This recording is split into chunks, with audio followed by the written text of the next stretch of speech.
In the year 3069, 6 super-extreme ancient kings fell from the sky, bringing an apocalyptic end to the entire planet, as creatures called demons burst out from the ancient kings and rampaged to slaughter humanity. This young man had already single-handedly defeated all 7 types of demons, but Aki didn't expect that the ancient vulture also harbored the existence of the 8th type, a demon even more powerful than the 7th. Exhausted and defeated, Aki finally accepts his fate to be destroyed by the 8-armed demon in front of him, when suddenly a light appears in the darkness. Aki was startled awake by the familiar sound of military commands, and he looked around in shock at the strange, unfamiliar surroundings. Could this be a dream, or what? Just a second ago I was facing death, and now I find myself here. But this incredibly real feeling is nothing like a dream at all. Realizing something is wrong, Aki touches his body all over and then holds his head in shock. This isn't my face, my strong and handsome body, or my charming masculine appearance. Who am I? Where is this? Now in your mind there are countless questions with no answers. First, this is the F Venus town surrounded by strong high walls, and the speaker is Captain Kukdio Duong of the 3 Venus cities. Do you understand what participating in the warrior trial represents? The so-called warrior is a symbol of protection and hope. Then Kukdio Duong begins to tell the origin of the warrior and the dawn battle that took place 60 years ago. Aki was terrified to realize that he had traveled to the future after death, and that the history he heard seemed to be incorrect. The strongest demon is not 7 tails, but 8 tails. Although not clear, he truly saw it. Humans still do not fully understand the true power of demons. The more Aki thinks about it, the more terrified he becomes. Meanwhile, Kukdio Duong's inspiring speech was still ongoing. Without those warriors, we wouldn't be here now. Without warriors, there would be no life or home as we know it. That is the greatest destiny representing hope and protection. Do you now understand what the warrior represents? All the test warriors present are shouting loudly, symbolizing their determination. At this moment, Kukdio Duong heard a muttering from behind. No, that's not right, Bakiakma. These words caught Kukdio Duong's attention. He walked straight up to Aki, a deadly intent on his face. It seems you still don't understand what the warrior represents. What's your name? Aki hesitated to answer, but suddenly reconsidered. Should I say that I am truly Aki? Would anyone believe that I am Aki from 60 years ago transmigrated into this weak body? At this moment, Kwok Duong Duong looked at the nameplate and laughed. I didn't expect. Ha ha. Indeed a disgrace to the great name. You share the name with the greatest warrior. You, a foolish fool, don't even understand the basic qualities of a warrior, yet you dare to insult the great name. So, there is a reason for that. Kukdio Duong couldn't hold back his anger and slapped Aki hard. Unable to react, Aki spat blood and flew backward. This useless body of yours can't even respond to such a strike. But am I really the same as in my previous life? Luckily, someone caught you, so nothing serious happened. But you managed to attract the attention of Kukro Duong during the upcoming warrior assessment. After dealing with the troublemakers, the Extreme Sugar ordered all the trial warriors to head to the testing arena. Next up is the physical test. Following the order, all the trial warriors headed to the physical test arena, except for the one who was concerned about Aki lying on the ground. Are you okay? Is your name Aki? Indeed, the name is quite impressive. My name is Sino. I look forward to your guidance. At this moment, a girl named Tudo Lu sneered. Huh.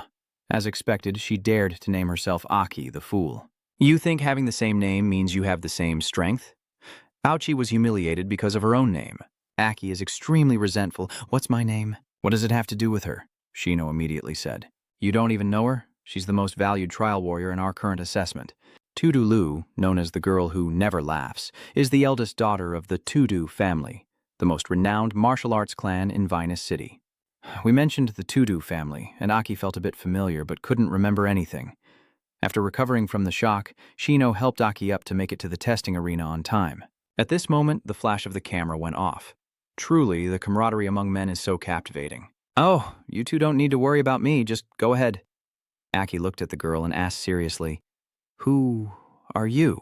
He looks cool, but with his nose bleeding and running, he just seems kind of silly. Still, Sino only cares about the photo the girl just took. Referring to the photo, the girl's eyes light up. I'm Tomo. Hello, I am the shining love interest that caught both of your attention. Ha ha, truly impressive material. I'm speechless. As I head to the sports field, Aki walks forward with a cool attitude. Ha ha, even with this body, I am still the strongest warrior, and I dare to talk about what a warrior is in front of me. Pathetic. With this level of testing, I could use my terrifying achievements to scare all of you to death. The first round of the test, the first part is the physical endurance test, checking long-distance running. Right from the start, Aki sped up and left everyone behind. He planned to take the top spot in one go and break the record at the same time. But life isn't a dream. He ranked last and broke the record for the longest endurance run in history. He collapsed on the ground, gasping for air as the other warriors mocked him. Not only did he fail at endurance, but in all other physical tests, Aki became a joke, barely avoiding breaking his own hand, and in the end he ranked last in the physical exam, with an unbelievable poor performance, and was immediately disqualified. I can't believe I was once the strongest warrior of humanity, and now I'm this weak. Aki despairingly clutched his head and collapsed to the ground. Only Shino came to comfort him a little. Tomo also took this opportunity to capture the final tense moment of the two. The judge then approached to speak with Kukdyo Duong.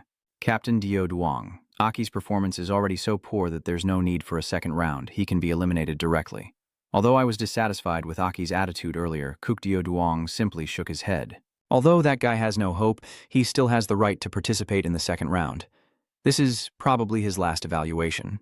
Immediately after, he turned around and ordered the second round of testing to check the synchronization rate with the device. Hearing the announcement, Aki smiled confidently. Checking the synchronization rate with the Price device is an opportunity. 60 years ago, I was the strongest existence with an average synchronization rate above 96%. This body's physical strength isn't enough, but synchronization rate is a matter of will. You all laugh at me like a joke, so watch this. What level is the synchronization rate of the strongest warrior at the peak? Aki's eyes burn with determination, completely different from before, as he confidently moves toward the next location. After putting on the expensive equipment, he couldn't help but marvel at the current technology. Compared to 60 years ago, the level of convenience has improved significantly. At this moment, Tudolu's test results were announced, with a synchronization rate of 39% from the assessment. Upon hearing the results, all the examined warriors below started to discuss excitedly. Wow, Tudolu's 39% is impressive. This is probably the best result of the year. Noble martial families truly nurture exceptional talent. How can I possibly pursue such an outstanding younger sister? A girl like her looks almost glowing. Hearing the gossip from the kids, Aki sighed in frustration. You haven't cared about romantic interests for a long time. After finishing the exam, Tudelu removed his device and confidently headed straight to the waiting room. From her expression, it's no surprise that the result is what it is. The gossip about her keeps going on non-stop. Everyone wants a good background, strong abilities, and beauty like hers. But as soon as she entered the waiting room, Tudelu revealed her true nature. She blushed shyly, her face turning red. As fire, well done, Tudelu, 39%, he. Maybe everyone saw just now, this time you really stood out. After all, being cold attracts more fans, but staying humble is better. Stay calm, Tudelu, stay calm. It turns out this girl has a severe case of teenage syndrome. Aki was quite surprised by her results at the testing area.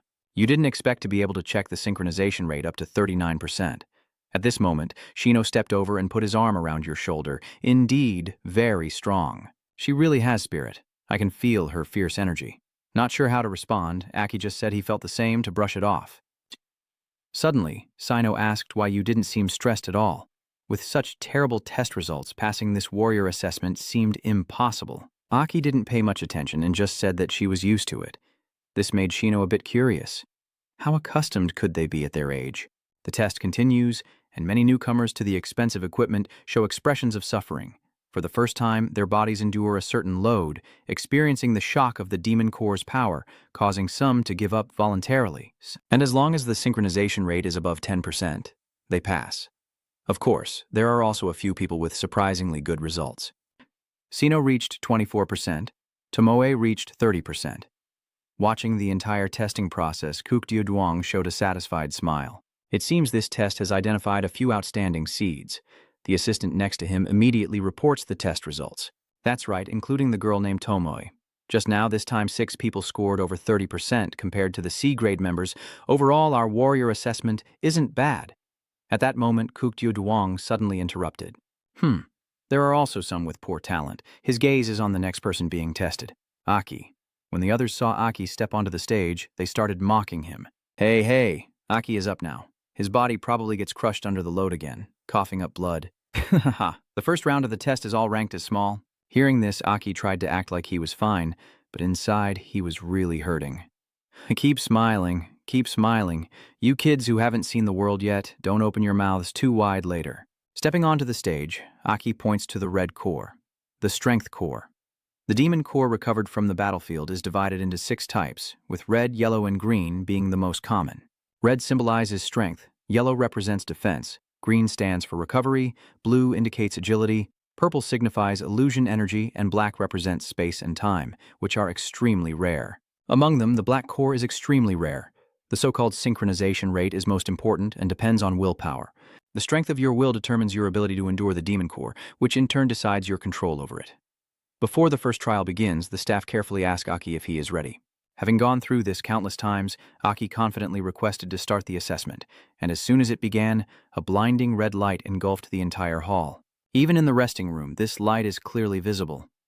Aki shouted loudly, confidently looking down, feeling extremely satisfied inside. Open your eyes wide and look. Let me show you what the synchronization rate of the strongest warrior really is. Everyone was stunned by Aki's test results. Soon, the synchronization rate reached 40%, but that still wasn't enough to satisfy Aki. 40%, huh? I used to have a synchronization rate of 96%, and it kept increasing. The aura emanating from Aki now is nothing like when he was measuring his synchronization rate. The number keeps rising. In the monitoring room, the extreme sugar shock almost shattered the glass. This is the first time he's seen such an incredible synchronization rate. When the number reached 80%, everyone started to panic. Meanwhile, Akijiang spreads his arms like a savior, claiming I am the strongest warrior revered by all soldiers. Aki, if this core wasn't so weak and this body wasn't so fragile, my aura could make you all kneel. This is the difference between me and you. Kids. Aki feels extremely satisfied as he slaps the faces of the kids who mocked him earlier. But suddenly the surging power vanished and the demon core appeared with a crack. Aki could no longer endure and crawled along the ground. I can't go on. My body can't take it anymore. The frightened staff members shouted out in anger. What the hell is that? Turns out it was really a faulty device. The synchronization rate has dropped to 10%. The secretary also reports this to Kukdeo Duong now. The report to the captain just checked and found that the demon core was shattered, probably an abnormal core, causing the data to go haywire. It's truly deadly. Hearing that, Kukdeo Duong sighed with regret. He had thought humanity had produced another super warrior, but it turned out not to be the case. Aki's 10% result was just enough to pass the test, and seeing Aki's miserable state, the crowd of exam warriors started to discuss again. I mean, it was the work of that extraordinary evil core. That synchronization rate is almost only achievable by a perfect S-rank captain. Only Shino ran up to the stage to check on her new friend, followed by Tomo recording the tense moments. Meanwhile, Tudulu let out a relieved sigh. That almost scared me half to death. I thought there might be someone here shining brighter than me. Absolutely not allowed. Aki now looks exhausted, pale and weak, with blood coming from his mouth. I really shouldn't have argued with these kids, but at least it's over. After recovering a bit, Nisit sat carefully in the waiting room, pondering the previous situation. What was that just now? It's as if deep inside my heart, suddenly all my strength was drained away. This has never happened before. My willpower should have at least held up to 80%. Even the lowest level core should not break. Why is that? In his mind, countless questions with no answers. Even a veteran warrior like him couldn't find a reasonable explanation. At this moment, the door to the waiting room opened, and Aki tremblingly tried to stand at attention. Kukdeo Duong then entered the room and said, "Congratulations on reaching the final trial of real combat training. You are about to face a demon for the first time in your life. I hope you can pass the test safely and smoothly." After the encouragement, all the examinee warriors were asked to line up and go to testing area 3. Although exhausted and unable to breathe properly, Aki still dragged his battered body forward, so tired that he didn't even notice Kukdeo Duong's gaze fixed directly on him. At this moment, Kukdeo Duong suddenly saw something near where Aki was sitting. When he picked it up, he realized it was a fragment of a demon core gradually disintegrating. Clutching the shard in his hand, he looked at Aki's back. "You really intrigue me, Akai. On the contrary, I want to see how you would perform in this outside maze hunting competition." After all the exam warriors gathered, the giant gate of Venus City was opened. "Wow, is this the first time you've been outside the city? Do you think the outside of the wall has really always been shrouded in the mist?" Aki was quite surprised to learn that after 60 years, humans still lived in isolation inside these city-states.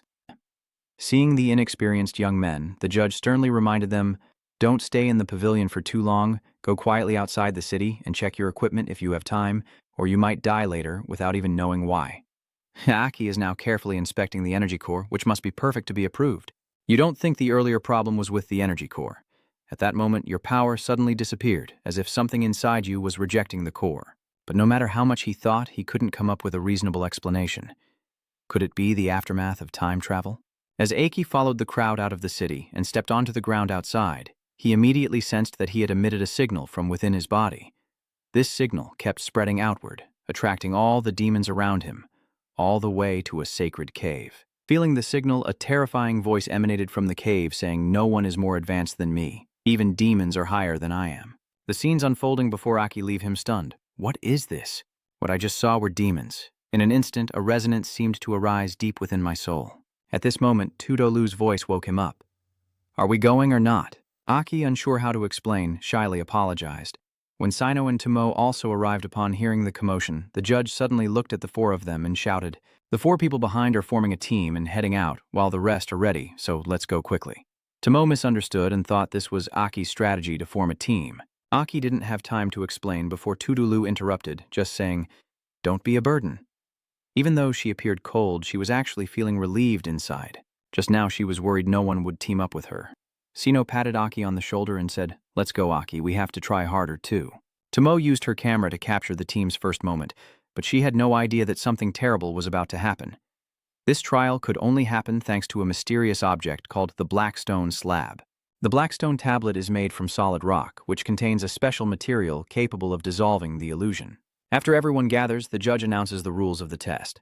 The third round will be conducted with teams of 4. The test content is probably clear to you all, which is hunting monsters outside the wall. Now each team will be given combat knives and small-scale fog dispersal devices. Your task is simple. Reach the designated light point in the fog, set up the fog dispersal device, and hunt the vengeful spirits without being surrounded. Your performance will depend on your individual abilities and team coordination, and you'll be judged on whether you pass or not. Good luck to all teams. Hunting monsters outside the wall is the final fear that newcomers must face in this world shrouded in fog. The battles soldiers face are fraught with hidden dangers. To become a true warrior, you need more than strength and talent.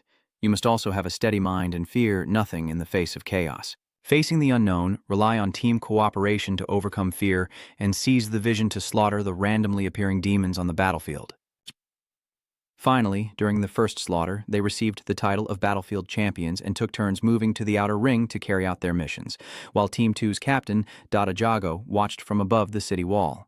This time, there are quite a few talented newcomers, but the only one I'm interested in is Tudolu. What about the others? Captain of Team 2.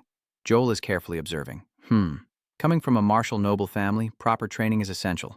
Maybe he could become an outstanding soldier. Kukdio Duong crossed his arms and said there was another noteworthy newcomer, his gaze directly fixed on Aki below. I specifically checked his core, confirmed there was no problem. What exactly happened to him back then? What are you thinking about? Duong Duong bitrao chok, kukro Duong domatsao hoet lon. Don't call me Duong Duong. It's clear that the relationship between the 3 captains is very good. While joking around, Jago suddenly became serious. Have we confirmed the demon rank yet? The test requires confirming that only scaleless demons are arranged to exist. The extreme alcohol once again confirms that the inspection was extremely thorough, ensuring no mistakes. Joel also smiles confidently. If it really exists, we will destroy everything to protect these future warriors. After a few teams passed the test, it was Akile's team's turn. Their team drew all eyes with the combination of the best and the weakest from the previous 2 rounds. All 4 of them were confident they would complete the test quickly and easily. Suddenly, Tudolu snatched the device from Aki's hand and charged forward. In my opinion, just like before, Tudolu's mind is filled with childish thoughts. Follow this dazzling, shining person. Although Aki was a bit annoyed, he had no choice but to follow. Into the maze, Tudolu leapt high and spun a beautiful loop in the middle of the stage. Aim carefully and insert the device into the correct position. This performance has received praise from Jago. It is clear that the core has recovered, and the body movement is no less agile than the swift blue core. This is the true strength of a martial arts family. Feeling the human presence, the 3 blood-red demons rush wildly towards Tudolu. Immediately, Aki signals Shino to charge forward. I don't know why, but Shino instinctively followed Aki's instructions, jumping in front of Tudolu and raising his shield against the monsters. This time, even the usually critical Ruo Duong praised him, recognizing his mastery in wielding the power of the core. Just as the monsters are thrown into the air, Aki signals again, and the 3 of them rush forward, each taking on a monster. Round 1, equipped with quick reflexes. Toma continuously slashed at the demon with her sword before suddenly kicking it to the ground. Seizing the opportunity, Sino delivered a punch to knock the demon away. This coordinated move has earned praise from Joello. Wow, these two work together surprisingly well, especially that girl. Heh heh. Hardcore moves quickly and precisely, making the body more balanced and harmonious. As he spoke, he smirked maliciously. Honestly, I have nothing more to say about this first team captain. The Battle of Tudolu. While the demon is still flying in the air, she quickly drives the dagger into its body. A green light suddenly shot from the dagger into the demon's body. Before long, the demon's body swelled up and exploded into pieces, as expected from the best, so powerful. In the end, it's Raya, Aki's battle. In a very short time, Aki identified and attacked the 3 weak points of the demon, its neck, chest, and abdomen. But somehow, not only was the demon knocked down, but he also rolled on the ground. Luckily, Aki had stuck the dagger into the ground, so he was able to stop. The explosive power of this fragile body is truly limited. Seizing this real fight as an opportunity, he instantly checked his body's abilities, his eyes shining brightly, and charged straight at the demon without hesitation. Relying on his experience, Aki dodged the attack and then drove his blade directly into the demon's side. But because this body is too weak, the blade couldn't penetrate deeply. The demon only took minor damage, so it immediately attacked with its foot. Like lightning, Aki leans back to dodge the attack and then switches hands to stab the abdomen again. Overwhelmed by pain, the demon charges forward, intending to crush Aki with its massive body, but Aki remains calm, jumps back, and seizes the opportunity to slash its throat, causing the demon to fall to the ground. Although those moves looked perfect, Aki thinks this body is very weak. The reflexes are too slow, the body temperature is the same, and the burst of strength is not enough. Fortunately, thanks to experience from countless battles, this demon is nothing. If it had been someone else, they would have been defeated long ago. Aki's playful moves with his prey earlier left Shino in awe. Te watched the entire scene from start to finish, while Tu Do Lu was not quite as pleased. How dare he steal my spotlight? He's clearly doing it on purpose. On the side of the 3 team captains, all eyes were now fixed on Aki, and it was truly surprising for a weak-looking kid to perform such skillful moves. Kukdiu Duong has been watching Aki from the beginning, but hasn't said a word, only silently observing. From the start, he felt that Aki had too many strange points that couldn't be explained. Returning to the test, the judge announced its end. Aki is still gasping for breath after the series of moves. My entire body and even my previous skills are useless now, yet every gentle move I make leaves me gasping for air. As expected, it's very neat. My evaluation is over. Then I should end you too. After catching his breath, Aki charged straight at the demon, aiming to free it from its suffering. Suddenly, something burst out from the ground and pierced the belly of the demon. Luckily, Aki reacted quickly and stepped back, avoiding the attack. But they were completely surrounded by vines and couldn't escape. The 4 team members looked around in confusion, not understanding what was happening. At that moment, a demon tore open its belly and crawled out from the body of the previous demon. It only growled once before a murderous intent spread menacingly around. Kukdiu Duong sensed the murderous intent and frowned, shouting, "The most dangerous demon! Everyone retreat into the city." Hearing this, the trial soldiers lost all resolve and fled in panic. Immediately, Jago and Joel jumped down from the wall and charged straight at the ultimate demon. On the way, Jago didn't forget to reassure the exam warriors. Don't panic too much. Head to the safe point around the Extreme Liquor Road. The captain will protect you. The ultimate demon suddenly spoke from inside the vine wall. Which human has the scent of a demon? Aki's eyes widened in utter confusion. Humans smell like demons? What is it saying? As it spoke of the most powerful demon, it advanced toward Aki's team. Its murderous aura made everyone tremble with fear. Even the supposed Tu Do Lu didn't dare to move. Is this really the most evil demon? The ones earlier were completely different. It feels like we could be torn apart in an instant and remain completely helpless. Even veteran warriors like Aki feel suffocated with this battered body. This weak body clearly isn't a match for it. Is this the first time you felt this kind of pressure when facing the demons of the other world, like the warriors often talk about? Meanwhile, the demon Ichiki seems to be searching for a human with a demon's scent, which is why it hasn't attacked. Unable to distinguish, it decided to take all 4 of them. 4 beams of light shot out from its hands, hitting the heads of the Aki group and knocking them out instantly. At that moment, a crack appeared in the vine wall. Jago and Joel rushed in and attacked violently. Try touching them and see what happens. In response to Joel's threat, the most formidable demon sneered contemptuously and said, "Hello, come with me." A countless number of vines burst out from the ground, wrapping the demon and Aki's group into the earth. Standing at the edge of the pit, Jago and Joel froze, unsure of what to do next. Suddenly, the ground deformed sharply in one direction, seemingly indicating the movement path of the demon beneath the earth. Seeing that, Joe shouted, "Chase after them!" But after only a short pursuit, the trail was already broken. "We lost track here a few days ago, so why is the most dangerous demon still appearing?" He has never been careless about this before. Damn it, something like this has never happened before. At this moment, Kuye Duong arrives after settling the situation in the city, and immediately asks loudly, "Jago, Zoel, how are the kids? Why did you stop? Keep chasing them." Joey calms down and walks steadily. The trail here has been cut off. Jago also shares his reasoning. That first demon's level seems to have stopped here. We shouldn't go any deeper.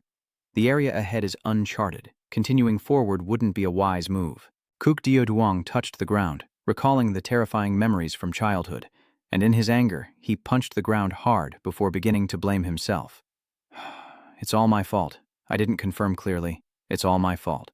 Knowing that this can't go on, Joel proposed a necessary course of action. "Let's go back first. The city must be in chaos already, and we can't all be away from there." Later, they sent a scouting team to observe the city area and confirm whether there were any top-tier demons. Jago also stepped closer to comfort him. "Honestly, those 4 kids, we don't want the current situation to happen, but we need to stay calm. I understand you're upset right now." Before she could finish speaking, Kuk Dio Duong pushed her hand away and stood up. "You two go ahead. I'll stay behind to check. Don't worry." Joel was about to stop him, but Jago interrupted. "So we absolutely have to get back before sunset, right?" Kuk Dio Duong, exhausted, nodded and headed straight into the maze to search. Watching his back as he left, Jago could only feel helpless. He also knows we can't persuade him. Joel just scratched his head and sighed. "Yeah, I know. Back then, his brother was taken by a demon and he's always blamed himself." Talking about this, Jago feels a bit sad.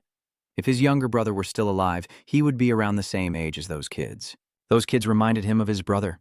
It turns out that Chow Yue Tang saw his own reflection in Aki, which is why he paid so much attention to him. Fate truly is cruel. Aki's side slowly opened his eyes and looked around. Where is this? It seems like everyone is still alive underground." Just then, the voice of the top demon sounded from behind. "Are you able to wake up? You woke up so quickly, you're indeed extraordinary." "Not ordinary, I'm very curious." The most powerful demon slowly stepped forward and suddenly grabbed Aki's neck to question him. "Why do you have our aura? Why does a human's aura feel stronger than mine?" Aki didn't understand and asked again, "What are you talking about?" But this is only a delaying tactic to catch the demon off guard. He used the energy from the core on his chest to unleash his power in an instant and break free from the restraints. The strongest demon lord was also pushed back by this overwhelming aura. Breaking free from the restraints, Aki quickly grabbed the bone at his feet and launched his attack. But with this speed, the ultimate demon can easily dodge by tilting its body. It doesn't care about these tricks and counterattacks immediately. "Ruo, you're strong." Knowing he's at a disadvantage, Aki chooses to dodge rather than block. I quickly jumped back and thought of a strategy. Damn it, if this were my past life, I could have taken its head before it reacted and saved the 3 of them. It belongs to the pink-blooded demon, with agile movements. Its joints allow for faster attacks and reactions. But because of that, those joints also lack strong protection, which is both an advantage and a weakness.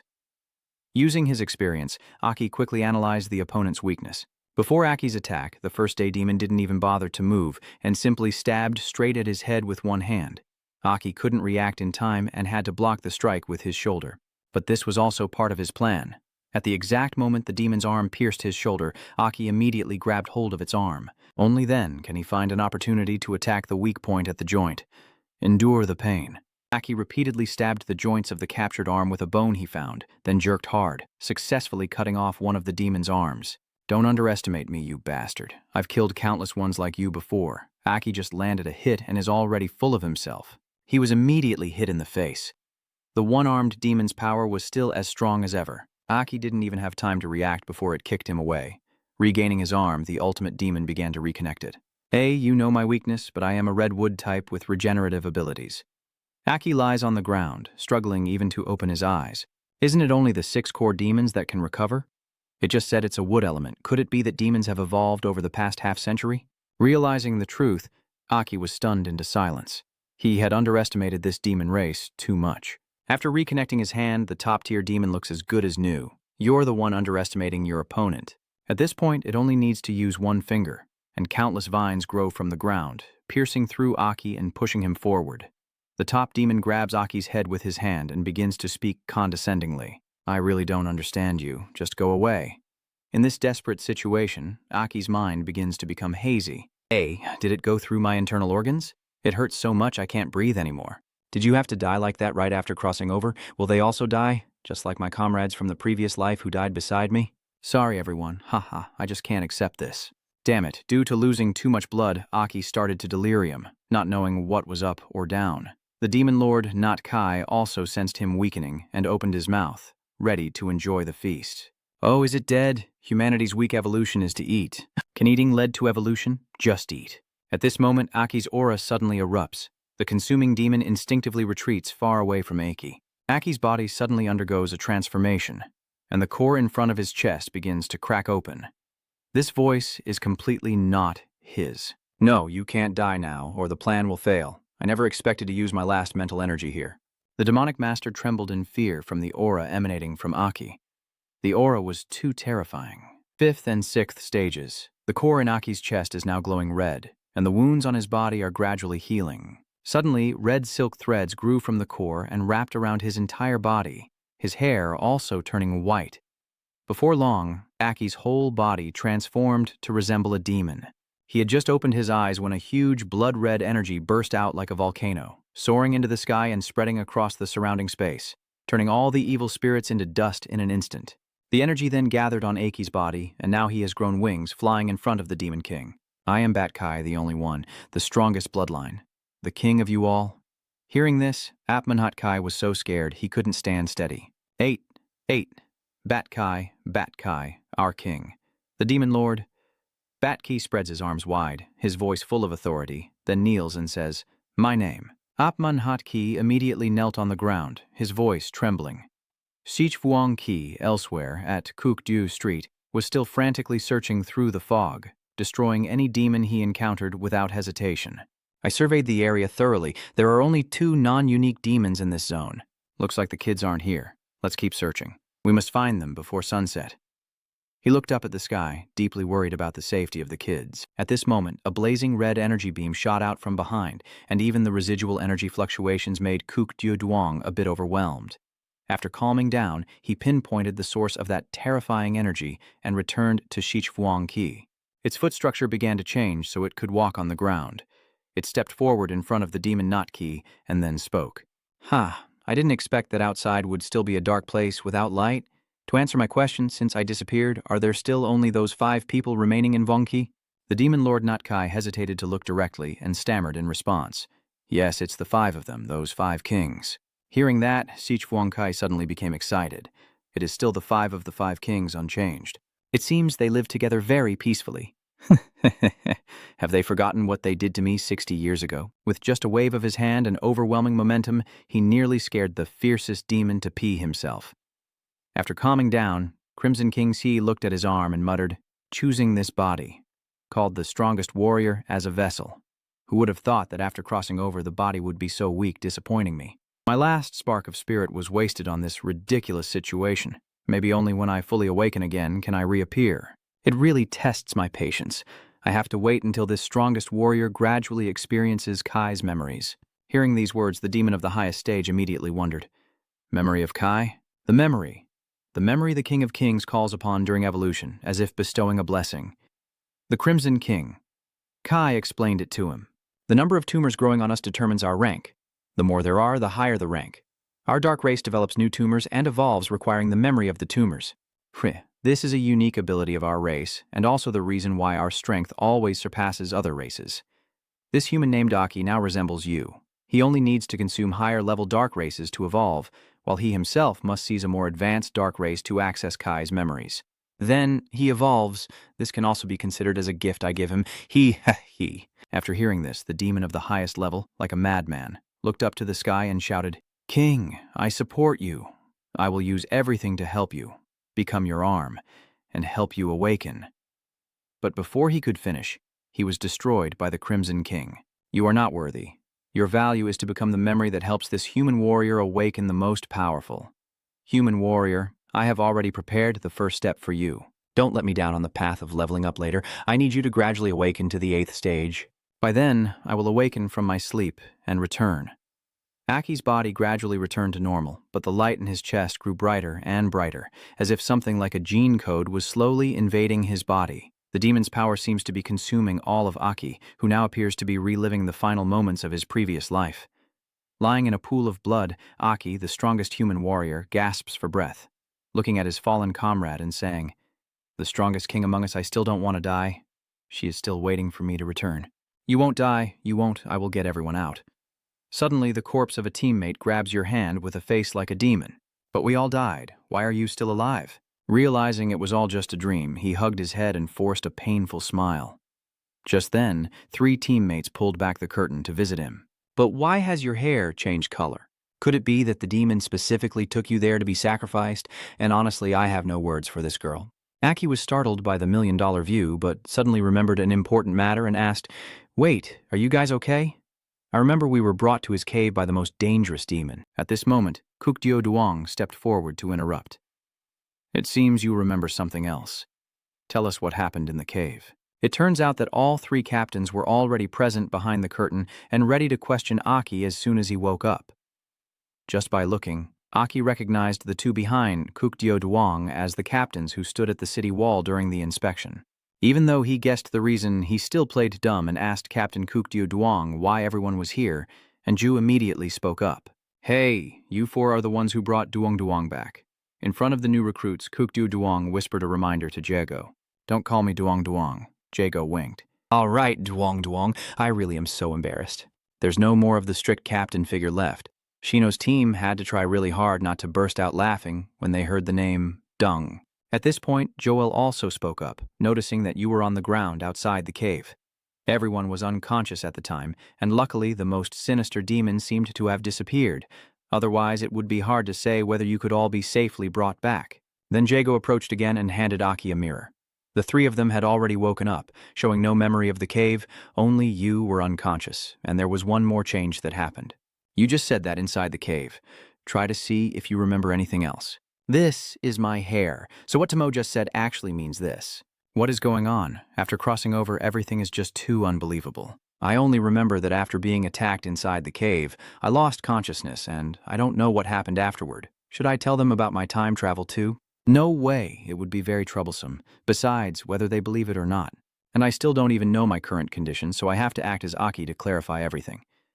After thinking it through, Aki looked up and responded to the captains. "I only remember the vague moment of waking up, so I knew I was brought to the cave. Then I fell back into a coma. The remaining things are unknown. I woke up here already."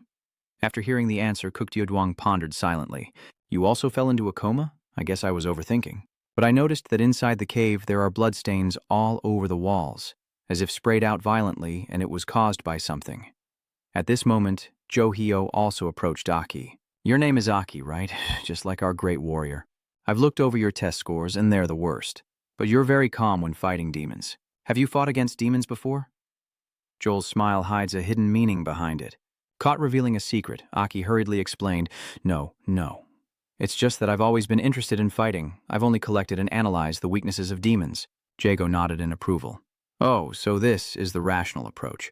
A good warrior like you should be well trained in this." Speaking of which, Aki then asked how the test results turned out and whether he managed to pass. Tomo smiled brightly. "After passing the warrior test, we are still one team." Since this incident was also considered a coincidence, Kukdio Duong divided the 4 of them into a group. At this moment, the silent person from earlier, Tudo Lu, spoke up to remind everyone. "We've fallen far behind the other teams." Aki didn't understand anything after hearing that. "How much could we fall behind right after the test just ended?" Kukdio Duong explained. "Teams need to complete missions to accumulate points. He was in a coma for 3 days. Your team's current score is still 0. Hearing that he had been unconscious for 3 days, Aki shouted excitedly. "You thought you only fainted for a moment, but it turned out to be much longer." After Aki fully recovered, the 4 of them immediately put on their gear, preparing for the upcoming point-collecting journey. At the gathering place, the villagers started to discuss excitedly. Just 3 days ago, they had also seen a new team of warriors gather here. All the warriors are still very young, the new hope for humanity. After gathering, Kukdio Duong said seriously, "I will now give a brief overview. First of all, congratulations on officially becoming a warrior and returning safely from the hands of the demon, First Kai. Truly, congratulations to you all. As I said before, the 4 of you will be assigned to a squad under my command, which means I am your team leader. Becoming talented means, Now, the rules for warrior training are much more complicated than they were 60 years ago. Back then, strength and status depended on killing demons, but times have changed and Aki still doesn't quite understand this. Shino then said, Aki, have you really never heard of the squad ranking before? Seeing Aki look confused, Shino continued that their squad is currently at the bottom of the rankings, while Tudolu remains cold and disdainful. Don't get in my way, Kukdeo Duong explained when he saw that. The so-called achievement points are just the team ranking. Teams under the same captain have their own scores to compete for, mainly to encourage progress among the teams. I oversee 9 squads, which means you need to compete with the other 8 teams. You can earn different points by completing various missions, and the higher your accumulated points, the higher your ranking. Each month, the subordinates of the 3 squad leaders, including myself, specifically the 2 highest-ranked squads in each team, a total of 6 squads, can participate in a squad showdown with rewards for the top team. Similarly, the lowest-ranked squads, each team leader must face a penalty. For now, let's call it the cleaning team until the lowest-ranked team is formed. Aki looked around after hearing this. Yeah, it's such a hassle. No wonder the city is so clean. Duai continued. This is the rule for warriors. Competition is the only way to improve. The demon keeps evolving and the warriors cannot speak out. So, can your squad choose Tudulu, who has the highest total points, as your squad leader, with no objections? Shino and Tomo both enthusiastically agree, but Aki is a bit annoyed. Why not choose me? I'm Aki, known as the King, the strongest warrior. Honestly, you only dare to think it in your head. Anyway, your test results are from the bottom up. Gaining trust, Tudulu stepped forward, shouting loudly and determined to complete the mission. She was so happy inside she almost laughed out loud. Wow, of course I'm the team leader. If not me, then who else would it be? Before leaving, Kukdeo Duong carefully reminded them. All right, it's still noon now, so you can go check the mission board to see if there are any missions and also check the scores of other teams. Also, the nano wings of the combat suit require you to figure out how to adapt in real combat. If you have any problems, come directly to me. Kukdeo Duong just left. Tudulu immediately signaled everyone to follow. Let's go. We've missed 3 days of points on the mission board. We have to catch up. Suddenly, Tomo shouted, Wait, there's something more important before that. Tudulu turned back to ask what was wrong, but she was so panicked in her mind she almost cried. Did I forget something important? Arrange the team members' positions and prepare backup supplies. No, these things can wait until after the mission is assigned. Did I make a mistake as team leader? Has the perfect glow of our team leader been ruined? Truly over the top in the final stage. This one is beyond saving, but Tomo said we need to take an official team photo, so Tudulu froze up, while Aki thought it wasn't such a bad idea. You also want to keep some memories with these new teammates while the 3 captains observe from a nearby high place. When asked how he felt, Jago stretched wearily. You think the evil spirits around the cave all died violently, and there are traces of violent bloodstains of evil spirits inside the cave that are unclear. Joel lit a cigarette and shared his suspicion. Are you suggesting that those 4 kids are the ones responsible? Kukdeo Duong thought for a moment and then said, I suspect that Kid Aki is strange. I am very sensitive. I always smell a familiar foul odor on him that is hard to describe. As the atmosphere grew tense, Jago suddenly embraced him. You're overthinking it. It's best if the kids return safely, otherwise it's our squad, and their strength is quite good. Train well and don't lose to my squad. Kukdeo Duong's face was flushed as his chest pressed against his back. Gel remains calm and collected. He believes it's best to observe first and handle any abnormalities if they arise. Over on the other side, Aki was intently watching the town center mission board. Seeing the 3 remaining A-rank missions, each worth 10 points, Aki shouted out in excitement. Shino and Tomoe are explaining to you now. Ah, Aki, it seems there's something you don't know. A level A mission is the highest rank we can access. The other 3 are probably the 3 hardest among the level A missions. Compared to the 6-point B-level mission, there's also a C-level mission worth 3 points. A 10-point A-level mission is truly tempting. But B and C-level missions are quite reasonable and safe, while A-level missions often involve casualties. Aki sighed and said, just take all of them. Coincidentally, Tudolu stepped forward and tore up all 3 missions at the moment he said that. It really is a case of great minds thinking alike. After receiving the mission, the whole team immediately set out to carry it out. In the fog of confusion, the 4 of them moved forward without hesitation. At this moment, Aki gently pressed the core on his chest. The nano wings have been successfully activated. He runs to a nearby large rock, leans against it, and begins to test the nano wings. Next, I imagine the nano wings manipulating to form a weapon. Just one attempt, but I succeeded in creating a sharp weapon. After 60 years, human technology has advanced significantly. Others have also succeeded in creating their own weapons. After preparations are complete, The target of the mission has been spotted, which are the two unstoppable demons.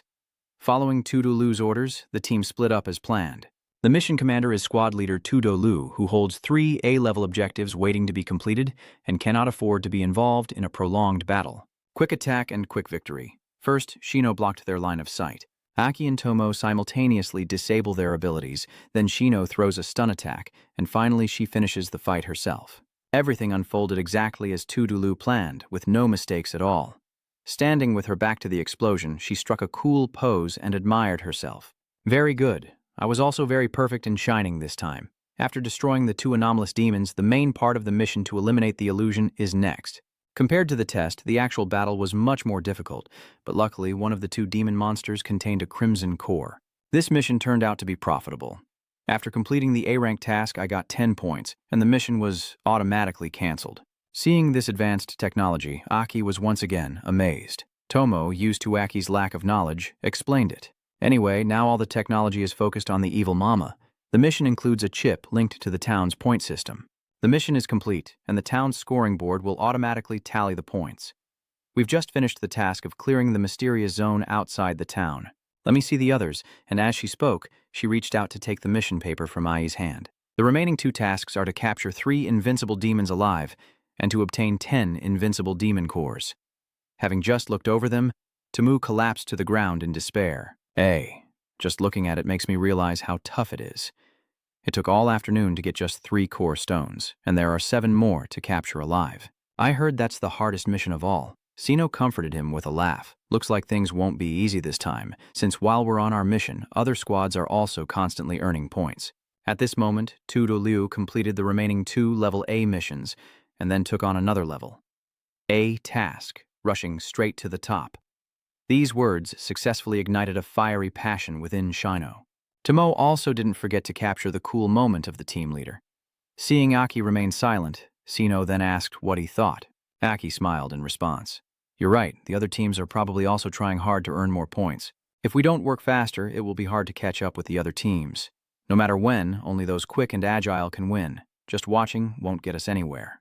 At this moment, Aki's heart suddenly swelled with indescribable emotions, as if her heart, after over 50 years and 2 lives, wasn't as hardened and scarred as she thought. I never expected that being with them would make me feel so young again. The stubbornness and resilience of youth truly give a sense of vitality. Then, the team decided to move forward to complete the mission before sunset. After some struggle, they finally succeeded in capturing the 3 evil spirits. Fortunately, the tranquilizer darts used to capture the evil spirits have also run out. The ammunition allocated to each squad is quite limited.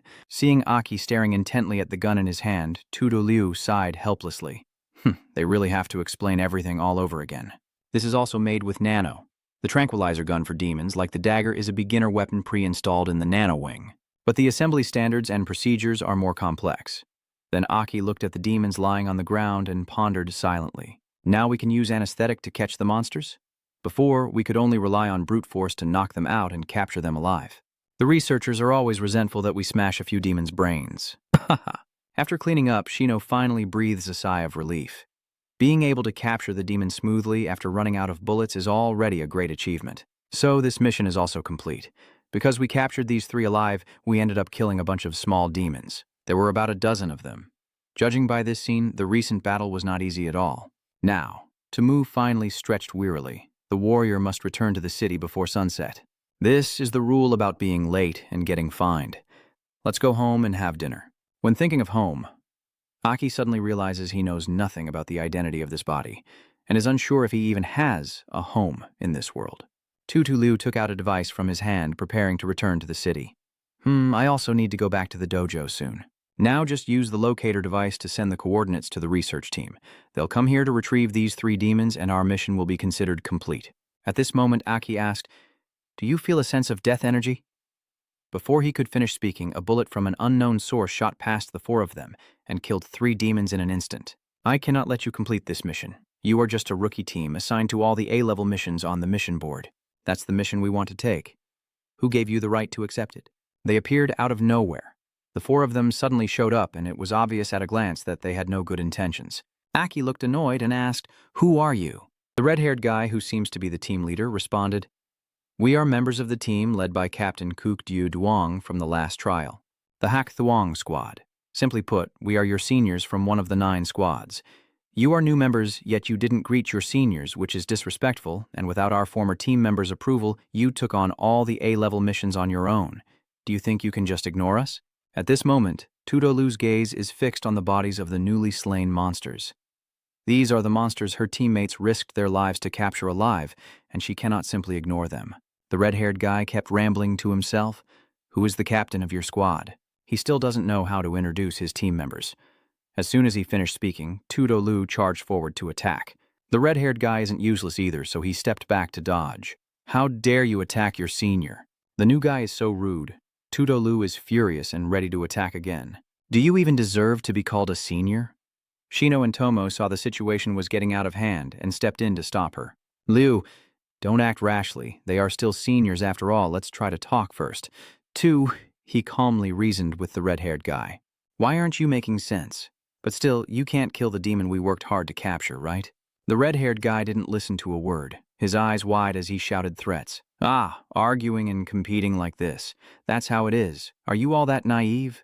This comment has completely enraged Tudolu, and her inner turmoil is starting to surface. Yet she still ruins our mission. How much effort have we wasted on you bastards? And what about the dignity of my captain? I won't say anything else. I'm risking it with you guys. Seeing that he couldn't hold back the captain's anger, Sino turned back to ask Aki for help. Aki, the sun is about to set, tell them. But before you finish speaking, Aki's battle aura has already escaped. Get the hell out of here. Before the red-haired guy could react, he was kicked in the mouth and spat blood. Aki then boldly declared to intimidate the newcomer. I've never heard such a damnable thing before. Do you know how much energy it took us to catch those 3 demons? In my decades of life, Aki has never seen anything like this. This is exactly the dog-eat-dog rule. Your action earned a like from the captain, while the others were left speechless in shock. The red-haired guy, after being hit with a stone, trembles with anger. Bam! Daring to treat a senior like that, the entire Blackthorn team is ready to fight. Upon receiving the order, the other 3 members of the Blackthorn team quickly drew their weapons, preparing to attack. The other side also refused to back down and was ready to fight. Just as the duel was about to begin, Kwokdio Duong suddenly appeared, causing chaos. With a simple move, he blocked the red-haired guy's attack and Aki's as well, then pushed both of them away. Seeing this, Aki felt a bit disappointed, as he had planned to take this opportunity to test the skills of this young warrior. Kukro Duong sternly scolds both squads, calling them a bunch of kids who don't know life or death. Still fighting as the sun is setting, are you trying to become food for demons? The red-haired guy immediately tattles to gain the upper hand. The captain of the Kukro Duong team was the one who attacked us first and knocked off my mask. Tudolu, standing nearby, complains, Are you a kid or what? Damn it, the captain of Kukro Duong. The red-haired guy is speechless now, frustrated but unable to do anything. At this moment, Tomo pointed his camera and said, I have proof that they killed 3 of the demons we captured alive and even dared to report it first. Truly a professional photographer, capturing every moment perfectly. Kukdio Duong heard this and approached to ask, So capturing the demon alive is an A-level mission. Did your squad accept it? Tutulu stands with his hands behind his back, reporting seriously that the mission was completed, but had been sabotaged by the Blackthorn squad. Having understood the situation, Kukdio Duong still intends to leave. I get it. You might think they're too much, but everything you're going through now, their squad has already experienced as newcomers. Of course, how you choose to handle it is up to you. In the end, the squad is still judged by points, except for intentionally causing injuries and risking lives. All other competitions are allowed. All the rules of the towns are like that. As a warrior, you will face even tougher situations in the future. Back then, it wasn't necessary to train at such a low level. I stepped in to stop it. It's not that training isn't allowed, it's just that the sun is setting now. Get back to the town, all of you. Then, after drinking heavily, he looked at the Black Market squad, while you guys were robbed of your A-rank mission and beaten by the rookie group. I already feel embarrassed just hearing that. Go back and reflect. Feeling extremely bitter but unable to do anything, the red-haired guy could only obediently go back. As he passed Aki, he asked, Do you dare to report my name? The atmosphere was tense until Aki revealed his name, causing the red-haired guy to burst out laughing. Ha ha, did you hear that? He actually dared to share the same name as the greatest warrior. After laughing, he put his hands in his pockets, looking dangerous. Aki, I definitely won't let you earn points easily. I guarantee that your team will end up last in this fight, and I will pay you back double later. At this moment, Kukdio Duong reminded us that the Black Market team may not be the strongest among all teams, but they are known for their quick execution, and they will definitely try their best to interfere or sabotage your mission.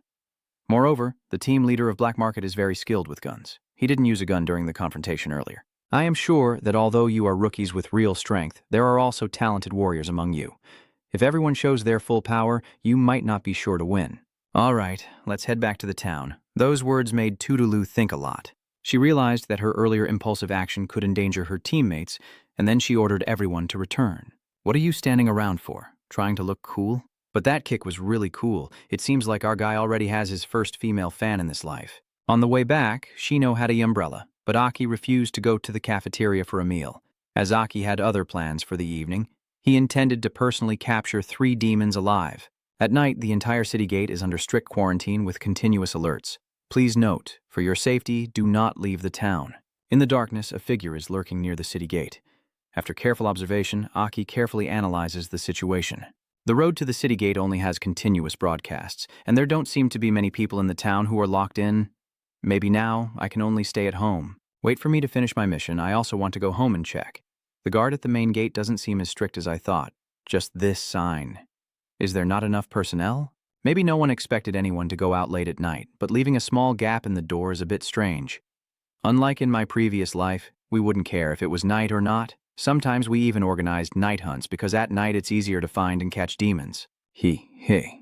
Using the forced methods from my previous life to capture the 3 evil spirits probably won't be a big problem. That masked man seems determined to block my team, so as long as he doesn't expect it, I can just finish the mission and be done. It looks like I'm still a genius. Aki was laughing to himself like a fool when suddenly he heard a voice beside him. Sure enough, when Aki turned his head, he saw Tudolu standing against the wall, having been there all along. She looks so cool on the outside, but inside she's super excited. A is so stimulating. Going out at night is so exciting. After becoming a warrior, I really do feel much freer. Is leaving the dojo just a big excuse? Hearing Aki's plan during the day, I already knew this guy would act tonight. I really look forward to seeing what the night outside the city is like. Even though she has become a warrior, she's still just a curious young girl exploring everything. What are you talking about? I was just out for a walk, ate too much so my stomach's still full. Ha ha ha. This is Aki, the strongest warrior in the previous life, the most powerful fighter, but a bit slow in life. As he finished speaking, his stomach growled from hunger. Honestly, I have no words for that excuse. There's no other way, so you just have to admit it. Ice. All right. Honestly, I was planning to surprise you tomorrow. I just wanted to take advantage of the night to complete the mission that was disrupted by those people earlier. The mission time isn't over yet, right? But if you get caught by him, there's no way out, so don't report it. I'm heading back now. Aki thought Tudulu came to stop her, so she was about to turn around and leave. How come she said she would join and asked what your specific plan is? She thinks she's really a genius for coming up with this excuse to go out at night. Just thinking about the Black Team's mission tomorrow already makes her feel uneasy. Seeing Tudolu smile naturally, Aki knew right away that this was not going to be good. At this moment, on the high city wall, a guard was yawning repeatedly, looking very bored. Standing guard is always a torment. So sleepy. Who would go outside at night now? Are they looking for death or what? Wouldn't it be better to just close the gate directly? The guard sitting nearby eating also had to remind when he heard Thai's words. Hey, you idiot, don't let the 3 captains hear you say that. Leaving the door open is for emergencies only. Don't you remember that a few years ago some escapees came to the town to seek help?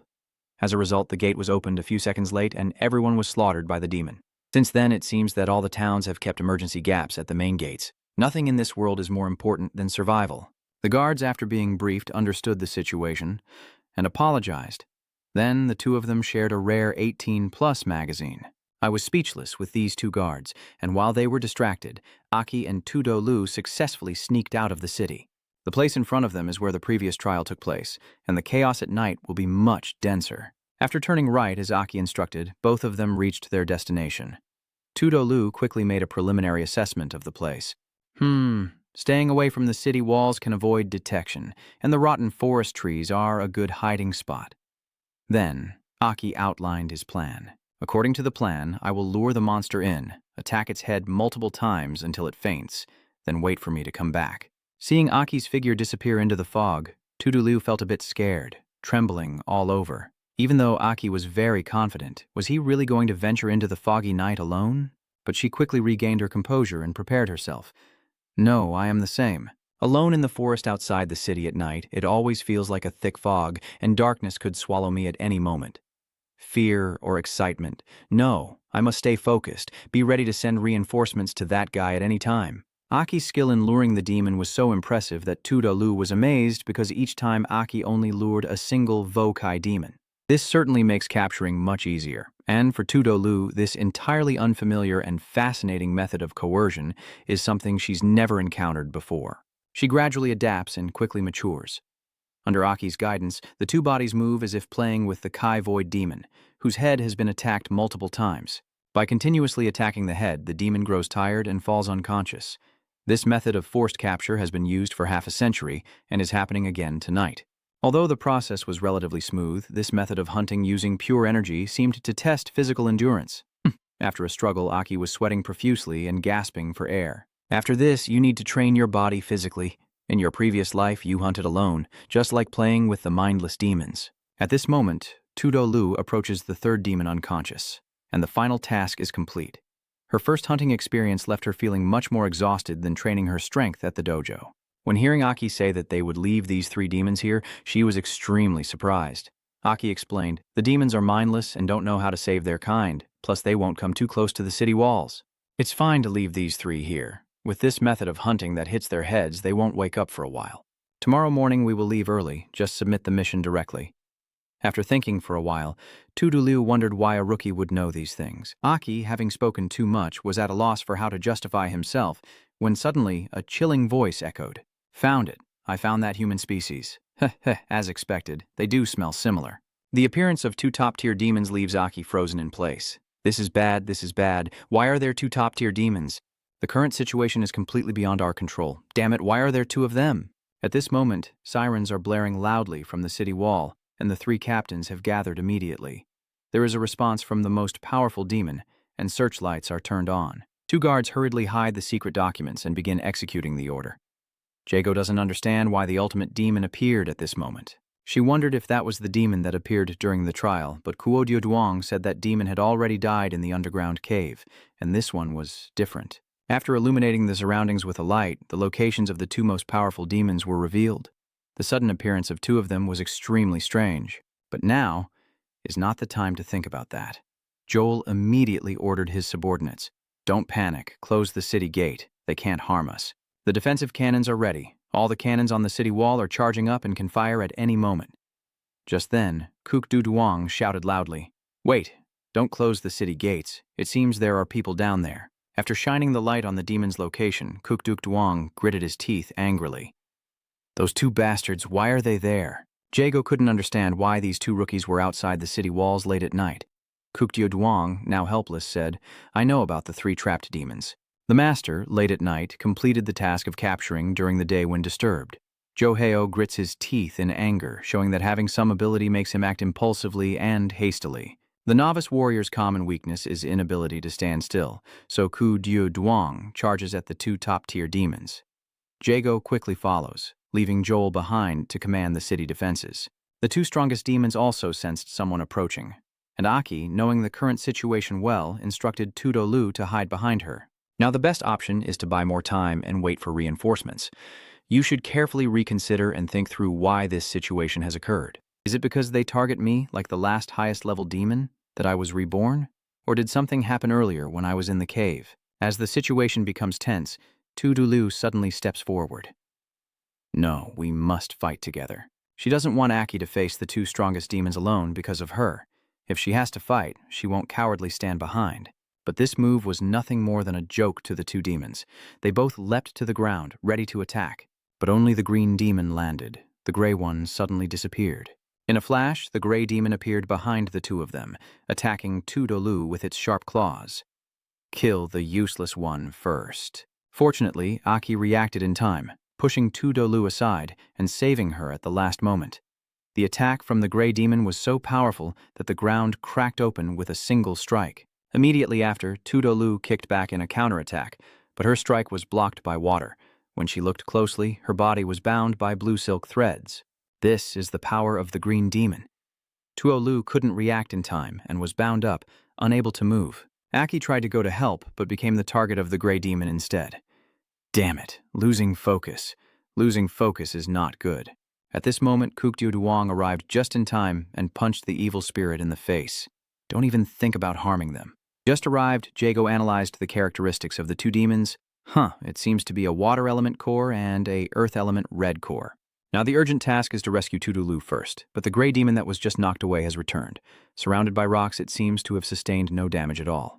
Luckily, I managed to dodge, almost got my brain smashed in. Seeing the stalemate, Joel immediately ordered the defensive guns not to fire to avoid injuring his own people. Suddenly, a hasty warrior ran over to report that Captain Joe noticed a large number of bizarre monsters approaching us. An innumerable horde of demons. Under the blood-red moon, the ground suddenly trembled violently. Below the city walls, countless unknown monsters had gathered, creating a terrifying sight. Joel was sweating profusely and shouted orders to his subordinates. As the alarm sounded, all the warriors in the city immediately went into combat mode. The warning just sounded, and all the warriors gathered at the city wall, ready to sacrifice themselves to protect the safety of the people inside. On Anki's side, the demon lord completely ignored them and headed straight for the town. This must be because the two top-tier demons summoned it. The two captains had to fight quickly and retreat to the city wall. Realizing the danger, Tudolu shouted desperately, "Forget me! Go and support the city!" She thought this was entirely her fault and that she had caused trouble for the captains, but before she could finish speaking, she was silenced by the blue demon with water. Enough. Shut up. At this moment, Kukdu Duong decides not to retreat, but charges to attack the two most powerful demons, followed by Jago and Aki. The gray demon, seeing this, places its hands on the ground, and countless sharp stones immediately protrude. Its only targets are the two captains, and it rushes past Aki without attacking.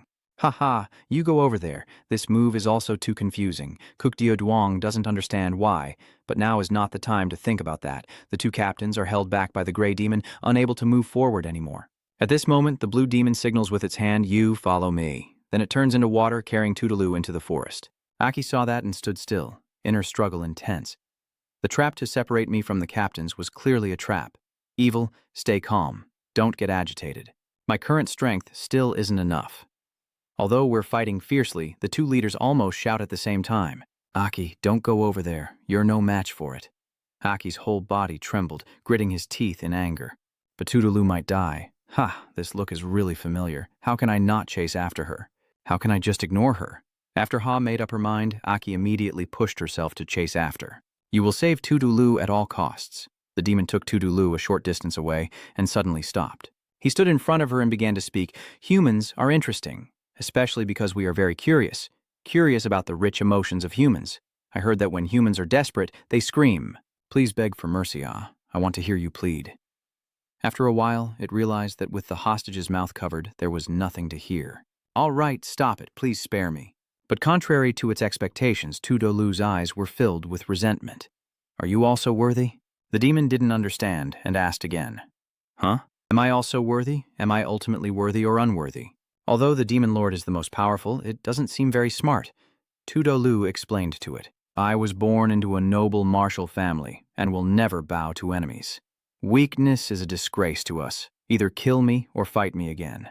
After a long moment, the demon angrily kicked Tudolu in the face. "Angry, I am angry. You are the bait. You will die." Tudolu fell to the ground, eyes filled with fury, hatred burning to fight to the death. At this moment, Aki arrived just in time. "Hey, let her go. You're after me, right?"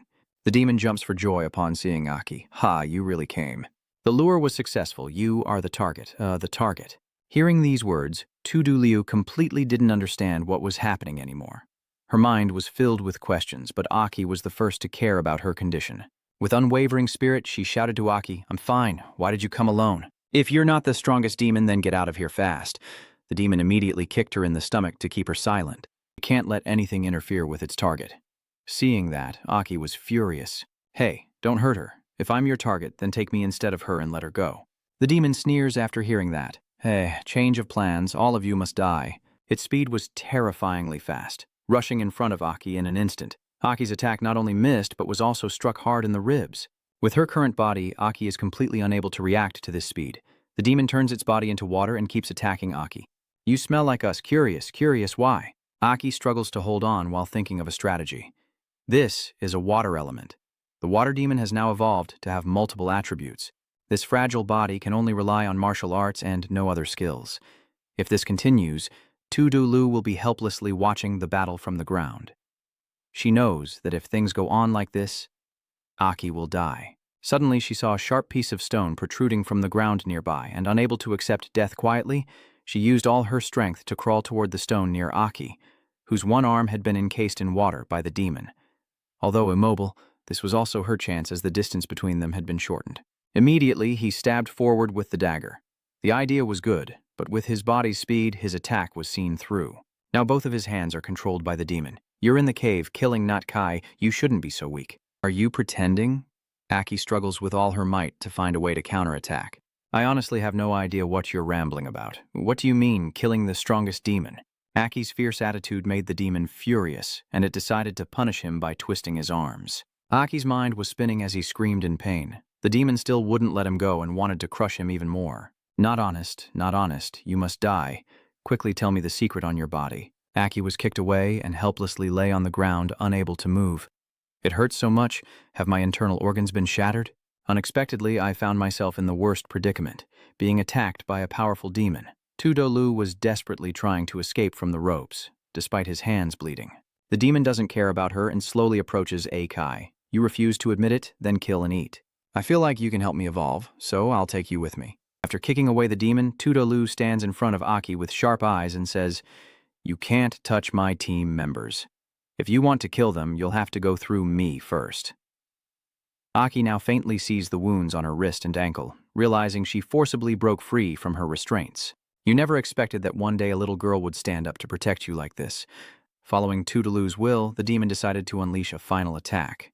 Drops of water burst from its body, forming countless sharp needles that then shoot forward at an incredible speed. Seeing herself as a burden, Aki gasped, Lu, get out of the way.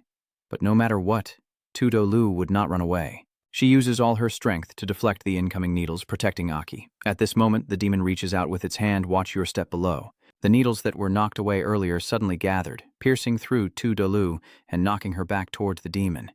The demon grabbed her by the neck and grinned eerily. If I want to fight to the death, I won't hold back. I'll torment you and make you scream. Seeing this scene vaguely, Akai's inner turmoil seems to be shouting in helplessness. Let go of her. It's so ironic. Living again only to see my comrades die before my eyes. Nothing has changed. I still have to rely on a girl's protection. Even myself I can't protect, let alone others. At this moment, the core in Aki's chest suddenly shatters, his eyes blazing red, releasing a terrifying energy. At the very least, I can't watch my teammates die in front of me without being able to do anything.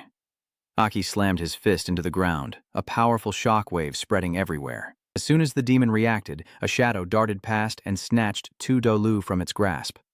Aki hadn't even attacked it yet, but already its arm was covered in wounds. It's all caused by the pressure of the wind. Aki carefully lifts Tudolu in his arms and gently says, You did very well as a team leader for the first time. Lu, leave the rest to me. One of Aki's eyes turned red, no longer human at all. The demon also sensed this change in you.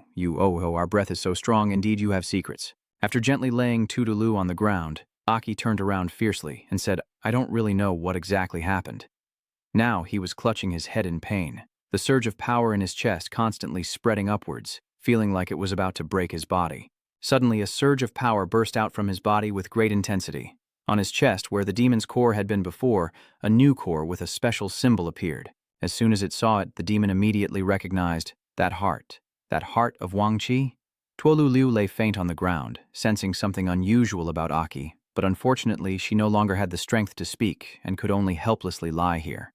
After fully unleashing his energy, Aki's body transformed, with the left half of his body appearing to turn into a demon with horns and sharp claws. The ultimate form has awakened. Now every step Aki takes makes his other self retreat in fear. It's time for you to die. Elsewhere, the gray demon holding the two captains suddenly senses a tremor from afar. Dizzy, breathing is real. Really strong among your kind? While it's distracted looking the other way, Kukru Duong suddenly attacks. You're distracted, hybrid. Jago also threw a punch to its face, knocking it away. But the two captains immediately charged forward with relentless attacks, causing the demon to stagger for a moment. Too strong, it can't resist. Before it could recover, the two captains combined their attacks to carve a hole in its body, turning it into a demon. Finally, Jago kicked it into the air. The demon still had a bit of life left, reaching up to the core in front of its chest. Yet they still dug a hole in him. And now, humanity is doomed together. Realizing the demon's intention to self-destruct, Ju immediately shields Choi Ryu-Ru. She knows that neither of them can withstand the explosion from the demon's ultimate self-destruction, so if sacrificing herself can save her teammates, she is willing to do so. At this moment, the demon was shot and crashed onto the ground. Before self-destruction could complete, it was already defeated. The arrow-shaped streak just now was fired from the defensive gun. Even though the situation on the wall was extremely critical, Joel gave the timely order and successfully saved the two captains. At this moment, Joel is still fighting fiercely on the wall, but no matter how many demons he kills, their numbers seem to remain unchanged. With the situation like this, the monsters will bypass the city wall and slaughter the humans inside. There's no other choice, Joe shouted loudly to the two captains and immediately turned back to the city. The demon army is attacking. Jago, upon receiving the news, Ju is planning to return and save them. Come on, we must immediately return to the city. They need us there. But Kuktuduong hesitated, looking back. Damn it, what about the two kids? Understanding my teammates' feelings, Ju still had to advise him. My mood is like yours, but we are not just leaders, we are also warriors. These words awakened Kuktuduong, and he could only grit his teeth in helplessness before rushing back to the city wall. On the other side, the blue demon was trembling uncontrollably. What are you doing? Our kind is human. You are the most evil demon. Huh, that's not right. You're even stronger. Why can humans grow horns? No, it can't be true. Why? Now its mind is flooded with unanswered questions. Nothing like this has ever happened before. Unlike it, Aki calmly gathers a small light sphere on her finger. Maybe this is the meaning of my rebirth, to possess all the power of the demon and then change everything. With a flick of my finger, the light sphere flew straight to Tudolu and healed all her wounds. Seeing this scene, the demon was stunned with his mouth open. Huh? Sister Liu, Aki, placed her hand on her chest and muttered to herself. It seems I have some memories from that time. Maybe it's because I absorbed the previous wood-type spirit. If I absorb you, I might also gain water-type power. As the words finished, countless roots sprouted from the ground, forming a giant throne. Standing tall on the throne, Aki spread his arms wider, increasingly resembling a demon.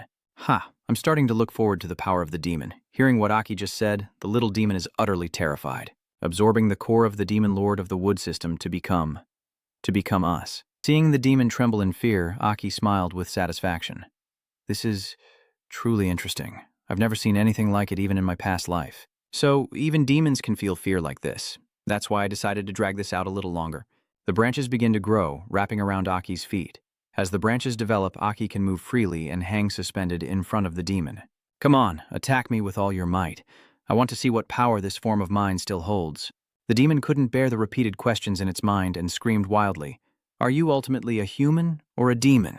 As it shouted, it swung a water blade forward, but in this state, Aki easily leapt backward to dodge the attack. Controlling the elements. I remember the wood-type demon I absorbed using this move. Aki extends his hand forward and slowly clenches it, causing countless branches to grow from the ground and trap the demon in an instant. He didn't stop there, clenched his fists and crossed his arms, causing the branches to tighten even more. Aki could easily control the surrounding wood element as if it were part of his body. The demon screams in pain as it is tightly bound. If this continues, it will be torn apart in unbearable agony. With no other choice, it had to use its trump card. In an instant, it turned its body into water, broke free from the restraints, and charged straight at Aki. Aki managed to dodge, but the demon immediately restored his upper body and went on a furious attack. It's not enough. You won't be able to kill me. Your wood system can't just dissolve yourself like I do, right?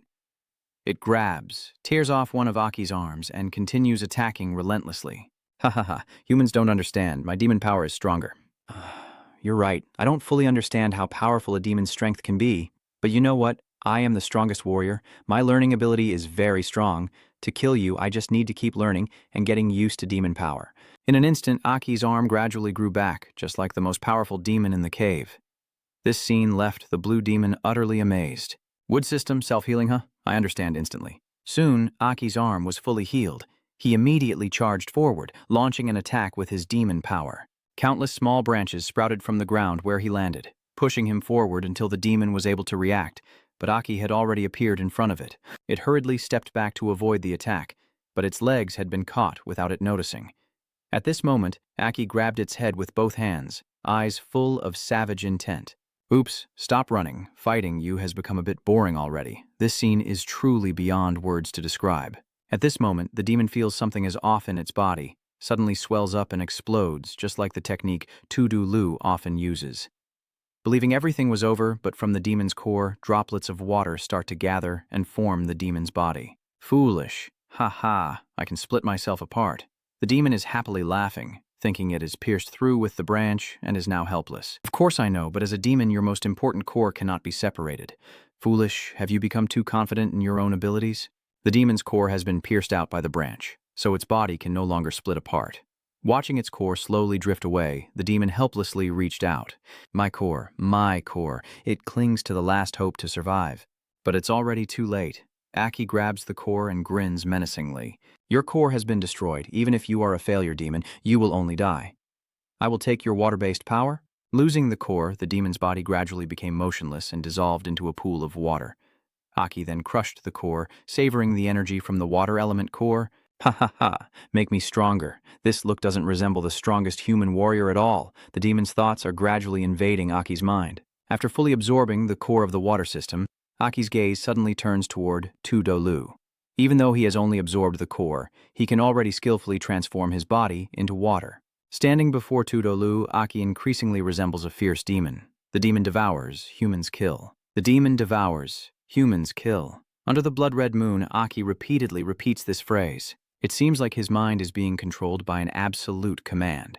Without hesitation, he slashes straight into Tudo Lu with his sharp claws, breaking through the wooden healing barrier. Blood splattered everywhere, staining the sky red, but it was Achi's blood. Turns out, in that critical moment, his human side regained control of half his body and used his hand to shield Tudo Lu. Stop, damn it, stop. How could I kill my teammate? How is that possible? I have to bring her back. Damn, voice, get out of my head now. Aki clutching his head, shouting loudly as the demon core once again shines brightly. At this moment, the will of the Crimson King once again falls into slumber, yet it can still resist my will. Interesting. On the city wall, all the soldiers are fighting desperately. The demons have successfully climbed onto the wall and are beginning their assault on the city. During the fight, Shino shouted to Tomo, "Why aren't Aki and Liu here? Our squad only has 2 people, that's not enough." Tom calmly replied while killing the demon. Just now when I arrived, I overheard other squads say that 2 soldiers secretly left the city and were targeted by the Demon King. It seems like Aki and the others are worried about dying. Hearing this, Shino gasped in shock. What did she say? I can't believe any idiot would do something so crazy. Tomo could only hold her head and sigh, unable to imagine the consequences of being targeted by the 2 most powerful demons. But now is not the time to think about other things. The 2 need to focus on fighting if they don't want to die here. At this moment, Kukdio Duong and Ju have also returned and joined the battle. As soon as he saw them, Joel asked about their core status, and Kukdio Duong, still fighting, replied that their energy consumption wasn't too high, and they could still keep killing these damn monsters. The warrior's core will be depleted, and the greater the burst intensity, the higher the consumption. As a result, the combat strength that can be exerted will gradually weaken. But luckily, just now the 2 captains worked together to deal with the top-tier demon, so the core situation is considered stable. Otherwise, today's demon attack would be very troublesome. Soon, the 3 captains gathered together. Jago then asked Joel what he planned to do next. While fighting, Joel explained the plan that needed to be carried out. The 2 of them killed one of the elite demons, clearly reducing the attack power of the unranked demons significantly. The last one kill is also not here. These demons are like headless snakes, attacking aimlessly and without discipline. These mindless monsters may not have consciousness, but they know the fear of death and are afraid of us. This will weaken their desire to attack and give the defenders on the wall more time to recover. Confidently grasping each person's core, they suddenly unleashed a burst. Knowing the plan, the energy source of the 2 captains' cores suddenly exploded. Both of them jumped into the air and then crashed down like 2 bombs, smashing countless demons into pieces. Including the attack from the most powerful demon earlier, today marks the 2nd time their core energies have erupted. If not for the limits of the core and body, the extreme sugar level would continue to kill in this state forever. The extreme sugar level and Jago transform into 2 streams of red light, crazily sweeping everything in their path. The explosive state of the red power core is indeed the most intense, but Lamhotch like Joe also refuses to give up. With lightning speed, he charges straight ahead, taking down every demon in his path. At this moment, Tomo surprisingly stopped filming. Impressive. I've never seen the captains attack like this before. Wow, so powerful. Damn, I'm speechless. And Shino is carefully observing the fighting style of the 3 captains. This is the true strength of the core warriors that Hang has always dreamed of. He swore that one day he would become a warrior of this caliber. After the slaughter, the three captains stopped in front of the city gate. The bodies of all three are still in a stable condition, nothing to worry about. The demons, frightened by the recent slaughter, dare not approach them. Seizing this opportunity, Joel looks up at the wall and gives the order. The warriors reinforce their stance and continue fighting, forcing the demon tide to retreat. Encouraged, the warriors were ready to continue fighting with full spirit. Joel could finally breathe a sigh of relief. Just then, Joel's pupils suddenly shouted, "Watch out! Something is coming this way." The three captains immediately became alert, preparing to fight the remaining top-tier demon. From afar, the monsters kneeling on the ground form a clear path, but what appears next leaves the three captains speechless. Walking through the horde of monsters, Aki carries Tudulu in her arms as she moves forward. Jago looked at Aki, still not understanding what was happening. She clearly remembered that Aki had been chasing after the most powerful demon. Aki's success in saving Tudulu is truly unbelievable. Joel is now extremely panicked. Hey, Aki, even though we've just defeated the monstrous demon's offensive, you can't just walk through like that. The two of them will be overwhelmed in an instant. Exactly as expected, the demons immediately pounced on Aki to tear him apart. The three captains saw this and charged forward together. Even at the risk of their lives, they couldn't let their subordinates be killed right before their eyes. Standing among countless demons, Aki remained completely still, not wanting to be disturbed in the slightest. With just a cold glare, he frightened all the demons into retreat, each trembling and unwilling to take a step forward. When fear reaches its peak, they decide to run away. They understand clearly that if they stay, only death awaits them. Although the distant monsters didn't understand what was happening, they also followed their peers and ran away in fear. Aki stood amidst the horde of monsters, yet remained safe and unscathed. The three captains quickly slammed on the brakes when they saw this. Witnessing the demons' retreat, the soldiers on the wall thought it was thanks to the three captains and praised them, but the person being lauded didn't understand what was happening before their eyes. Is it because of us, or is it because of Aki? At this moment, Aki collapses exhausted onto the ground. In a daze, he feels as if he's lying on a giant demon's head, surrounded by a vast ocean of blood. In the dark space, a voice echoes, "Are you really enjoying this?" "My strength." Aki remained completely calm and asked back without any reaction. "Who are you?" The voice continues to echo. "You met me half a century ago. You should still remember." Aki thought for a moment and then said, "Batkai. You are one of the two Batkai I saw back then." "How many Batkai are there in total?" Suddenly a voice rang out right beside Aki. "Oh, don't worry about that. You'll find out soon enough." As Aki turned around, he saw a blazing red demon sitting beside him and casually said, "I am Crimson King Kai, the strongest of the 8. No wonder you're not afraid when you see me. No wonder your mind is so strong that you can resist my mind control. You're indeed the strongest warrior, but I definitely won't harm you for now." Ignoring these words, Aki got up and kept asking questions. "Why did you choose me? What exactly happened to my body?" Too many questions are starting to annoy Crimson King Kai, when suddenly another Crimson King Kai appears, embracing Aki's body from behind. "You will find out soon enough. No need to rush. And as for your body, it is now also my body. Due to certain reasons, I may have to fall into a deep sleep for a while. For my safety, I will have to trouble you to keep evolving, then infinitely approach me during the perfect period." Hearing these words, Aki couldn't hold back anymore and mustered all his strength to punch the demon in front of him in the face. "Huh. What do you guys really think humans are? You bastard, I will kill you." Just then, a call brought him back to his senses. "Aki, wake up." By the time he realized, he saw two protruding mountains before his eyes. They were so white that he immediately understood the situation was dire, but Aki still kept his eyes fixed tightly without looking away. "Wait, what am I doing?" Then I was attacked and beaten by Tudulu's guards. "Kid, where do you get the guts? Damn it, even if you're the savior of the young lady, I can't forgive you. Damn it, how dare you disrespect our young lady like that? I should cut off this arm and kill him." Everyone in the room bowed to this man. Seeing Tudulu call him father, Aki looked on in confusion, not understanding anything. "This is the head of our town's martial arts family. Everyone knows him. Tudu family, Tudu Hongong. You're from here, right? Why does it seem like you don't know?" Aki guessed that while he was unconscious, this person took good care of him, so he immediately bowed in greeting. "My apologies, but I can't provide the translation for that line." "Ha, it's all right. You saved my daughter's life. Our Tudu family must thank you for your bravery." Then he told the three captains, "Tonight everyone can rest at our dojo and then celebrate our victory over the demon today. You three have grown up under my watch, so no need to be polite. You can consider the Tsutuo family as your own, but if it's the girl, I apologize for bothering you. She's naturally stubborn and has been punished a lot. In the future, I'll need you to teach and train her more." Kukdio Duong replied, "Don't worry, Lord Huankung. We will do our best. It's clear that the Tudu family's status in this town is extremely high. Even the three captains must show respect when standing before Tudu Huankung." At this moment, Kukdio Duong suddenly asked everyone to leave the room except Aki. When only the three captains and Aki remained, Kukdio Duong carefully asked Aki, "What do you know about the appearance of the most evil demon during the warrior trial, and this demon's appearance this time?" Joel suddenly interrupted beside him. Even as a member of his team, there is no room for hesitation. "Let me go." Facing Aki, the three captains all exuded a deadly aura. "Aki, are you a demon?" Hearing this question, Aki froze for a moment, then scratched his head awkwardly. "I'm a demon." "Ha ha ha. Are you all deliberately joking with me?" "The remaining demon, not Ki, is with Duong Duong and Jago, and they will all be eliminated." "Could you really handle the remaining demon alone? How am I supposed to help Tudulu escape smoothly?" Aki was panicked and couldn't come up with a reasonable excuse. At this moment, Joel's eyes shone brightly. "Maybe because you're an accomplice of the demon, so you can escape from them every time." Aki gritted his teeth, unsure of what to do. "Should I really reveal my secret here? Is it okay to tell them my secret? If I tell them, what will happen to me? They will kill me immediately.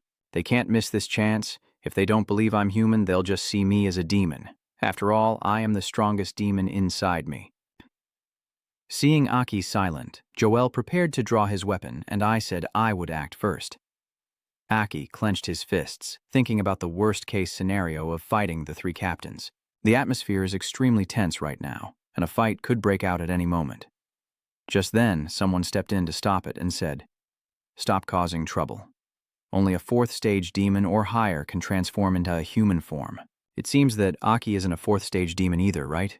Even if he has the ability to reach the sea-level town, it doesn't really matter to us. Hui Yue Tang also spoke up. "One more thing. Demons won't save their teammates. They have no concept of comrades. They are the selfish and cruel type. But Aki risked everything to save Tudolu. I don't believe he's a demon." Joel then relaxed his killing intent and smiled happily. I knew it. I just wanted to tease him." "Why are you both so serious? You and Lu have already gone through hell. It's been tough enough." "I'm really speechless with this, Captain. It was almost a big fight." Although there's no more doubt, Kukdio Duong still has a question for Akai, but Lu told us that when she fought the strongest demon and fainted, she didn't remember anything afterward. "In the end, you saved Lu from the demons. What exactly happened?" Jago has the same question. "Could it be that you really defeated that most powerful demon?" This question helped Aki come up with an answer. "You have always thought about the demon inside your body but forgot about other abilities."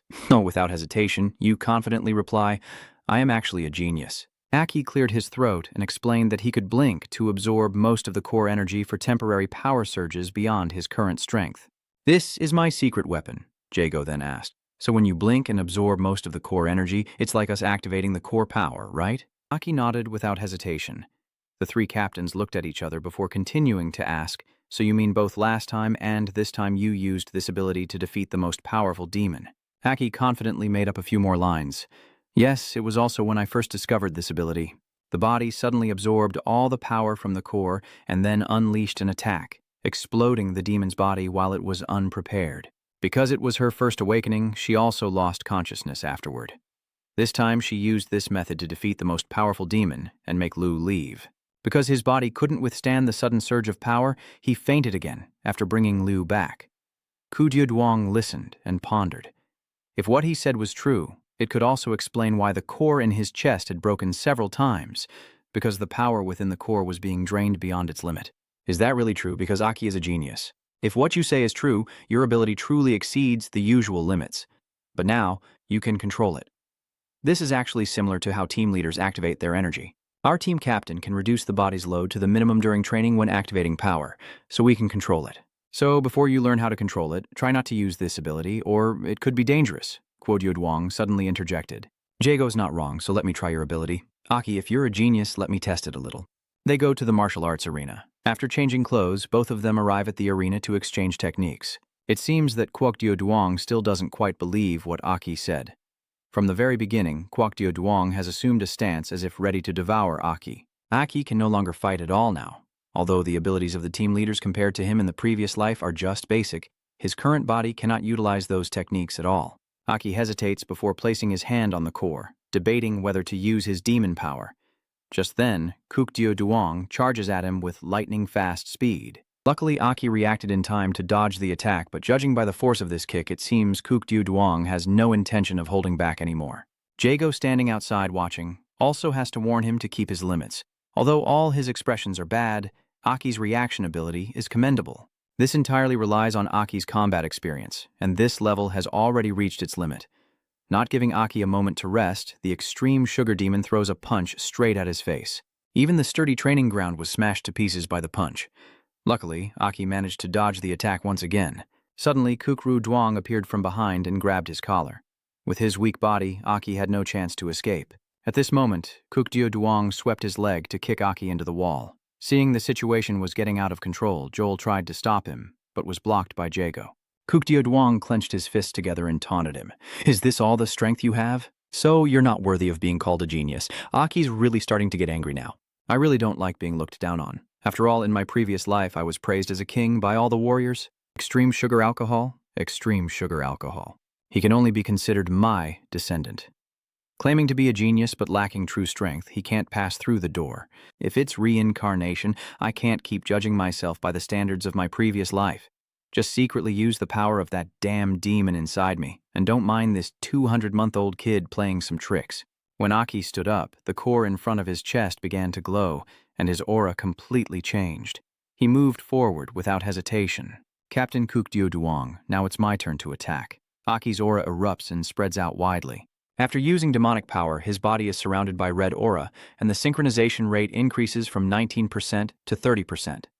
The low-level core synchronization rate in his chest also rises.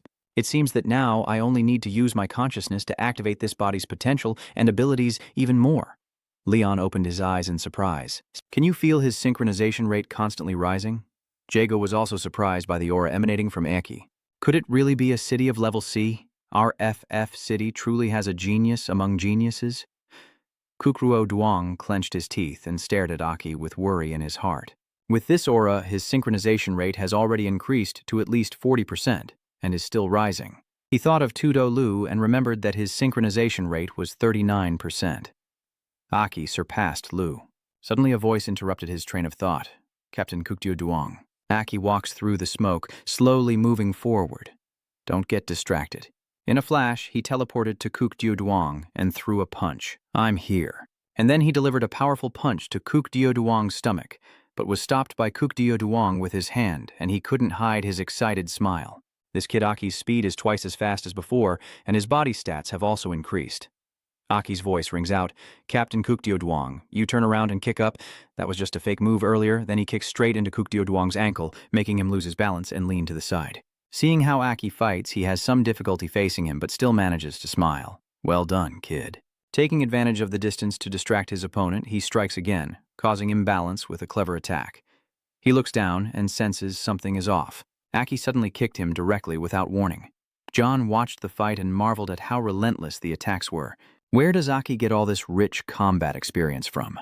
The voice behind suddenly sounded out. "Fighting up close is what he specializes in, so there's no need to worry. The one who just arrived is Tudo Huan Kung, the head of Tudo Jia." Leon and Jago shouted out as soon as they saw him. "Truquan Palace." Jago happily took his hand. "Master Huan Kung, when did you arrive?" Tudu Huansung looks quite relaxed, but as soon as they arrive, the two are too focused. John scratches his head nervously and says, "Sorry, Huansung, we're just using the training ground." Clashing with this kid caused a bit of a commotion. Tudo Huansung looked at the field and broke into sweat, calling this a little disturbance. John still remains very confident. He even dares to come openly. Tudu Huansung just smiled and let it go. "It's okay. I also want to see if the little guy shares a name with the greatest warrior." How to face Xiaodo's counterattack. At this moment, Kukdyu Duong has already grabbed Aki's leg. He steps back to gain momentum, glaring with deadly intent. "Got you now."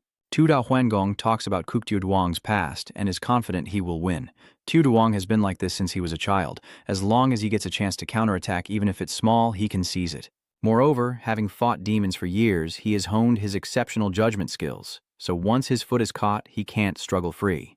That kid Aki must have received a beating he won't forget. At the same time, Kukdyu Duong raised his fist, ready to fight Aki. Aki was not afraid and smirked. "No, your eyes flash with a terrifying look, just like the greatest warrior. I caught you." Captain Kukdyu Duong. After saying that, he jumped up, pushed the person back, and then forcefully slammed his forehead into Kukdeo Duong's. The three of them were all stunned by this move of yours. Kukdeo Duong leaned back, clutching his forehead in pain. He releases Aki, steps back a few paces, feeling resentful. That guy from your family. But at that moment, Aki also jumps away. You land with your eyes blazing red. Humanity's forehead is very tough, but the area between the eyebrows is very fragile. He said, then suddenly disappeared and rushed toward Kukdeo Duong. Keep attacking. Captain Kukdeo Duong. Kukdeo Duong's eyes lit up, and it seemed like there was a change in her body. He regains his fighting stance, his body emanating a red aura. I've come this far. John noticed something was wrong and shouted a warning. It seemed like Duong Duong was no longer planning to raise his hand. The large rock surrounding Kukdeo Duong, Aki immediately guessed Kukdeo Duong's move. Is this your ultimate attack? Instead of worrying, you seem excited.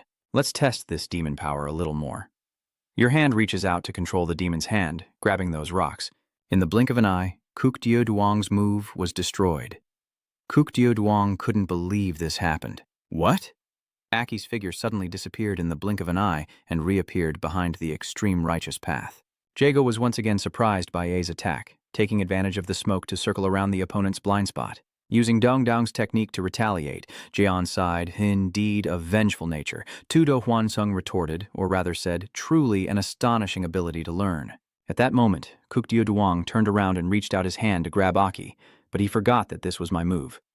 I understand it better than anyone, but unfortunately, this match has already reached its end. Kukdeo Duong couldn't fight back against Aki. Tudo Hwansung keenly realized that the little demon had already lost. As Aki's fist rushed forward with a powerful strike to Kukdeo Duong's stomach, he managed to deflect the punch to one side. Kukdeo Duong couldn't help but be amazed. Aki's powerful punch was intentionally aimed to miss. Aki slowly retreats, while Captain Kukdeo Duong has always used grabbing as his method of attack. If I had used my true skills from the start, I might not have gained the advantage. Explained to Kukruo Duong.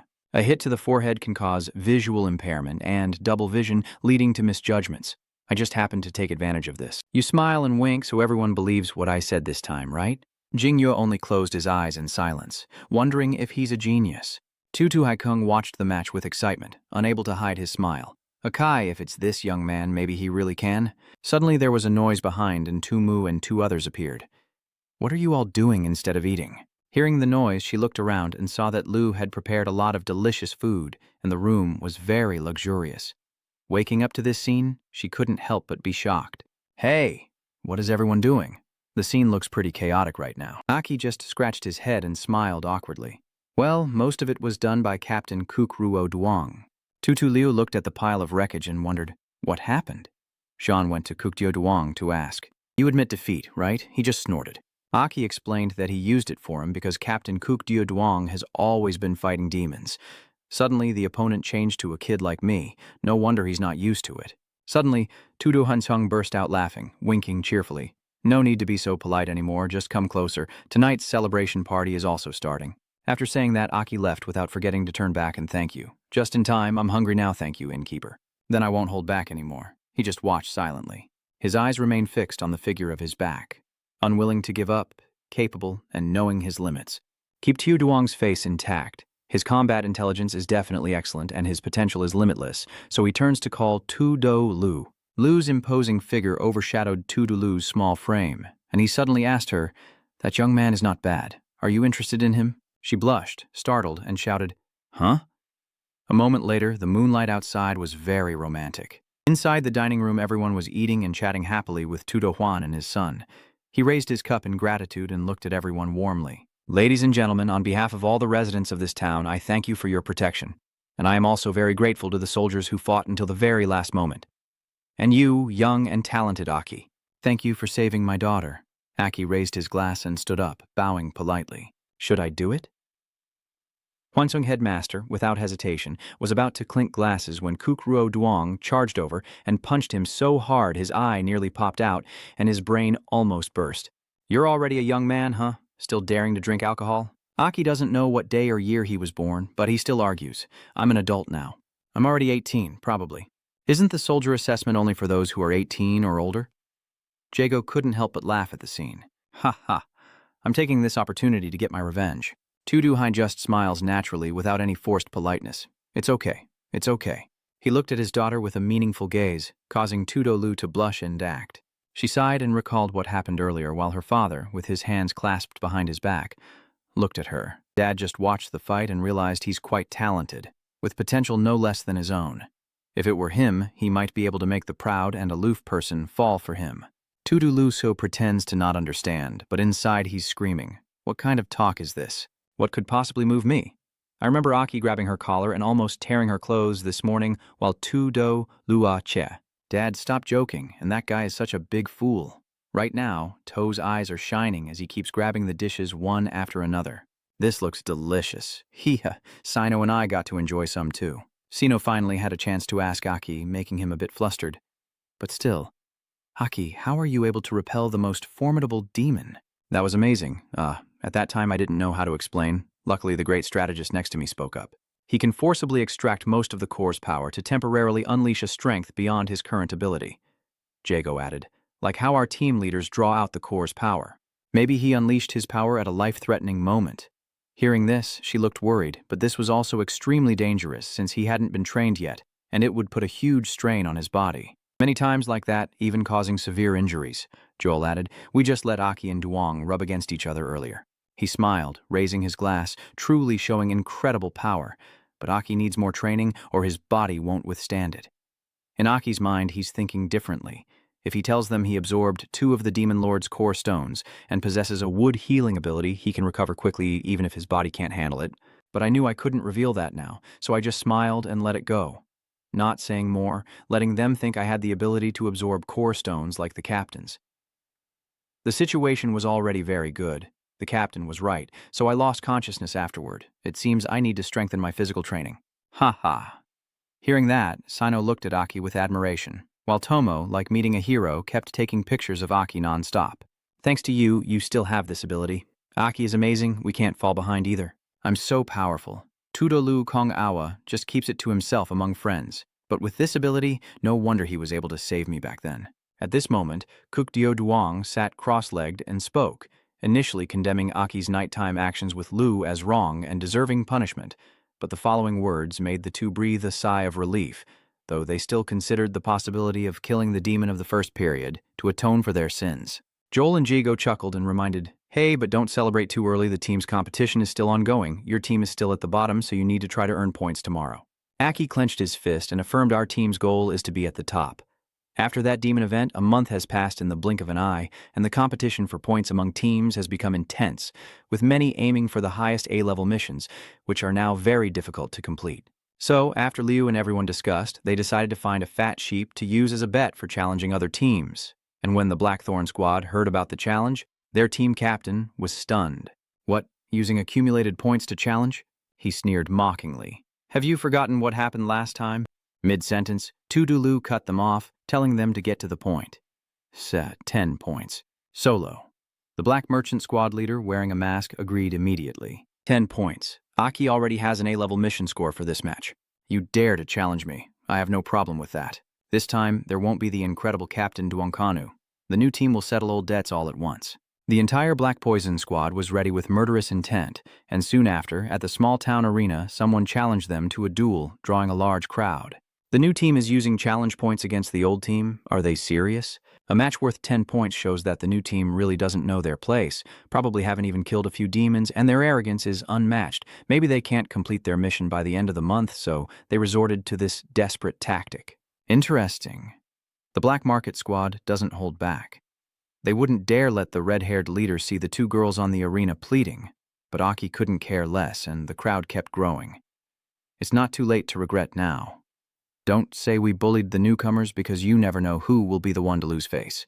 Aki glanced and asked, Captain, why don't you go up? The red-headed one seems to want to be fair to easily earn points, so you put the girls up, lose, and then use the excuse of not wanting to add points. He introduced Sister Ong on the arena, and our vice-captain is also a girl, so dealing with you is enough to save face. Hearing that, Aki forced a smile out of fear. Is that so? I advise you not to underestimate our captain. Your eyes flash with a golden light as you turn to look at the red-headed opponent and remind her she's not an ordinary girl. Ti keeps capturing moments on the arena. Ah, Lu is starting to move. So, Tudulu begins to approach her opponent to take the initiative, channeling the blue of her demon core to score quickly. Quick attack, quick victory, 10 points, bring them back to me fast. Sister Ong over there still prefers to talk before acting. She is the eldest daughter of the Tudu family. Tudulu is known as the smilingless Lasak girl. She channels the energy of the blue vein of the core into the sharp spear in her hand. Today I must learn a lesson. Tudulu, lazy to waste time, charged straight at Sister Ong with incredible speed. Go up. In the blink of an eye, a powerful punch came rushing in, forcing Ong to raise her hands to block. Ong gritted her teeth and thought to herself, isn't she a recovery system of the 6 hallucination system? How can her speed be as fast as the agility system of the blue core? Sister Ong sensed something and looked down at her arm, seeing Tudulu channeling energy through her contact. She quickly knocked the opponent's needle out of their hand, taking away their weapon. Seeing the plan succeed, she thought to herself, as expected, this former member may have become a soldier earlier than us, but most of them rely on team cooperation. When it comes to solo attack and defense, there's no order. Teamwork is good, but individual ability is often overlooked. Ong's sister gritted her teeth and thought to herself, then channeled energy into her muscles, causing her muscles to involuntarily contract and weaken rapidly. Tulo transmitted energy into her 2 temples, opened the central gate of the great battle, and rushed forward like an arrow, her 2 hands consecutively striking multiple acupoints on Ong's sister's body, leaving her unable to react in time. The red-headed guy below can't believe his eyes. All strikes hitting only muscles and joints. Soon, Ong was knocked down and rolled onto the floor, losing her ability to fight. Tudulu glanced down. Tudu is excellent at martial arts. Done. She flicked her hair and turned around with style. She hurriedly let 2 team members climb onto the stage, amid the cheers of the spectators below. Vice Captain Tudulu truly lives up to being the top seed among the newcomers. Their team probably relied on her to get up there. As expected, Lasat doesn't smile. So cool. Turns out Tudulu really is hard to predict now. The theory of argumentation is probably no one can match. Te smiles and turns to the redhead to remind him. G, 10 points. Remember to deliver it to our squad. The redhead's eyes are bloodshot with anger, thinking to himself, ah, damn it. Tudulu is not bad. He steps forward to challenge Aki's group. Let me go up myself. Do you still dare to fight? 20 points of maximum effort. Hearing that, Tudulu's eyes lit up, her face calm but secretly pleased as she activated her demon core again. Nice 20 points. But Aki raised her hand to stop him. The team leader just finished fighting. Let him rest. He pointed at himself with a confident and authoritative look that made the redhead furious. Let me handle this. Seeing this, the target becomes irritable and points a finger at Tudulu. You have no right. Get out of here. I only fight the team leader of yours. Aki looked at him, a smile on his face as if watching a good show. I also said she is our team leader, so shouldn't you defeat me first to earn the right to challenge our leader? He shrugged dismissively, not even confident enough to fight me. I'm fine with that. The people behind the target whisper to each other. Ha, your tactics are so clumsy. The target points his index finger at Aki and taunts, hitting her so hard she doesn't even recognize herself. Everyone behind is panicking. The team leader has taken the bait. Sino looked behind to Mo. Aki was already on the stage, excitedly taking photos with her camera. The target and Aki head onto the field, surrounded by a crowd watching as the target uses their ability to transform into a gun. I've swapped in the training air bullets. I look confident and proud, saying, it won't hurt if you get shot, but it still hurts. Aki looked at him, his eyes full of thought. So you even have training ammunition now? Impressive indeed. He continued to think, recalling that before he didn't have this. Sharpshooters aiming to improve could only use real guns and live ammunition on the battlefield, gradually moving forward with a confident stance and an unreadable expression. So aim carefully, someone below is shouting, not bad for a rookie soldier. Even the captain's aiming skills among the soldiers are not to be underestimated. Saying this without feeling embarrassed, huh? The target is looking at you and frowning. Having confidence is a good thing, and his stance looks ready for battle. I allow you to use any weapon you want.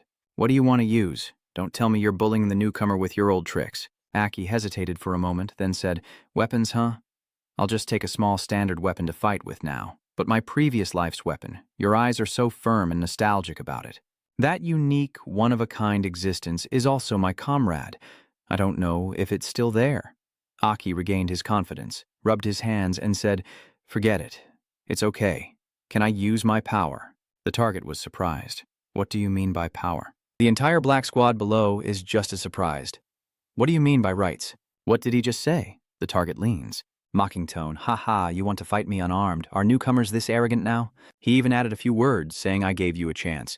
If you chose to fight hand to hand, then I'll make it happen for you.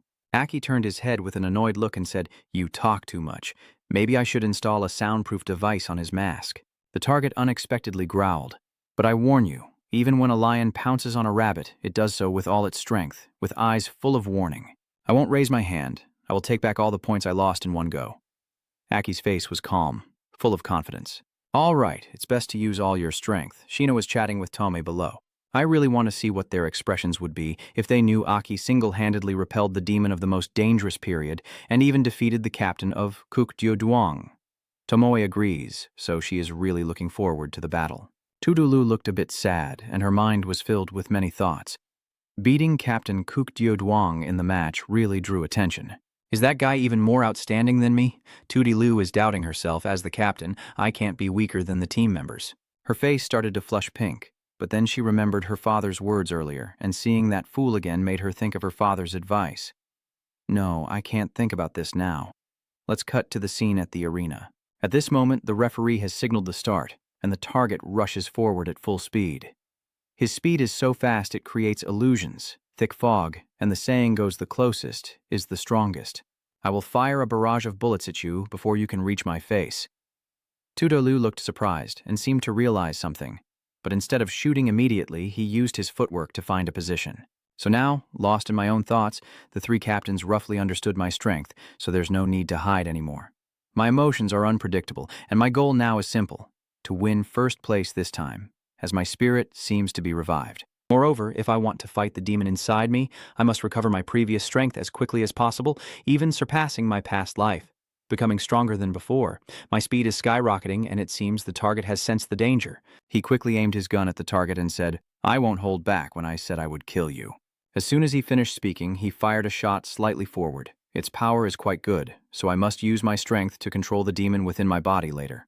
You gently sidestepped to avoid the shot from the target, your eyes shining as you moved toward it. He also remained undeterred, preparing for the next shot. Ha charged forward, and immediately the gun was loaded and fired repeatedly at the target.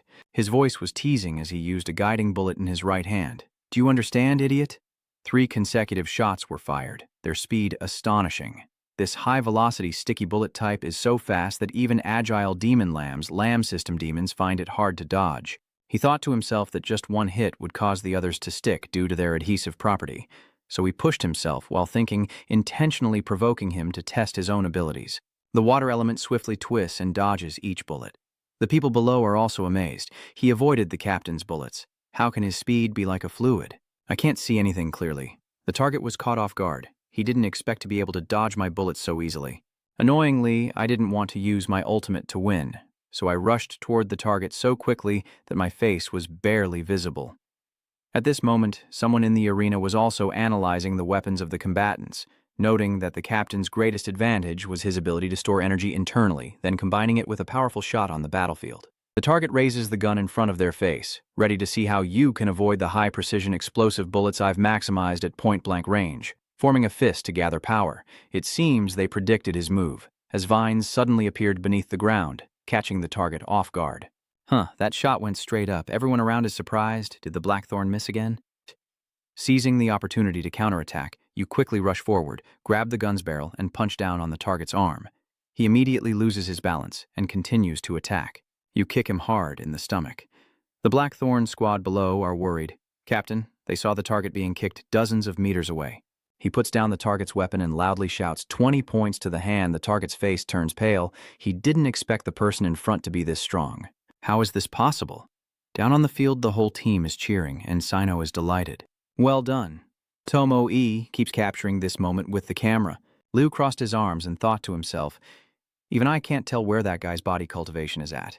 Here, I easily earned 30 points from the Black Merchant team, challenged Liu, and also attracted the attention of other teams. More and more young warriors are eager to challenge themselves each day, and even many veteran teams are proactively issuing challenges. After tasting success, the 4 members of the Liu team adopted a rule of continuous challenge and scoring battles. Shino and Tomo also performed well, with Liu's team losing less and winning more, steadily accumulating points as their score continued to rise. Using incredible speed, by the end of the month, Lu's team stunned everyone with their pace, topping the Kukdyu team's scoreboard. The group stood proudly together, each face shining with joy. They received the final qualification to compete, so the final battle among the last 3 teams is about to begin. Time is running out at the arena as the month comes to an end. Today is a beautiful sunny day, and a voice from somewhere echoes.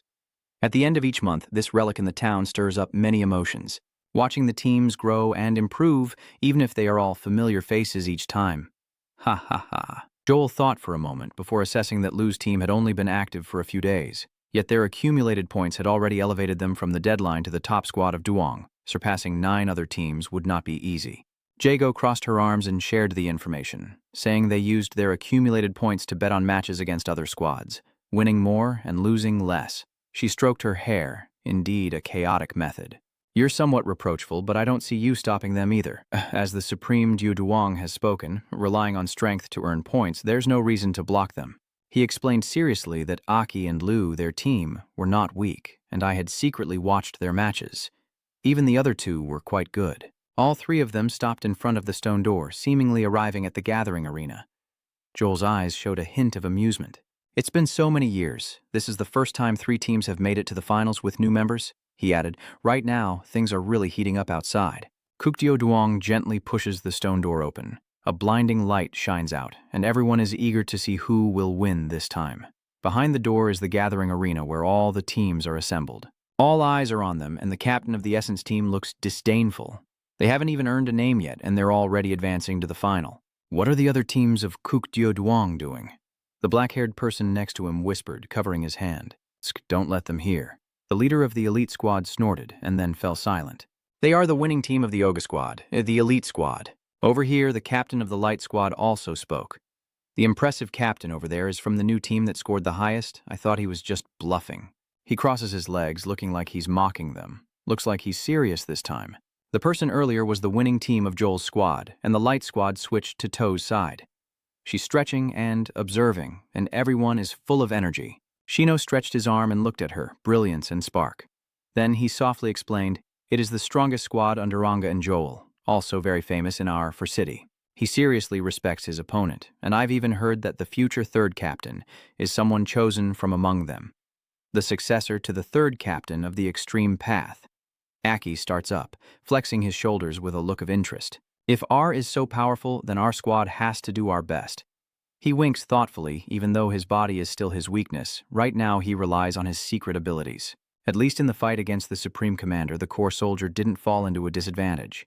He was full of confidence, and this time, securing the top spot shouldn't be a problem. The question is, what's the reward? Jago, with his attractive figure, confidently walks in. She confidently and cheerfully shouted, "Come here, everyone!" Immediately, the 4 of them ran over. Captain Onga gently pats the leader of the Tin Hoa squad on the head, her eyes filled with affection as she looks at them. The Tin Hoa squad leader beams, "We're ready to take first place. If we do, we want a little extra reward." She pouted and asked for a reward like a child, such as taking us to the B-level town to buy things. Someone interrupted the conversation and loudly said, "To buy things in the B-level town. Is this your grand goal for the Celestial Flower Sect? Your tone is sarcastic, truly admirable." The squad leader sneered and said, "Our team really looks forward to going to the B-level town to meet stronger warriors." He put his hands in his pockets, looking proud and confident about exchanging blows with them. The team leader from the elite team glared fiercely at him. "Yeah, what do you understand? Buying things is also a form of cultivation for female students, you fool." The Teen Hoa squad members also agree and are annoyed. That annoying team of light always clashes with us. Joel asked, "Are you guys about to bloom your love?" The leader of the Tin Hoa squad frowned in anger. Captain Joel is never that serious. Kukdyu Duong looked at Aki's group and shouted, "Lu, you guys come over here and gather too." The whole group answered in unison, "Yes." Tudulu leads the group. Let's go.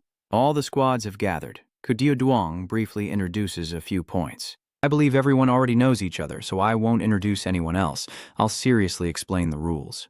The final consists of 2 stages, team competition and individual challenge. Finally, Jago raises his hand to continue explaining the specific rules. At the start of the phase, I will explain the details to you to emphasize your spirit, but first I'll give you a sneak peek of the reward this time. She winks. I know you all dream of rewards. This time's prize won't disappoint you. Joel enthusiastically stretched out his arms and said, "Just as you wanted, the first place competition this time will allow you to observe and learn in the B-level city for a week." All the squads are excited, cheering that it's amazing and they really get to go to the B-level town. That's awesome. This time we have to win first place for sure. It's not in vain that we've always been on duty.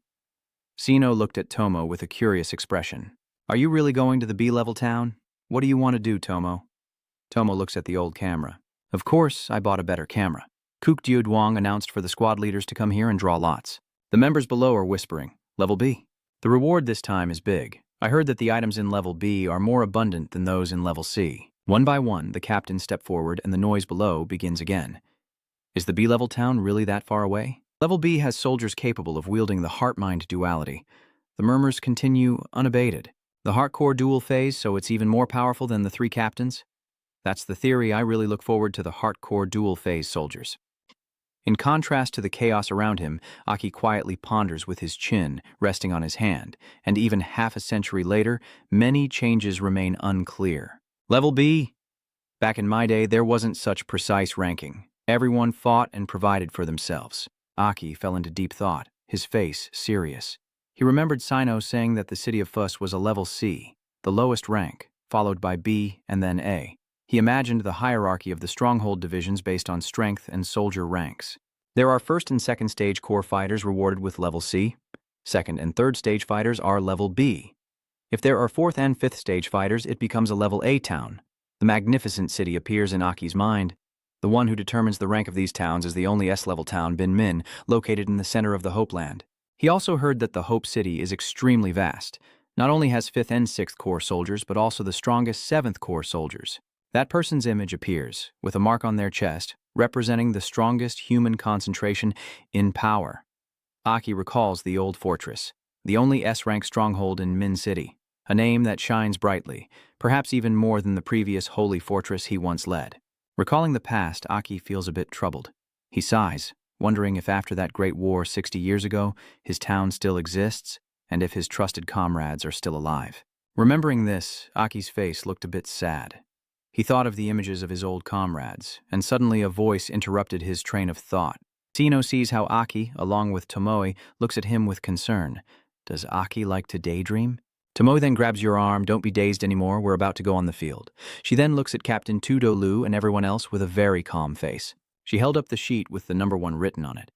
The first match was now underway on the field, and the referee loudly announced that the weapons had been replaced with training tools. The light beam faces off against Team Liu, and both squads stare at each other, as if they are ready to fight at any moment.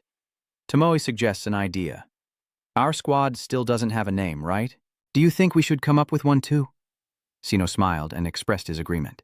"That's true. A good team name is also very important. It would look cool if it becomes famous later on." Aki also agrees. "Not bad. After the fight, we can discuss it." Tudulu looks quite tense, clearly stressed. The squad leader's voice rises in dissatisfaction. A sluggish team still wants to compete for first place? He frowned in frustration and gave the order. "Listen up. Everyone find your own target to fight. Let me handle that Lu team leader. The rest of the squad all agree." Quickly, a pre-planned solo attack plan appeared in Lu's mind. This kind of solo strategy is very effective when you have the advantage in strength, but unfortunately, her sharp eyes were completely immersed in the fighting state. She signaled for everyone to fight together, and immediately the Lu squad rushed forward. Aki continued to plan silently in her mind. It seems Lu also saw through the opponent's tactics. For our squad, directly breaking through the team leader is the most effective strategy. Aki quietly observes and makes a prediction. The weakness of splitting up in battle is that each person fights alone. If the leader falls, the others will immediately lose their will. Aki watched Lu's back, and his judgment was not bad. Someone in the light squad has detected the problem. Do they want to break through the team leader first? The entire team, led by Lu, quickly regrouped, defended their position, changed tactics, and aimed to take down the squad leader first. The target is Tu-Do Liu. Behind Tu-Do Liu, 3 enemies suddenly attacked, and she calmly maintained formation to cover. Immediately, Sino and Tomo charged to break the encirclement. The leader of the Shining Squad feels the pressure and wants to take me down directly. His eyes are determined. Don't underestimate me. He stomped his foot down hard, ready to break through Tu-Do Lu's attack. Tu-Do Lu at this moment was holding a staff coming from across the river.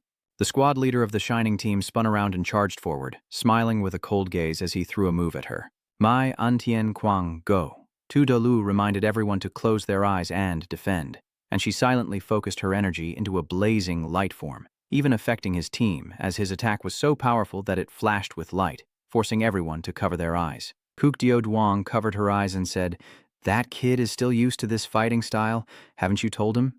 If it's one-on-one, his skills can be considered an advantage, but in team battles it will definitely affect his teammates. I've said it many times, but it's useless. Sometimes personal habits have to suffer a bit before they can change." The squad leader of the Shining team spun his sword and thought to himself, "Don't act tough in front of my light. Deal with the squad leader first, or your team will lose all their fighting strength now." He swings his sword and attacks. "I don't care if you're from the Tudu family or not." Aki charged forward to block the attack for Tudolu. "Hey, have you ever thought that your teammates might also be affected? When did that kid with the water-shaped tactical glasses start wearing them?" Aki didn't answer, only smirked and explained to him. Putting teammates aside in the battle team is not a smart choice. Water-shaped glasses are glasses made from water that bend all barriers and block out blinding light. Tudolu couldn't help but be surprised as he looked at the boy. "Since when has he been like that?" Then Aki walked past her, smiled, and said, "Then let her handle him." She saw him struggling and thought to herself that he still couldn't stand upright. Aki made him suffer. Was that when everyone closed their eyes? Aki is impressive. Then Tudolu turned around and rushed toward the squad leader of the Shining team. He grimaced as he blocked the attack, thinking how bold he was to rush forward like that, just giving her an opening. Suddenly, he felt weakness in his arm and couldn't lift it. "That bastard broke my arm and dislocated my shoulder." Unable to fight back, he chose to fall for Tudolu's move. She attacked while giving a cold stare and said, "You said earlier to strike quickly and win fast." But Aki's side is much more relaxed, mostly just supporting Sino and Tomo casually. They are already strong seeds, and the more they fight, the easier it gets. After a while, hearing a loud sound, everyone turned to look, and Tudolu stood proudly and said, "Captain, have you lost and are still fighting?" Everyone was exhausted and had no strength left to fight. The Aki guy still hasn't used his power. The squad leader of the elite team asked back, not surprised by the result. Is it true you lost or just joking? Is it because of Tudolu? Is she really that powerful?" The captain of the light squad lowered his head and said, "We also underestimated her for a moment. Next, it's your turn against an opponent who has been around for years. A warning to you." Standing before Aki's team and allies, she was lost in thought, disturbed by Tiasang's words. "Damn it." Jago stood on the wall and shouted loudly. The team's weapons had been replaced with training tools. The match begins, and as soon as it starts, the leader of the elite squad rushes forward, urging everyone not to let the words of the beam shake their resolve. "According to our previous training method, we must never attack chaotically and disrupt the formation." "Understood." Z throws a punch while secretly admiring, putting all his strength into this fist before smashing it down on the ground, causing the surrounding area to burst apart. Aki waited for the right moment to strike, ready to use his move once the dust obscured their vision. The surprise attack caught the elite squad off guard. Where did that goat come from? Aki quietly smirked, feeling the plan was working. It seems the absorption element from that demon still has many uses. I don't know how many other elements there are besides water and wood, call Sino for clarification, then rush like lightning towards the elite team. The quick attack left the squad leader of the Tinhua team only enough time to speak before the entire team scattered to regroup, annoyed at being forced to disrupt their formation. Tu and Tudulu charged together to attack the squad leader of the elite team. Their combined attack was still blocked by her. Then she called for heavy reinforcements. Her teammates tried to rush in but were blocked by Aki. Now she finally remembers what the squad leader of the Shining team said. "Next are you guys, longtime rivals. Here's a warning. Be careful of that Aki because from what I see, he's the strongest in that squad." He connected the entire battlefield. While she was still lost in her thoughts, Tomo called her back to reality. "Oh, you can't ignore us. So why am I the agile type?" Tomo teased her as she made her move. "I need to be quick too." Then she used a move that left her unable to move. There are cheers of victory from the audience below. "Well done, Tomoe."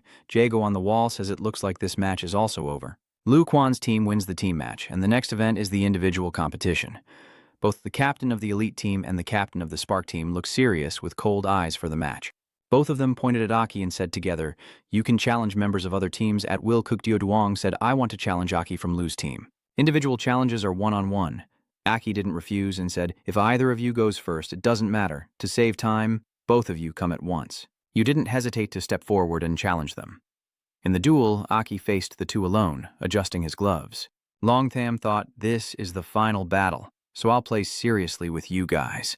The squad leader of the light squad frowned and said unhappily, "Ha ha, it seems we've been underestimated." The team leader of the elite squad, wearing protective glasses, stands alongside the leader of the light squad.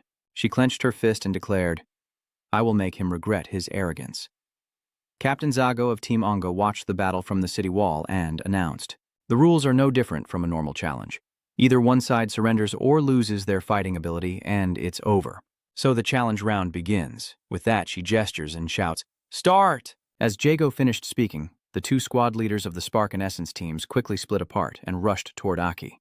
The squadron leader of the light team shouted, "Don't forget our plan." Captain of the elite team glanced at him and replied, "I can't forget the nonsense." Aki stands still, crouches to gather strength, and unleashes his power, causing the ground beneath him to shatter. His eyes light up. He rushes forward with lightning speed, unable to cover his ears, as the squad leader of the Shining team and another figure charge at each other, causing the Tinhua squad leader to shout in worry. "Hey, watch out! Do you think I'm useless?" The team leader of the Spark squad replied, then used his power to create a blinding red beam of light in his palm. "Don't underestimate me, you bastard." The team leader of Tinhua was startled by him, feeling only a surge of shock inside. "Flash of light, so quick is this part of your plan?" Remember, before the match, they had a discussion. The team leader of the Spark squad said, "Listen, this time we work together. Only winning is allowed, not losing, so we still have a chance to continue challenging. Maybe even seize the opportunity to advance to the city level. I have a guaranteed winning plan. Wear this special tactical glasses. Actually, there's only one. The custom yellow protective goggles he's holding can barely block my light. I want you to distract him with my blinding him, then attack his weak spot." The team leader of the Spark squad reached out without hesitation, looking at the glasses and asking curiously, "Such good stuff, are you giving it to me?" "That's hard to believe." The leader of the light squad clenched his fist tightly, his eyes shining with determination, and saying, "Aki is not simple. So to go to city level B, we must work together and use the light form as a signal. When you see me use the flash, come back to reality." The squad leader of the Spark team is using lightning, a bright light emanating from his hand. He rushes toward Aki, who has crossed his arms to shield his face, shouting, "Don't even think about running. This is 5 times stronger lightning." Everyone in the stands can't look directly at it, so turn away to avoid the intense light. Zago was amazed and said, "This kid has accumulated so much energy again to form an extremely intense flash, even stronger than last time." Joel, standing beside him, assessed, "Using that much energy right from the start, the core can't hold out. It looks like a quick victory is the goal." Tamui, covering his eyes with his hand, somewhat regretfully said, "No one can see anything."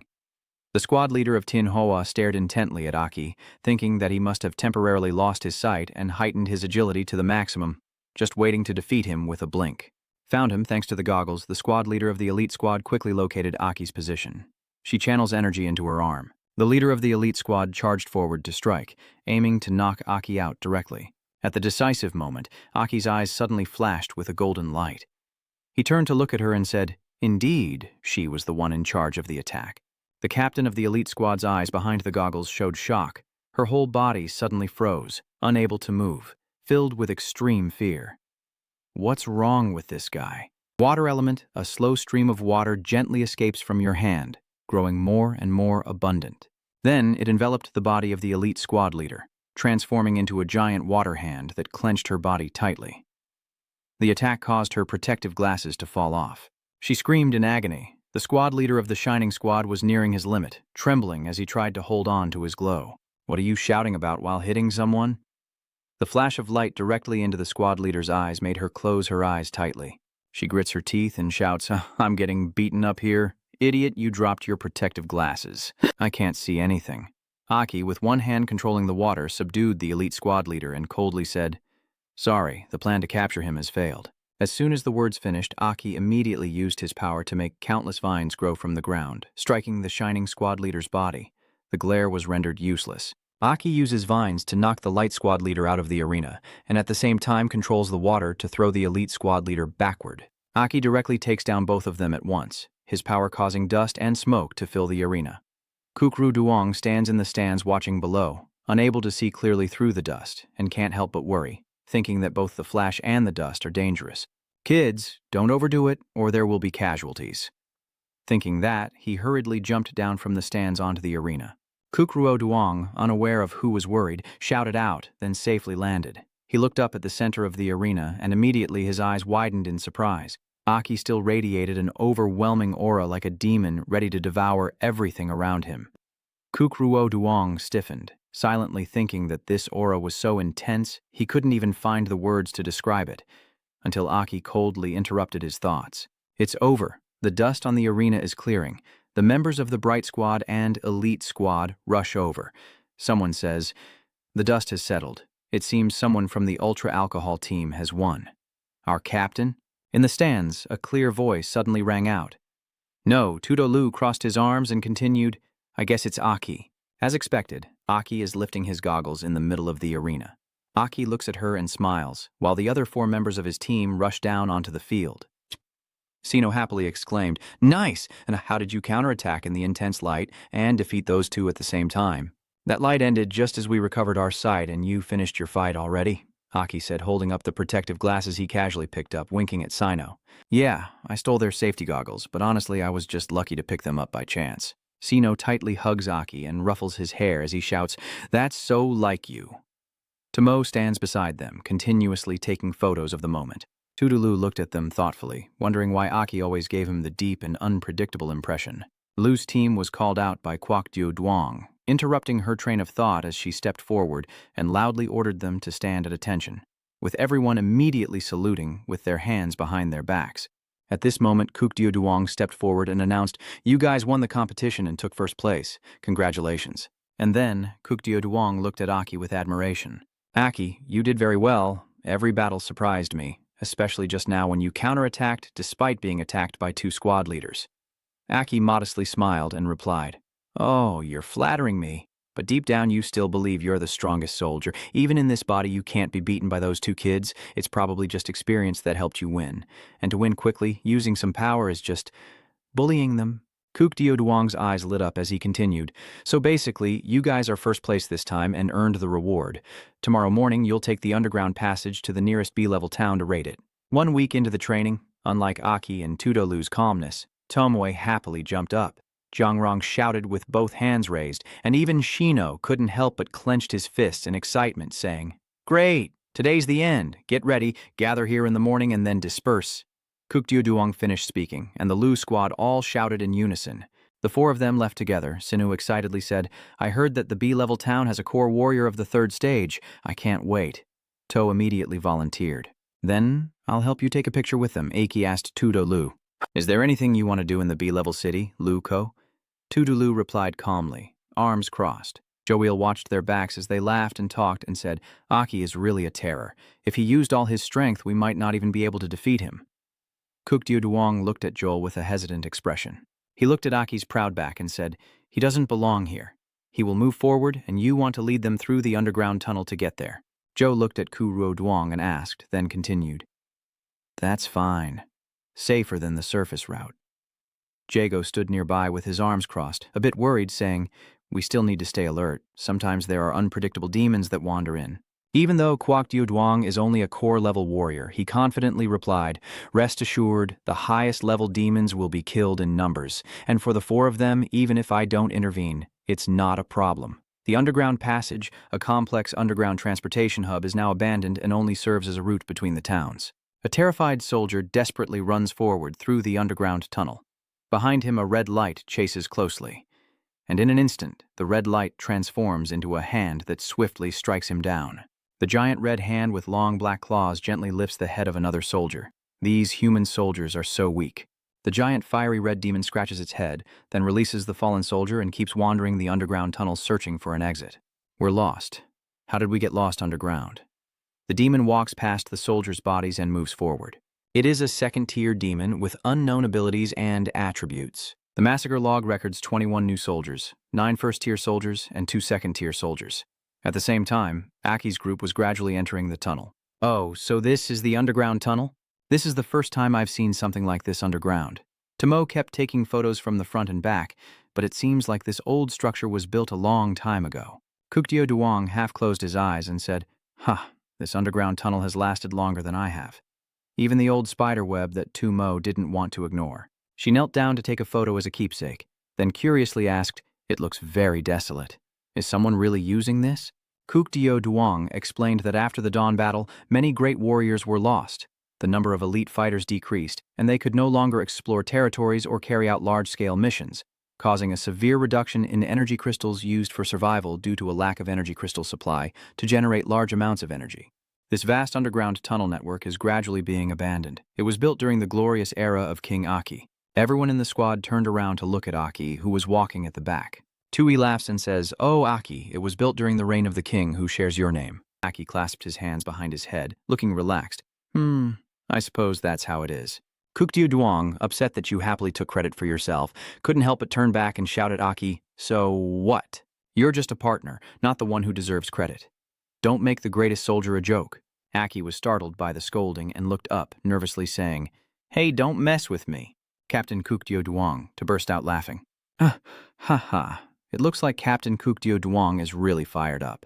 Sino laughs comfortably. Even Tudulu, who is usually so cold, can't help but cover his mouth and smile. Silly fool. Kuzuyedo suddenly covers his mouth and clears his throat to hide his embarrassment. He thought to himself, staying with them is too reckless. Losing some dignity, he glanced at them sternly and ordered, "Be serious and move forward quickly." Aki looked at the underground tunnel, lost in thought and feeling ashamed to admit that this grand project was actually the plan he had proposed. He followed everyone forward, his gaze growing more serious. "But Captain Kukdio Duong, you are mistaken.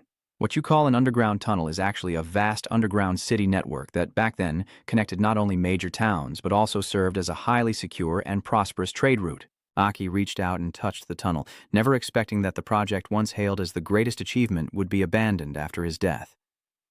A sad light flickered in Aki's eyes as the figure of the great king appeared before him, full of regret. At this moment, Sino suddenly asked, "Captain Kukdio Duong, is the energy crystal you just mentioned like the demon core in front of us?" Kukdio Duong replied, "Yes, you can think of it as a collection of demon cores.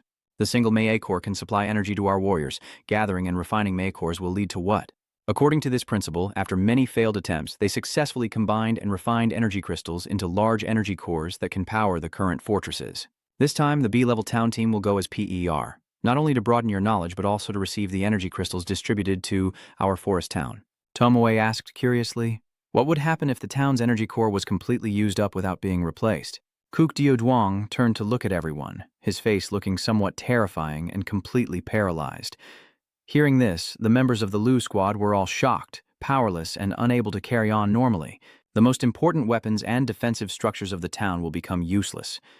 In the end, without protection and with equipment unable to operate, people will be forced to abandon their homeland. Exile is a disaster for the town. The members of the Lu squad are all a bit worried, sweating nervously.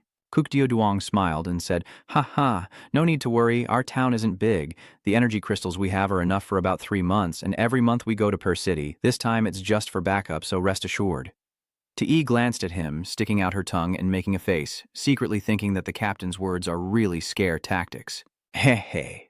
Kukdio Duong told them to prepare the signature this time. Per City is a DB-ranked town, not only with a few second-tier core soldiers, but also 2 third-tier core soldiers. His expression grew a bit serious. "I heard that one of their synchronization rates reached 69%, which is extremely impressive." Everyone was amazed, their eyes shining, and Sino couldn't help but repeat, "Oh, the third-tier core soldier has a 69% synchronization rate."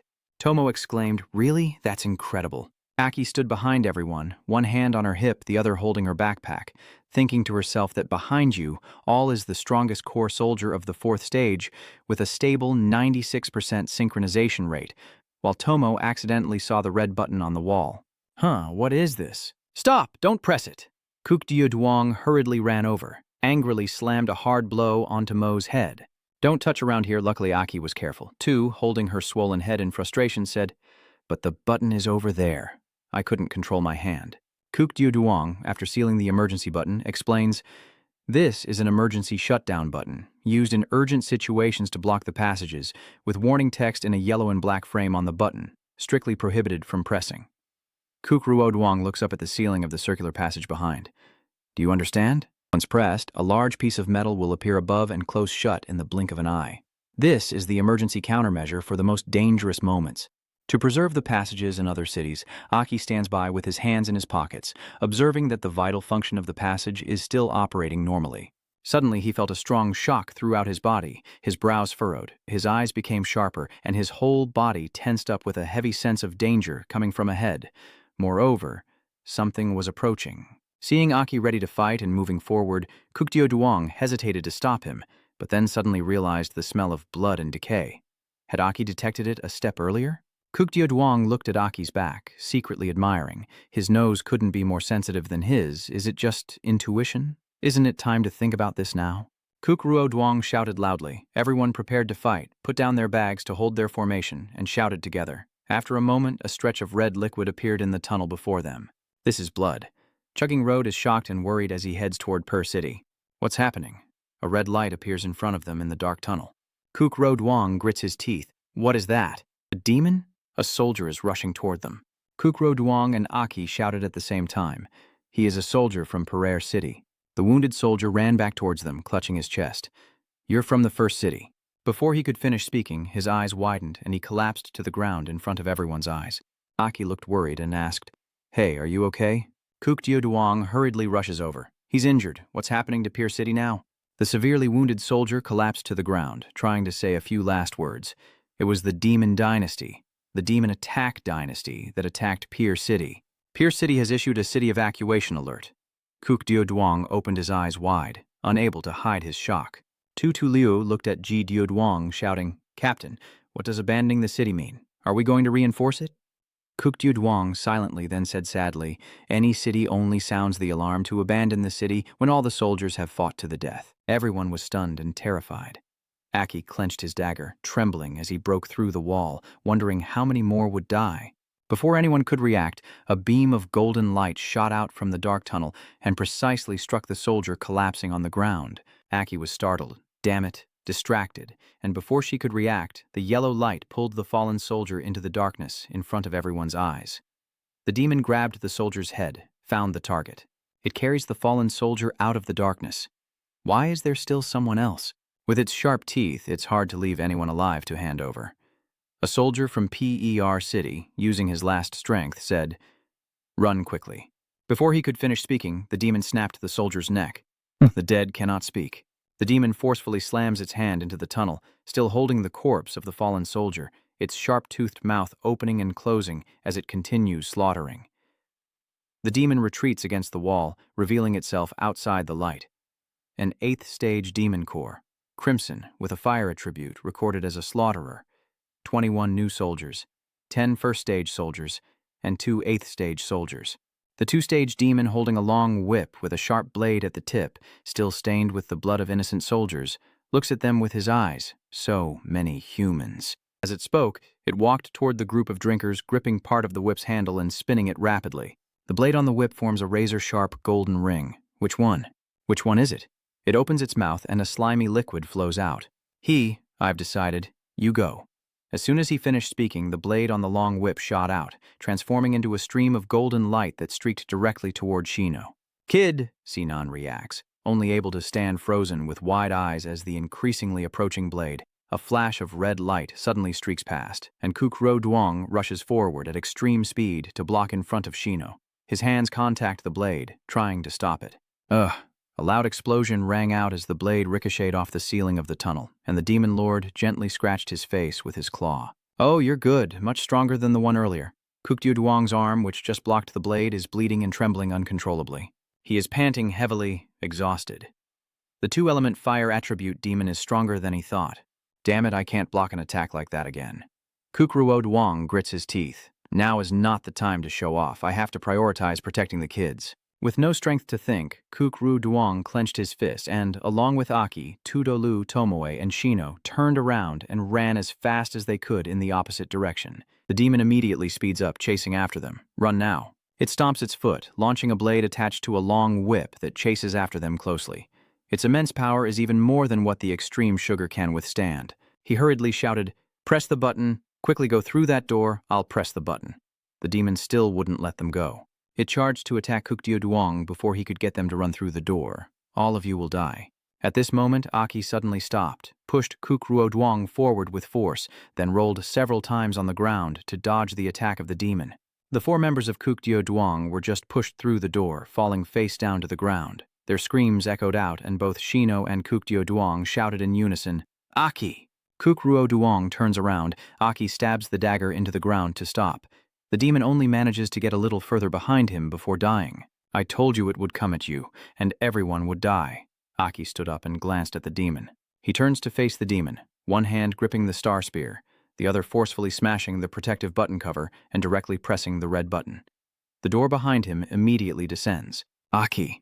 Tutulu shouted and rushed forward. "Be careful. Come here quickly." Aki turned to look at her with an extremely calm expression as the demon got closer and closer until the door was completely shut. "Aki!" Tutulu collapsed to the ground. Tulu stands up and frantically pounds on the door, calling out, "Aki, are you okay?" There was no response from her. Kukdio Duong's face paled as he bowed his head, recalling how Aki pushed him away and told him to protect the three of them. Kukdio Duong looked at Tudolu, Tomoe, and Sino with an expressionless face and said calmly, "Aki has given us hope to survive. We can't waste his effort. This place isn't safe. We must leave immediately." Sino shouted, "Captain, that's a second stage demon." Even if Aki is dealing with the second stage demon, Tomo immediately responded, "That's right, we can't leave Aki behind." Tutulu punched the door hard and shouted, breaking it open to rescue A Kai.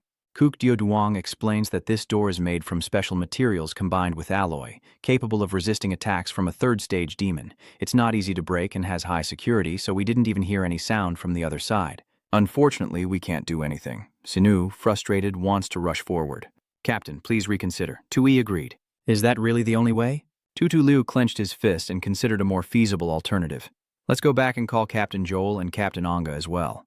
Please give the order, Captain Kukdio Duong." Kukdio Duong closed his eyes in helplessness and said no. Even Joel and Oga can't guarantee it. But then an idea struck, and Kukdio Duong suddenly opened his eyes wide. "Yes, there is another way. Let's go back with me." Kukdio Duong leads the squad quickly forward. These are the forked paths of the passage, one of which leads to the A. Bryan town, where we can go and ask for their help. Kukdio Duong stops at a fork in the passage. This is it. The others rush into the passage at full speed. Choosing this path, we ignore the other door and the B-ranked town. We believe Aki can definitely survive. On the other side of the door, streaks of blue demon blood splattered onto it. It stared in shock at Aki. This seemingly weak warrior was able to wound it. Aki pulls out a dagger, kicks the demon back, then places his hand on the ground. After transforming into his demon form, a blood-red horn appears on his forehead. In the end, there's no need to hide your power anymore. The demon looks at Aki confused. "You human demon." Aki smiled and said, "I'm not sure either. It's just that you had to try harder than it earlier. Maybe I have to transform in front of them now, but right now I'm just curious about your fire attribute." As soon as he finished speaking, Aki immediately unleashed his power, his eyes shining brightly. He licked his lips with a crazed look, surrounded by a red aura. The demon was surprised and said, "First stage." "No, the aura is even beyond the first stage." Aki transforms completely. Vines grow all around him, and he controls countless vines to attack the two-stage demon. The demon shows no fear, bends forward and roars, "If you are a first-stage wood attribute, then my fire naturally counters you." As the words finished, a blazing fire erupted around the demon, burning all the vines Aki had controlled before. Seeing this, Aki remained silent and calm. The demon is unaware of the danger approaching, baring its fiery mouth and saying, "I will devour you and turn you into my strength." Hey. It opens its mouth wide, a fireball gradually forming inside. It roars. The fireball enlarges and flies straight toward Aki, whose eyes flash with a bright light as he swiftly dodges the fireball. The fireball crashes directly into the door but has no effect at all. Aki quickly uses the vine to rush toward the demon. The demon was a bit surprised, but quickly dismissed it. "In close combat, you can't even touch me. Getting close is just self-destruction." Aki ignored the words and circled behind the demon, his hand forming claws with a few water streaks visible on his hand if you looked closely. Using the water attribute, Aki charged forward, his palm directly piercing through its body and precisely grabbing the core. "Who told you that? I only have the wood attribute. Now I am the one controlling you." "Water attribute? Are you a human with two attributes?" The demon was surprised. Before it could deny, Aki directly pulled the demon core out of its body. A loud explosion echoed, the demon's body burst apart, thick dust and smoke billowed up, piercing through the cloud of debris. Aki looks extremely terrifying. He stands there, still in his demon form, one hand holding the core, the other gripping the skull of the two-headed demon. At the same time, the sounds of dozens of demons rushing out of the tunnel collided and trampled over each other, and then Kot attacked Aki. Aki heard the noise and quickly glanced toward the tunnel. The demons rushed at him, baring their sharp teeth as they attacked. Aki thought to himself, Apmavoki, it seems the sound of the battle earlier attracted it. Then he looked at the demon's heart in his hand and muttered, what kind of power will the Hach Tam Hoa Heni Ki bring me? Thinking it, he decisively squeezed the demon's heart with his hand. As soon as Aki crushes the heart, a powerful burst of energy erupts, forcing the demons back. Aki raises his hand and shouts, Fire demon, become my strength. Then he channeled that energy into his demon core. In an instant, Aki extended both hands as the energy began to spread around, enveloping his entire body as the last rays of light reached Aki's eyes. Aki had then completed his evolution, transforming into a dual-form demon. 2 red horns appeared on his temples and his eyes turned yellow. Very good. I can feel the blazing flames boiling inside my body. The demons continued to roar fiercely. They baring their teeth to attack Aki. Seeing them like that, I think to myself, this multiform demon gang is really something. Then I realize something I remember, and I open my mouth to mimic the attack move of the demon I just fought. The energy source gradually gathered into a sphere right in front of Aki's mouth. As he thought about using fire this way, he blew it straight at the demons like a tornado, turning them to dust. Your attack shot so far that no demon could return from it. While the demons scream in the sea of fire, Aki calmly walks through the flames. The beasts use your pitiful cries to comfort the fallen soldiers in the corridor. After saying that, Aki continued forward, leaving behind the burning flames consuming the demons. At the exit of the tunnel, surrounded by fallen electrical devices, suddenly a flame erupts from below, knocking down the door, blocking the way out. There, beneath the smoke, stands Aki calmly ascending each step. As soon as Aki set foot on the ground, he was stunned by the scene before him.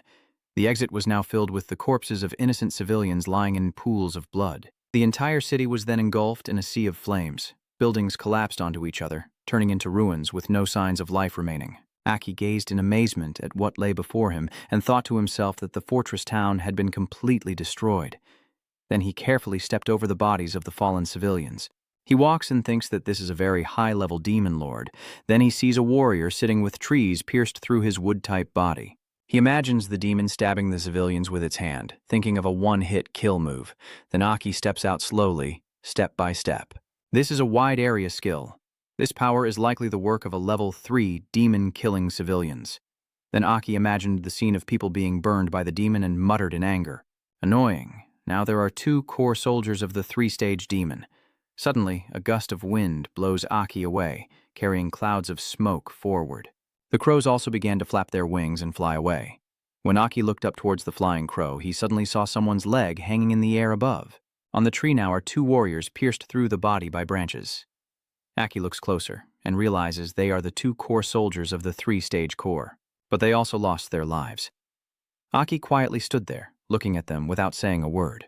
Then he uses his targeting ability, gradually moving closer to the 2 fallen soldiers. After laying the bodies of the 2 warriors to rest, Aki quietly bowed his head before them. Everyone is a skilled warrior. Then he gently placed his hand on the face of a fallen warrior who had not closed his eyes and softly closed his eyelids. Looking at the 2 soldiers, Aki felt sadness. Take a rest, at least get a good sleep. You think about everyone fighting with those demons, quietly pondering in your heart. This is a fierce battle. Suddenly a voice echoes behind you. You damned evil spirit, what do you want to do to them? Hearing that voice, Aki couldn't help but be surprised and thought, the survivor. When he turned to look at him, he saw him holding a knife, trembling all over, eyes filled with tears, but still shouting loudly, you must be a higher-level demon to be able to shapeshift into a human form. My life is their salvation. If you harm their bodies, I won't stand idly by. Aki closed his eyes, looking sad and trying to explain, but he thought that his appearance was utterly despicable, and this kid didn't believe him at all. This time it's tricky. While everyone was distracted, the demon suddenly attacked the man. Aki was caught completely off guard, and the survivor from the previous attack lost consciousness. He gradually leaned back. Aki quickly used his power to defeat the demon surrounding the man. You catch his head to prevent it from hitting the ground. Damn it, there are still hidden demonic pressures lurking in the city. Then he used his wood element healing ability to treat the man's injuries. Don't talk, let me help the kid recover. The survivor from back then was too exhausted and could only muster a little remaining strength to whisper, "Are you really a demon? Or a human like us?" And then, just like that, he slammed down on Aki's hand, leaving him stunned for a moment. He wondered to himself, am I a demon?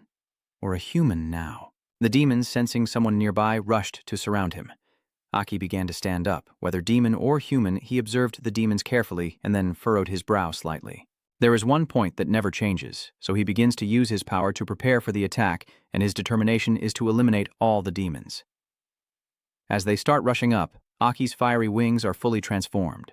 He stomped hard on the ground, creating a large crack, then shot forward like a missile, rushing into the enemy's circle. But instead of aiming directly at them, he flew into the air and released fireballs over a wide area to wipe out the demons. Then Aki landed softly somewhere nearby. He turned around and muttered to himself, "So storing the fire flames behind your back not only increases your speed, but also releases explosive flames that can't fly. What a pity." Then he continued using his attack to fight the demons. "Try this. The demons caught by your attack can't resist and are simply knocked away." Aki immediately rushed to their side, quickly grabbing the neck of the demon floating in midair and pouring his flames into its body, causing it to erupt with large flames. "You just threw the demon straight to the ground and shouted, 'Get back to your herd of beasts.'" Aki smiled faintly and whispered softly, "Surprise!" And then the demon he just threw down suddenly exploded, causing the sky to shake and the earth to tremble. Seeing the previous scene, Aki couldn't help but smile with satisfaction, suppressing the flames and channeling them into the demon's body. Could it turn into a demon bomb? Watch this elemental power and your creative thinking to come up with many tricks. Seeing their comrade's disastrous explosion, the demons, terrified, looked at Aki, screamed repeatedly, and immediately fled.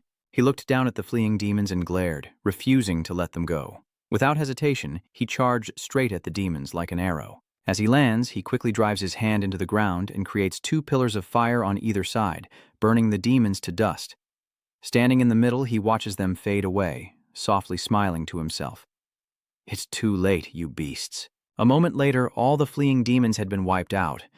Aki simply stepped on the head of a dead demon. He remembers his team members who had been looking forward to this mission, and Captain Kukdio Duong wanted to come here to retrieve the energy crystal. He wonders how they are now. The Ferris town's energy core can last 3 months, but now the route to Pear is blocked. If I can't bring back the energy crystal, the entire town will be in danger. I must find where they store the energy crystals here. We have to bring at least one back. Thinking that, Aki looked around and realized there was no way out. He furrows his brow, realizing he can't just wander around. He must consider the resources he has. Suddenly, his eyes light up, as if he's just had an idea. He uses his ability to summon the roots, which can be controlled with his wood system powers, to scout around. The energy crystal is a fusion of the core, likely emitting 3 energy signals. We can try to scan the entire town, detect the 3 energy signals, and locate the crystal. After a while, the roots gradually searched beneath the ground and started scouring the area. Aki sensed that the roots were about to find what he wanted and used extra power. Following that, the roots discovered the energy crystal. Aki looked back with a joyful feeling inside. "I found it." Immediately, Aki shot forward like an arrow, seeing a large hole in the ground and thinking that the underground energy fluctuations were very weak, probably well protected. Great, no hesitation, so you jumped straight into that lake. As he jumped down and looked at the energy crystal, he couldn't help but be amazed. There's actually a cave underground. Finally, Aki lands softly and looks up at the energy crystal. Is this the Level B Town's energy transmission system? This is indeed impressive, but suddenly a sound came from behind him in the energy crystal. "Soldiers, please, come from the energy crystal. Soldiers." Hearing this, Aki immediately turned his head to look at the source of the sound, the automatic generator. It's here, the place where the crystals are stored. Then he hurriedly rushed to that spot, not knowing how many were hidden there. As he stepped inside, he widened his eyes in shock at the scene before him. Behind the door, only ruins remained, with corpses scattered all around. They are the ones who tried to protect the crystal stones. Seeing that, Aki was visibly annoyed, secretly cursing the demons. Annoying, hateful demon. He slowly moved forward, glancing to the sides. These soldiers are still risking their lives to protect the crystal, even as they die. So I step forward and touch the red crystal. Their attack is very deliberate. The demon invasion here aims to destroy the crystal, and they are much smarter than the demons before. Then he sighed. It seems this place no longer has perfect energy crystals, so he must find underground base for supplies and equipment. He clenched his teeth and silently vowed that he must bring the energy crystal back. If Director Dio Duong and his team also encounter trouble, then the city of Forvarus will face a great danger.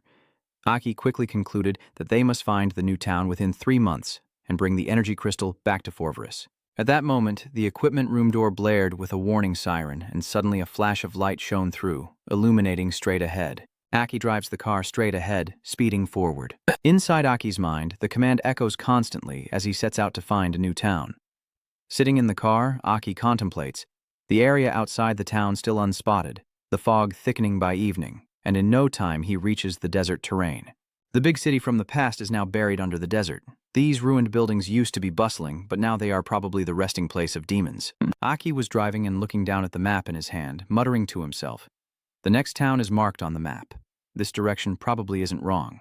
While Aki was driving, someone on the side was watching him intently and quickly drew a knife to cut the rope. Suddenly, the trees tied with ropes were lowered, startling Aki. He quickly swerved to avoid them. Using his skilled driving, he sharply turned the wheel to create a curve around the trees and managed to avoid them just in time. After avoiding it, Aki steps out of the car, takes off his glasses, and mumbles to himself, "What is that?" Then he looked at the fallen trees in front of him and thought, "This place isn't a demon. There's a rope." Could it be that suddenly someone approached and ordered him not to move, pointing a gun directly at him and continued shouting, "Who are you? Which hunter team are you from? State your name here." And this person is a member of the hunter team. They are human soldiers who do not live in the town, usually form small squads, and have very strict requirements for individual abilities. Aki looked at the person in front of him, sighing inwardly. What bad luck. It's definitely a hunter. The hunter standing on the wooden planks shouted loudly, "Tell me your name. I won't ask again." Aki thought to himself, feeling really troubled. I didn't expect to meet a hunter here. Don't misunderstand. I don't belong to any hunting team. I'm just an ordinary soldier passing through here.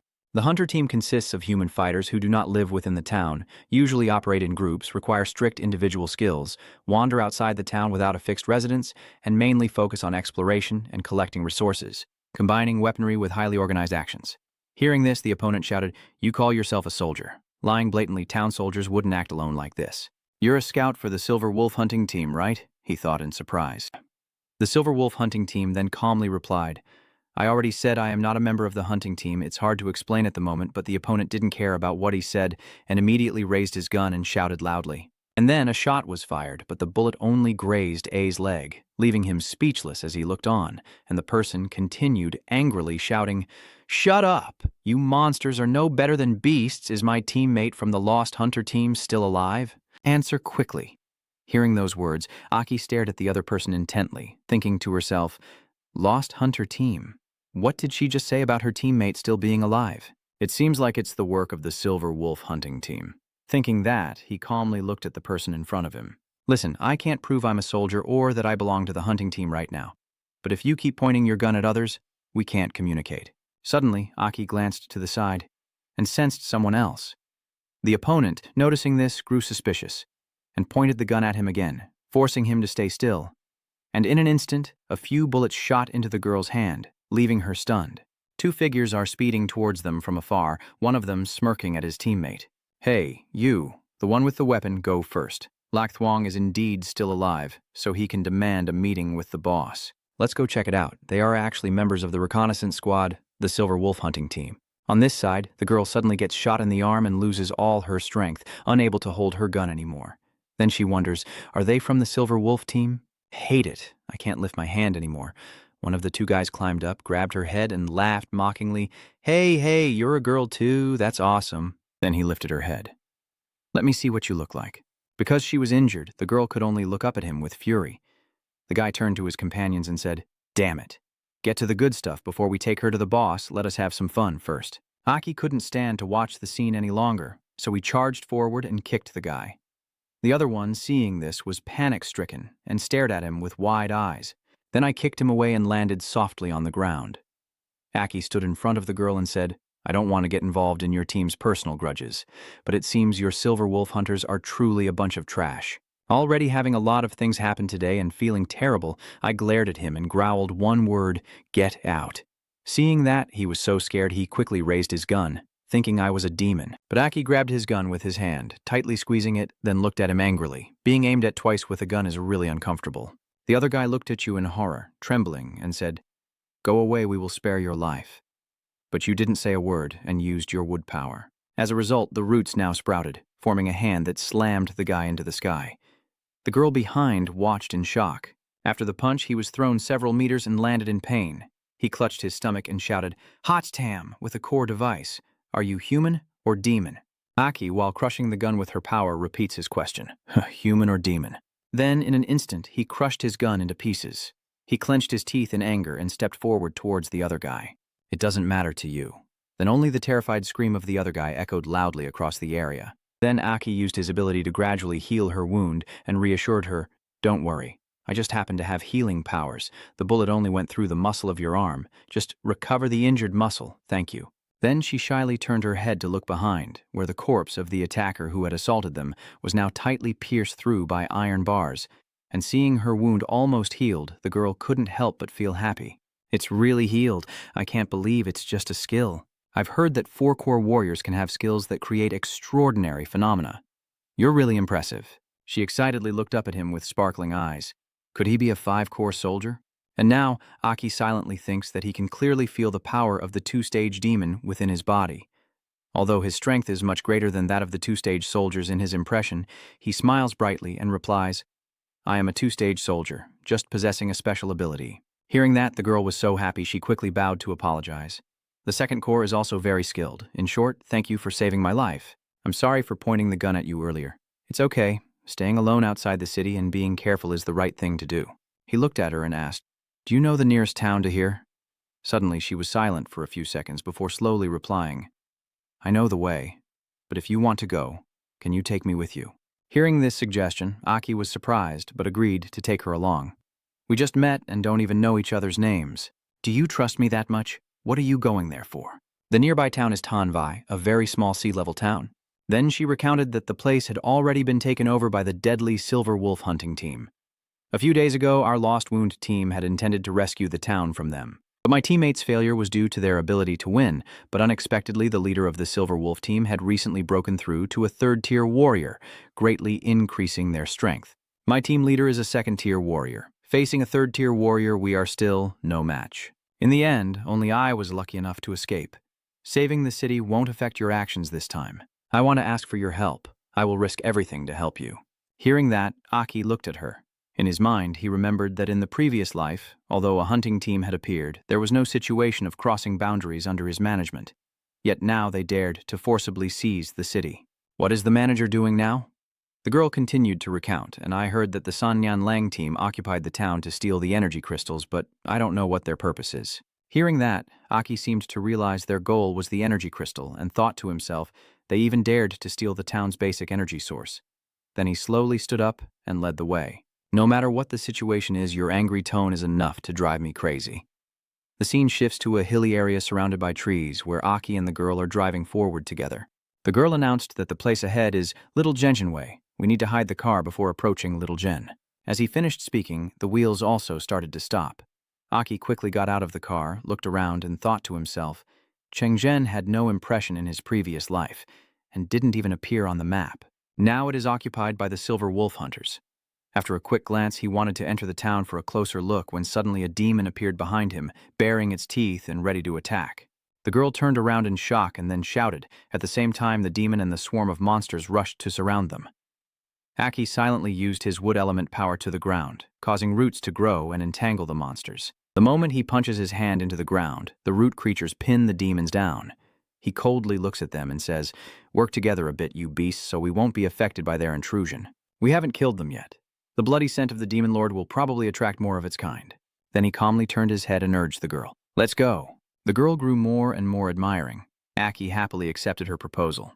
Understood. Yes. Then she hurriedly followed after him, secretly impressed. He's so strong. A town or allies, there's real hope now. As they both hide behind the bushes observing, Aki suddenly speaks. Strangely, the city wall has no guards. That's right, even the city gate is wide open. Suddenly, from inside, a figure carrying someone stepped out of the gate. Aki quickly noticed and reported. Someone has already left, but the man holding the boy screams in fear for help as a hunting soldier behind him reaches out to grab him. He quickly seizes the man's head and forcefully slams it into the ground. The girl witnessing the scene couldn't hold back anymore and raised her gun. The trashy wolf Aki saw her acting so boldly, immediately grabbed her hand to lower the gun and glared at her. That will reveal our position. Let me do it. Suddenly, a giant hand reached out from behind the gate. Seeing that, Aki quickly looked over and saw the giant hand grabbing the man and the boy tightly. And then that hand gradually retracted behind the door, witnessed by the surrounding hunters. On this side, the girl shouted out in shock, "There is a demon in the city." Meanwhile, Aki was secretly calculating that if there was a demon, they couldn't wait to finish planning before acting. They had to rush in, saving whoever they could. Thinking this, he immediately sped forward, surprising the girl. He quickly defeated the two hunters, and the girl hurriedly rushed forward to see. "Wait for me. This was originally my request." Then she ran past the two lying hunters on the ground, unable to hide her amazement inside her heart. The member of the Silver Wolf had just been defeated, and suddenly she seemed to realize something. She was stunned inside as she observed the two guys more closely. What's going on? The flesh seems rotten, as if it has been dead for days. Then she looked up and shouted loudly ahead. Everyone in the city is under the control of the Silver Wolf, but Aki pays no attention. He like an arrow soaring through the sky, taking down each one individually. He grabs a knife from one of them and realizes they are all corpses, controlled by the special power of the demon. Then he decisively swung his sword to attack them, leaving no room for mercy. Using his speed and strength, Aki took down each of them one by one, like a professional assassin. Then he gently touched the ground. Aki looked down at the bodies emitting strange energy and thought that perhaps through the black cords connected to them, the demon had this special ability, which was almost always used individually. Then he noticed the purple smoke drifting in the distance and decided to follow the scent of the corpses to find it. Then he loudly told the girl, "I'm going to save the father and son from earlier." She searched through the town to see if anyone else was still alive. Then they split up and went in different directions to act separately. Aki runs through each house one by one, finally stopping at a nearby shrine. He heads straight for the door, certain in his heart that this is the place. Then he decisively kicked open the door without hesitation. But what he saw left him stunned. The man and the boy were only left with their corpses. Seeing that, Aki muttered angrily, "Damn it! I was a step too late. And now in front of him is a demon that appeared some time ago, staring intently at him." Then it spoke, "All the people in this town belong to me. Whether alive or dead, if they try to leave the town, they have crossed the line." Then it suddenly beckoned you over to see who the visitor was. That demon is a third-tier demon with abilities in deathcore, illusion, and control of corpses, with an unknown attribute. Aki still stood there, watching it intently. Behind it, there were 3 energy crystals. The Silver Wolf hunting team took over the fortress to steal the energy crystals, so is that why the demon was attracted here? What does the demon want with the energy crystals? The 3-stage demon lord laughed loudly. "Are you a human or a demon?" But Aki only stared angrily at it without replying, secretly thinking that it truly is a rare core of death. The death core demon has unique illusion powers, and then Aki approaches it. "Did you kill everyone from the Silver Wolf team?" Captain Ngan Lang, even if he breaks through to become a triple-tier warrior, he probably wouldn't be a match for someone with your ability to control corpses. Hearing this, the demon looked confused and asked the triple-tier warrior, "Huh, you're?" Then suddenly it pulled out some energy crystals. "What is this?" Suddenly something rushing towards Aki surprised him. A different demon suddenly attacked him, but luckily he dodged quickly. Aki immediately stepped back to observe, and only then did he notice the core soldier evaluating the 3-tiered soldier.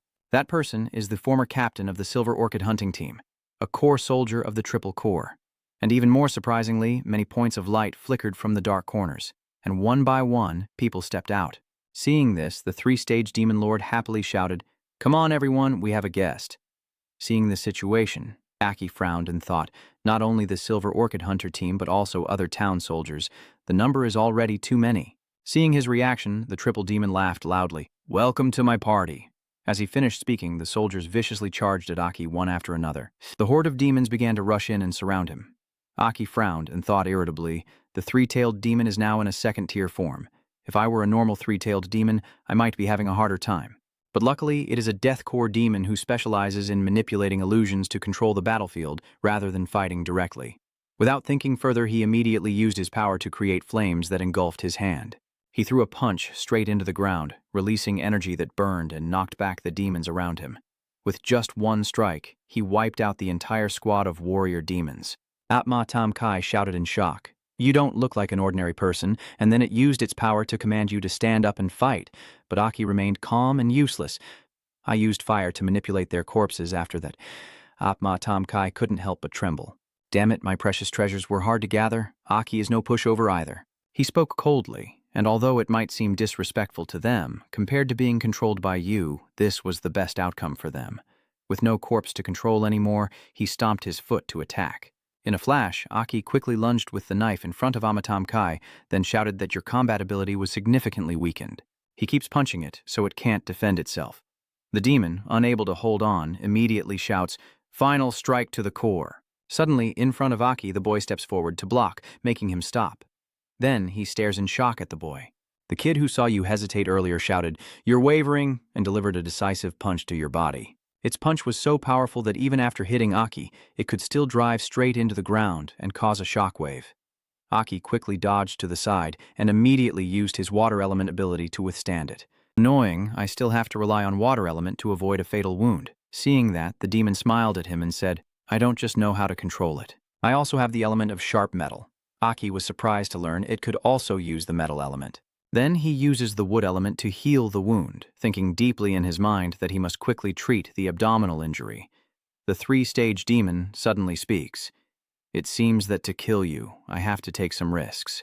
I need to try using what I've worked hard to obtain." And then it ordered the corpse of the man to bring it over.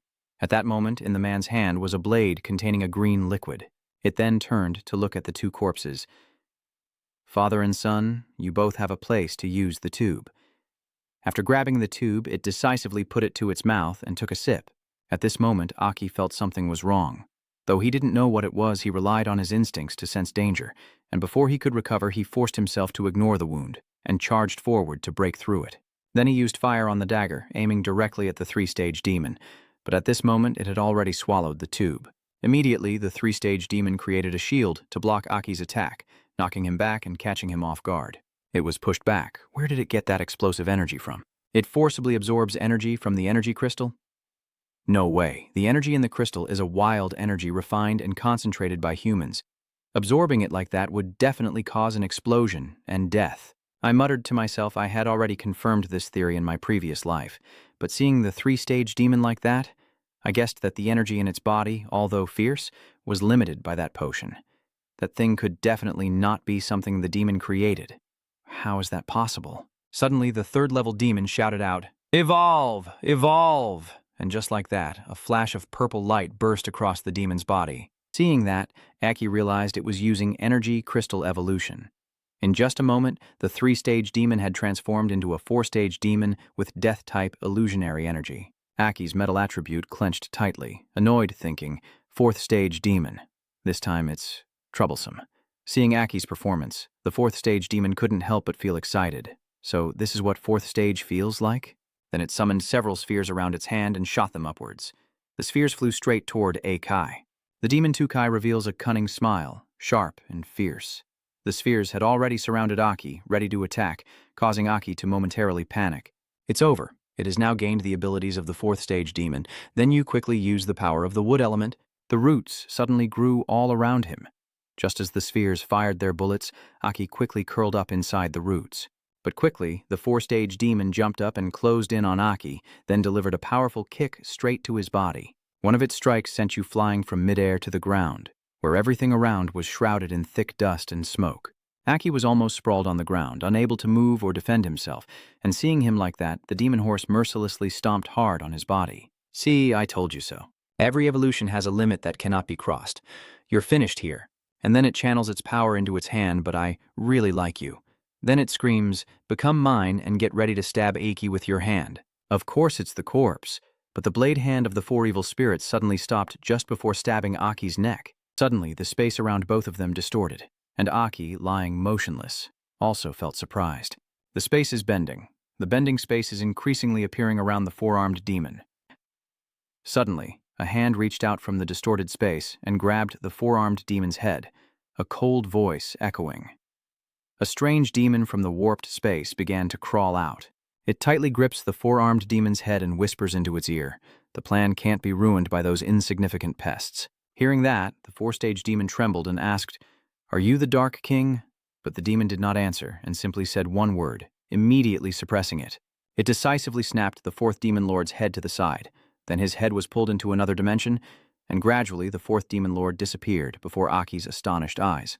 Now only thick smoke remains in the air as the demon begins to set foot on the ground. And that demon is the fourth demon, the Black King. That demon eagerly looks at Aki, indeed unable to trust a useless human like you. The Black King demon gradually becomes more visible before Aki with an incredibly beautiful appearance. Aki frowned and looked at it, thinking to himself, this oppressive feeling of the Demon King is just like the red one inside him. Then he suddenly realized something unusual. He remembered there was still a black-colored Bat Kai at that time, but now Hak Vongki had already appeared in front of him and spoken, ignoring everything. I wonder when Hitch Vongkai will awaken. And even Tuki can't fight back. As expected, a race like humans is truly inferior. Aki angrily retorted, "What did you say?" She pointed at you mockingly and said, "It's a pity you're the strongest human. You digest too slowly." Then she used her power, shouted, and lifted your entire suffering body into the air. Suddenly, the Black King sphere in his hand charged forward with a shout, obediently evolving into the fourth stage, and then the sphere pierced through Aki's body. You immediately stepped back, let out a muffled cry, then knelt down and looked at the spot where the sphere had just been inserted into your body. She directly inserted the core of the four-stage demon into her chest, skipping the third stage entirely. After a while, Aki began to feel the pain. He cried out in agony, screaming in desperation, "I'm about to explode. My chest can't take it anymore." The power inside the four-cycle core is too great. Stupid Black King Cycle standing aside watching. She bit her nails and muttered, "Really doomed, so weak. Even the power of the four seasons cannot be absorbed." Aki shouted loudly, "I can't. I'm about to explode. This body can't take it. Find a way." Stupid demon. Find a way. And at this moment, long, wet marks gradually appeared around his body. Black King Chi immediately used 8 space lock shields to trap him, then shouted, "Lock the space around you. Useless human, hold on for me." At that moment, Aki's body swelled up again, and he cursed at Black King Chi before continuing to scream in pain. At this moment, inside Aki, someone with closed eyes suddenly whispers, "Sorry to disturb my sleep," then slowly opens their eyes. Hak Vongki, standing nearby, happily exclaims, "Could it be that in just a moment Aki's body has fully recovered and now he is furious with deadly intent? Have you forgotten what I told you before?" Hak Vongkai quickly punched through the shield surrounding him, and even she was startled in surprise. At this moment, Aki has completely transformed into someone else, that person being Sich Vuong Ki.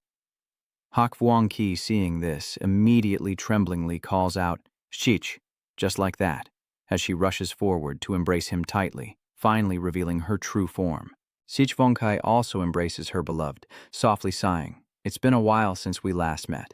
Black King Kai looked at Crimson King Kai calmly and said, "I have been secretly watching him all along. His strength is too weak, he cannot fight the newly advanced fourth stage." "If he dies, isn't it Sich Vuong Ki holding her face and gently replying? The body needs constant tempering. The human body is not like ours. They are fragile, but full of the unknown."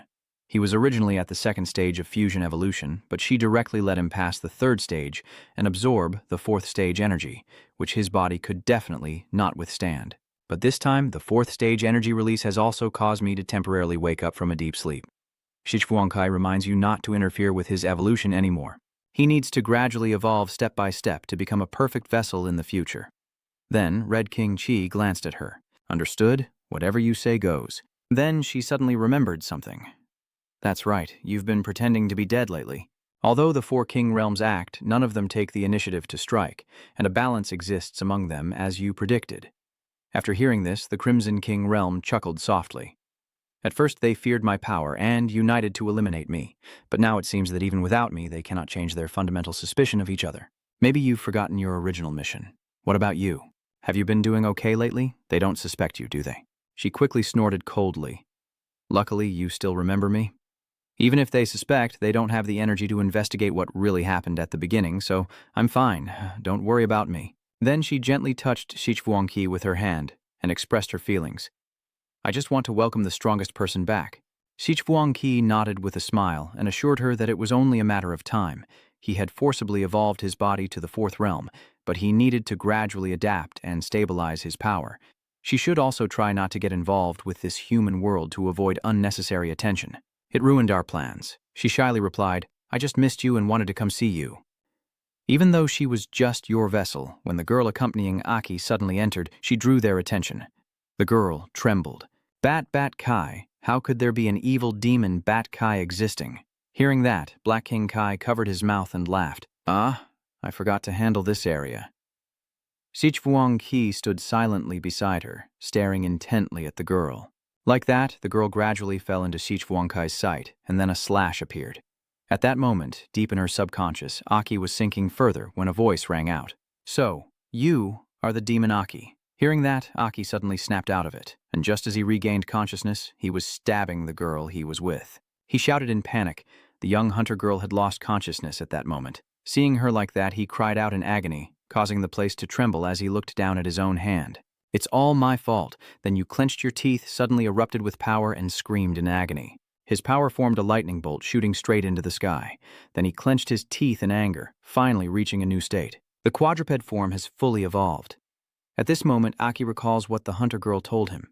"I want to go to Sunrise City to check it out. Then, if possible, I want to become a flower apprentice there. Actually, I really like flowers."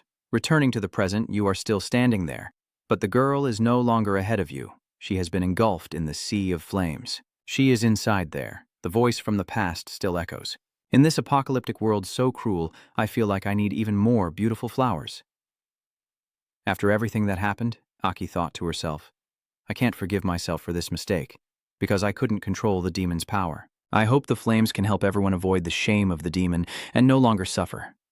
The power of the fourth stage within my body now leaves me no mood to test my strength.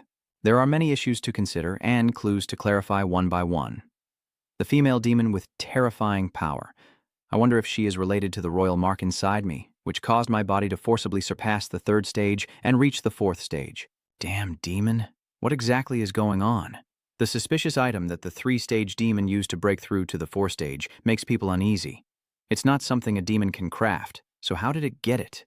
Or perhaps, who is the one supplying such advanced mechanical weapons? Likely only the highest-level city can produce them.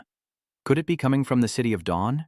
In short, we must quickly find a large town to at least inform their team leader Joel that they are safe, and I worry I don't even know where they are. What's the situation now? Then he got into the car, put on his glasses, hoping they would successfully escape the tunnel and reach the town, heading straight ahead in this direction.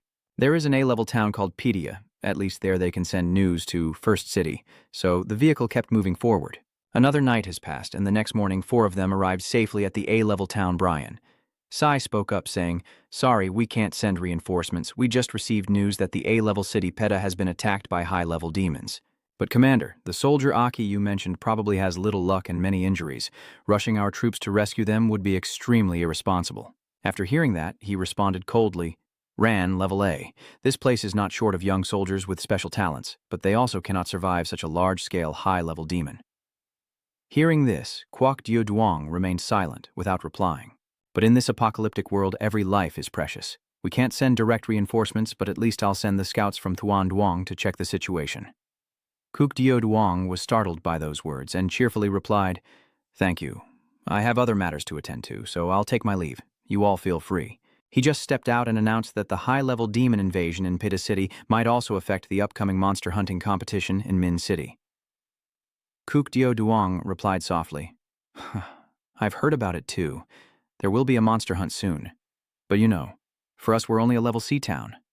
No problem, if you're interested, you can stay a few days to learn about the only level S town. The City of Bright Dawn will hold a monster hunting competition. The registration requirement is at least level B. Although your city currently doesn't qualify, those 3 young soldiers behind you might in the future, so it's good to learn more. Feel free to explore this office and the town, it will surprise them." All 4 of them bowed deeply. Kuk Ro Duong shouted loudly, "Thank you." After he left, Tomo softly called, "Captain Kuk Dio Duong." He turned around and asked, "What is it, Tomo?"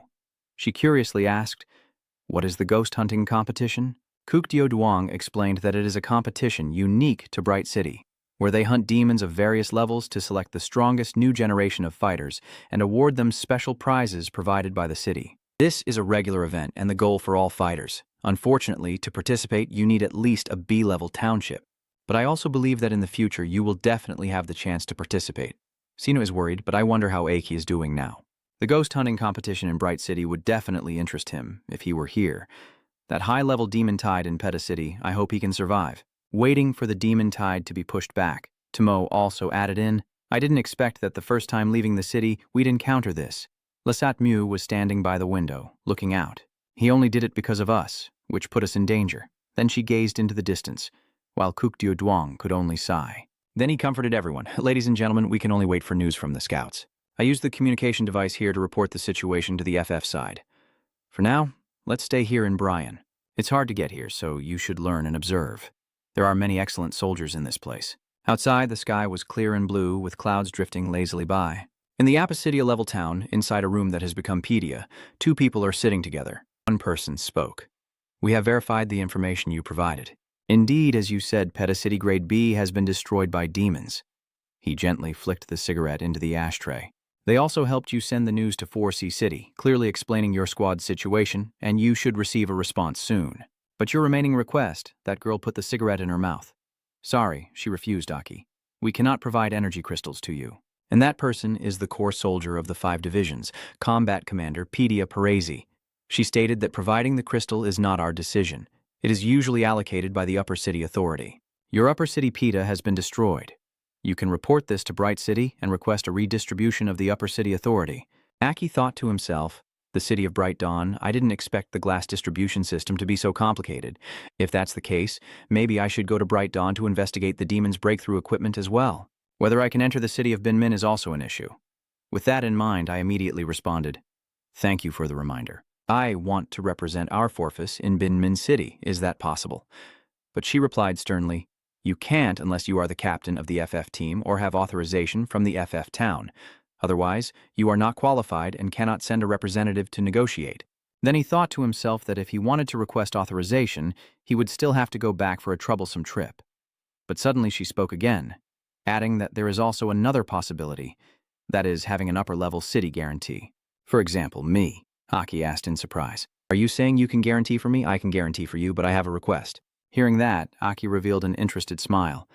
Oh, tell me more. She replied with a gentle smile. The ghost hunting competition in Binmin City, you've probably heard of it too. If you can join us as a substitute and serve as a frontline member to help gather information during the match, I will guarantee your safety. But I must warn you, I can't promise your life will be safe. The Vanguard member, in the hunt competition, each team will send out a Vanguard member. Their role is to scout the level of demon and gather intelligence first, like intelligence members. But due to the extremely high difficulty of the demon hunt, the demon levels are also very high, so the Vanguard members are extremely dangerous, and casualties are very common, often seen as sacrificial pawns. So it seems none of your team members want to take this position. It's okay, since you've finally made your decision, I accept it. Then he thought to himself, after all, this demon hunting competition is a major event he founded himself. At the armory, Nami, Barisi, and Aki were walking and chatting when she spoke first. Finding a member for the Vanguard was also involuntary. Basically, the towns participating now haven't chosen important members to take the lead. Because in recent years, the lead has often been injured or hurt, she gritted her teeth and said, So I warned you earlier that I can't guarantee your safety, only to try to meet your requirements for the arrangements. Let's move forward. I see. Then I'll take a look. Watching Aki's back, she secretly assesses this guy. The core level symbol on his body is too damaged to see clearly, or maybe he's an unranked core from 4C City, with strength no more than a second-tier soldier, but he seems very confident in himself. A soldier from a C-grade town, could he have a trump card? After some consideration, he decided to go with this one. Looking at the object in front of her, Aki couldn't help but feel satisfied. The male wing could transform into a great sword now. She silently calculated that although Xiao Dao fought flexibly earlier, his damage was not enough. When she saw him touching it, she shouted, Wait, the Nami Wing's specifications require at least a third-tier core soldier to use.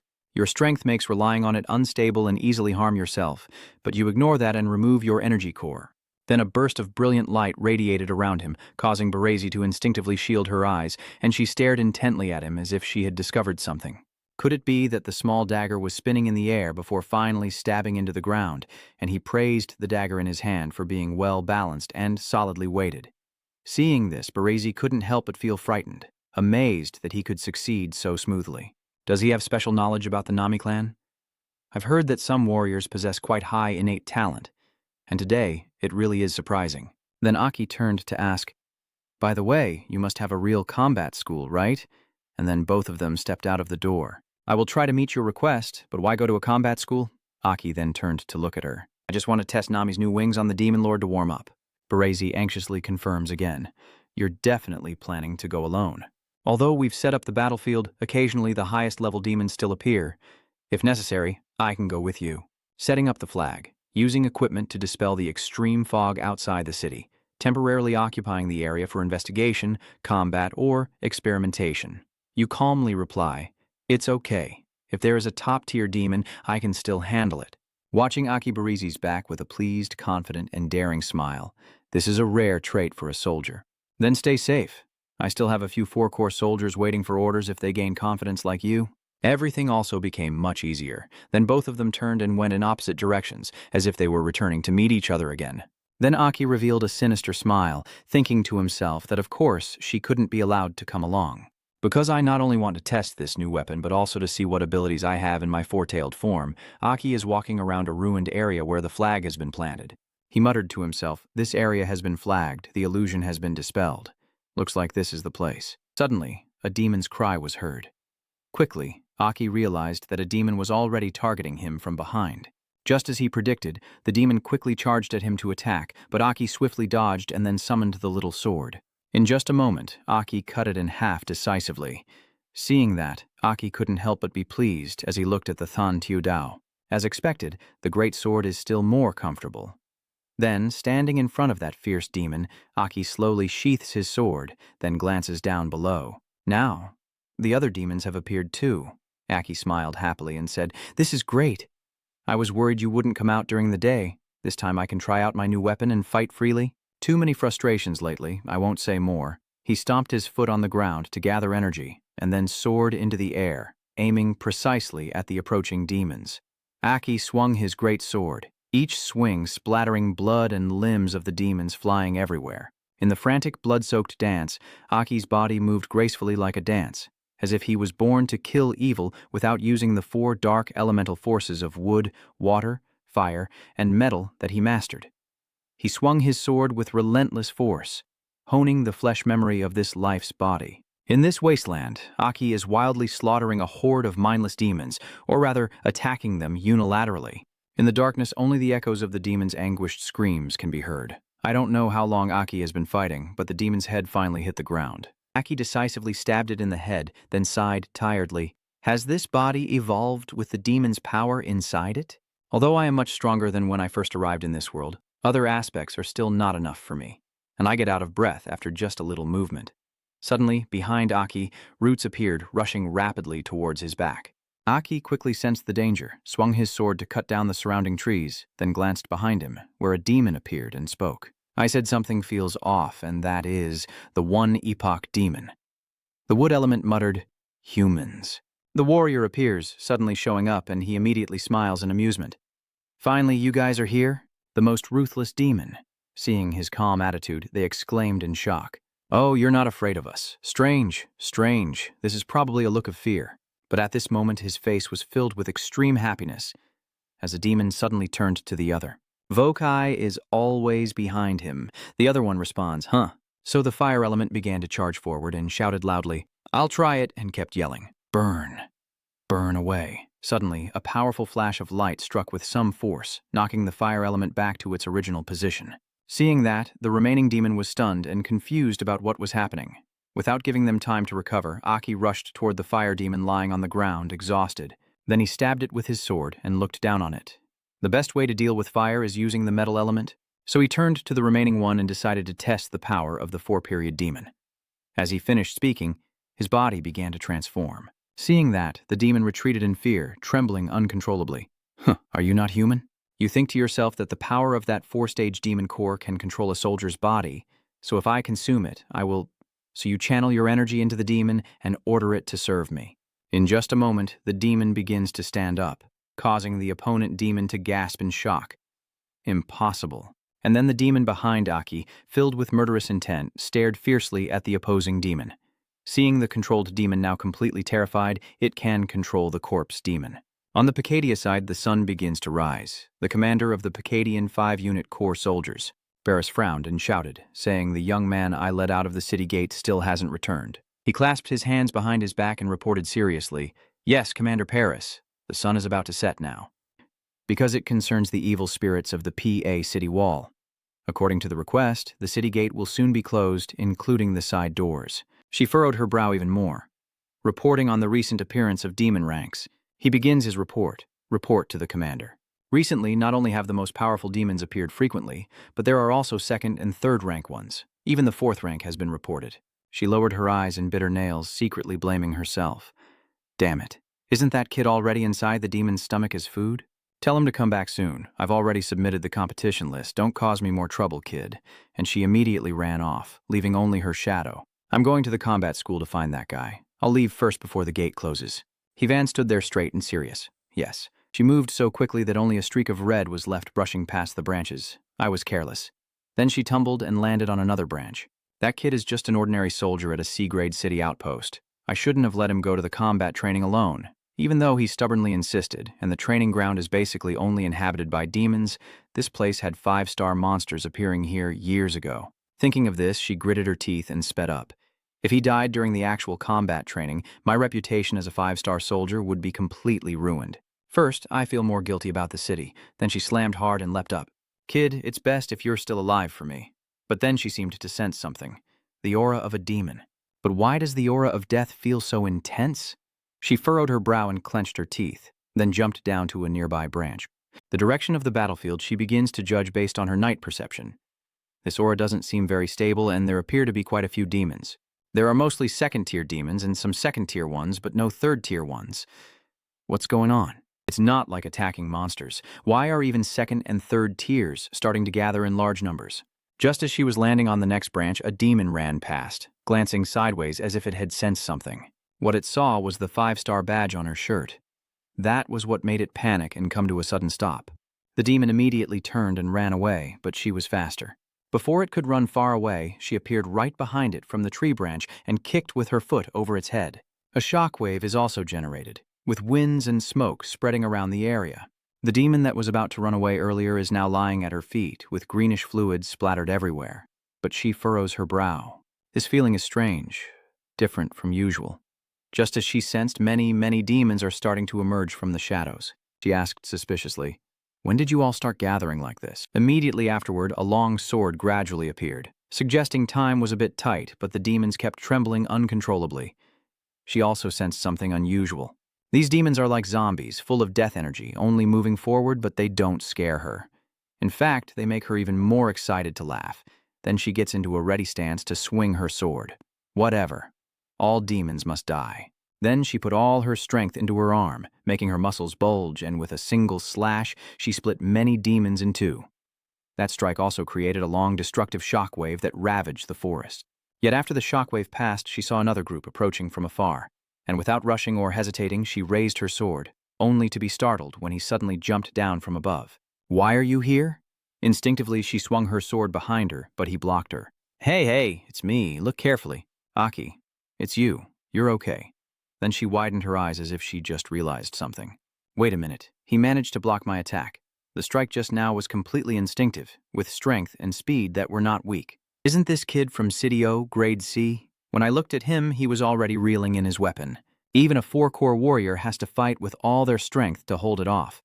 Yet he just dusts himself off and looks past her. Hachnam's 5-stage power is really impressive. My hand is starting to tremble. I lost track of time trying out some techniques. Sorry, she's not bothering about it. Just forget it. It's fine. For now, we need to deal with these strange demons. There are quite a few 3rd-level demons among them, which are very threatening to you. Follow me. But before she could finish speaking, you had already moved ahead of her. Oh, you mean these? Don't worry, they're all dead now. Then you snap your fingers and a purple flame appears, destroying all the demons there. She is terrified, her eyes wide with surprise. All the demons fell one after another.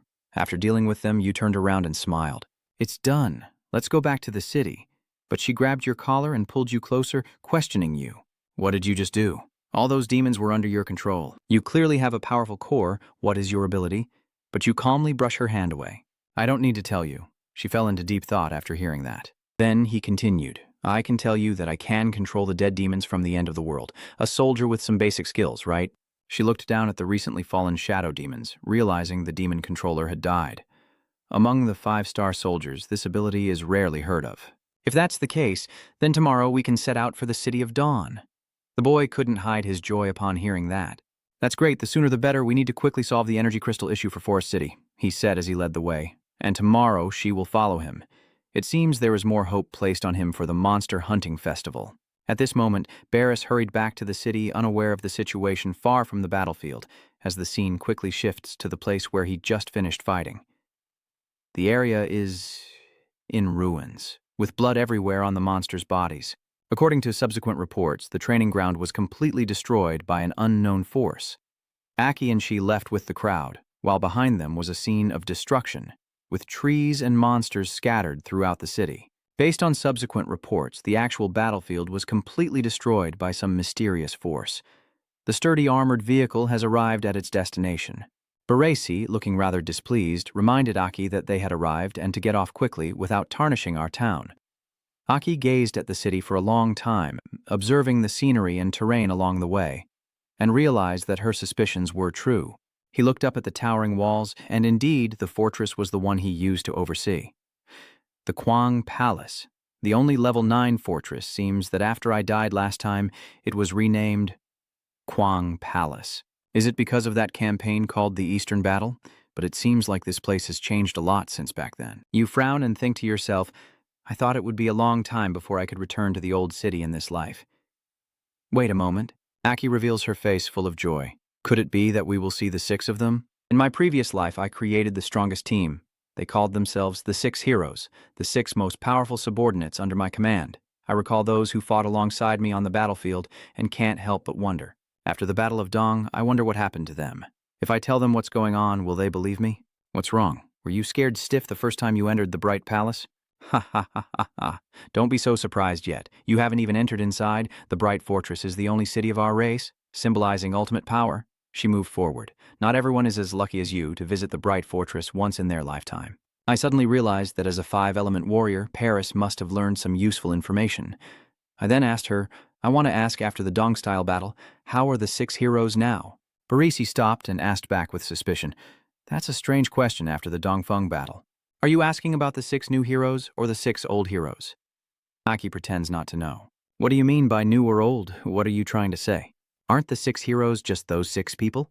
They are former subordinates. Oh, so they are the ones honored as the strongest warriors. Following Lord Vu, who has a name similar to mine, they are the 6 most powerful people. Aki hadn't finished speaking when Paresi covered his mouth with her hand. Is this guy really that stupid or just pretending? She nervously told you that everyone knew the 6 new heroes didn't like hearing others talk about the old 6 heroes.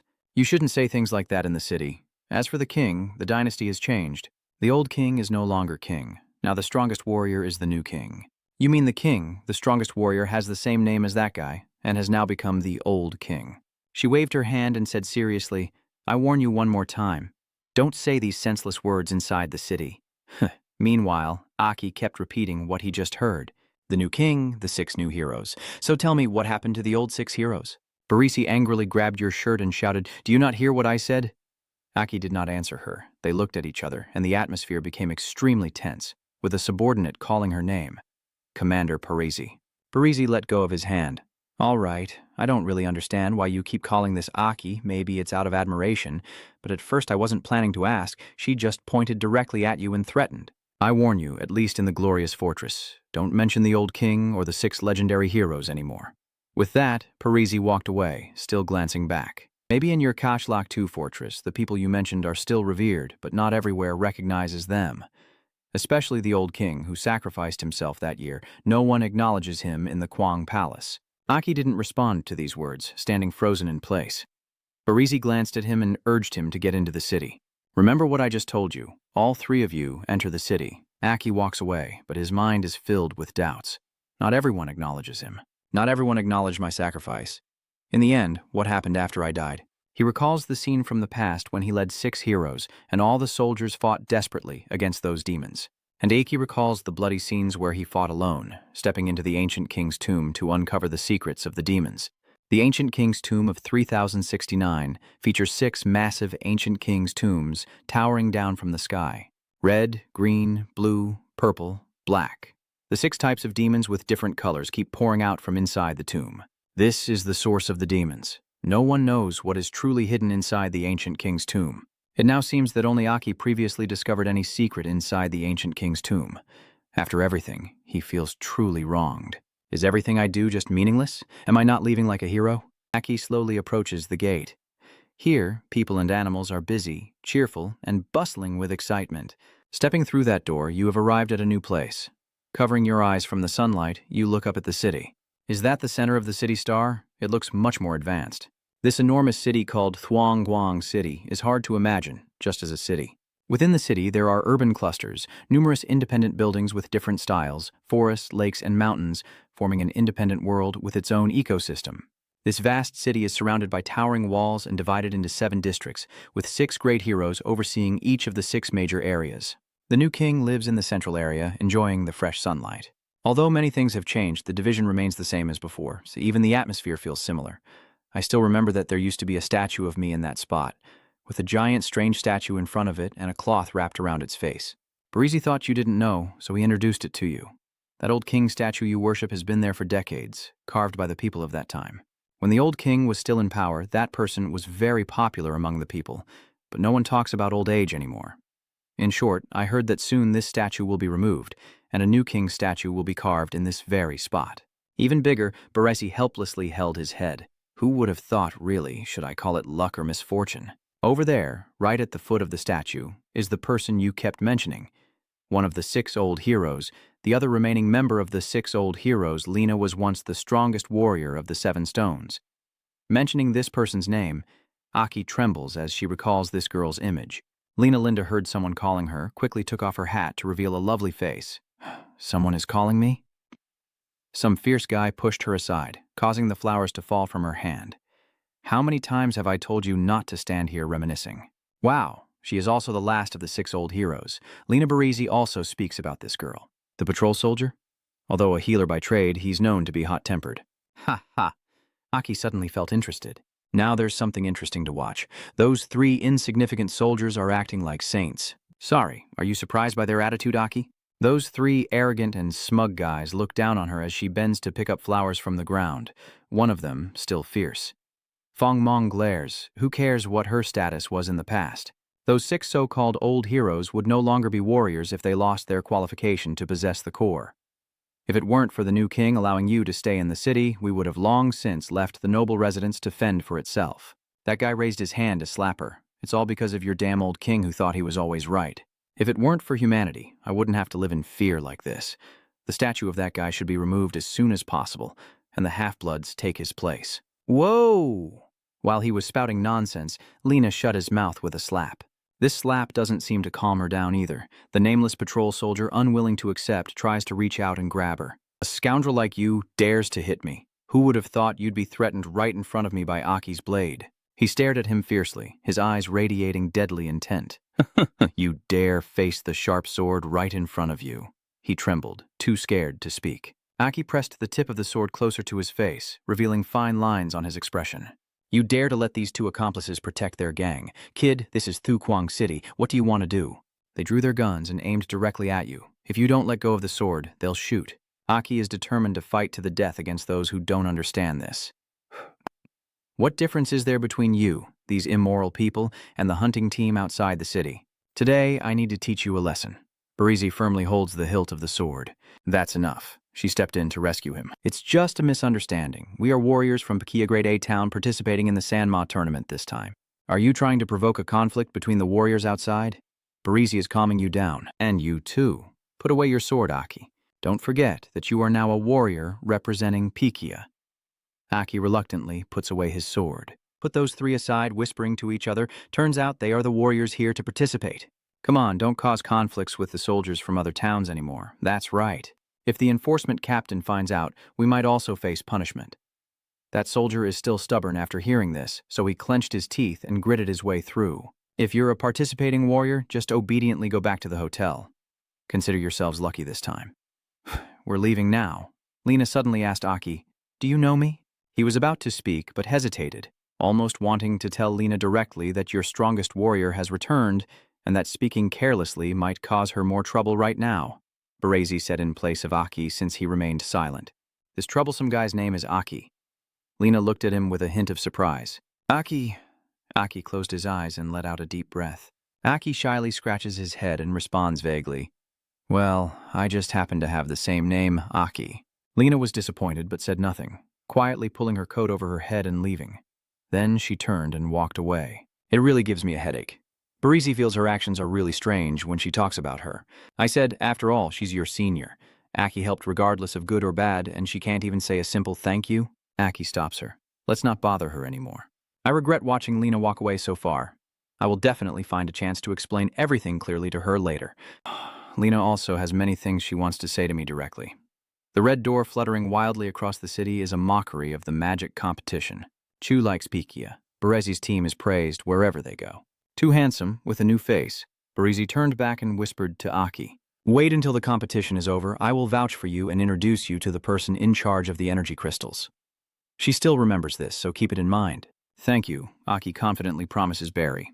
Don't worry, I will definitely bring you results that will satisfy you. Hopefully, that's how it will be. A voice only you can hear whispers, a warning amid the noise. Be careful not to die in this competition. Hey, handsome, look here, keep going. Aki realized it was Lena standing among the crowd and gently curled his lips into a smile, waving at her. Lena knew you recognized her, so she pulled her hat down closer to her face. Thukwang City, the competition forest inside the city. The competition forest is as big as a town, with a city within a city structure. This kind of setup is quite common in Thukwang City's massive scale. I'm not a contestant, I can only bring you here. Once inside, it's up to you. Barisi forcefully slams the flag onto the ground to honor Pikigia. Be brave and hunt the demons, warriors, for the glory of the town. No responsibility. Aki forced a smile with the team and asked, should I have shouted with them just now? I will continue to guide the spectators. Please follow the order for the smaller teams to enter the arena. The team captains of the leading teams should gather in the referee's room. You look towards the door. It's starting so lively. Over the past few decades, the magic competition has grown into such a large-scale event, hasn't it? It used to be just a small competition in our town. Next up is Pika Team, Warrior Aki. They even bowed before you. Eternal friendship. Tomoe looked at you as if he was about to cry. The intelligence-gathering mission is entrusted to you. We will forever remember your dedication. Everyone looked at you with longing, as if this was the last time. Warrior Aki, or shall we shake hands once more? Don't worry, I'll do my best. Oh, and I haven't died yet. He helplessly watched them, thinking to himself, do you all realize how dangerous the frontline position is? Each of them looks like they are saying goodbye to me. Being chosen as the vanguard is like a near-certain death for them, isn't it? The hopelessness of their survival. The main character guides, the vanguard members are ready. First, I want to express my highest respect to all of you. Your mission is full of unknowns and dangers. Members of the hunting team are excited. Those who dare to stand up for this are truly admirable. Your mission is to venture deep into the competition area, gather information and clues about the demons for your team as much as possible. The audience is increasingly cheering enthusiastically. Pioneers, keep going, keep going. Please be careful and prioritize your safety because you will face unknown-level demons. Aki pondered silently. Just now, I observed that most of the participating warriors are two-factor warriors. The demon contest now can be considered a kind of selection competition. To choose the town with the best new generation warriors, of course the most advanced warriors won't be allowed to participate. You chuckled, clearly knowing that my strength far exceeds that of two factors. Luckily, as long as I don't reveal my true strength, no one will suspect it. And now, let's give a warm welcome to this esteemed guest. This time, you will also participate in the competition as the supreme judge. He is one of the 6 greatest warriors. Hearing this name, you are very sensitive. He is one of the 6 greatest warriors. The mysterious man steps out, our strongest human warrior. Please go ahead. The young women are cheering. Honey, so handsome. The greatest among the new 6-star warriors of Vandylan. This is the new 6-star warrior of the green-hued Vandylan. As he stepped out, all the young women stood and cheered, "Husband, so handsome." He is one of the great new 6th rank, the 7-star warrior Van with his current status, walking with pride. One of the new 6-star Greenwood restored Vanden warriors. Everyone watching here knows him. Many people cheer and shout his name excitedly. Lord Van the 6th. Vandion, Vandion. Vandion, you quietly observe him very carefully. Soul Core technology, which was still in the conceptual stage in the previous world, has now been realized. The core of the soul represents the power of 2 beliefs. No. If the synchronization rate is high, it can even unleash surprising power. The warrior's ability comes from the energy supplied by the demon core. The higher the synchronization between the warrior and the core, the more it can activate the hidden power of the demon core. But the higher the synchronization rate, the more the human body must endure the shock of that evil power. It's like a crushing force of energy. That's also why some warriors with lower aptitude for the core or weaker bodies have a lower synchronization rate. In the previous world, human technology could only develop devices to connect and decode a single core. It seems that now, the new Liu Hao in this world not only has a device to connect two cores, but also possesses greater strength. All the pioneers here respectfully bowed their heads to greet him. You've worked hard, taking time out of your busy schedule to watch the match, except for Aki, who showed no reaction. Thinking about the condition of the old 6 Hao, I suddenly feel uncomfortable with him. I will not bow my head to you like that, he said with satisfaction to everyone here. Excellent pioneers, knowing the danger of this position. But everyone still dares to stand here. You are also great and wonderful warriors. To praise everyone's bravery, after the battle I will personally give each of you a 3-ring core as a keepsake. I hope everyone returns safely. The vanguard responded in unison. Thank you, sir. Someone noticed you didn't bow and asked, why are you so disrespectful? Hurry and bow your head. Unable to tell the harsh truth, Aki just shyly scratched his head and said, sorry, I have a backache and can't bow. So Aki faced Van Dylan directly. He didn't look angry, but made a mischievous face that made him shiver. That disgusting thing. What are you doing smiling lewdly at a man? The guide continued. Next, you will witness the 4-vortex demon hunt, led by the great warrior Van Dylan, one of the new 6 heroes, to ensure the perfect success of this demon hunting competition. Please welcome Lord Vannon. We've waited a long time. The MC leads everyone forward. Next, please follow me to the side of the stage to observe. Waiting for the stage to be ready for Vanden, sir, Aki looked displeased at this show-off. The 4-claw demon hunt performance. Now we have to use this method to show the strength and prestige of the new captain? Capturing and safely imprisoning the 4-walled demon is not an easy task. It seems that today, the overall strength of Thukwang City is much greater than before.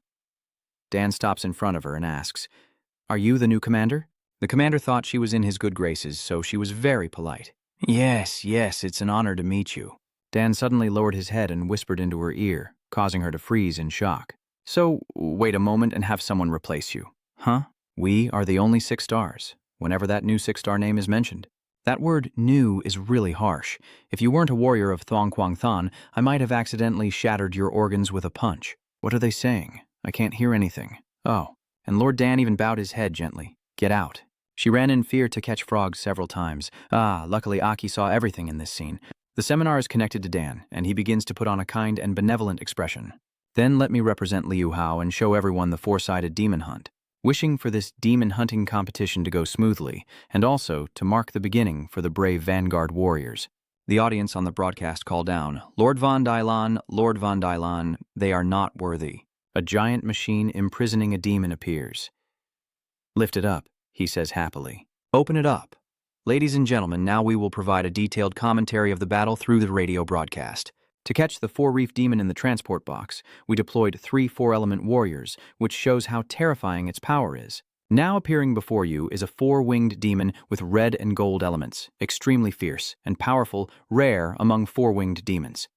The demon sluggishly steps out. It growls, looking like it's been trapped for a very long time. What is this? I don't know what you humans plan to do, but if you don't kill me, leaving me here in an outdoor area and preparing like this, it's not very smart. Crack! It crouched and leapt up. Your warriors are not smart. I admit this demon is quick, and its attack even affects the audience on the platform. Oh my God, 4 sides. But it didn't expect there was a glass shield on the platform. It clutches its head in frustration. The protective shield was immediately knocked down by the magic chain. Now you see, right? Isn't everyone smart enough? The protective layer around this area is quite solid. This protective barrier was created by one of our 6 heroes, known as the strongest illusion warrior. The young girls and boys all look at Dan with the blue aura surrounding him and admiration in their eyes. Look over there, brother. It's like there's an invisible curtain covering him. The demon is truly interesting, truly interesting. The wounded demon is on the verge of death. And Dan was very proud. So may I ask about the next performance? Dan said clearly, word for word, die. The demon uses his last breath to beg him not to stop. Then it got up and shouted, stay back. It throws punches, but they are meaningless. Dan kept walking unscathed. Who's to blame? It's just a low, stupid demon who doesn't even know how to speak politely. The demon keeps attacking desperately, but even if it tries to crush him with its giant hand, nothing will happen. Dailan stands calmly in the protective barrier, crossing her arms and watching it attack like a clown. You have no right to fight back. As expected, this scene makes the demon despair. What's wrong with the power of the green core? Why are you so aggressive? The introduction section generally uses green to represent recovery. Most of the warrior's medicines are from the 6 core warriors. The demon is determined to fight to the death with Dailan. A human warrior, even with only one arm, would still drag you down to death. Before finishing his sentence, he was struck directly in the mouth by his power. Tighten everything up. Oops, let me say that again. Although I am a 6 core warrior, I am also a 6-armed dual-star warrior of the 6 lights. Demonic pressure, open your mouth and get caught. Huh? The organization has increased their production again and hasn't launched another attack from Dailan. You talk too much. Then let's start with your mouth. The giant monster kneels before the ordinary man with unpredictable power and finally explodes, and he happily spreads his arms to catch that blood mixed with demon's blood. Let's kick off our demon hunt tournament. Now let's officially start the demon hunting competition. The crowd in the stands cheered for him even more, shouting, "Lu Hao, Lu Hao, Lu Hao," repeatedly. Aki, who was also watching from above, assessed this person's strength as truly terrifying. Based on how he operates his energy, the energy supplied by the twin core isn't just twice that of a single core, but even supports each other to create greater power. New Lu Hao, he's not simple. I suddenly realize that mysterious person. I don't know what the so-called new king will be like, but the way they treat Lena really bothers me. Commander Quan announced, "First, let's invite our great Liu Hao off the stage," as the vanguard returned and continuously praised Don. Oh, the vanguards passed by one after another, bowing and greeting. They are truly beloved. Diane brushed past Aki and both sensed each other's presence. Wait a moment. Dan spoke first. You seem to have something against me. Indeed, Aki doesn't like him, but I still have to put on a little show. Ha ha, it's just a misunderstanding. I have a habit of staying defensive before going on stage to stay alert. You know, being on the front line isn't easy either. He looked at you silently, then spoke to, "Move on." Ah, you're quite an interesting beast warrior. Then I will keep an eye on you. I hope you won't let me down. You find that line really funny. Don't let me down. Yeah, while I was playing with the demon guts, your parents might still be messing around and bored. The commander began reading the instructions to everyone. Now, the vanguards of each team, please gather and get ready to listen carefully to the rules. Forerunners are those who go ahead, acting as the eyes of the team in action. Your task is to use each team's strength to find the most optimal combat route within the allotted time before hunting the demons. Scoring in this competition is not only for monsters without encirclement, but also for some monsters with 1, 2, or 3 layers of encirclement, which are randomly distributed throughout the city forest area this time. Aki listened carefully to each rule. The inner city forest area is large, so the pioneers of each team need to carefully examine the reconnaissance routes. During exploration, please pay attention to your safety. This is no joke. Please pay attention to your safety. Remember that you're alone. Try not to attract A's attention. The pioneers whispered among themselves when they heard this. Do they really need to be reminded of this? Who would want to anger the demons? That's right, although the 2-vine and 1-vine formations are not an issue, they are still dangerous. That's right, since we don't know if it might attract other demons to attack, encirclements of 2 or 3 layers are even more dangerous. In short, take care of yourselves. Don't forget that in previous demon hunting competitions, the survival rate of the vanguard was only about 36%, and only Aki quietly acknowledged it. These 2 core warriors only have the core, which may be even weaker than the 2 core strength. Regarding synchronization, a warrior's morale is also an important factor. Perhaps because they are still young and not burdened with the responsibilities of a team leader, they seem inexperienced, unlike the sharpness of first-tier warriors like the Extreme Path members.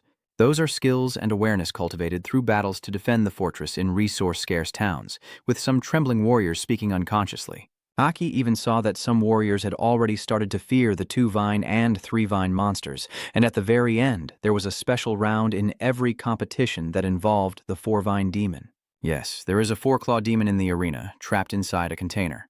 If your team is strong, you can consider it as a target. Just successfully capturing the 4 fins, and the competition will end immediately. That team will win. Aki's lips curl slightly. Ha ha. As expected, this arrangement has been kept until now. Ha ha, everyone knows about this. The 4-finned predator represents the leading score position, but no team dares to take the risk. That is the 4-finned predator. The 4 fins officially announce it. The competition begins, and the warriors start running chaotically. Aki also begins his hunt. His legs are very powerful, sinking the ground beneath him. That's right, the 4 fins are my target. Aki's powerful legs run so forcefully that the ground sinks with each step, and his determined face shows he's confident that this 4-armed demon is his target. You suddenly stop at a point. After dispersing around, most still stubbornly follow the main force forward. It seems that the vanguard of the other squads has no intention of seeking out the 4-devil demon. The boy looks up at the other warriors, knowing that the four devil demon symbolizes victory, but these young soldiers still fear the threat of death. Along with that, Dan activated the large monitor to observe Aki and calmly told the assistant, "Get me the soldier's dossier." "Yes, Lord Den. May I ask which frontline soldier you want to learn about first?" "He's the one with white hair." Walking leisurely, the assistant had already looked up the information and found out that he was a registered soldier for Pekia City with a Tam-Hach registration level. He narrowed his eyes and thought, Tam-Hach. I remember this frontline soldier position allows Tam-Hach soldiers to participate, but very few Tam-Hach soldiers are willing to join this competition. It's hard work with no benefits higher than other competitors, so maybe that's why he looks down on everyone, haha. Then he asked his assistant, "What's his name?" The assistant replied hesitantly, "His name is Aki." He suddenly felt a surge of murderous intent upon hearing that name. What did she just say? The assistant notices this attitude and quickly explains, "I am just reporting." Reporting to you based on the information in the documents. Sir, look at what the system shows him. Akipikiakiha. He really is a damnable bastard. The audience cheered enthusiastically as before. Charge forward, Vanguard. Vanguard, it seems the pioneers have already detected the demon. The warriors jump onto the trees to scout carefully. During the broadcast, the pioneers detected the demon. They are using every possible method to record the coordinates and carefully remind each other. This is the gathering place for the immortal demons. Then the pioneers proceed to the next location, one after another. Aki lazily stretches and notes down the coordinates, plotting the route and planning the best path to score points. This is the duty of the vanguard. He smiled at this familiar scene, as if he knew it well. Pushing through the trees, it truly was a nostalgic moment. In the Pikasia dressing room, everyone probably felt annoyed by his unusually relaxed attitude. His demeanor was like he was just taking a walk. Is this name really trustworthy? Commander S. Barris, look at that Aki girl. She's swaying as she smokes a cigarette, sitting with her legs crossed on the sofa. I see now. She recalls what you told her. Barris, if you trust me, I won't follow the same beaten path as the pioneers, but I can guarantee that Pikosia will win. So, I guarantee we will win. The confidence in his eyes back then didn't seem like a joke at all, nor did the abilities he had shown in real combat. Ha, that little brat is getting bolder and bolder, daring to call out my name directly. No matter that she still finds you interesting, you only make me more intrigued by you. Someone remind the vanguard leading the way. This warrior seems vulnerable now that 3 level 3 demons are chasing him, but there are actually 3 gathered here. So try to stay away from this coordinate or it will reduce your score. The others are just as panicked, being level 2 demons. The second stage red core is desperately running, blood gushing from its mouth, hoping to escape. Third stage demon, run now, run fast. Someone running past Aki saw him calm and warned him. There's a 3rd-tier demon over there. If you want to live, don't go in that direction. Aki still stands firm there. 3rd stage, this is exactly the only path I have to take. In front of you, many pioneers are scattered like feathers after being thrown by the demon, only able to cry out in despair as the demon gets closer and closer. It growled loudly. Yes, this is the Apmatam Kai, with a blue-green core element, and the audience watching anxiously for him. Look at the 3rd stage demon. Get out of there quickly. Young warrior, the hateful demon keeps cursing. Damn it, humans have kept us here for a long time. Humans are truly despicable. He stands there pondering, because they are imprisoned here. Most of the demons inside the battlefield are much more brutal than those outside. It speeds up quickly towards Aki, no chance to run. You easily dodged it, but you didn't show your full strength. Being watched by so many people isn't really convenient. Aki quickly makes a decision, trying to resolve the situation as fast as possible. He moves so swiftly that time is measured in just 0.25-second intervals, reaching the core in 0.5 seconds, then 0.75 seconds. It's time to make the final move, but Tuki is still waiting for me. Sorry, I don't have time to play with you. In 1 second, he delivered a single strike that instantly took down the demon. The entire audience was stunned. That warrior defeated the 3rd-level demon in just 1 second. 1. The vanguard alone killed the demon. Yeah, the demon is dead. A gemstone from its chest rises up, infusing the golden element into the sword to enhance its sharpness and destructive power, while Dandam observes Aki closely. That was the fluctuation of the gold element just now? Aki sighs and withdraws his achievement. Whoa, there's the core, the flexible system core of Tam Kai. Take a breath and lighten your load. Phew. Then I moved forward again. I don't have much time to think anymore. Tukai is probably somewhere ahead if that design hasn't changed yet. To give the most distinguished guests a chance to enjoy the spectacular panoramic view, the 4 demon lords will be placed at the highest vantage point near the main hall. This is the perspective from the sectional diagram of the auditorium. Dan's face darkened as he realized his goal. Aki seems to understand that your target is the 4 demon lords. The battle continues. Each of your moves like an explosion across a vast sky. Your sword pierces through a monster. The 5th child, you stand firm against that monster, shouting as you think. At the deepest point, the aggression of these demons has increased several times strangely. There were monsters who wanted to observe the research closely but couldn't avoid killing them. They kept chasing and attacking me. No wonder so few are willing to take on the frontline role. For a low-level soldier, it's truly like a life force. But since I became the vanguard and killed 5 2-stage demons for the team, they should be able to see the significant increase in our squad's points, right? I hope I won't surprise them. Despite that calmness in the combat preparation room, all of Aki's teammates are staring in shock at their accumulated points. Aki looked up at the highest part of the fortress. Surely the 4-armed demon is at the top of that mountain with the highest terrain.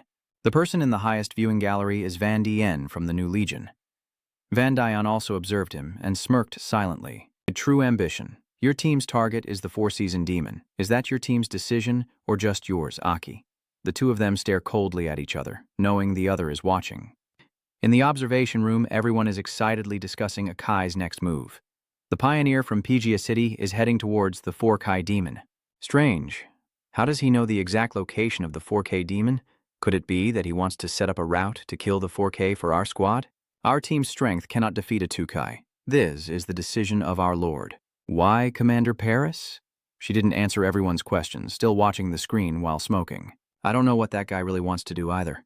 Aki, you brat, don't cause me trouble. Our squad's strength can't defeat the 4 Kyles. The commentator suddenly said, he has found the 4 Kyles demon. In front of Aki is the place where the 4Kai demon is sealed, and it seems that the pioneer of Pigdia City is secretly observing the surroundings and planning in his mind. He looks around, and I am sure he is preparing to leave. As long as he successfully reunites with his squad, they will be the first team to depart. Suddenly, everyone froze in shock at his action. He had shattered the seal of the 4-King demon. Both the audience and the commentators seemed frozen in that moment. Aki, with a cold gaze, said, "Get out here, Tetrademon." Van Dien sat in the air, unable to hide his excitement at your action, laughing loudly and saying, "So, that's how it is? Interesting. Very interesting. You didn't plan for your squad to fight and kill this 4th-stage demon. You wanted to fight the 4th-stage demon alone.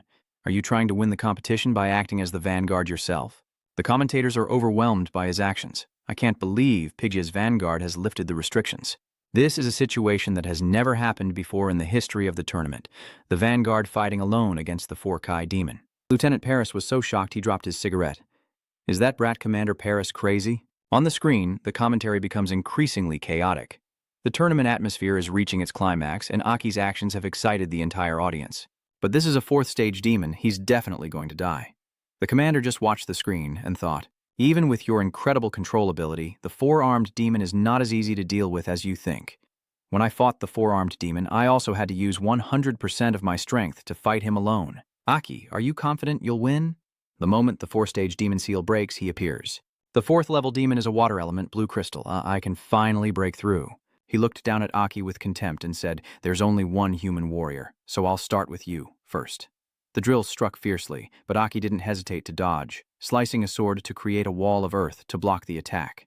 Over there, the commentator continued as the warrior swung his great sword, forming a wall of earth, but the speed of the demon had turned into a drill that was unstoppable.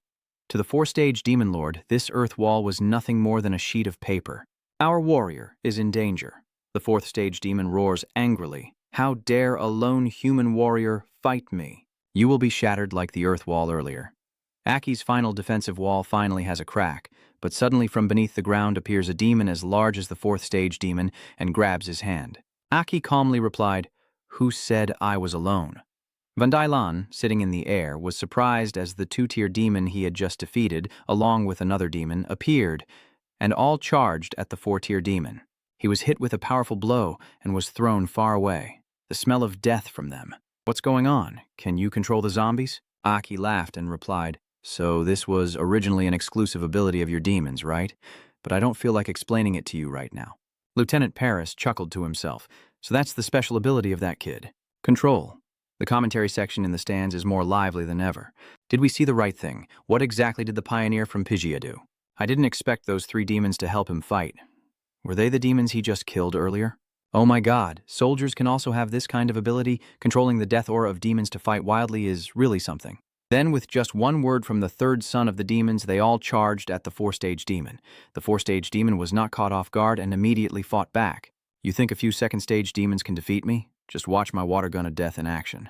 Suddenly, a figure appeared above the four-stage demon, delivering a powerful strike that buried the demon into the ground. Aki raised his hand to cover the blood spattered from the demon, thinking that just one shock attack was enough to crush a four-stage demon.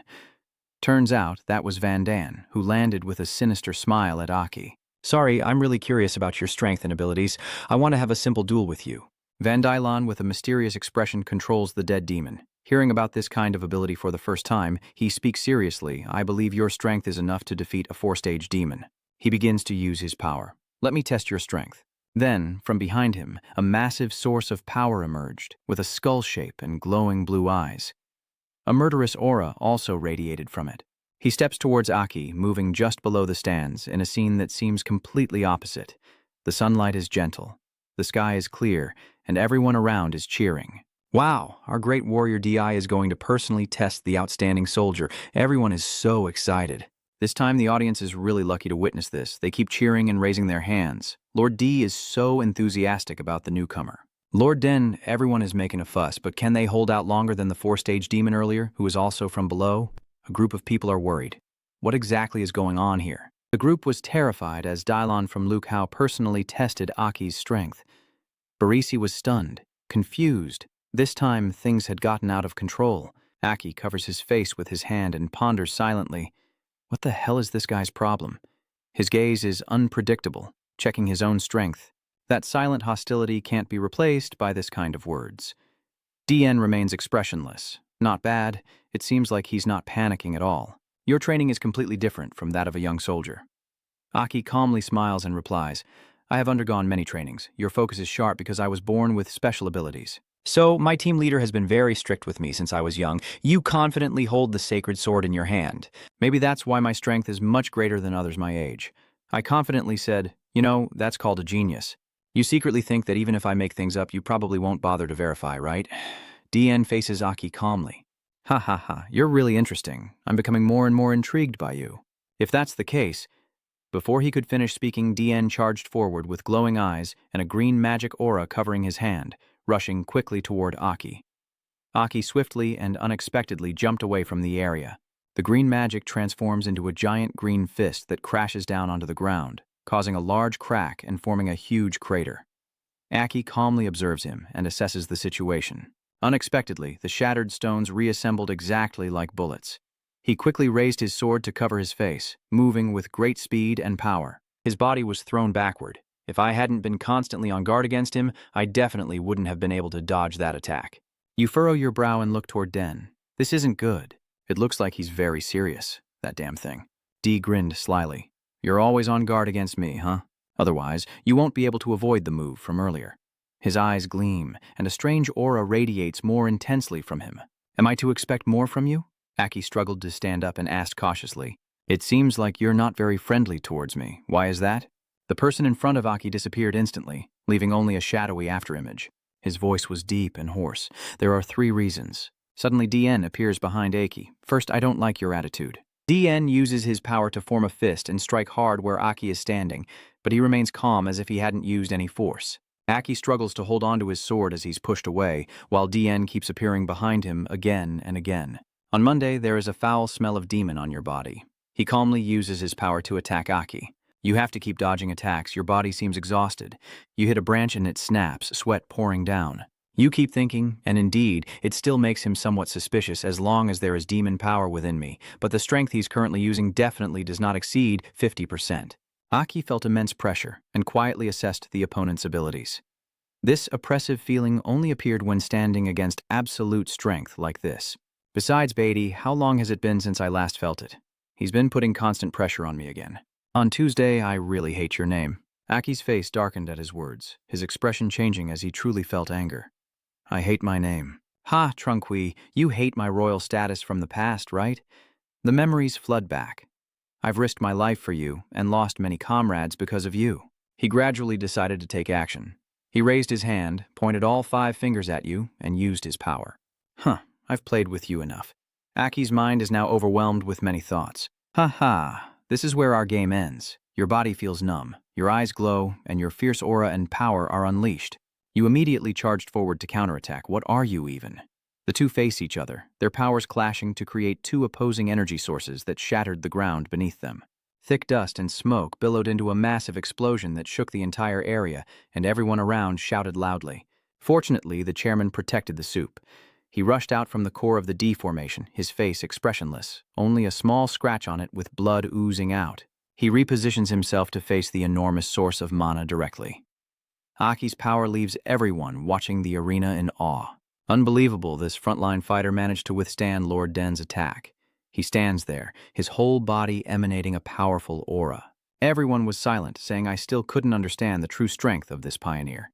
DN used the six-horned core and his healing ability to mend the earlier scratch. He pondered silently as the people on the other side of the screen assessed the situation. And though it was only a moment, it was clear that Lord Don had been injured. D bowed deeply, channeling all his strength, and a powerful aura radiated around him. He seemed to lose control and kill people, later explaining that the strong demonic aura on your body was necessary. The crowd below the arena cheered through the screen as Dion the Great unleashed his skill. It's truly spectacular. The crowd is noisy, they keep bustling around. The high-speed energy gears will crush everything. So cool, they keep shouting. I'm sure that Lord DN will end everything. Let's enjoy the performance of the great DN together. DN's every step is full of power. He stomps and leaps forward, his speed continuously increasing. On this side, Aki is struggling with his own thoughts. This aura seems to be pushing me into the grave. If I keep hiding my power, I might die here. Your thoughts are chaotic, but you're the one forcing me into this. Newly promoted colonel, if you want me to die, even if I can't defeat you now, I will shatter jade and break stones. Aki snapped awake, eyes wide open. Your eyes are different now, no longer the calm, proud gaze from before. Now they are wilder, much more aggressive, filled with deadly intent. Two opposing energies, two passionate individuals, Ayo Qian and another, face each other fiercely, creating a captivating scene. From afar, a figure suddenly appears, blocking the two, protecting the young girl and intercepting Den's attack. He now steps back, his eyes deep and inscrutable. Her action was very unwise. Why did you attack? The number one of the former 6 heroes. The ventricular core system is recovering. Lena calmly shows her determination. You say you hate this kid, but I really like him. When Lena unleashes her move and shoots a sharp gaze at the opponent, causing Aki to open his eyes wide in surprise as he looks up at her. Lena stands against the light, so when he looks at her, she shines brightly like the sun inside his eyes. Lena. Could she be using the 6 chakras to restore her body to its peak condition? Vandon looked at her with a hateful gaze, his clenched teeth revealing a fierce smile. Duini Li Na, have you forgotten that you're not allowed to wear combat gear? Surrounded by thick smoke, he stands in front of both of you, sneering mockingly, while you hold your stance firmly, forming a barrier to protect yourself and Aki, who is injured as you struggle to keep from collapsing. Are you trying to provoke the king's rules? She crossed her arms in front of her chest, her gaze sharply fixed on him. Aki suddenly remembered her fighting alongside everyone, Lena happily full of energy, giving her all for her comrades. Ha ha ha. Lena is still Lena, quick-witted and sharp-tongued as before. She is the most lively person in Lukhao. He stands behind, looking at her back and reminiscing about old memories. Meanwhile, he had his hands in his pockets, staring intently at both of them. In his past life, he was always in front of her. I never expected that now it would be her instead. How could the person suddenly appearing here be old man Lu Hao Duini Li Navandai Lan sneered, her face turning grim. But she and the boy remained steadfast in their stance. Oh my God, is this some kind of mysterious relationship? This demon hunting festival really has too many surprises. I respect you because you used to be a warrior, but that doesn't mean I will give you any face. Shameless woman? Lena frowned and gritted her teeth, her eyes cold as she looked at him. And what about you? Wandering around in broad daylight. As Luke Hao, it's a bit inappropriate to get into a conflict like this. Lena still kept that gaze on him, but when she mentioned Aki this time, he was surprised and turned to look at her. The kid behind me, he's the son of an old friend of mine. Oh, you've checked him enough, or are you going to keep going? Her eyes quickly flicked toward him, flashing with a sharp glint. Your true goal wasn't actually to check. He looked at her with a teasing smile clearly on his face, a mocking smirk curling on his lips. Huh ha! As expected, he suddenly launched an attack with green arrows shooting from him towards both of them, catching her off guard. The thing that makes people disgusted. She tensed up, channeling her power as a beam of light appeared in front of her chest, her eyes cold and filled with hatred. Lord Dichluan used his Tri-Za skill to release a dense energy wave across the area in front, preventing the enemy from escaping using their skills.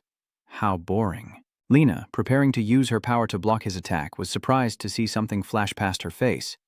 Aki had wielded his sword to leap in front of her and intercept his move. She opened her eyes in shock and leaned forward. A shadow resembling someone appeared in front of him, and another wave of attack rushed toward them, making it seem impossible to defend. This frontliner actually deviated from the initial wave of attack. Unfortunately, the next assault seems to be heading straight for them and cannot be stopped. She rushes to grasp your shoulder, her determined eyes flashing as she orders you to go back, then uses your shoulder as a springboard to leap forward. You're grinding your teeth in frustration. It's over. I only showed off like that because I was afraid Lena would attack. She jumps over, supporting herself with her hands on the ground to spring herself up, then kicks down hard to create a step forward. Once her temper erupts, she rushes forward at lightning speed with one eye missing its iris, glowing bright green, like an electric missile aimed at him. There will surely be casualties. Over here, the protagonist is watching the match on the screen and commenting, "Is this a battle between the 6 heroes? This is even rarer than the 7 deadly sins. He, with his cold eyes and smile, is watching her. It seems I have to use all my strength to deal with her." Both of them shot forward like missiles. Both are ready for a deadly battle. On this side, he tilts his head back and exhales a cloud of gray smoke. Lord Du Luan has used the secret technique of the demon realm. He's truly serious now. Van Dylan on this side prepares to launch her sword, and upon seeing that scene, she opens her eyes in amazement. "Thank you, great warrior of Dichluan." Lena turned back in surprise, gasping. "You used the eye technique, now only a white color, looking at both of us." "Thank you, great warrior Dilun." A deadly smile appeared on his face. "As expected, it's useful." "So," you shouted really loudly. The great enemy warrior, despite being busy with 1,000 things, took the time to pass on experience to our younger generation. You shouted so loudly that your voice echoed across the arena, while those two just watched you, forgetting they were about to fight. Oh, I am truly grateful. Barris watched the match and looked up, confused about what was happening on the arena. What exactly is going on here? The entire audience also looked at him in surprise. "Huh? You still keep shouting non-stop without getting any response. May I ask if you are satisfied with my display?" After shouting loudly, he looked at the two of them with a silly, goofy smile. Yeah, the entire audience is buzzing with excitement, constantly discussing, as the vanguard enthusiastically expresses sincere gratitude to Lord Dichluan. Did you really think the fight between the 6 heroes would just end like that? Stop making noise. The 6 heroes only fight when it's urgent. Seeing Lord Dilun take action twice is already enough to satisfy me. Yes, yes. The entire audience agreed with that guy's words and stood up to cheer. Great warrior, Lord Dilun, Lord Dilun. Yes, even with 100 things to do, he still takes the time to mentor his juniors.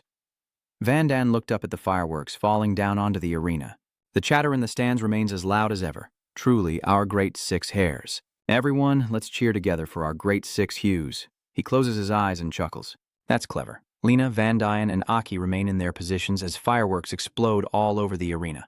So I can't continue with that move now, right? No, thank you very much for your guidance. Aki leans on her hip, looking at him provocatively. I believe that the junior will not disappoint you in the future. I will continue to do my best. Fortunately, this flattery was also effective. In front of so many people, he couldn't force himself to attack. Both of them looked at you with dark faces, losing interest and stopping the fight. He gritted his teeth in frustration and hatred, as if he wanted to send you down to the Yellow Spring, but his performance was decent enough to pass the test. Keep it up. Congratulations to the vanguard from another city, Dich A, for receiving the approval of Lord Dichluan. This truly is a very impressive test. The announcer's cheers as he looked at the screen heard him declare congratulations to B. Kok Dich A for winning this year's competition. B. Kok Dich A. B. Kok Dich A. B. Kok Dich A. Somewhere, everyone witnessing this scene would be stunned and amazed. How come we can win even while lying down? On the field, he's still standing in place, looking at you while she is walking towards you. I hereby declare this the fastest and most surprising demon hunting competition ever, and this achievement was made possible by the vanguard. She walks past you with a displeased look while you are surprised with wide eyes. An image of Aki appears on the news broadcast screen. External support and superpower strength rely only on the front line, but the hero who defeated the enemy has won the championship in this demon hunting competition. Everyone surrounds him, lifting him into the air and cheering in celebration.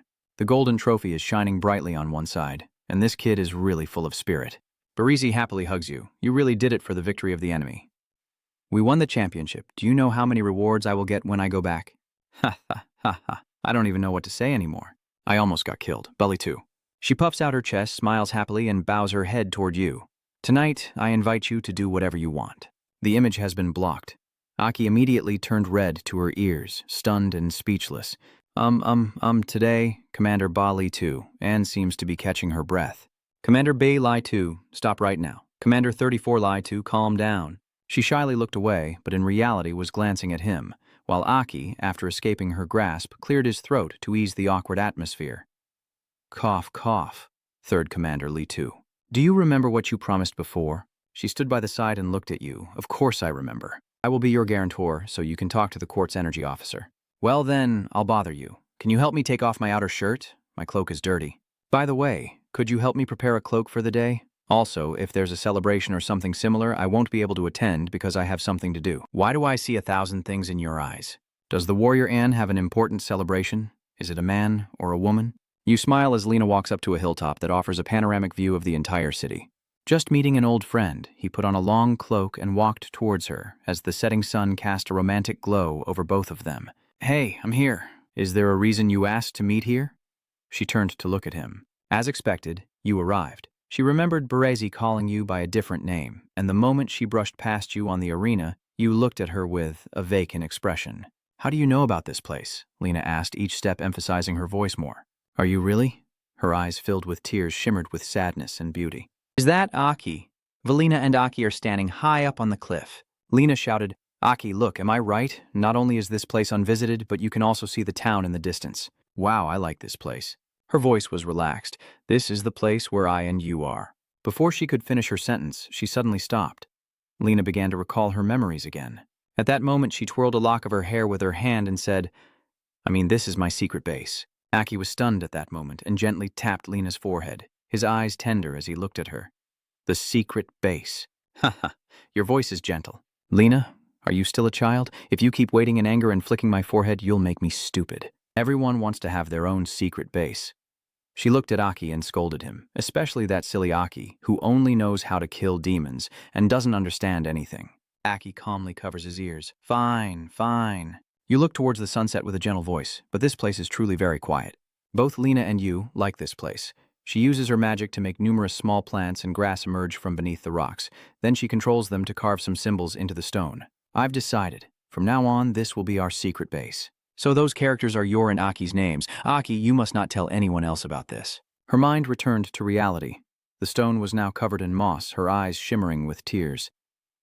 Are you Aki? I just wanted to verify something. You still remember our secret base, right? Aki hesitated. Lena, immediately turned away. She wiped away the tears from her eyes and apologized, saying she lost control and startled you. Lena rubbed her eyes and continued explaining. You looked just like someone who was extremely important to me in the past. Lena's back looked very lonely. Your actions in the competition were too reckless. If I hadn't appeared in time, I might not have been able to save your life. She quietly reminded herself that this was her way of repaying the statue of you. Neither of us owes the other anything. Aki interrupted her sharply. Lena looked at Aki in surprise. Huh? What do you call me? Aki flicked her on the forehead, making her sting. But his eyes were gentle, like in Lena's memories. Do you still remember the secret base? It's been so many years. Are you still a child? That voice, those words, they all sound just like that old acquaintance. Aki, her eyes full of hope, couldn't help but be surprised. She called his name and then voluntarily let her tears fall, streaming down her face. Aki looked at her with deep affection, feeling reassured. I am still alive, truly alive, too alive. Under the sunset, Aki admits, yes, I am Aki. My face is calm. I have returned. Lena rushes to Aki and hugs him tightly, her voice full of gentle reproach. Why are you only coming back now? She shouted loudly. Why are you only coming back now? Hoo hoo hoo. A embraces Lena tightly, comforting her, as the image of the two under the sunset seems to fulfill the longing to reunite with loved ones from the past, with birds soaring across the sky. Peace returns to both of their hearts. Lena asked curiously, how can you travel from half a century ago to the present? And also, does the ancient king's tablet contain any remnants of Hung? She kept asking, Isn't the highest rank of demons the 7 deadly sins? Aki put his hands in his pockets and calmly explained, "It's confusing, right? Honestly, I don't know the cause and effect either." Aki's eyes changed, and even I find it hard to believe when I say it myself. Simply put, the person who died half a century ago is actually me, who directly traveled to the present. Moreover, there is something strange remaining in my body. As I spoke, I remembered the demon inside me. Lena silently looked at him with emotion, as if to say that, after all, just surviving was already good enough. Aki looked at Lena with a hint of confusion. "Oh, right, Lena, I don't understand why everyone in this city today is so hostile towards us. Your eyes are deep and serious. We sacrificed our lives for everyone back then. Why do they hate us so much?" Lena sighed and said, "Actually, if I have to say, it's because of you." Aki confused. "Me?" Lena explained. "The Battle of Thu Quang years ago, you led a group of soldiers to Bia Cove Wong. Do you still remember? Most people tried to persuade him not to rush into the ancient monument, but as she recounted, she remembered that scene from that year, when the logistics officer and soldiers even went to the front lines to stop him. Because the situation is unfavorable for us, everyone's opinion is to maintain the current balance." The image of smoke and flames along with thousands of soldiers appeared before her eyes, but at that time he didn't listen to anyone's advice. He told everyone to wait until they returned before a group of soldiers moved in. Everyone was in chaos at that moment. Then news arrived that you had fallen in the battle at the ancient king's tomb. Aki was then pierced by a column that looked like a cross. Lena calmly continued as news of his death was delivered, leaving the soldiers' morale and confidence completely shattered. Because the bravest soldiers fell, the king abandoned us too. Despair engulfed all of humanity. The tragic scene reappears in Lena's memory. After his sacrifice, the demons launched a large-scale counterattack. The ruined land was taken over and trampled by demons, with bodies of soldiers scattered everywhere. That battle was a fierce fight where both sides kept tearing each other apart. Lena said sadly that at that time, someone had estimated that out of 10 soldiers, 9 would be killed. For many people, they believe all of this shouldn't have happened. She nostalgically remembers her comrades. If you had listened to the advice back then and not rushed into the ancient king's monument, the number of survivors in the Battle of Shiguang would have been many times higher. Lena continued to narrate. Then, as time went on, the new 6 heroes and the new king gradually appeared. The helpless part was that they also opposed the decision you made all those years ago. So now, many people resent you. Lena recalls her past when the remaining members of Lu Hao were also despised by others for being considered fake supporters of you. In the end, the title of warrior was taken away from the crown prince. Aki listened to Lena's story. Your face froze in place and your hands trembled. My decision from years ago. My voice hesitates, doubting myself. Did I really kill so many people? Lena sighs softly, her face gentle. After many years, I've also become used to it. It's all in the past. Who's right or wrong no longer matters. Lena still imagines her past self. Sometimes I pass by the statue of you from back then and stop to look up, recalling many things. She turned to face Aki, but he had come back to life in a strange way. Aki responded. It really is a miracle. Aki's eyes are incredulous. You raise your voice to question. What kind of principle is this? In the past, I wanted to deal with the demon at its core before entering the ancient king's monument. I made that decision because I wanted to protect humanity and our future generations from suffering the torment of demons. Lena shows understanding, tilting her face up to lift his chin. Akai, I understand your pain. Maybe you can't blame them because many people still can't accept what happened all those years ago. As a ruler, you are bound to become the target of criticism from humanity. Aki closed his eyes in thought and calmly asked, So, where are the remaining survivors of Lu Hao? Lena's hand suddenly froze. In the past, after you sacrificed yourself, 3 others also died in the battle, and then she bowed her head in sorrow. There are 3 of us left, including me. Huang Hach Anhiem, once the most prominent of Lu Hao, was seriously injured and then voluntarily abandoned her position to live in seclusion in some town. She looked down from the cliff at the city and shared her plan. I was also planning to leave here. Leaving this place full of memories, she continued to explain. But Lam Hach Huyen Anda was beaten and broken, with both arms and legs chained in the dungeon, awaiting death. At this point, Aki clenched his teeth and expressed his anger. What do you mean, Da? He treats us like that. These damn fools, the murderous aura from him is so strong. Why didn't you team up with our supporters to resist the new king? Lena calmly replied. Because he's too powerful. Aki wondered. Elemental energy, is that it? Lena slowly explained, then made a gesture with her hand forming a symbol. Demons no longer only have 6 types of core abilities, like red, green, male, black. Now it has evolved into 5 elemental forces: metal, wood, water, fire, and earth. Images of demons appeared in Lena's mind. So now, the demons are no longer as easy to deal with as before, Aki realized. You think so? It's divided into 5 main elements: metal, wood, water, fire, and earth, which means your body currently lacks only the earth element. You then ask suspiciously, but what does this have to do with the warrior? Lena fell silent, then answered seriously, what if the warrior could fuse the elemental force? Aki was surprised and thought to himself, could the fusion of elemental force be similar to the ability to control his own elements? Lena looked at him with a determined gaze, not just reflecting the difference in strength between the 4-core and 5-core warriors. She calmly explained that now, the 5-core warriors possess great power and will compete for the precious fusion core stone. The image of the great fortress appeared in her mind, reaching the fortress to retrieve Dogura's remains and obtain the fusion chi force. Of course, I remember this special place. Old memories resurfaced, reminding me of one of the most brutal battlegrounds where I led 1,000,000 soldiers to fight against demons, with the fierce scenes replaying like a slow-motion replay. It is now called the Bone Burial City Dogura, because it was the central battlefield of that great war. So that's why it's called the Bone Burial City, right? Lena speaks with a deep gaze. The War of Tukwang has already lasted many years. Beneath the city of Chonkot, countless human and demon corpses are buried underground, until one day someone discovered a special type of demon inside. Lena continued the story. That special type of demon was at least a 5th-rank demon. As she told the story, she imagined them. Additionally, they differ from other demons outside in that their hollow chests contain a floating fusion crystal. Lena observed I with an increasing tone, and noted that the special crystal could allow elemental warriors to fuse their elemental power, but not every warrior has the strength to fuse the crystal. She concluded that a warrior's rank must at least be higher than the 5-tier core and possess greater resilience. Aki, curious, wondered if it was possible to fuse 5 types of elements with the fusion crystal. Lena immediately waved her hand to refute. No.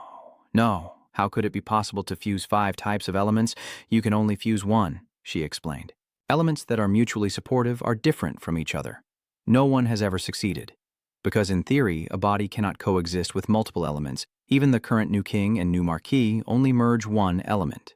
Aki was very surprised and shouted, so they also fuse elemental power. She continued explaining. When Van Dellen and I fought, I couldn't recognize him at all, because he was worried that using his full strength would cause the arena's defenses to fail and injure the spectators.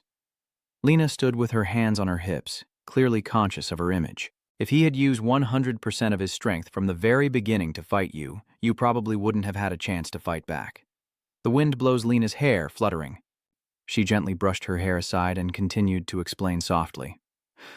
Although I don't want to admit it, the strength of the new 6 and the new king has indeed surpassed ours from years ago, not only possessing dual meridians but also elemental chi force.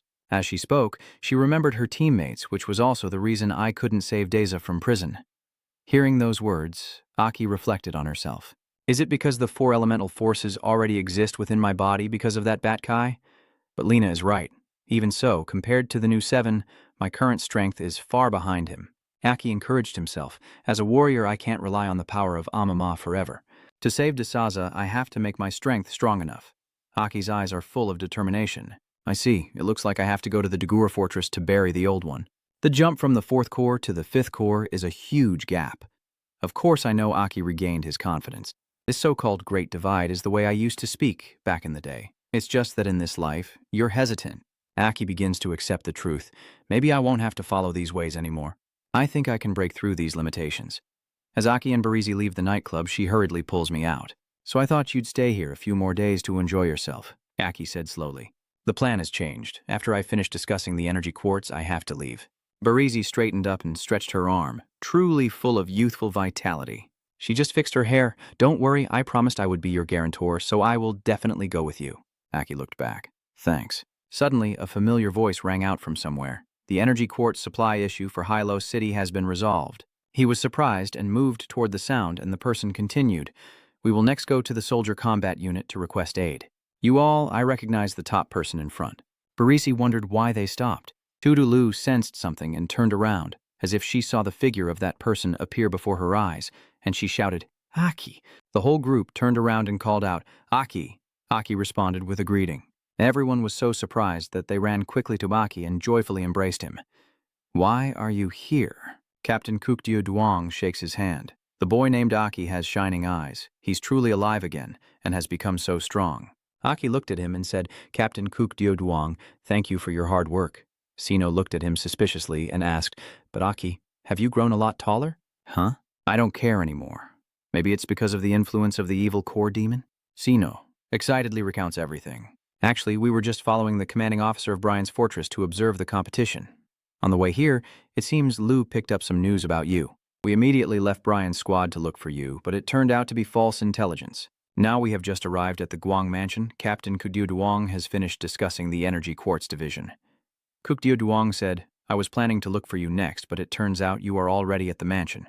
Aki happily replied, that's great. The Energy Quartz Division issue has been resolved. I was still planning to negotiate as a representative. Berezi lowered her head and left peacefully. It seems you are Aki's old teammates, so I won't disturb your gathering anymore. Kukdio Duong looked confused and a bit embarrassed. We were so excited that we didn't notice you. Sorry about that, and thank you for taking care of Aki. Haha. Since you just arrived, you probably don't know that Aki has been taking care of me and the Pija team. Sino, go ahead and remind Lu to talk. Ever since you separated us, she has hardly eaten anything. Tumue also added, look at the photo I took of Lu. Her face is so gloomy, and when talking to her, she seems lost and distracted. Tudulu lowered her head, her back looking incredibly lonely. Aki gently approached her, his eyes filled with tenderness. Captain, I'm here to report, and I apologize for making you worry. Tudulu pouted and hit him in anger. She raised her hand in front of her cheeks blushing with happiness as she gently reminded him not to leave the team alone again. He looked at her with deep affection, and the squad happily chatted together. In the dark corner, Lena watched everything, her eyes tinged with regret, her lips pressed together. Lena recalled the memories from years ago. It really looks like us from the past, that boy's figure still so bright and warm. Near the city wall, they buried Dagora's remains, with Tudolu panting as he helped Aki walk, exhausted. Surrounded by the corpses of demonic insects, Lu keeps urging Aki to hold on. At this moment, Aki is holding a primal quartz crystal, the fused crystal they obtained from the recent battle. She saw him gradually closing his eyes and couldn't help but panic, unwilling to let him sleep like this. Tudolu struggled to carry Aki on his shoulder, his legs trembling with exhaustion, constantly urging him not to sleep. Wake up! It's been hard for us to get this far, but before he could finish, his hand gradually loosened and the elemental quartz also fell quite far away. Elemental quartz can cause warriors to fuse with the demonic energy. Suddenly, a demon appears and says, Low-level warrior, you have elemental quartz on you, but here your fate is only.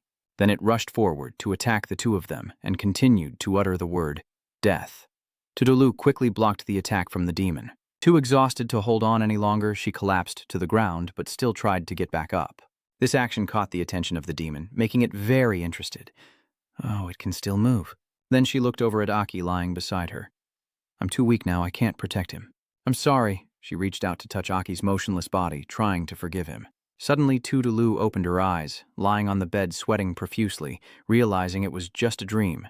Then she slowly sat up and felt that the dream was so vivid, almost as if she had been stabbed.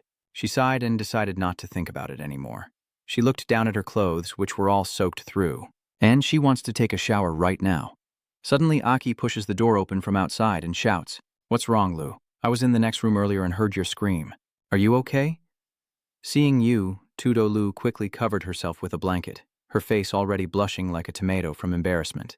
Then she grabbed a pillow and slammed it into Aki's face, shouting, Don't look! Didn't anyone tell you to knock before entering a girl's room?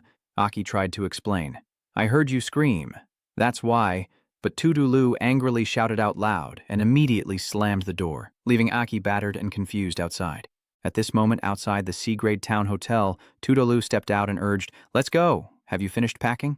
But Tuholu was still annoyed about this morning, so when she heard him call her like that, she felt very uncomfortable and reminded him, Call me Captain, and if you don't want to argue, just smile and agree. Okay, Captain, are you feeling better after your rest? Our schedule today isn't short. Tudulo still replied coldly, I don't need to worry. Then she thought to herself, it was just a strange dream that scared her half to death. Damn it, even after what just happened, this guy still acts so calm. Aki shows the map and says we are now in a grade C town which we must pass through to reach Dogura Burial City. If we give it our all, we can reach Kodogora Burial City by evening. I heard that now entering the city of Bearing Bones requires passing a strength test by the gate guards, otherwise you'll be considered an illegal intruder. It's really troublesome. But Tudulu thought that Captain Kook Dio Duong had already said it, right? The Chankot Fortress is a strategic location where warriors of the 5th Regiment with real strength receive quartz elemental stones, and a specially built wall surrounds the entire area. There is also an army formed from high-ranking soldiers stationed around it, with strict guards outside the entire fortress not only to prevent unauthorized soldiers from entering, but also to be prepared in case a demon inside escapes someday. Are you really not afraid to come to the Bone Burial City with me? Although this was the request of Captain Kukdio Duong, I didn't expect her to agree without hesitation. After all, it's a place only the 5-period soldiers would dare to get involved in. Captain Kukdio Duong doesn't trust you, and straightforwardly replies, it's because Captain Kukdio Duong doesn't trust someone who always acts recklessly like you. It wouldn't be safe without a recovery system soldier by your side. And it just so happens that I am only a Lukach. Then she turned to look at him and explained, also, I'm not here because of you. I'm here because of the mission. Captain Kukdio Duong told me to level up with you and try to become a 2nd-tier soldier when we return, so don't forget. Of course, Aki wouldn't dare forget. Aren't Hannah and Snow also supposed to undergo the special training from Captain Kukdio Duong? It seems they are very eager. Tudu Liu reminded him sternly of the past. I am the team leader, and if you leave the team alone again, I have to keep an eye on you. Hearing that, Aki couldn't help but smile as he remembered her innocent look. Seeing his silence and lack of further words, Tudelu looked at him with confusion. Then she couldn't help but wonder why he was smiling so fiercely at Thotukes. Are they thinking about what happened earlier and then just continuing their journey to the next destination, with voices echoing all around? On this side, there's a lack of a low-level recovery system for the 5-corps soldiers. Our squad is departing now. At this moment, at Kad Dagora Fortress City, during the inspection and preparation for war, Tudelu and Aki finally arrived after a long journey. The soldiers here couldn't stop whispering and talking when they saw the two of them. Huh, 4-star soldier? There is also a 1-star soldier. Where did that little brat come from? Is it real or fake? Are you so obsessed with power that you're going crazy? Coming to become a feast for the demons in the city fortress? Are there 2 other guys over there talking too? Are these 2 lost? They can't get in, they can't pass the strength test. As he finished speaking, one of them smirked sarcastically. Hearing this, Aki still didn't get angry and remained calm. Looks like we're being looked down upon. The crowd around gathered, and a group of 3 rushed forward. Oh wow, they even imitate very girly. Hearing that, Aki turned around to see who was speaking to him. It turned out to be a red-haired man with 5-star strength, looking at them mockingly. He really is a 4-star fool with no strength, pretending to be tough. A 4-star warrior leading a 1-star warrior to the Bone Burial City? I wonder how he will die. Hearing these words, Tudu Liu felt uncomfortable. Where did that sense of danger come from? It's okay, this kind of cowardly provocation. Just ignore him. The crowd now recognizes his identity, whispering about the red-haired young master from the Min family of Yura City. I didn't expect him to also come to the Bone Burial City to compete for the elemental quartz. The person behind him is the 6 Colors warrior, apparently one of the top tax warriors of their family. I've seen information about these people on the mercenary list before. They are very powerful, and I never expected they would now sell their lives to the Min family. I've also seen them before. That person has gained elemental power suitable for him through the elemental quartz. With his escort, this time the elemental quartz will surely be in his hands. Hearing the gossip about my background, Hod's reputation grew even more. I am young Master Hod of the Min family in Yura City, rank A. Surely you've heard of the Min family before? Our Min family is the greatest warrior clan in Yura City. Then he made a teasing remark to Tudo Lu. Hey, you long-haired girl, listen to me and take my advice. This city of bones is not a place for playing around. Seeing that Tudo Lu didn't respond, he grew more aggressive. You're Lu Koch, right? He paid no attention to the girl panting in his arms, teasingly reaching out his hand. On his left, the young master also had a personal healer on standby, who could make an exception and keep her here. Seeing that she hadn't responded for a long time, he glanced at the 2 and snorted. While he was bragging about himself, Delu and Aki, who weren't even paying attention, continued their own conversation, causing his outstretched hand to tremble. He roared in fury. Don't you know who the Min family is? Damn it, I only respect you because you're beautiful. Tudulu also got angry and shouted, Who gave you permission to talk to me like that? Hao and the blonde girl beside him were shouted at so fiercely they turned pale and immediately fell silent. Their pupils also contracted. Tudulu looks down on others, constantly mentioning his family name. He's definitely a useless loser. Hao Tao, furious after being insulted, pushed the blonde girl aside and shouted loudly, Are you deaf? Did you just say that to me? Do you believe I can crush you with one finger? Tudulu, angry, threw her bag to the ground. Though my strength isn't enough yet, I've never been afraid of anything. She says she's surrounded, but in her heart, she thinks, a damn leecher like you dares to get angry. This young lady here is calling someone like you trash. Who's afraid of whom? I'll fight you right now. He raised his hand, ready to strike, determined to teach him a lesson today. Suddenly, a streak of red light shot across, and Aki rushed forward to block in front of Tudolu before Hao Dao's palm attack reached him. Then Aki's foot slipped back, and Aki easily blocked Hao Tao's punch with one hand. Seeing this, he still glared with red eyes. If you don't let go, I'll deal with you right now. Aki looked at him, still holding on with disdain. Young Master Hao Tao of the Min family, right? Today, you were the one who challenged first, and if you keep attacking, this will get out and could negatively affect your Min family. Aki glanced at the entrance and continued. And since he's causing trouble here, the guards probably won't let anyone into the city to bury the head. Aki bit his lip and tightened his grip on his hand even more. Do you want to think it over some more? Hao Tao angrily squeezed Aki's hand and retorted furiously, thinking to himself, damn your mother. Suddenly a voice called from behind. Young Master Hao to you. The giant man carrying an axe advised him. That young man's words are right. Young Master Hao T's soldiers probably have some strength now that they are here. If they leave a bad reputation right away and it spreads back to the family, it will be disadvantageous for you. Even if you want to teach them a lesson, you shouldn't act hastily here. Getting into the city safely to bury the bones is the most important thing. Anything can happen inside. Then his expression turned sinister. Hao Tat seemed to understand his intention and sneered with a malicious smile. He jerked his hand away from Aki and declared that he no longer has any business with you useless trash, then brushed past Aki and Tudolu, leading the old man and the blonde girl. Let's go. As the warrior Luke Kai passes by Aki, he glances at him with a sinister look, as if he's planning something. His footsteps stomped on the ground as he silently activated the earth elemental energy, causing red sparks to appear around his feet and the surrounding soil to start rising. Small stones rise up, streaks of red light shooting straight at Aki. He closes his eyes, ignoring what's behind him, and throws a punch to end the old man's attack. Tutulio, hearing the commotion, looked back in confusion and curiosity. What's going on? Aki just smiled and said, It's nothing, just swat that mosquito. Let's proceed with the test. I believe we can pass the obstacle smoothly. As he relaxed his grip, the rocks fell away because he used the hard metal element to counter the dark magic of the six-color soldier following the red-haired one. Seeing that, he glanced at Aki and couldn't help but be shocked. Is that little guy using his hand to block the hidden earth elemental attack? Not to mention his incredible reaction speed, his hand must have been shot through before he had to. The kid. Then he suddenly called the young Master Hao to come over, and he turned to see what was happening. The other guy immediately said, We need to change the list of heavy-hitter quartz element contenders we had planned. The kid earlier, I thought he was the most formidable contender. His strength is definitely more than just fourth realm. I can't gauge the strength of that young guy. I need to find a chance to kill them first to avoid future trouble. On the other side, someone looked at the display screen and said, Tai, with such a synchronization rate, it's up to 54%. Another person also has a synchronization rate of around 42% or higher. The staff member was amazed after checking Aki and Tudolu, but the two of them remained calm as if they were used to it. If there are no rank regulations, then you've already checked our synchronization rates, right? The staff hesitated as they looked at the results on the screen. This thing. Aki was surprised and thought to herself that her synchronization rate used to be 39%, not only increasing to the core of the first rank, but during this period it had risen to 42%. The rapid increase in speed is impressive.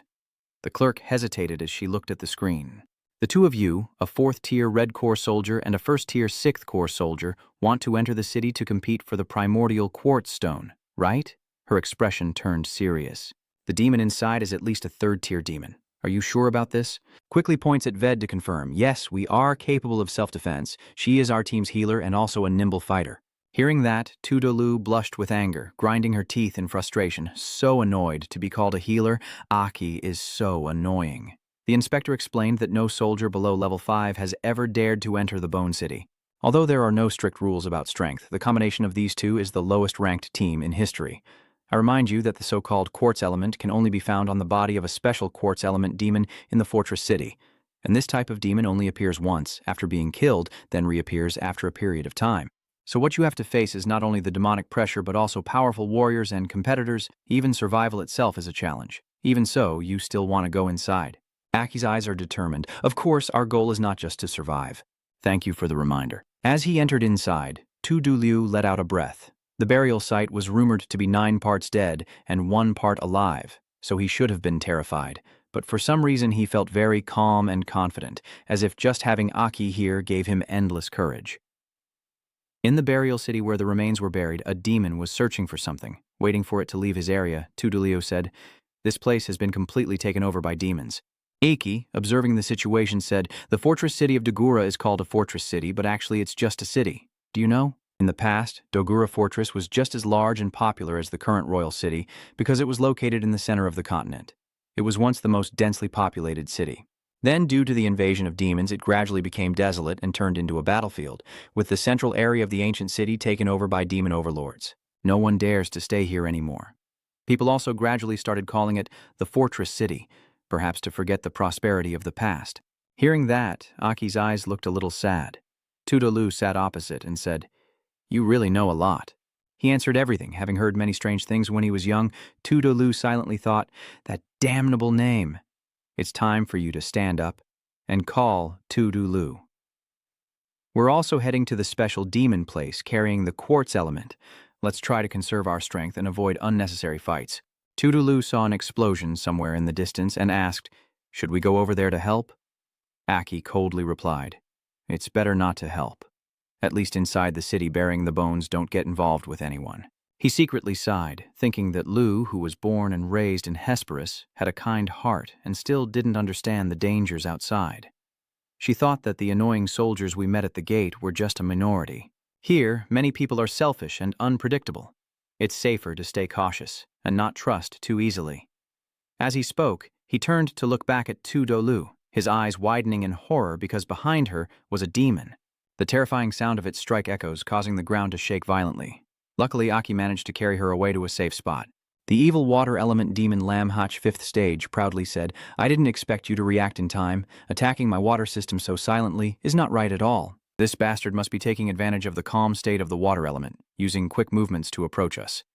If Aki hadn't turned around and spotted it just in time, we might have already been... Aki interrupted her train of thought and said, "We have to fight quickly and win fast. Try not to attract the other demons. And the attention of the other squad members, quickly deal with it without leaving any trace. I can't afford to become a burden to Aki when I teleport." Demon Lamb. Hachngu Ki calmly approached and said, "Wait, you're trying to deal with me quickly? A 4th-tier warrior and a 1st-tier warrior. I didn't expect you to look down on me." Sure enough, he then disappeared so quickly that they couldn't tell what happened. He reappeared above their heads, ready to strike. So adorable. Then he launched his deadly attack, and Aki quickly countered to dodge. The assault was so fierce that the ground shattered into pieces. He sneered and said, "A 4th stage and a 1st stage. Don't worry, I won't even bother to look at your corpses once." After saying that, the demon continued to attack both of them head-on. Aki circled around to block the wood and metal elemental attack. The demon was a bit surprised. How could you have 2 types of powers? Aren't human soldiers only able to master 1 element at level 5? Aki then charged quickly at the demon, landing a blow that pushed him back. He defended against the attack with water power. "You know I also master the water element." Then you rushed forward so fast that even the demon was a bit surprised. Too quick. Aki approached him confused, didn't he? The demon still smugly replied, "I was just fooling you. So what if you can use water elements? Can you compare to my enhanced water agility system?" Aki called Tu Du Liu to quickly dodge the attack from the demon, then kicked him in the back. At the same time, Aki raised his sword and stabbed through him, finishing him off, then turned to say, "Great teamwork, Liu." Happy cooperation, Tu Du Liu takes out the spirit brick from behind that demon. "Your 5-element jade. First-class warrior. I'll take it now, don't worry." Then she kicked him down. "I don't even bother looking at your corpse." Tu Du Liu took off Lam Thachnu Kai and then kicked him in the back. Noticing her agility, Aki began to assess. "The speed of your previous move wasn't bad." He pulls his sword out of the guy, blood still dripping from the blade. She bows her head and says, "Don't forget that Tudu and I come from a martial arts noble family. This is just basic technique." He slung his sword over his shoulder and looked at her, who had just been pierced through the chest. "Let's get out of here quickly." The fight earlier must have attracted attention from others. Seeing a long, bleeding cut on your face, she was alarmed. "Next, you got injured, so find a place to go. I'll help you heal the scratch on your face." You jokingly put your hand over the wound, accidentally scraping it, but there's no need to heal this injury. To her, am I so fragile? Liu looked at you with an even more serious expression than ever. When I set out with you, I already said it's my duty. No matter how big or small the wound, I have to heal it. Otherwise, my existence would be meaningless. Seeing her so serious, he rubbed his head in frustration and adjusted his hair. So serious and determined?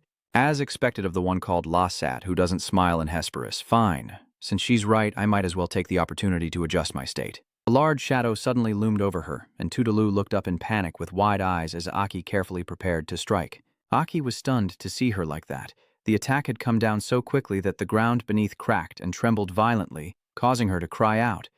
Aki moved faster, placing his sword behind his back to block the attack in an instant. Did you really get hit so quickly?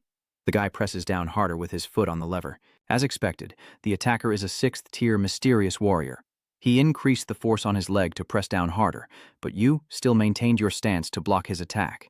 It seems my judgment was correct. Although you are only a 4th-tier warrior with one eye left, it feels like that eye wants to swallow you whole. But your strength far exceeds that of a 4th tier, right? The spear blade presses down hard on the sword, sparking red flashes. You swing your sword and grab the axe, then jump to another spot, get lost. Her cold, fiery eyes stared intently at him. A 6-period red core earth element warrior. Liu, seeing this, immediately used a support skill for him, but it seemed something was blocking her, making her open her eyes in surprise. Fa! The 3-period, 6-element confinement warrior used a skill to trap her in place. Wow, she focused all her attention on her teammate, allowing me to successfully immobilize her. Tam Kai Luke Hach Immobilization Transmission. She withdraws her technique, causing her whole body to tremble and become immobile. Damn it. This is the special paralysis skill of the healing system. Since it's also a healing system, Liu Khan probably understands the current situation, right? The paralysis skill is originally used to treat wounds, but if directly applied to an opponent's body, it can completely disable their ability to move. She ignored me and walked towards Aki and him. So it's you guys, no wonder I was targeted so quickly. Is it okay for your sharp-eyed leader Hao Ti to come rushing at us like this, instead of protecting your little young master? This is a place where life and death are uncertain. Someone is also slowly walking this way, talking as they go, making him turn to look. You're about to die and you're still so stubborn? You appeared as Hao Ti? You just mentioned his deep, unpredictable, mocking gaze. You don't want to embarrass yourself in front of your woman. What do you mean she's your woman? I'm so furious I could explode. She grimaced and bit her lip to suppress her anger. Staying calm now is not the time to be angry. Haoto stepped beside her, one hand in his pocket, the other slapping her butt, making her flinch and arch her back. Well done, little one. I'll reward you when we get home. He turned to squeeze Liu's chin, lifting her face with a teasing smile, but her eyes always looked toward him, and both she and he looked toward the young man standing proudly with a sword in hand. I want her to see him die later, tormenting her afterward. No woman has ever dared to refuse Hao Tao before. You make me very interested. His hand still on her chin, she angrily widened her eyes, and he clenched his teeth in frustration. Liu Qi Honghach, the 5th Army soldier, sat on a rock watching them and said, Young Master Hao Tao, didn't I tell you to hide and not show yourself? I can handle this one alone, but if you like that woman, I will bring her back for you. With me here, I guess no one dares to ambush us. I, the young master, won't hide like a coward. He glanced at you with a mocking smile. Besides, no matter what you say, I am a warrior of the 5th rank. Do you think I look down on the young master? Don't you need your hand anymore? Many sparks of blood burst out around you. I thought you were just a spoiled rich kid. I had no intention of bothering with you, Duo. Turns out you're truly a worthless piece of trash. I just want to confirm that your cold, shining eyes and pursed lips show a deadly intent. Hao Tao, I'm sure you've harmed many girls before, right? Liu's cold eyes want to kill him instantly, but Hao Ti sneers, turns around, points at him, and mocks. What stupid thing is that? Are you still pretending to be cool with me? Tonight I will ruin your woman. You are just a worthless trash. Here, the 6th red-hued warrior also frowns angrily, grinding his teeth. A foolish young master who doesn't even realize how weak he truly is, thanks to his decayed family. The 5-star soldier you talk about is only thanks to your powerful and influential old man father beating everyone up to barely give you that title. A symbol inside a red circle. A soldier who has never personally killed any demon before. What a ridiculous and laughable reputation. I am a 6th grade soldier. If it weren't for the generous support from your Min family, I would have crushed your neck long ago for being such a contemptible little brat who doesn't know his limits. he said, sitting there watching him yap and sighing. Forget it. The young master and the old man have already told you to follow my orders when you go outside, so I hope you won't disobey. He was interrupted mid-sentence, his cold gaze as if about to swallow them all. I won't hesitate to kill you. You dash like a lightning bolt toward him, causing him to panic, while the crimson six-hued fire warrior also speeds up to chase after you from behind, shouting for him to dodge. Be careful, your hateful gaze carries a scent of death about to happen. Why does he have the aura of the fire element on him? Isn't he a four-hued core? How can you grasp the elemental force? You still rush towards him like a missile. Haoto stands in front of her, and the Tam-Kai six-horned soldier with a stance ready to counterattack, fists clenched with fierce fire and a sharp, furious gaze. And he was terrified as you, like a starving wolf, charged at him with wide eyes, teeth clenched, trembling. He staggered backward, fell down and shouted out in utter fear. Ah, don't come any closer. Why can't I even think of resisting? He covers his face with his hand, trembling as he stares wide-eyed at you. He is clearly just a fourth-level warrior, but with that look, you thrust your sword straight at him, your other hand clenched into a fist, eyes sharp as sparks fly. You seem like a demon ready to swallow him, but that power is so overwhelming it makes her unsteady while she remains still, unable to move. Like a demon or god, save me, save me. He rushes forward with his spear ready to attack, but you spot him just in time. He swung his sword down as if to cut you in half, but you dodged just in time and counterattacked, slicing him away.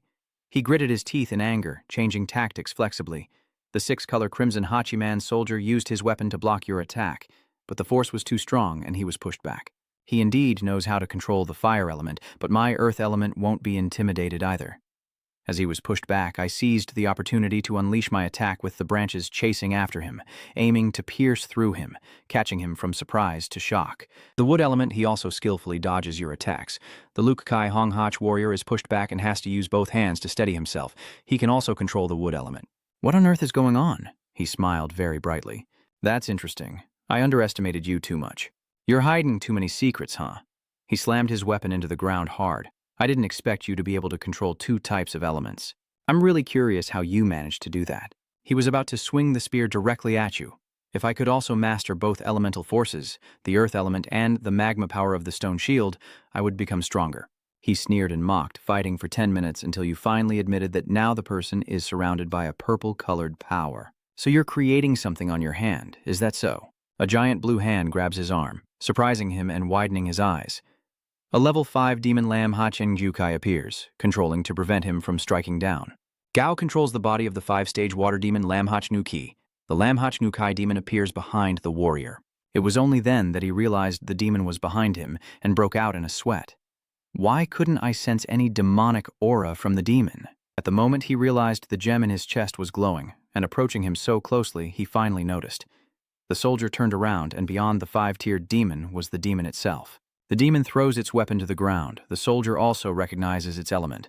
The water element moves swiftly. The demon lord doesn't wait for him to act and charges forward to push back the soldier. Feeling the situation is unstable, the soldier turns around for help. Kid, can you pause resolving our feud for now? Let's deal with this evil spirit together. Aki points his finger as if controlling something. Stop. Think about why this demon is only attacking you. You interrupted him just then. At the same time, the demon created thousands of sharp crystals, and the soldier realized something. He turned his head back, but at this moment the sharp crystals were already close enough to take his life. They were controlled by the demon he commanded. The soldier's eyes were filled with fear. That demon is his puppet master. How could it be? Just how much power is he hiding? I don't have time to think, so he quickly raises a shield from the ground. At the same time, the rain pouring down also rushed toward him, but was blocked by the shield. Aki watched and couldn't help but admire. He's quite strong. As he shielded himself from the rain, the warrior reached out his hand as if summoning something. The axe in the distance suddenly moved and flew up. The axe spun and flew back toward the warrior. At that moment, the demon was already very close to the soldier, and the axe was right behind the demon, then struck straight through its back and flew back into the soldier's hand. The soldier quickly unlocked the shield mode on his axe, but it still dodged. He looked at Aki because that kid was controlling this kind of power. In his eyes, Aki was no different from a demon. Could it be that he is a failure warrior? With no time to think, the soldier charged into battle with the demon to deal with this 5th-tier demon first, then figure things out. Suddenly, vines wrapped around his legs. He stared in shock at the vines wrapping tightly around his legs, unaware of the demon about to attack. Using the primal wood to disrupt his movement, the demon climbed onto him and launched an attack. But the warrior blocked with his axe. However, he was also injured and growing weaker. If it's just a 5th-tier demon, there's nothing to say. But with that unpredictable, mysterious kid fighting at the 8th level, damn it. Hao Tao saw the demon and was so scared he pushed the 6th-tier soldier onto her to get her to do something. The demon is a demon. Deal with it first. Hurry up and go. You also charge forward. Do you hear me? She nervously explained. But young master, I'm not skilled in combat, only in healing, and I also have to use paralysis to watch over that woman. Isn't that right? At this moment, Tudolu's hand trembled slightly. Her fingers moved a little. Hao Tao still stubbornly pushed the 6th-stage warrior cowardly. What does it matter what that warrior does? If I encounter trouble because of that demon, none of you will get a cent, Soldier Lu Hach stammered. But Tudolu suddenly ambushed her from behind, causing her to cry out in pain. She sneered sarcastically at her. It's a pity for you, as a warrior. Shouldn't you be fighting hard to avoid being at a disadvantage against men? How did you manage to escape my paralysis? Tudolu glared at her with a murderous look. Ha, I am originally a 6-hex soldier, and my knowledge of healing is deeply ingrained in my mind. I just need to use energy to reverse your skill to escape. The healing system can save people or kill them, isn't that right? The Lu Hach soldier is now gradually losing consciousness and no longer has the strength to speak. This woman, she leans forward immediately after Tudolu pulls out the dagger. She is a healing system genius. After she collapses, Tudolu faces Hao Tao. You scum, now it's your turn. I've avoided her vital organs, so whether she survives depends on her, but you're different. How? Tao's hand clenched tightly and trembled as he shouted, How dare you ambush me? You're just a 1st-stage warrior, only daring to strike from behind. Even though I couldn't defeat the demon, you're just a 1st-stage female warrior. You're definitely going to die. Tudolu sneered at him, his aura chaotic and his posture weak. It seems you have no combat experience at all. You're probably the type of person who uses the family's resources to buy the title of 5th-tier warrior to boost the family's reputation, right? You're just a spoiled brat. Her eyes gleamed with deathly intent, tarnishing the soldier's honor, and her mocking words drove him into a furious rage. Huh, that damn woman? He wondered how this damn woman knew he had no combat experience, and forced memories flooded back to him. 10 years have passed, and my father recruited many strong warriors to guide me, forcibly suppressing my core. Although the process was extremely painful and I could never resist, at least thanks to the protection of those warriors, I was able to barely reach the 5th level of warrior. And then the figure of a tall person and a 6-core warrior appeared. My father spent a lot of money to recruit this warrior to escort me to the Bone Burial City, and even arranged a healer for me. I could have obtained the crystal element effortlessly, but now I'm furious. Everything's been ruined, that damn woman. And as for that brat, he turned and shouted at the soldier. What are you doing? Come over here and protect me. My father has given you many benefits. It's for you to protect me. He keeps jumping around while the soldier is struggling against the evil. Do you hear me? Come here and protect me. His provocation makes the soldier so angry he grits his teeth. If you hear me, finish it quickly and come here. I can't hold him back anymore. The soldier shouted loudly. You useless piece of shit. Shut your mouth, damn it. You're just a playboy who can't even scare an unholy demon. This is the first time he's been so harshly insulted, and he can't help but feel terrified. He was about to shout, but saw Tudolu standing silently with a knife in front of him. Hao Ti knew he couldn't rely on the soldier to act, but Tudolu had already teleported behind him and stabbed him in the side, causing Hao Ti to cry out in pain. He spun around and pushed Tudolu away. Get out of here. Tudolu was thrown off him, and Hao Ti suddenly clutched his head in uncontrollable pain, shouting, It hurts so much! Glancing at Tudolu, he immediately sensed something was wrong. This kid didn't usually use energy, but now he was activating the terrifying power of the 5-stage core at will. She remembered Kukdio Duong's words clearly. If the core energy fanfuss, it will become even more uncontrollable. When facing such warriors, everyone must quickly stay away. Their loss of control is unpredictable. If it causes injury, it will be a serious wound. Kukdio Duong's expression was very serious at that moment. If you encounter a situation where your energy is rebelling, you must calmly control the energy back to your familiar pathway. Otherwise, the violent energy will ultimately lead to self-destruction. Back in reality, Tudolu slightly smirked. If that's the case, you still rush to Hao Ti's side, and a fitting ending awaits you. Tudolu, poised to take a running start from afar, charges straight at Hao Ti with an astonishingly fast speed, leaving no room for hesitation. Hao Ti, with veins bulging on his face and eyes wide open, one hand running through his hair while the other tightly grips his sword, still dares to charge forward and challenge. He swings a powerful and fast sword strike directly at Tudolu. He almost went crazy, lost all control, raised his sword behind him, lifted himself up, and spun to gather momentum. Try my move. He launched a series of sword strikes straight at Tu Dolu, laughing triumphantly. She was still unprepared for Hao Ti's rapid combo and was caught off guard. But with her innate skills and quick reflexes, she can still block a single powerful attack.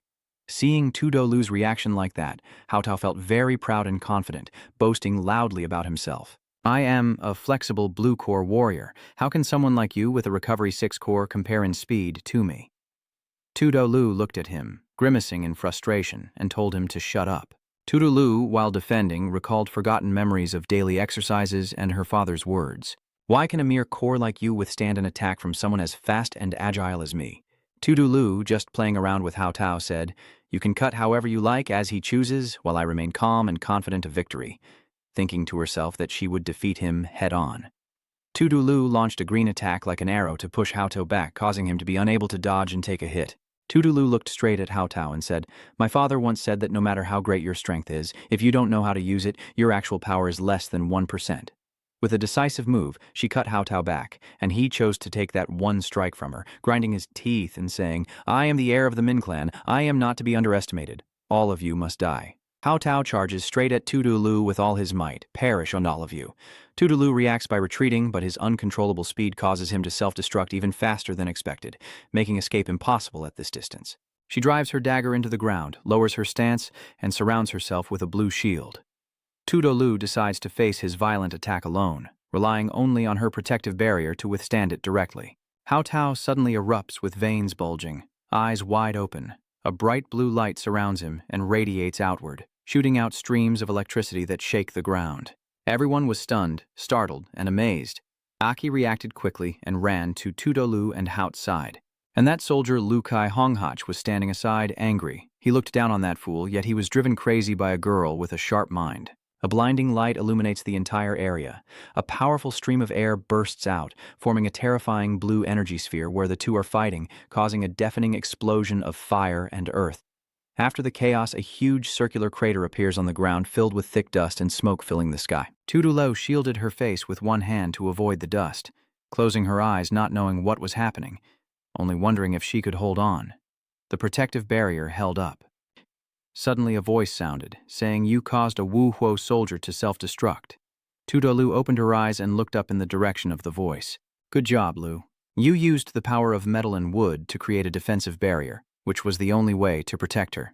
Without it, relying mainly on Tu Dolu's fragile shield for support and healing, it might not have been enough to withstand. Tu Dolu slumped to the ground, bowing his head in frustration and saying, Why should I rely on my 5-element strength, especially when I have such a bad personality and no combat experience? I can't even beat a seasoned first-element warrior.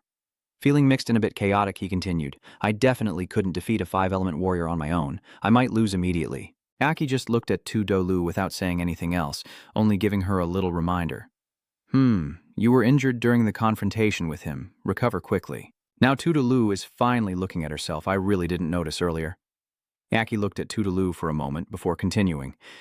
Your courage and confidence are quite impressive. Tu Dolu, after hearing that, blushed deeply, her heart filled with a mix of joy and embarrassment.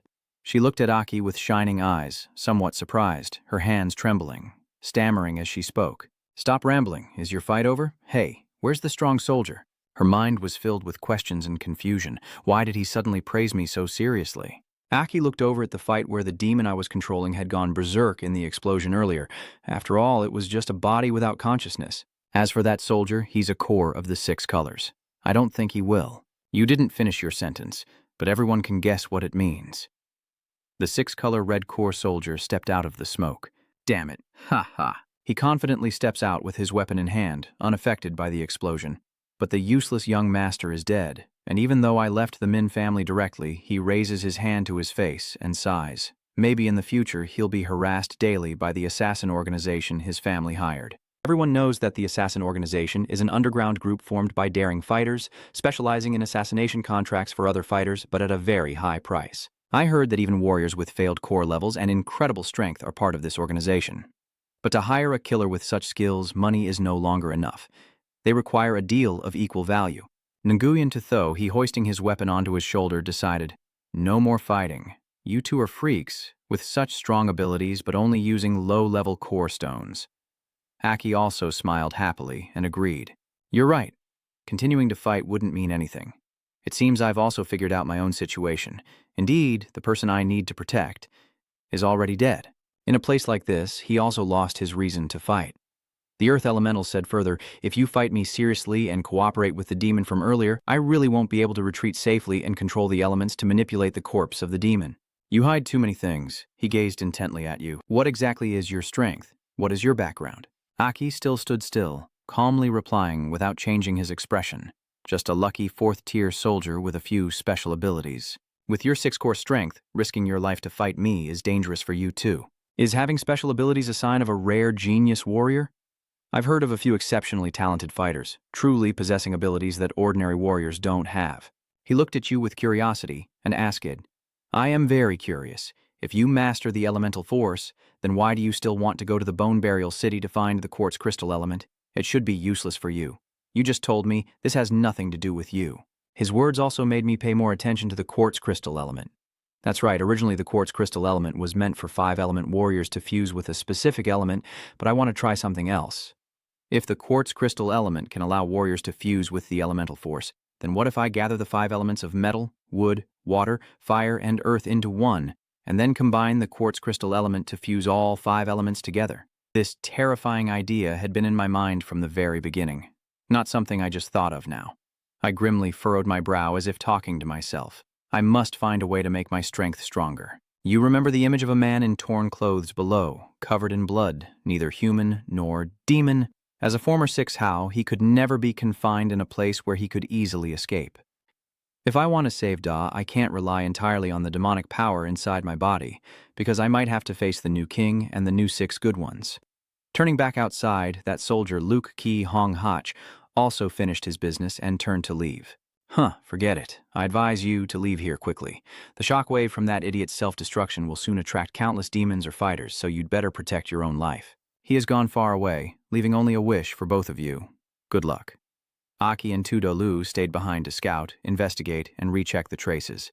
They found strange footprints like wild boar tracks and also encountered some monsters. On the way, they saw a campfire and met a group of people sitting around it, making new friends. Aki happily shakes hands with a girl with long hair, as if they have decided to collaborate together. Late at night, in some deserted place, a voice echoes, "Aren't you going to sleep for a while?" So that's Tudolu Aki's voice. She is lying in the sleeping bag while I sit beside her, watching over her. You go ahead and sleep first. I'll rest a little later. Tudolu, half asleep and looking very sleepy, said, Aki, your combat skills and negotiation skills with others are very experienced. You're about our age, so where do you get so much experience from? I also didn't know how to respond, so I sat and thought for a while. After a long while, I finally came up with a reasonable excuse. I think I know how to handle this. Yeah, that's right. Tudolu couldn't help but laugh awkwardly after hearing that. Look at his gestures and behavior. He really does resemble the soul of a fake old man. He sat back against the wall and looked up at the moon. It seems this scene has appeared somewhere before. The figure of the boy when he was a warrior before appears like a mirage amidst the gentle moonlight. His response was vague and ambiguous, full of hidden meanings. Maybe so. Finally, he didn't let her ask and told Tudolu to go to sleep.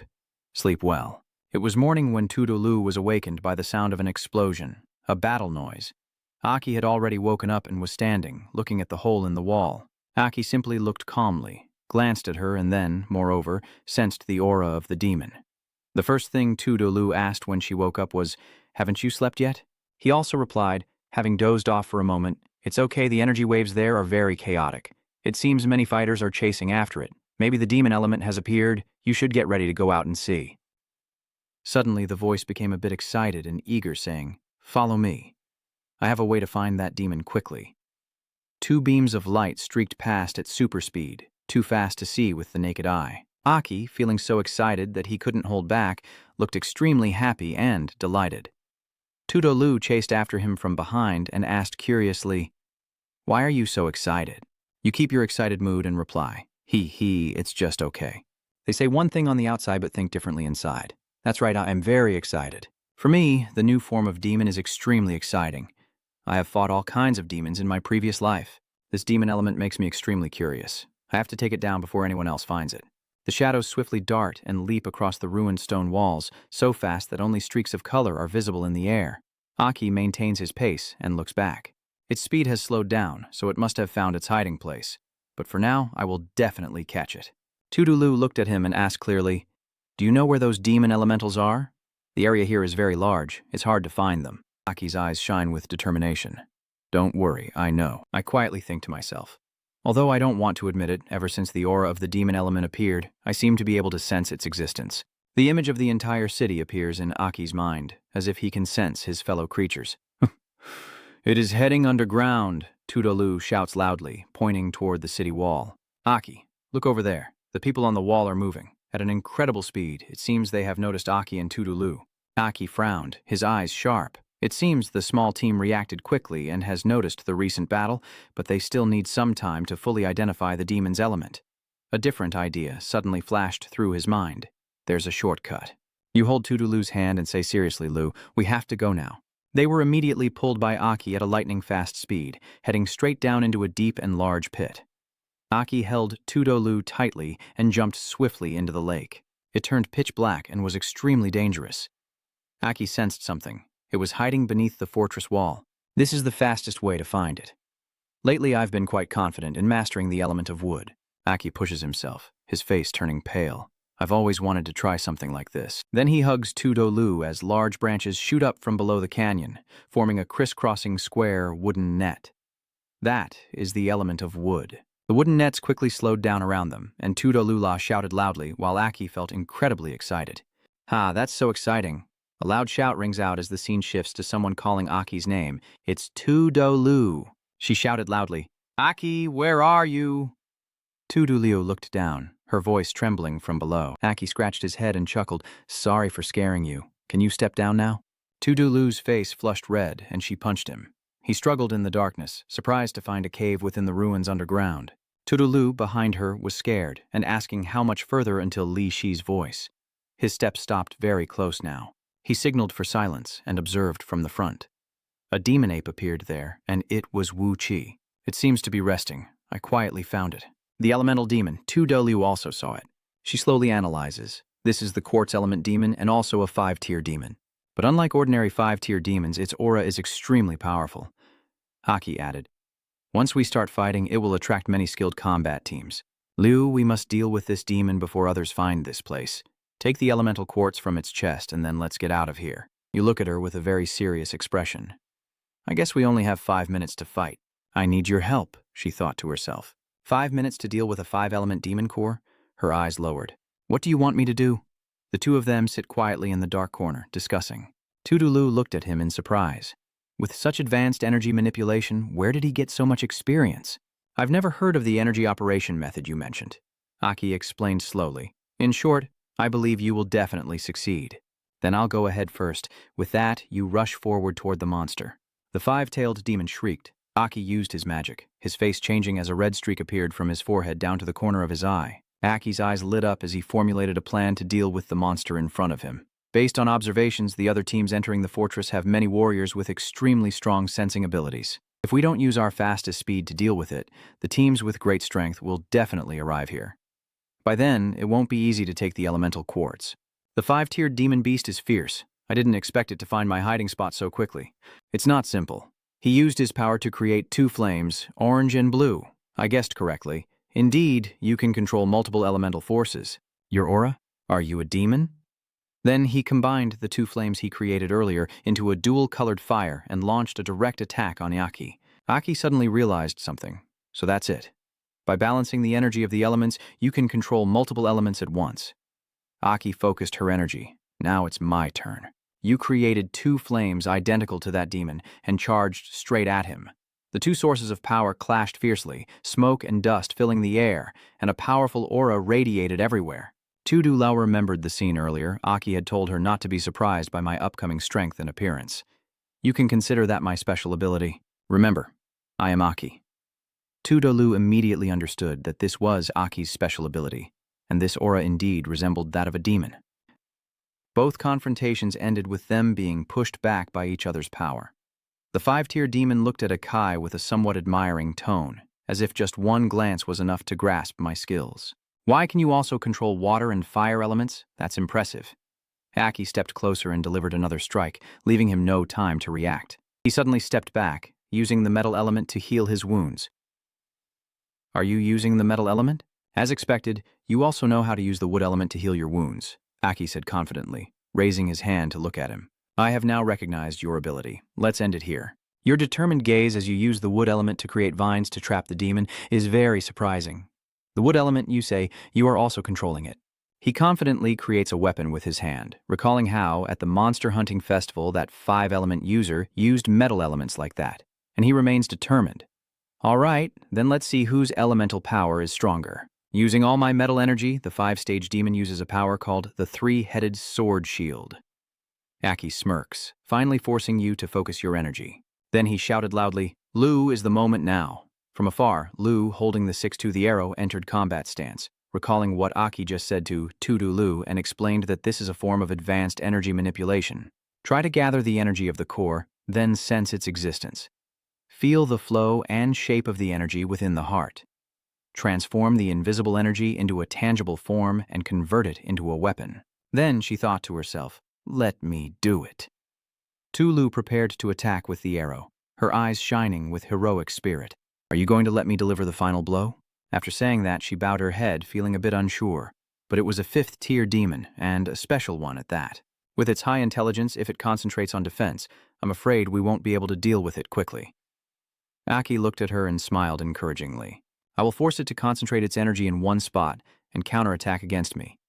You probably know that when it focuses energy to attack, its defensive energy becomes extremely weak. By that time, returning to the current battle, Tudo Lu used all his strength to launch the spear he had created, as the green core energy behind the demon was struggling to withstand Aki's assault. This is my perfect ambush moment. By the time the demon realizes the attack from behind, it's already too late.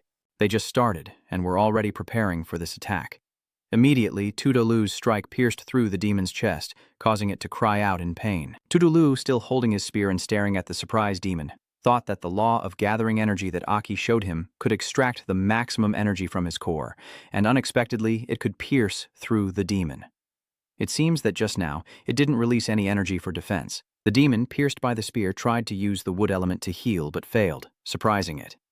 Can't be healed? Seizing the opportunity, Aki rushed towards the demon at full speed, but didn't forget to praise him. Well done, Liu.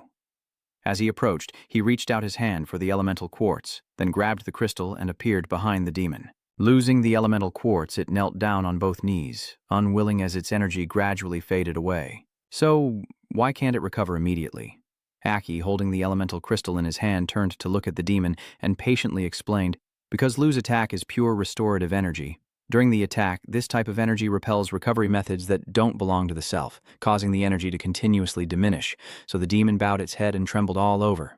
The energy rejection was calculated, and in the end, the demon had no more energy left, collapsing to the ground and only managing to utter his last words. Everything before that was over, and seeing the demon die, Tudu Liu hurriedly ran over. Aki, are you okay?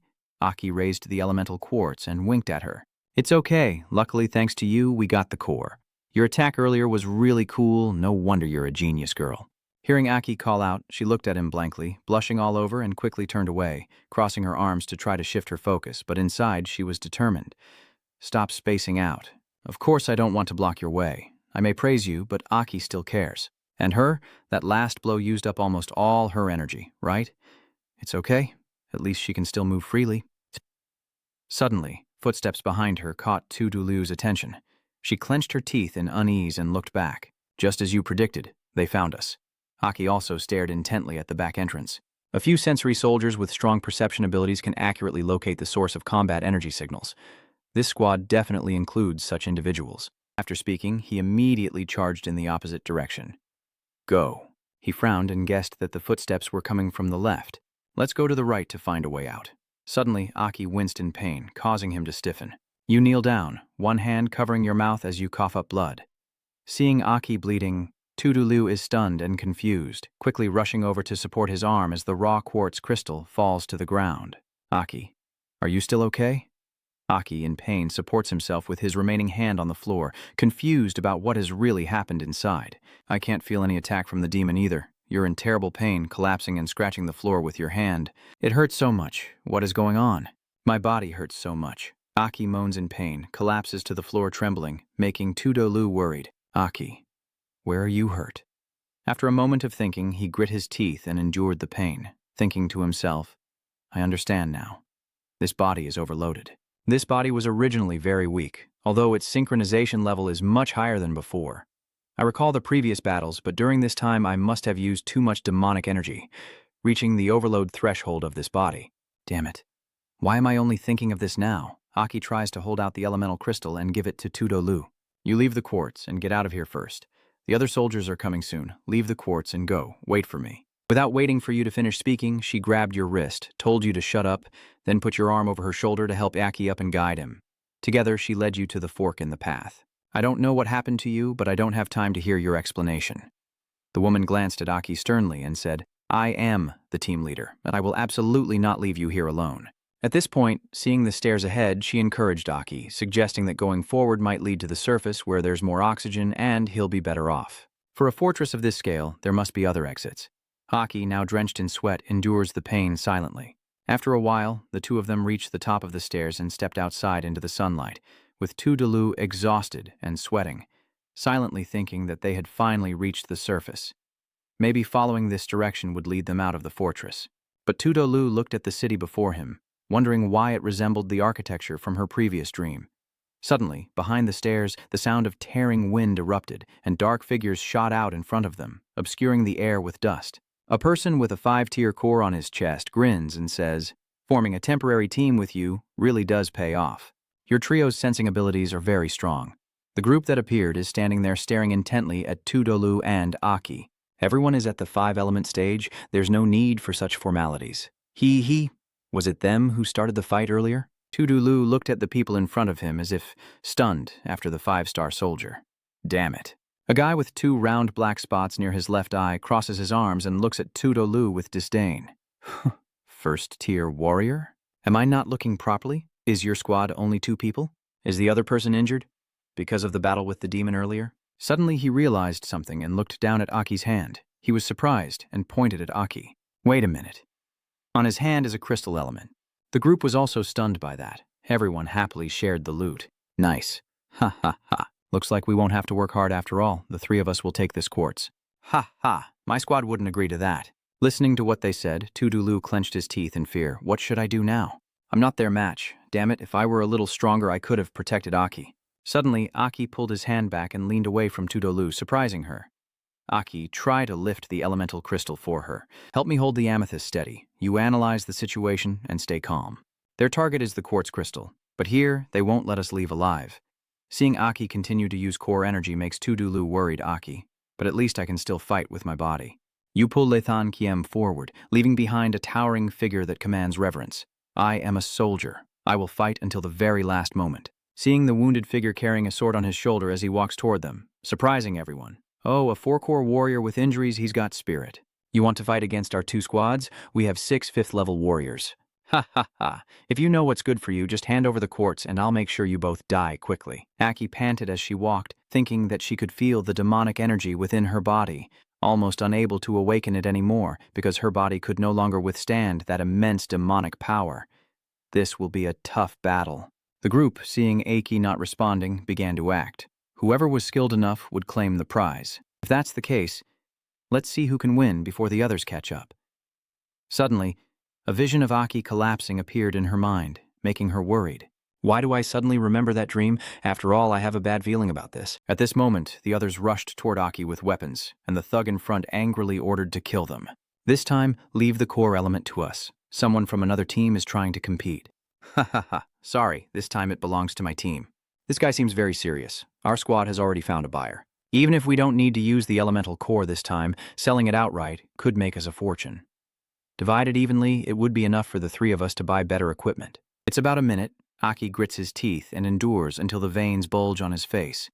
I can feel that if I unleash the demon's power one more time, my body can only withstand for about a minute. Why does this doomed body have to be involved at this moment? Tudolu anxiously watches each unstable sign in him, at least ensuring Liu can leave here safely. Aki temporarily controls 6 attackers with his sword's power, blood dripping from his mouth. If there's even a little left, it's enough to kill you all. The true fire of power within him erupts, a 60-second countdown begins, and those villains can't believe their eyes. Is that him? That aura? How can it be like this? Is he a demon? Aki moved as fast as the wind, whooshing by and disappearing in an instant. He's disappeared. The opponent activated his ability, sensing the enemy. Zamba can't even keep up with Aki's ability. He jumped behind them without them noticing. 58 seconds. The blonde-haired guy already sensed it. 57 seconds, he immediately shouted. He was still speaking when he was punched in the stomach, Aki's eyes shining brightly. So let's start with you first. The other two are still stunned and start to get resentful. At 55 seconds, the 3 of them rush forward together to kill this demon and avenge the third elder. At 54 seconds, 53 seconds, 52 seconds. Aki's element of metal and earth swiftly defeated each enemy one by one, shocking everyone. His skills and speed were incredible, taking down 3 people in an instant. What exactly is he? What is he really? A Kyung-dung steps forward, counting down from 40 seconds, and the head chopper begins to reassess the situation. Although those 3 brothers understand sensing better, they are still 5th-tier warriors and were defeated in an instant. The others are starting to cause trouble. Let's work together. It's unreasonable that we can't even defeat a demon. All right, let's risk everything and go all out. Aki rushes toward them, so let's see what happens. Suddenly he froze, grabbing the sword's hilt with both hands to steady himself. With 38 seconds on the countdown, he bit his hand to stay alert. My internal organs feel like they're about to explode. Damn it. 36 seconds. Tudulu realizes there's little time left for him. Aki's body can no longer hold on. In 34 seconds, the attackers will be as happy as if they've had a good harvest, and soon they'll seize back the core of that top-tier warrior. Although it's easy as pie, this guy in front of me is definitely an unstable element, so at 32 seconds, Vochi charged recklessly at me, so I still have enough presence of mind to kill him now. Want to rush in and kill me? Then just try it. Aki uses energy to create a protective layer, and Vochi laughs happily. It's just a shield, so just attack head-on with your skills. It seems our move was pointless. Each of them is gasping for air. Boss, should we keep attacking? We've already used up a lot of energy. The protective layer keeps shrinking, but can't break through. Why does the arrogant bastard doubt life and shrink like this? He suddenly had a thought. Could it be that he was panicked and warned his companions about the trap? Everyone. Stop now. Aki grinned with satisfaction. It's too late. This move will send all the stored energy back to you, fueling your power. Recoil. The countdown has ended, and all the attacks just now that hit your shield are now being returned to their owners. That type of energy must be related to the elemental quartz. Let's go together towards that blinding light. Aki's shield has disappeared. Aki, exhausted, collapses to his knees on the ground. Tudela runs over to his side. Aki gasped for breath, barely clinging to life. Ha! Pull back! Your eyes are tightly closed and you can't speak anymore. Luckily, she managed to control the scope and density of the energy explosion. Luckily, she's okay. Aki leans back and Lu Tudulu quickly catches him. Aki immediately told her not to worry about him and to go ahead. The furious energy just now attracted many warriors and demons. Tudolu frowned in dissatisfaction. If it were you, would you abandon your comrades? Hold the quartz tightly. Let me carry you. She lifted Aki onto her back, unable to let him fight alone like this any longer. Leave the rest to me. Her eyebrows furrow as she recalls that dream. Annoying. It's starting to look more and more like that dream. Aki. The wooden door creaked open, revealing the light from outside flooding into the dark corridor ahead. The beginning of the corridor still has light shining through a few windows, but the air is filled with the stench of blood and death. Knowing the danger, there is no way back. Tutu Liu had no choice but to support Aki as they moved inside. She panted heavily, helping Aki walk through the corridor filled with the corpses of demons. Hold on a little longer. She clenched the elemental crystal and grit her teeth, trying to bend down so Aki wouldn't slip off her back. We got it. Still no sign of Aki just looking at you. You must stay awake. Aki must stay awake. But Aki still didn't respond, the weight pressing down on Tudolu causing her legs to shake. You must not sleep. Aki, please, wake up. It's been really hard for us, really hard. Let's stop here. Suddenly, Aki's hand loosened, causing the elemental quartz to fall to the floor and roll away behind. Tudu Liu was stunned by the scene, helping Aki to turn back and reaching out with trembling hands for the elemental quartz. As she picked up the quartz, she felt uneasy and thought to herself that the earlier scene shouldn't be said to have started from when she didn't know. She recalls that every time she sleeps, these are the scenes she has dreamed of. All the scenes match reality. So now, she swallowed her saliva and looked up, and just as she feared, two high-level demons appeared above her, glaring at her. When she saw the danger above her, her legs suddenly started to tremble. She decisively used all her strength to hold Aki tightly on her back and ran as fast as she could out of the range of the two chasing demons. But unfortunately, she couldn't match their speed, and one of them caught up with her. Tudulu only managed to pull Aki into her arms for protection, as the sinister demon swung a sharp arm and roared loudly. The fate of the first stone warrior who obtained the quartz element was sealed here. It drove its sharp arm straight through Tudulu's body. Only death could follow. When it pulled its arm back, Tudolu fell forward, causing Aki, whom she was shielding, to be thrown further away. How did you two useless monsters get here when you're both lying motionless on the floor? I didn't expect we could still get the elemental quartz. We call this a worthwhile effort. Tutu Liu, lying on the floor, gasped for breath, wondering if her heart had been pierced by the demon and could never recover. The demon approached Aki and kicked him backward. This guy still has a strange breath. Tudolu saw the demon approaching, and Aki struggled to reach out as her eyes slowly started to open.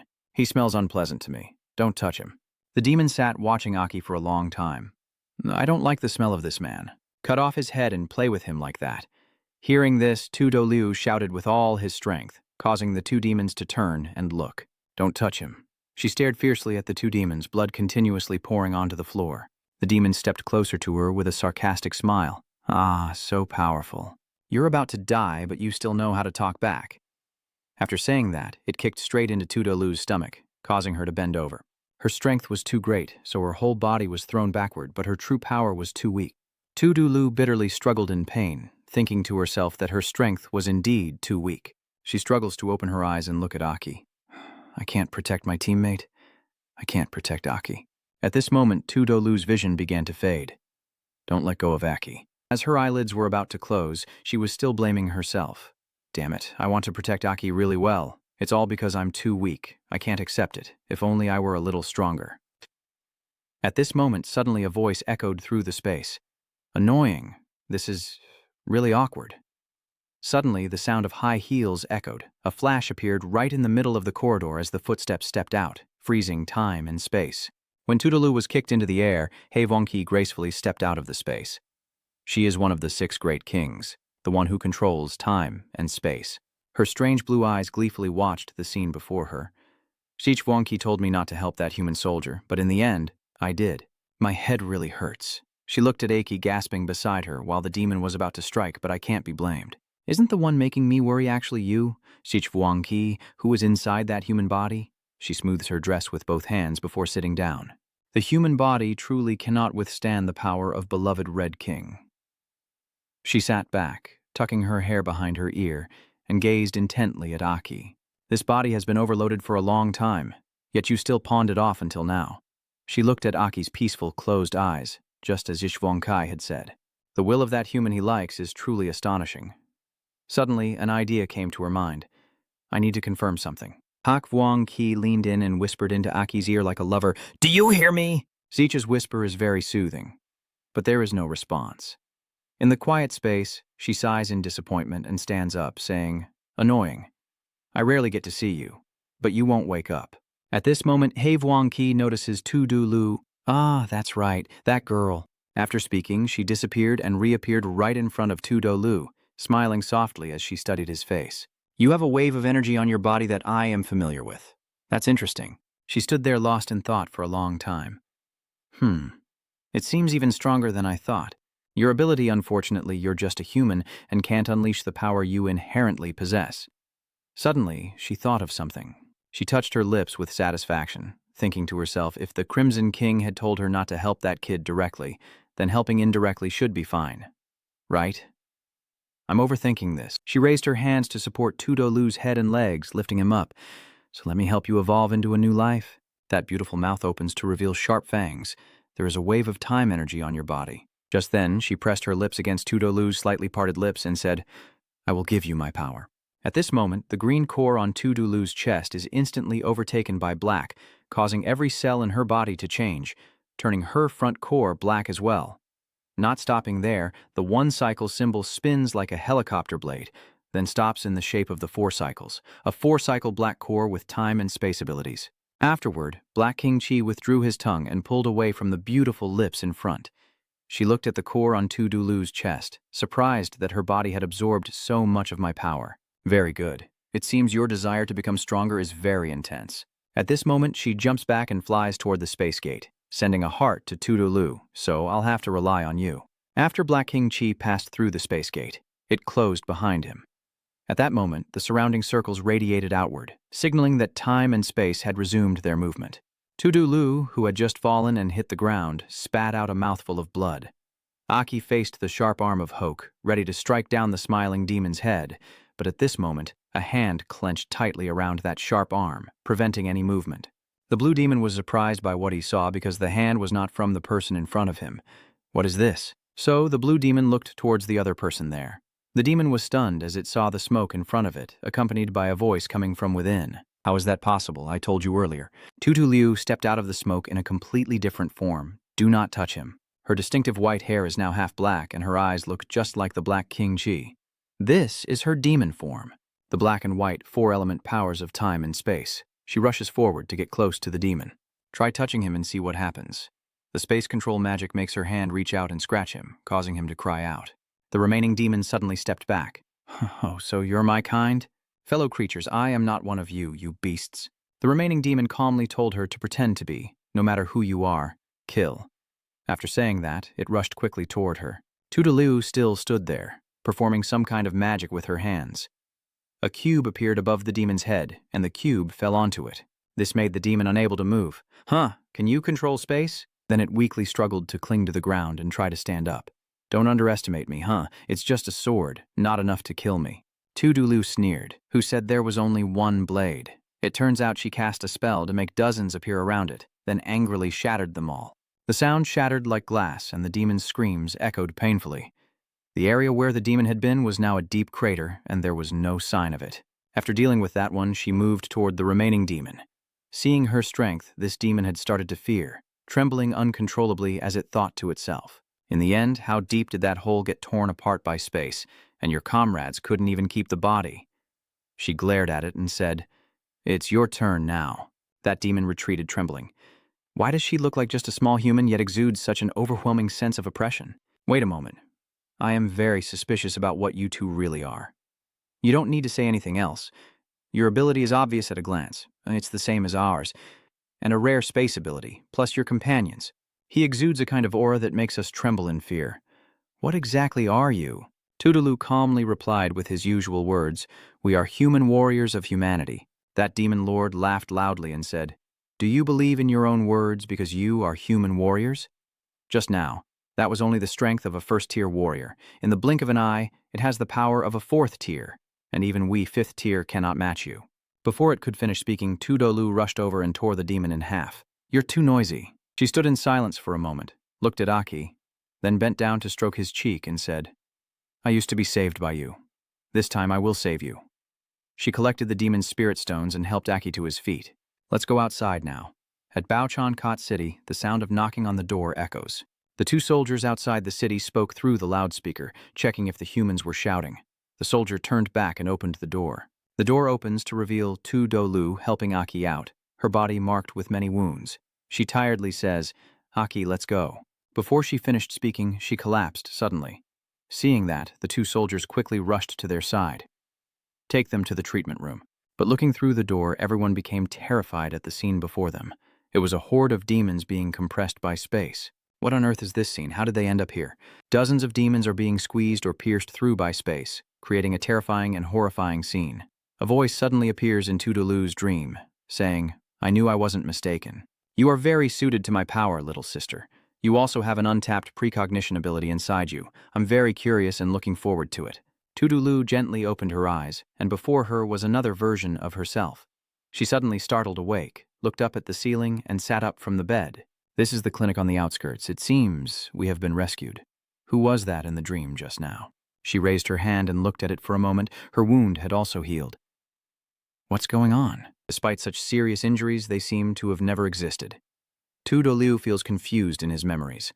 Why can't he clearly remember what happened in the city? My head hurts so much. That memory feels like it's covered by a black fog. Suddenly a hand draped in a coat reached out to her. You saved me and got me out, Lu. She turned back to Aki, who continued, I heard the person who brought us here. She was really determined to get to the city gate. Tudulu was startled and remembered the recent battle, then turned to ask Aki, Are you okay? Is everything all right? Aki smiled and replied that he was perfectly fine. Just a few minor wounds that were nothing to worry about. Then his voice grew a bit somber, mentioning only a few minor wounds that were nothing to worry about. Sorry, I was too careless. My body felt unwell inside the fortress because of the elemental core, and we almost lost our lives. Tudolu suddenly realized something, looked around, and asked, Oh, right, your elemental core. Where is the core? Aki shook the core crystal in his hand, then held it out to her and said, Don't worry about me. I found it was already tucked into my clothes when I woke up. Did you help me put it in? Thanks a lot. You're very thoughtful, Tudolu said with a doubtful look. Me? Aki said. Anyway, we achieved our goal during this trip to the Bone Burial City. Next, we need to find a safer place. Let's try refining this core. Tudulao stepped down from the bed, frowning as he said, All right, then let the medical staff know. She put on her coat and stepped outside, saying as she walked, We can leave once we finish the procedures. Aki looked at her looking so healthy and smiled in response, but after a while, he felt something was off. What happened in the city fortress, Lu? Why does she also have a similar aura to mine? The two of them left the treatment station outside the city by car. Tudulu turned to ask Aki, Do you need a place for seclusion? Aki, while driving, replied, Just a place where I can focus my mind. Maybe I need to spend some time studying this piece of elemental quartz to make fusion easier, Aki thought to himself, based on the demon element that can use all elemental forces. This quartz contains the final element I need, the earth element. What if I fused all 5 elements and then used the quartz to merge the 5 elements into one again? Tudulu said, I once heard my father say that some B-rank or higher B-rank towns also rent training rooms, usually for soldiers to train, which might meet your needs. That's good. There's a B-rank town not far ahead. Let's go see it.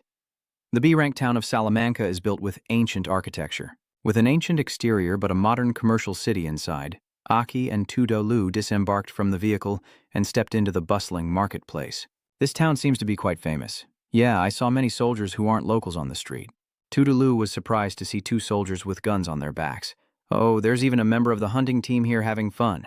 Aki laughed and said, Even a city girl like her has joined the hunting team. Tudolu replied that it's just a common structure.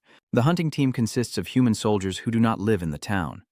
Exploring outside the town has no fixed destination, mainly for discovery and resource gathering.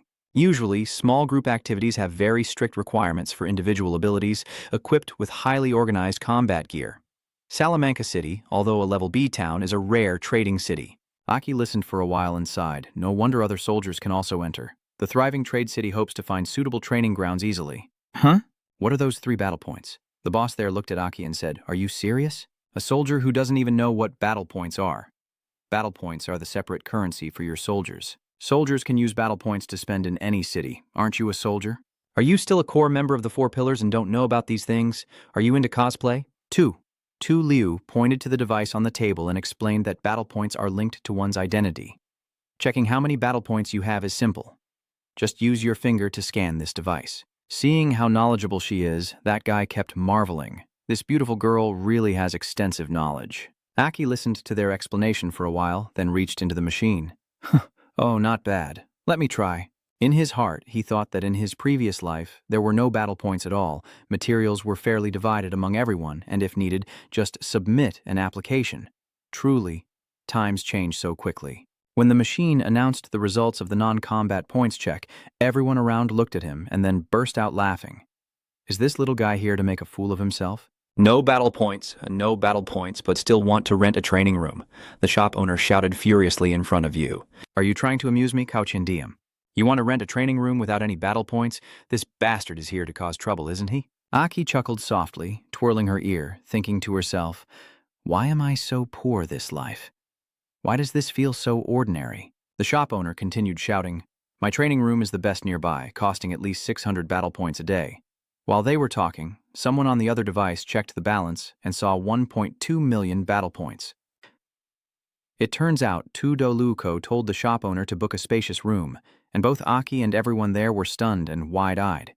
She said quickly that her true identity is the richest person in Helos. Then the owner led the 2 into the room. Aki said, This time, I consider myself in debt to you. I will pay you back later. No need, the shop owner keeps rambling on. Please follow me, my beautiful dear and lovely guest. Aki stepped forward and asked, although I know your family is wealthy, I didn't expect it to be that rich. I know Tudolu secretly thinks that his father taught him to be humble. It's all because they mocked Aki. The owner stepped forward and pointed to a main room. This is where it is. All three of them entered a very spacious room. The old man explained to the two that the room is extremely large, covering nearly 200 square meters. The entire structure is built with durable materials, and there is a special rest area with a balcony at the end. If anything happens during training, you can hide underground. It's not a bad idea. My training room is top-notch. Aki walked in and said, it's not bad. Tudolu replied outside, as long as you like it, take this room and wait until my companion finishes using it to decide how long you'll stay. The shop owner cheerfully replied, yes, yes, yes, no problem at all. I'll go ahead if you need anything. Just call me too. Dulu entered the room and told Aki, I won't bother you anymore. You can use it freely. I'll take a walk around the city for a while and then rent a room nearby. I also need to figure out how much I've gained these past few days. All right, I'll contact you once I'm done. It's getting cold. I'll lend you my coat. Tudulu shyly shouted, who would want to wear your coat anyway? Then she left, and both of them began their tasks. Aki focused her mind, knowing she had to become stronger. I will definitely save Deza, the illusion of Deza Lukao, the old Chilam Thatch.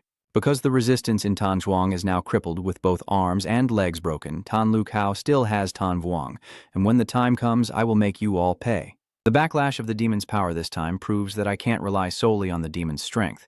I must also make the original's power more formidable. He first uses the earth element filter inside himself, then merges it with the 5 great elements, and then he recites the spell, and the core begins to glow.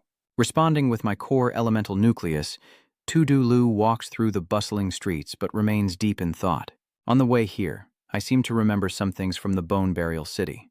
It's as if a certain power suddenly awakened within me, and my strength instantly reached the 4th stage, a kind of power that is both mighty and strange. Longing to fight and become stronger, as if something was whispering in her ear, it felt like there was another me.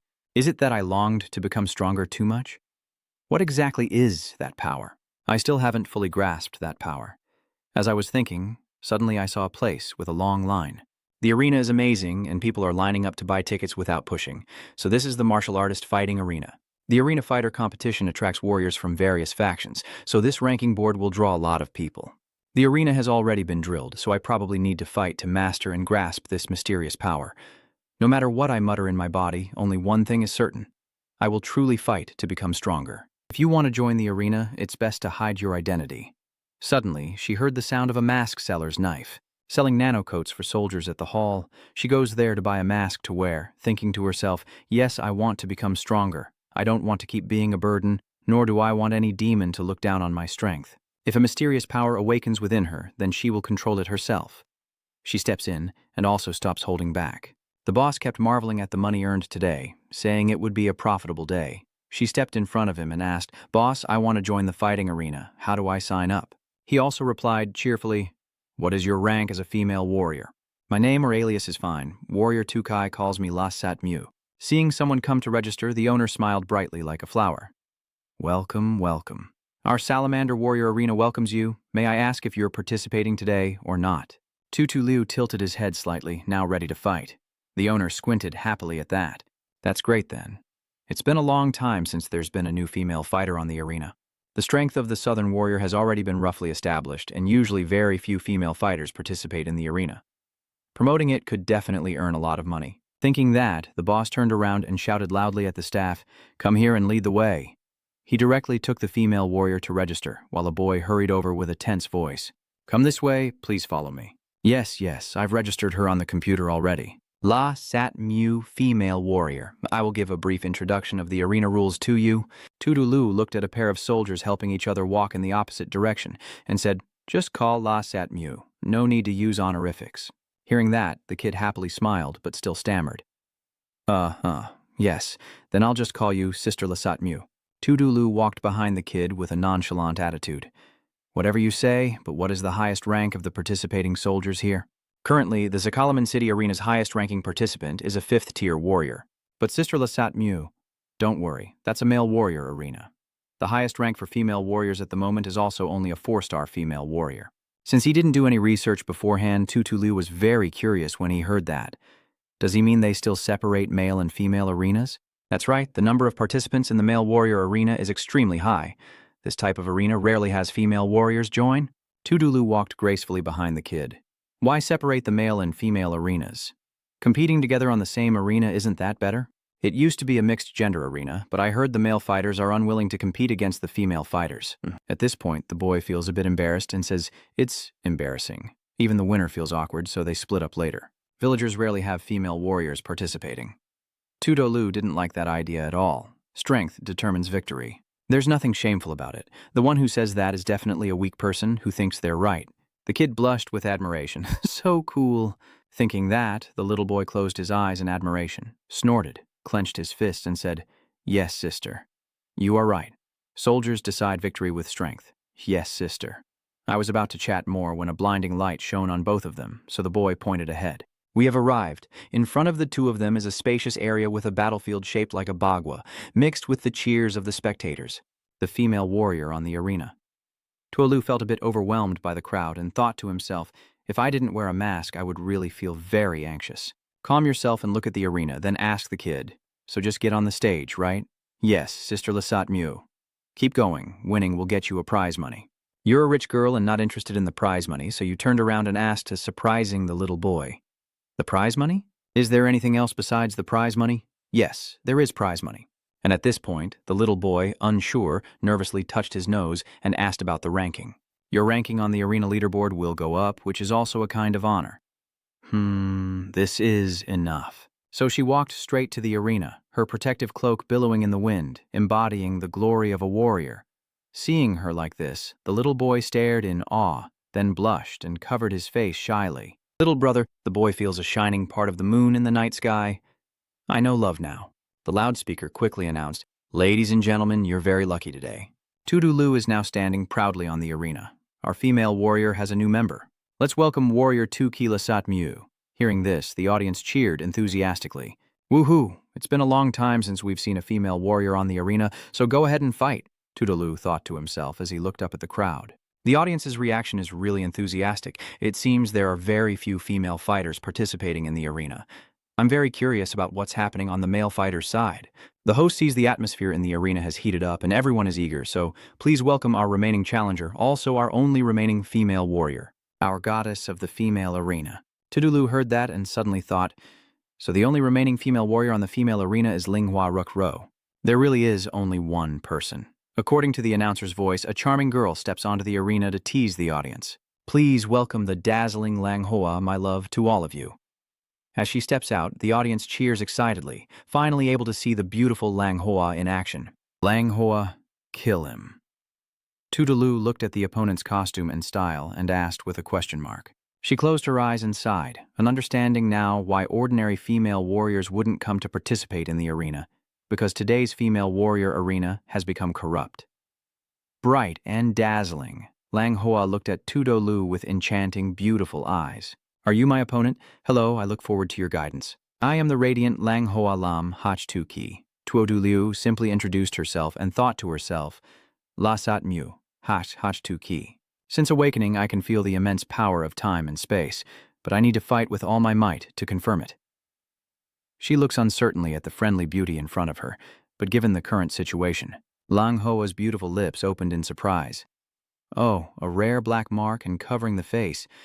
I'm very curious about Lasat Mu's sister." The pretty girl strikes a pose like cue me, putting her hand out. If she loses, she has to take off her mask. "This is a bet with my sister, you know." Seeing the proud beauty of Rukro Langhua on the big screen, the audience couldn't contain their excitement. Langhua. Langhua is so beautiful. Tudulu didn't want to admit it, but she didn't like this kind of hesitation. So she concluded with a sentence, deliberately looking into the camera and saying, "You really love to play tricks.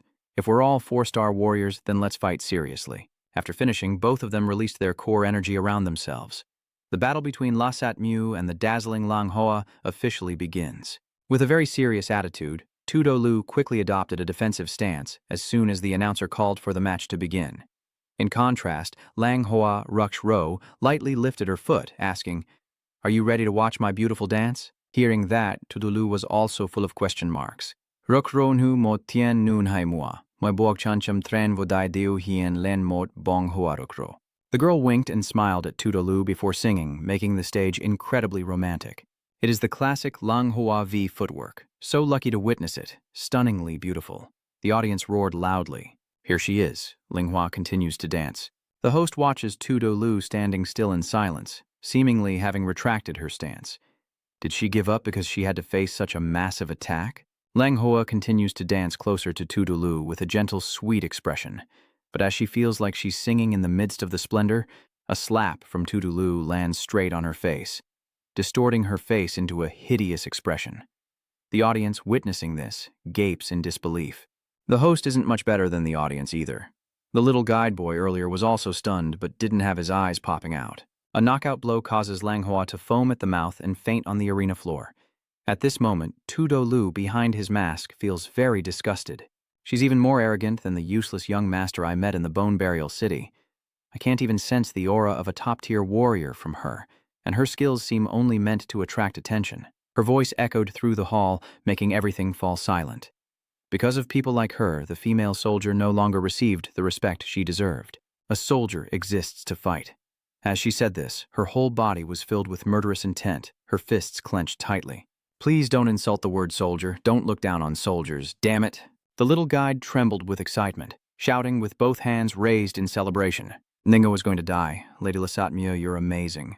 The group of Lang Hua fans looked at each other in amazement. Then suddenly the image of Lang Hua on their shirts was replaced with La Sat Mieux, and they cheered loudly. La Sat Mieux, you're so cool. Please kill me.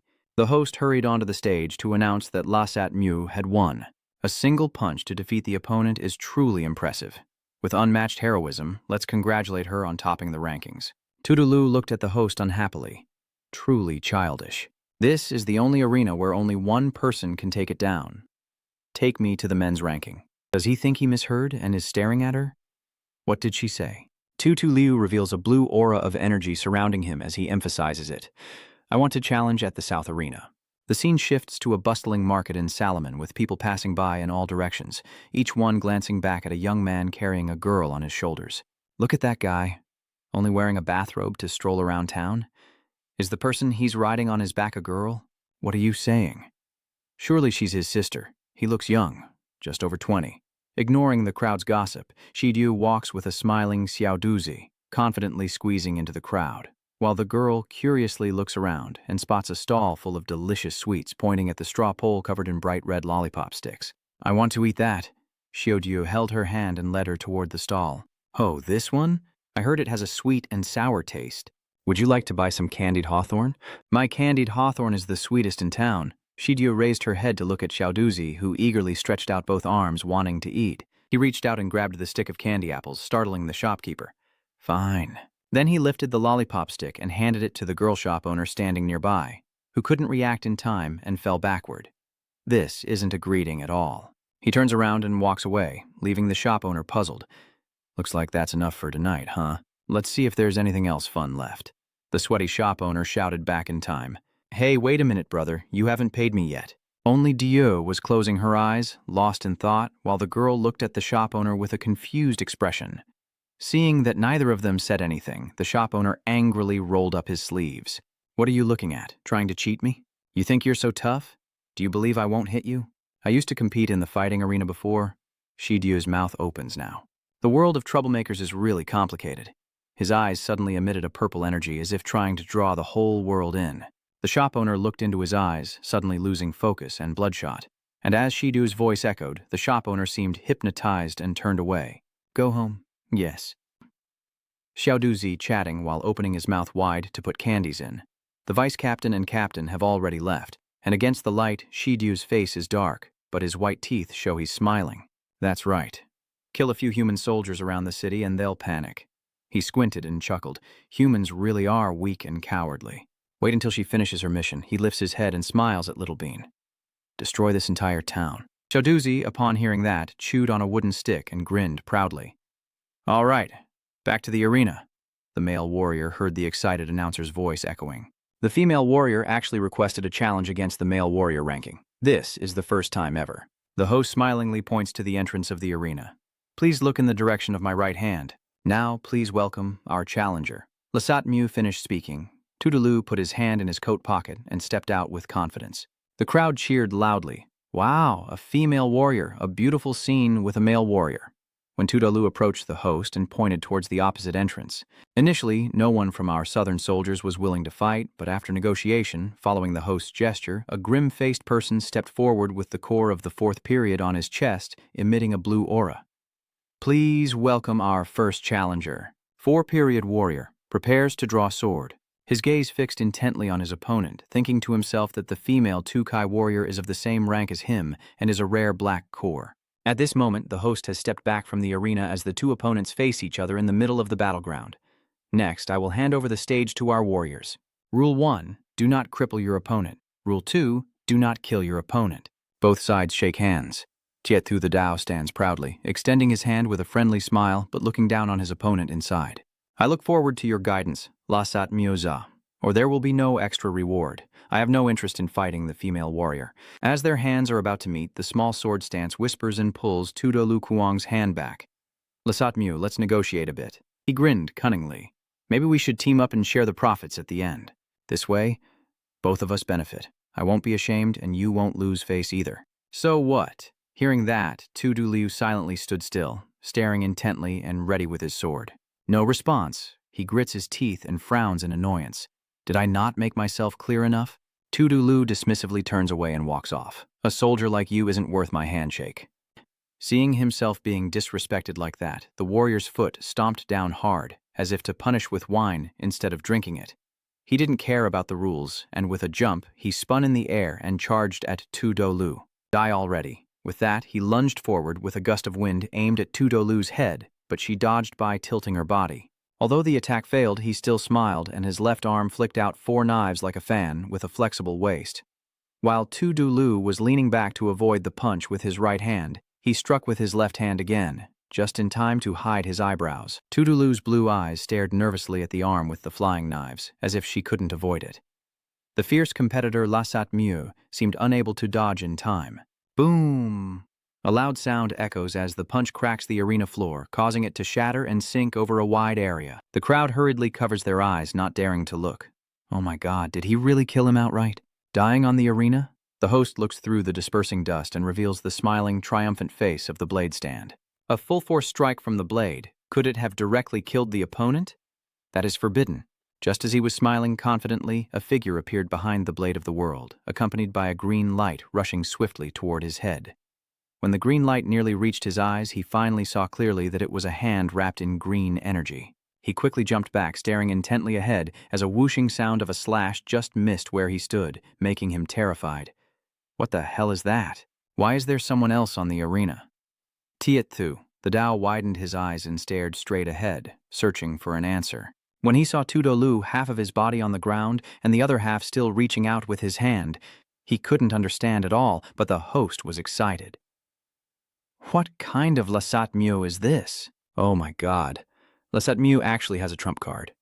Toodaloo gradually reassembles his body through the space crack she created. It seems he's not planning to stop. Under the mask, Toodaloo smiles to himself and thinks, Dad was right. When Lamb is cornered, he can truly unleash his potential.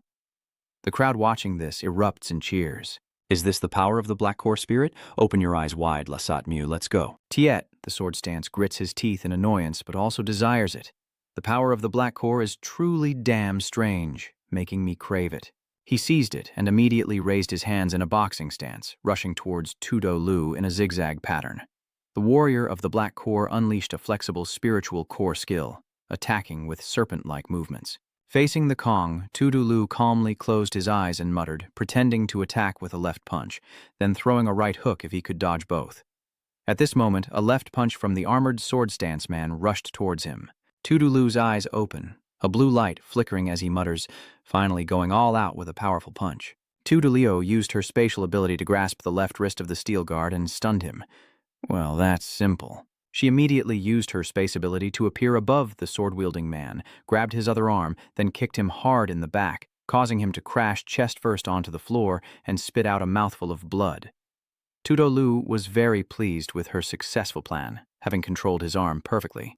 The sword-wielding guard's eyes are bloodshot as he clenches his teeth, thinking to himself that his left arm is numb from the energy flowing into the acupoint.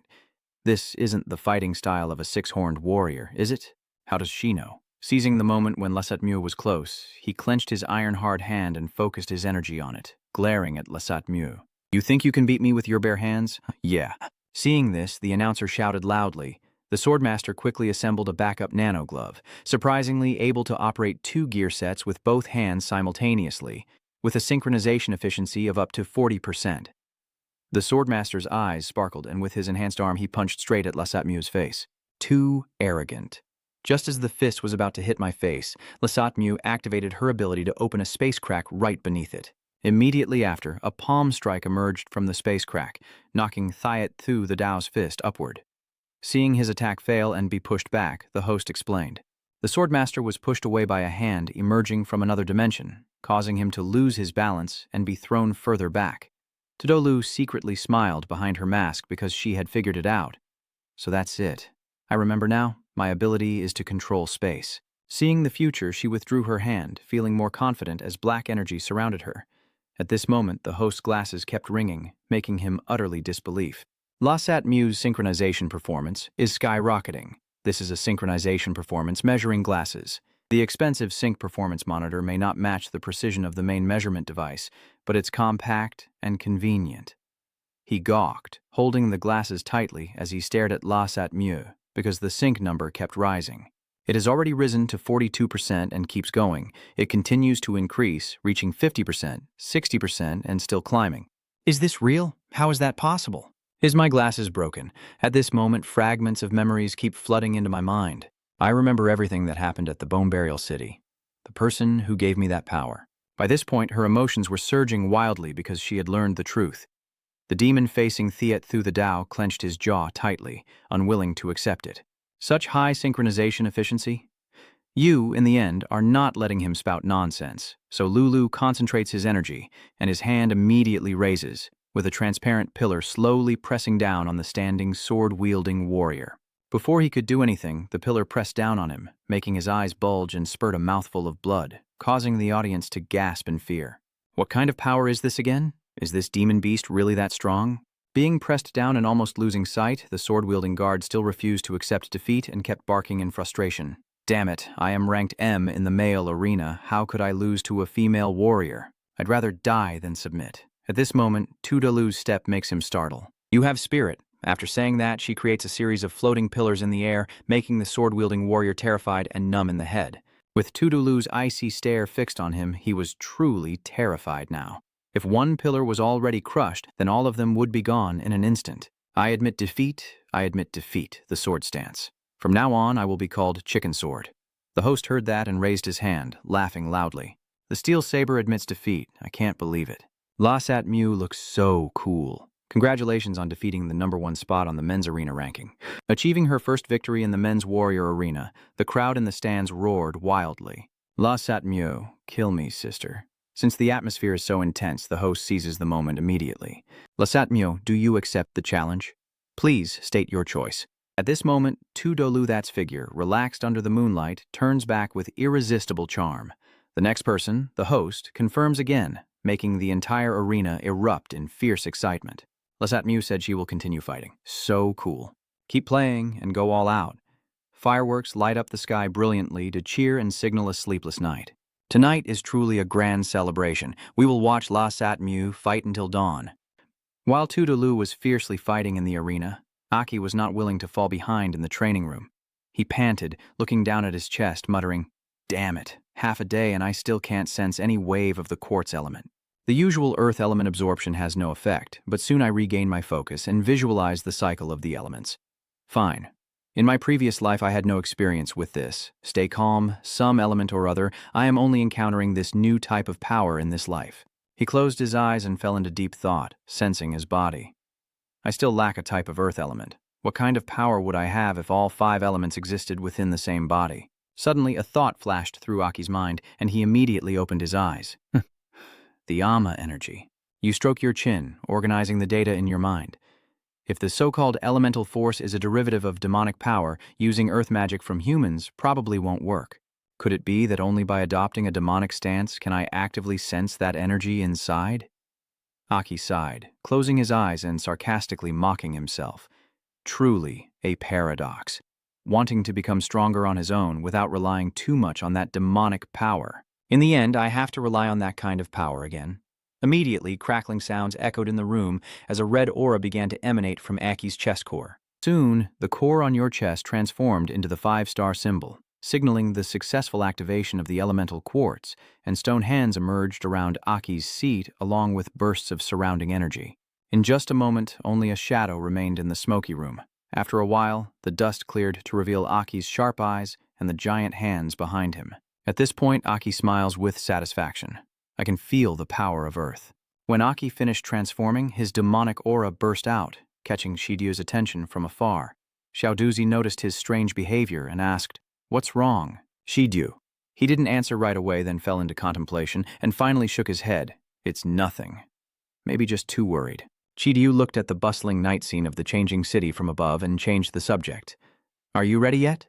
Little Bean, hearing that, her beautiful eyes focused intently. "You have been guided by me since you reached the second stage." Shiryu smiled brightly, raising her head. "I am counting on you. Don't let me down.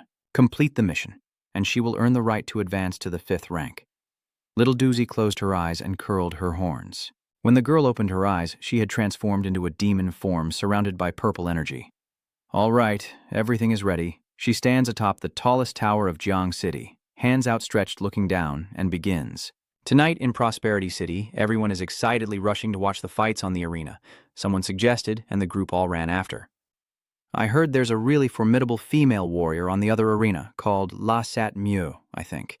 I got it, challenging the male fighters alone. This has never happened before, go check it out. I heard they've already defeated a few male fighters." Before finishing the sentence, everyone was already rushing towards the martial arts master's side. Inside the arena, the host was listening to staff reports about the current situation. "My boss feels like everyone in the city is rushing over here, but now there's no more space left." Hearing this, he seems to be in a daze as he stammers, and then jumps up with joy. "Really? I'm about to get rich. I'm about to get rich." Turning back to the ticket seller, he was struggling to handle each group rushing in to buy tickets. One person after another, everyone was fighting to buy tickets. "I want to buy a ticket. Give me 10 tickets. Because it was too crowded, he couldn't control the situation and could only shout, "We're really full, no pushing anymore." But no one responded to his words, only pushing forward toward the arena. He was annoyed and thought to himself, "It's all your fault, ruining my chance to see the big sister." Right now in the center of the arena, thousands of people are cheering passionately for La Sat Mieux. La Sat Mieux, La Sat Mieux, La Sat Mieux, La Sat Mieux. The central character in the arena now stands proudly, looking at her opponent, who is gasping for breath and struggling to think. "I've encountered a demon. Since when did a female warrior in Salamanca become so powerful?" His eyes gradually sharpened as he analyzed the moves she had just executed. The male warriors before had all been defeated, possessing rare, dark cores. Her method of attack and her power are truly rare space abilities, but strangely, the speed I was most proud of in front of her doesn't give me any advantage, as if she can see through my thoughts. As if a different thought suddenly crossed his mind, he thought, "The girl... No, this female warrior probably doesn't just possess a simple space power." To confirm this idea, he immediately summoned his weapon. "I used to think my strength was pretty good, but I can tell she's very skilled. Damn it, I might lose all face this time." When La Sat Mieux saw him summon a weapon, a dagger, she thought for a moment and said, "I used to often use a dagger too." Then she also summoned that dagger and challenged him. "Let's have a showdown." With a swift strike, she rushed towards him unexpectedly, using the space to close the distance and accelerate directly. How shameless, is she mocking me? The more I think about it, the angrier I get, and I rush towards her. Let's see how you fight as you clash with lightning-fast speed. The more she attacks, the more he retreats as if he's planning something, then deliberately blocks her strike with 2 knives and pushes it back, making it fly away. Feeling pleased with what just happened, he smirked and said all he needed was the right moment to use the knife and knock away her dagger. "So what? Still trying to use a dagger to defeat me?" he said, then increased the power on his dagger and charged at her. Without time to counterattack, she could only use her space to blindfold him and sweep his legs, making him lose his balance and fly forcefully to the opposite side. That move and fall, he got up and cursed. "Damn it, why did I not see anything when I blinked?" Suddenly, the MC appeared and announced that she left the arena, and La Sat Mieux won. She wins again. Next, she will have to face the top-ranked male fighter. Hearing that announcement, he was stunned, then argued back, "Wait a minute. Who said stepping out of the arena counts as losing?" The MC quickly explained awkwardly, It's always been like this, just no one has used this before. He raised his voice and demanded, "I don't care. I want to keep fighting." The person behind him waited a moment, but before he could finish, a loud thud of a hammer hitting the ground made him shiver in fear and retreat, swallowing his saliva. The top-ranked character calmly walks over to the arena with confidence, and the MC explains to everyone with a welcoming tone.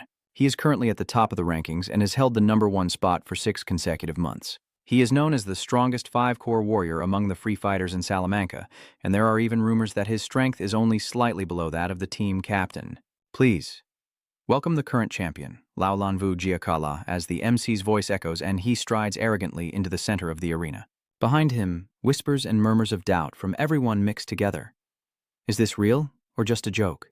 Challenging the champion directly? Isn't that a bit too much? Why is everyone so quiet? The two of them are whispering some questions and answers to each other. Regarding you, the staff member, he was running and talking to the MC at the same time. Boss, are you letting the big sister fight that guy? Maybe this isn't going well. Should we suspend the match? Your concern for that girl is met with the old man's shout. What do you understand? I am just respecting her opinion. Isn't she here to challenge us? Then he turned back to the arena with an unusually excited expression. I just need to spread this news, and ticket sales will increase tenfold, definitely making a lot of money. As for those two, winning or losing has nothing to do with me. At this moment, La Sat Mu was analyzing Kala with a thoughtful look, saying, 5 hexagram. I actually want to see what the difference in strength is between myself and a 5 hexagram warrior.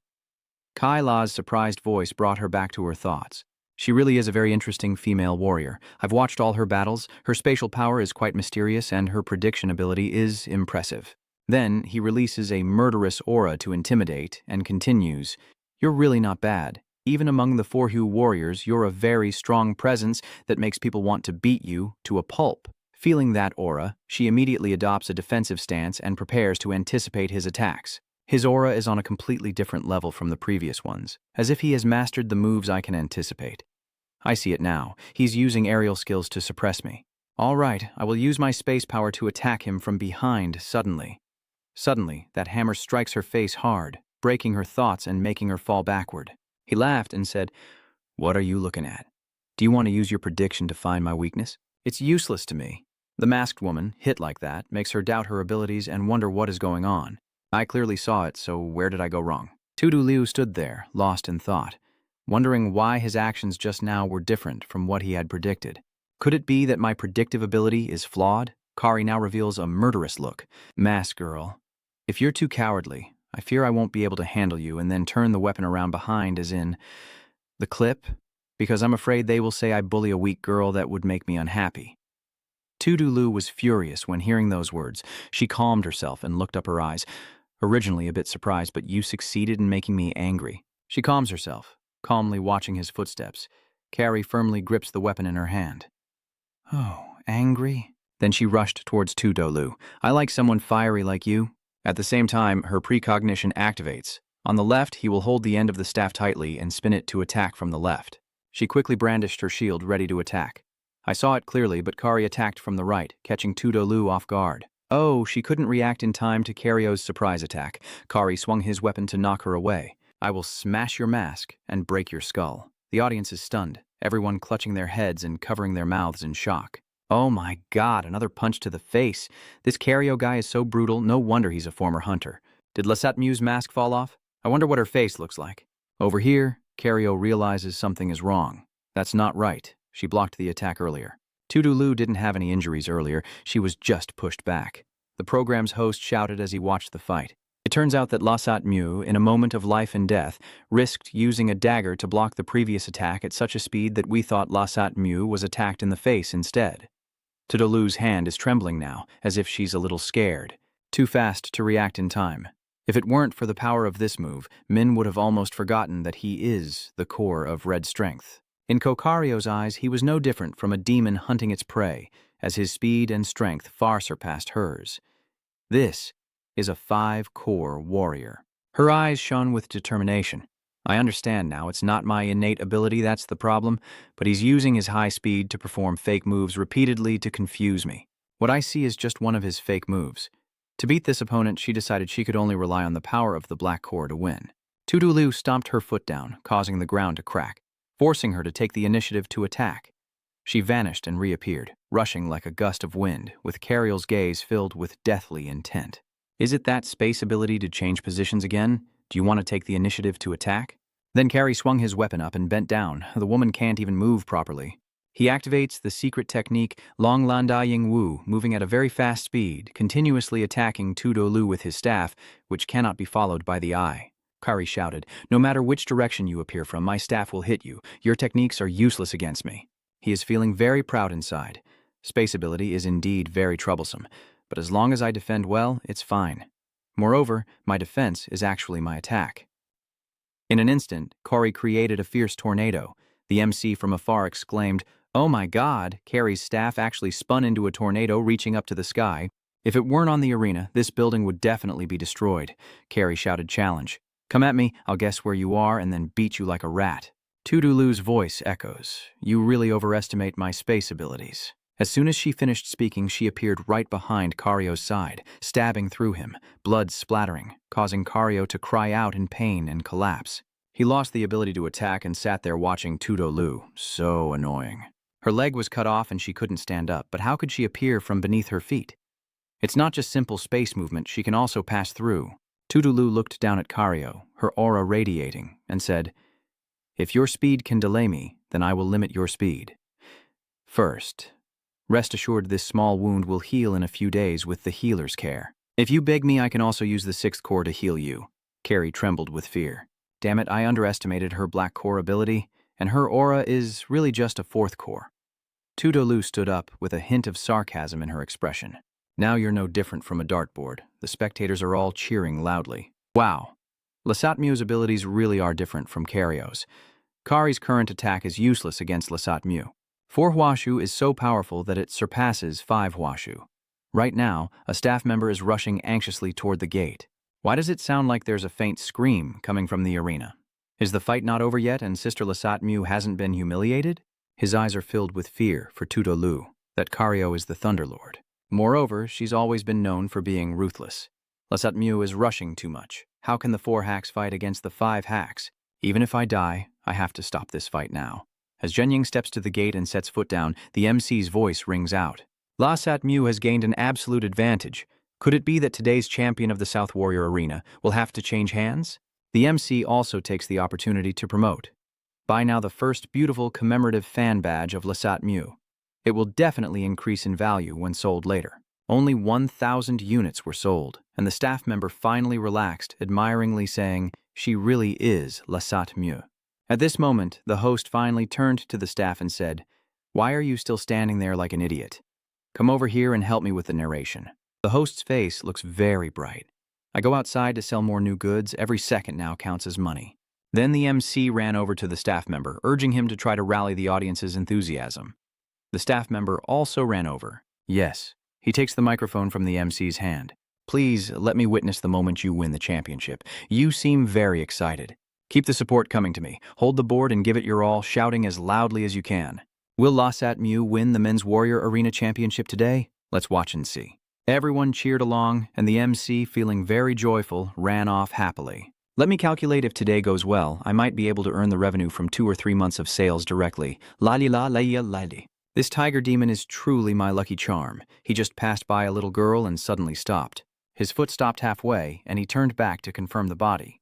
Huh, kid, and remind this little girl that she shouldn't stay here. Are you lost? Where are your parents?" The voice from over there echoes. Little Dao Tu looks up with black pupils and red irises. Little Dao Tu, frightened by the threat, warns the MC to go to the ancestors' heaven. Little Dao Tu glances toward the lively scene where Lasatmu is being shouted and cheered, leaving behind the corpse of the one she just killed. The arena's announcer speaks with the crowd's cheers. The atmosphere is hot and everyone is focused on the fighting ring.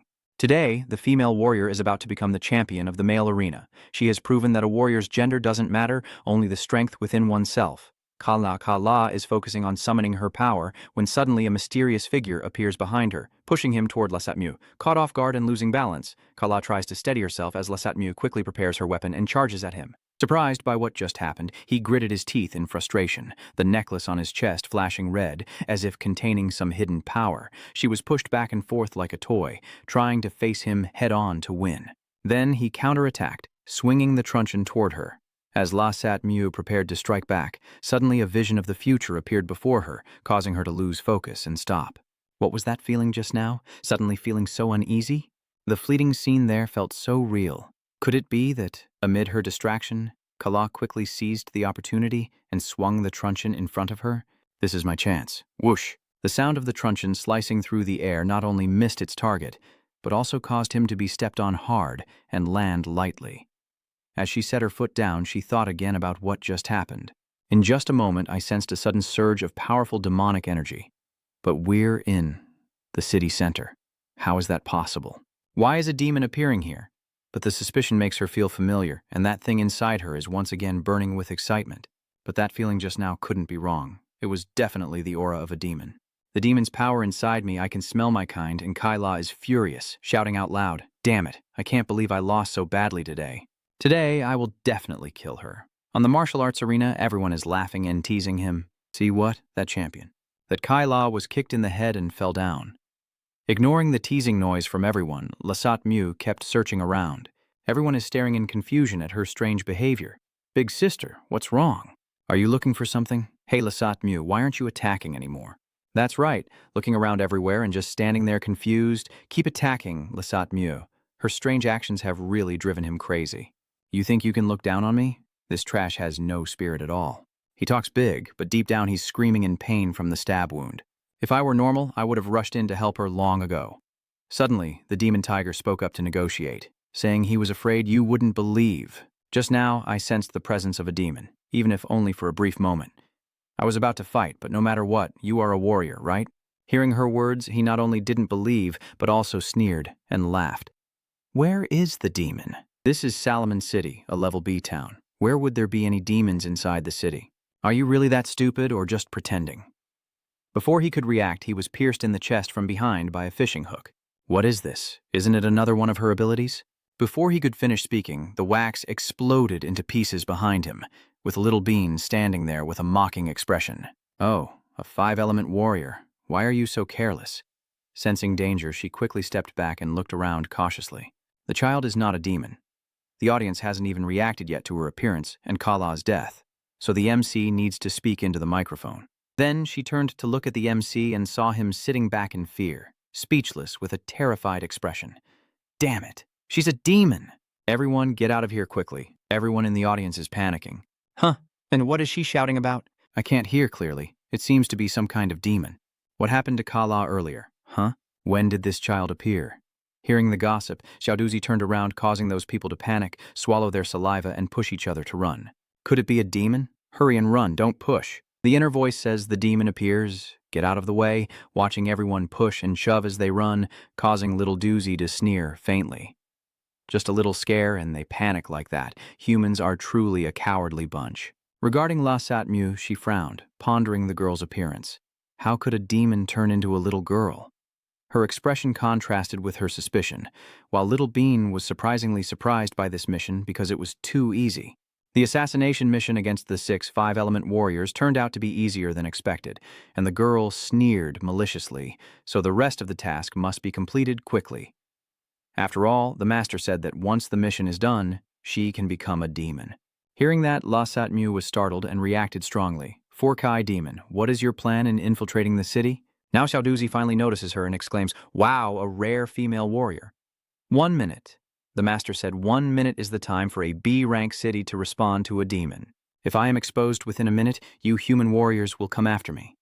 Lasat Mew looked at the girl with a sharp gaze. They can freely change their appearance, and this color is not typical of ordinary demons. Xiaoduzi suddenly interrupted her thoughts. This is the arena, right? In 1 minute, I will fight you together with her. What do you think? The scene shifts to the main character's house, where he suddenly jerks awake, sensing a strange aura from inside the city. Since yesterday, the city has felt increasingly uneasy, and now there are 2 powerful demonic presences. What's going on? Aki also seems to sense that something is wrong and turns to look outside, lost in thought. Am I being too sensitive? He frowned slightly in a somber manner, but then paid little attention and focused on the main issue. No, I can't be disturbed by anything right now. A faint orange light radiates around you, and even though it's just a small glow, your face is already sweating and looking uneasy. The gem in front of your chest glows and emits an orange light at that moment. This quartz crystal element can grant the main warrior the elemental power because it contains the pure energy of the 5 great elements. It is normally uncontrollable elemental energy, but if you develop an affinity with it, you can accurately find the earth element you need. He sat on a stone statue shaped like a hand but designed to resemble a human body, almost like a throne, looking extremely eerie. Aki focused on sensing with a determined expression. Once he completed the sensing and obtained the earth element within his body, he would gather the 5 great elements of metal, wood, water, fire, and earth, and then fuse them together. You become more determined than ever, your willpower and spirit rising strongly, waiting to see what will happen. Meanwhile, outside, at the martial arts tournament, the crowd is rushing towards the emergency exits of the arena. People pushing and shoving, trampling over each other in chaos and despair with screams everywhere. Step back, don't push. Countless voices fill the cramped space as more and more people are driven mad by fear, thrashing about like rats trying to escape. Xiaoduzi put her hand to her ear to listen to the sound with an extremely satisfied expression, as if she had to dance to show her happiness. The screams were accompanied by crying. That sounds so soothing. Suddenly the action stops abruptly, and little Doozy opens her red demon eyes, giggling as she says, "Master only said that humans are low-level creatures who fear, and fear is a base emotion that makes the true self lose calm and rationality." Teodotu proudly pointed to herself and boasted that we demons are not easily controlled by emotions or judgment. We are a superior existence. That's right, you can't be fooled by its childish appearance. Tudolu saw the faint blue aura emanating and was certain this was a high-level demon. The words and thoughts it has are completely different from those of the previous demons. Tudilu firmly grips his weapon and prepares to fight, loudly asking, "Who is the bird you just mentioned? How many of you in total have infiltrated the town?" Teodotu, who had somehow come out behind her, looked at Tudolu with a sinister and ominous expression, warning him, "Don't forget that in just 1 minute, Xiaoduzu unleashes the blue beams from earlier, now like thin, sharp needles piercing straight at Tudilu, but luckily she reacted in time using her space teleportation skill to escape." Little Dozy looked at Tudilu's ability with some surprise and was stunned. Space ability? Little Doozy now looked seriously at her opponent. "Your body's scent is very strong. Who granted you that power? Dark space-based ability? Could it be that one?" As Little Doozy's words ended, Tuolu's power erupted with its greatest intensity, and the surrounding green aura seemed to create an illusion of a formidable and commanding demon lord. Tudulu was also surprised by the power of that little demon girl. She struggled to stand, one hand holding her face, her energy pure and agile. Truly a high-level demon, and she could quickly gauge her own bestowed strength. But who exactly is that person he mentioned? I need to find a way to make him reveal some information. After thinking, Tudolu immediately began her plan. She intended to sneak inside and gather intelligence. "That's right, it's him, we're on the same side. What is your purpose for infiltrating the town?" Xiaoduzi responded grimly and ominously, "The evolution mission." Tudolu saw that Xiaoduzi's reaction was somewhat defensive, and stepped back. The Demon Lord evolution mission isn't based on fighting peers or higher-level allies to level up. What exactly is this evolution mission? Little Bean stood frozen, a look of confusion and surprise on her face, but then she smiled strangely and slowly approached Tudolu as she evolved through retaliation. Ha! That's how low-level demons evolve. I don't know when exactly Xiaoduzi appeared in front of Tudolu. We don't just have one way to evolve, and Tudolu, hearing this new information, reacted a bit awkwardly and slowly because he didn't fully understand. Yes, that's right, she thought to herself. Oh my god, the other soldiers don't know this news. I need to dig up a few more.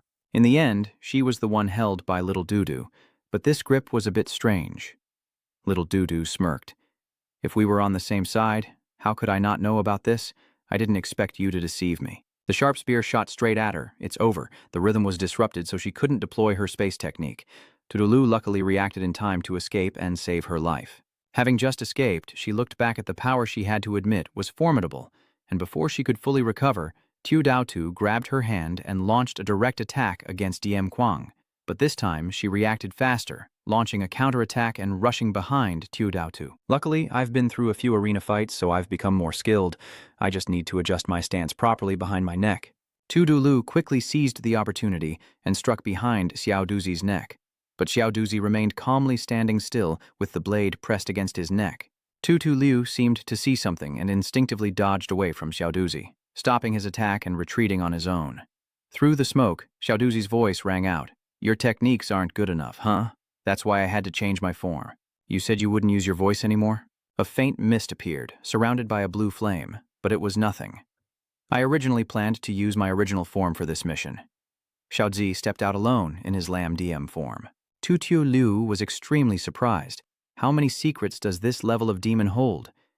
In his original form, Blue Flame Demon, Xiaoduzi approached Tu Liu and said, "I am out of patience. I still have a mission to complete. I will tear you apart." Is it just a coincidence that these things keep happening when the captain and vice captain are not here? Another soldier replied, "I also find it strange that all the demon incidents around always follow a pattern. We always handle them very well. But a few days ago it seemed like the demons deliberately did this. There have been several fierce massacres around the city. Some staff delivering supplies were also mysteriously attacked, including many high-ranking soldiers. So, to stabilize the economy and ensure the safety of our Salamanca town, the captains have just organized a large-scale sweep plan. Unexpectedly, on the very first day here, someone reported a demon appearing in the town. It's really strange. Never mind, let's go over there and check it out first. If the three of us, the 4-star warriors, unite, ordinary demons won't be able to defeat us. We're all candidates for vice captain. Don't underestimate us, damn demons." The demon perched on the roof, unconcerned with their words, chuckled silently. How strange. It seems that from now on, I need to make the surprises more unexpected. Humanity really is strange. Always ignoring what they should pay attention to and having weird thoughts about things that don't matter. Go see how Little Bean is performing. In the stands, Xiaoduzi and Tu Liu are still engaged in a fierce battle. Tu Liu, in the form of a Rakshasa cat, watched Tiu Daotu's attacks forming blue flames and thought to himself, "I absolutely cannot touch that blue flame. No matter how far away, I can feel its terrifying heat." Breaking her train of thought, Little Bean, in her original form of blue flame, charged like an arrow, sneering at her.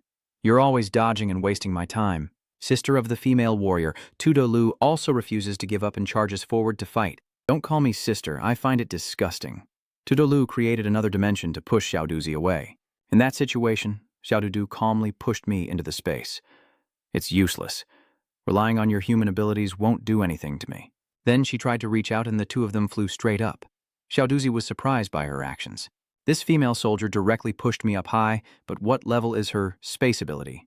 The kind of power that can pull others along must be a divine level ability. I've only seen this kind of space ability on a human officer before, but could someone really have researched space powers to this level? Could her ability truly be that great person? Tu Liu looked at the burn mark on his arm. Just touching it was enough to cause it to burn like that. But he could endure it because the demonic energy also affected his body, right? You need to take advantage of its flexible spiritual core being in the air. She grabbed Xiaoduzi's arm and quietly smiled. This move was originally just an attack technique, using the body to leap into the air and struggle with the enemy on the ground. But now, I can leverage my space ability to upgrade it to a deadly level. Then she used her foot to tightly grip Xiaoduzi's neck in her original blue flame form, preventing her from escaping, and then shot down to the ground like an arrow. The collision knocked Tiu Daotu off balance, leaving her unable to resist and taking the full blow. Tu Liu's mask also fell off. "And how many other demons like you have infiltrated here? Tell me." Little Bean clenched her teeth in anger, surprised at how badly the human soldier had beaten her. She angrily turned to fight back and asked, "Is the person who granted you the space ability the great Hak Von Kai, one of the mighty kings? Otherwise, you wouldn't be able to possess such advanced abilities. What exactly is your identity?" Tu Liu heard Tio Daotu's question and thought back to He Vuongqi, the person who appeared in his mind. Yes, who exactly is the woman named He Vuongqi, and what kind of king is she? Could it be that among the demons there is also a king? Isn't the highest rank among demons the demon of the 7 stones? "What kind of existence is Hak Vuongqi?" Little Bean angrily said as she pressed him under her foot. "Damn human soldiers clearly using our demon power and still acting so arrogantly?" Master Chidu is right. Humans are truly a bunch of low and disgusting beings. Suddenly, one of Xiaoduzi's arms was broken, and death fire flames erupted. Then he was blown away by the debris and became motionless. Is this a mental attack from the deathly arrogant? How did it suddenly become the 5th stage? Xiaoduzi stood up and said, "If Master Chidio sees this look of mine, she will be disappointed again. She has fully awakened her power. I didn't expect you to force me to unleash my full strength." Her current form is the 5-stage demon in a dual-core state. The soldiers, sensing the demon's power, rushed in. The demon is the 5-element demon. So what if the 5-element demon is distracted? The 3 of us will work together. It's no match for us. All 3 soldiers are advancing towards the 5-form demon. Tu Liu weakly says, Don't come any closer." The demon king of the 5 demonic clans sneered and looked up, saying, "Humanity is degenerate. You are not worthy of being my target." The 3 warriors became panic-stricken. Soul Trial, the high-level demon, turns around and points at the 3 of them with a mesmerizing spell. Then she recites a curse, blood splattering everywhere. And then she looks back at Tudolu and says, "You are different. You have the qualification." Xiaoduzi looked at Tudolu, who was trembling and struggling to stand up, with delight. "You have the right to become my target, my mission objective." She slowly approached her, saying that as a high-level demon, we can gain the right to evolve through the trial mission, which in her case is to kill 6 5-tier soldiers and slaughter the entire city. Recalling how her master once trapped the entire city and helped her lure out the strong deputy captain for her own benefit. If those human soldiers team up, it would really give me a headache, but there are still a few 5th-tier soldiers inside the city, so that's enough. Although you were only a 4-hatch soldier, her strength just now was evident as she looked at Tudolu, whose clothes were torn and covered in wounds, trembling and grimacing as he struggled to hold on. "You're already qualified to become my target." She gritted her teeth and frowned, but her mind was in chaos. "What should I do now? I have the 5 core chakras, my abilities are very strong. I'm not its match right now. What should I do, Aki?" Her thoughts came to a halt as she raised her hand to brush her hair, memories and the hardships they faced together suddenly flashing through her mind. Strange. Why am I thinking of Aki now? Before I could regain my composure, she had already raised her hand. The flow of energy radiates out, then gathers again into a black sphere in her hand. "All right, I've wasted enough time with you." That sphere gradually grew larger and started pulling in everything around it. "Thank you for bringing me joy." She was also stunned for a moment before regaining her senses as Hoadiem was swept away there. Then she forcefully slammed her hand into the ground, causing it to crack, and Tuchu rushed toward her like lightning with a strike in hand. Go to hell. She moved so fast that all the items left behind could only stare in shock, unable to react in time. But she suddenly widened her eyes and was pulled into another space. Then a voice rang out, "I can't act too harshly. Little sister, we are all beings we want to protect, and I have already given you my power." She was floating in the water, naked, when suddenly she opened her eyes and said, "You are gradually mastering spatial skills, but how far you can go depends on your own enlightenment." Then Black King Chi appeared right behind her, but she only sneered, thinking he was just a demon, and then she unleashed her power. "So, you actually talk about enlightenment with me." As she rushed over, she suddenly sensed something unusual. Sure enough, she then erupted, releasing a powerful aura that sent her flying away. Seeing this, she was surprised. Wow, is her aura really so domineering? It must be that Lord Black King Kai entrusted you. What is your true identity? Aren't you a human warrior? Lord Black King. Chi betrayed our demons, but you only summon your own techniques. I don't care. Then you slowly rise into the air. I have to accept this source of power without doubt, because to protect him I must keep growing stronger. Then blue lightning began to gather around her, continuously evolving, and she gritted her teeth in anger, saying, "Don't think accepting our evil magic's power means you can negotiate with us. Stupid human warrior, and as for the true intention of Lord Black King Chi?" It seems that to get the answer she summoned a phantom of a monster with a huge mouth and sharp teeth, "So you better bring back your head." And she didn't flinch at all as she looked down at her. "Then just try it. Even if it costs me my life, I will kill you." She immediately unleashes her own technique aimed at her, the demon with your twin cores. As soon as the two techniques collided, they created a massive shockwave that lit up the entire city. In another place, the divine bird wears a tattered swimsuit and looks up at the sky. "The weather I hate so much, so loud and noisy, I wish it would just die." Duong was so absorbed in watching the sky that someone called out to him. "Hey, you." A group of people running towards him, led by Cam Nen, who was approaching while catching his breath. "What are you doing just strolling around here? Don't you know the demons have appeared inside the city?" He calmly grabbed his bathrobe to prevent it from flying away and headed toward the crowd. "There are demons in the city. Do you want to bother them?" Then his expression darkened, his eyes opening as he stared directly at those people. "Oh no, that's not right. Sorry, I misspoke. Do you want to go over there and deal with them?" The leader, hearing this, got angry and wanted to rush forward to reply to me. "Are you a resident of the city or not? Where exactly is your house located? Do you have an ID card or not? He's very suspicious inside, annoying. I've heard that a humanoid demon has appeared in the city this time." He smiled casually, raising his hand with a relaxed yet slightly arrogant look, saying, "I'm just passing through. Don't get so worked up." Then he reached into his shirt and said, "I have the ID, wait and see." But he rummaged for a long time, making everyone there tense.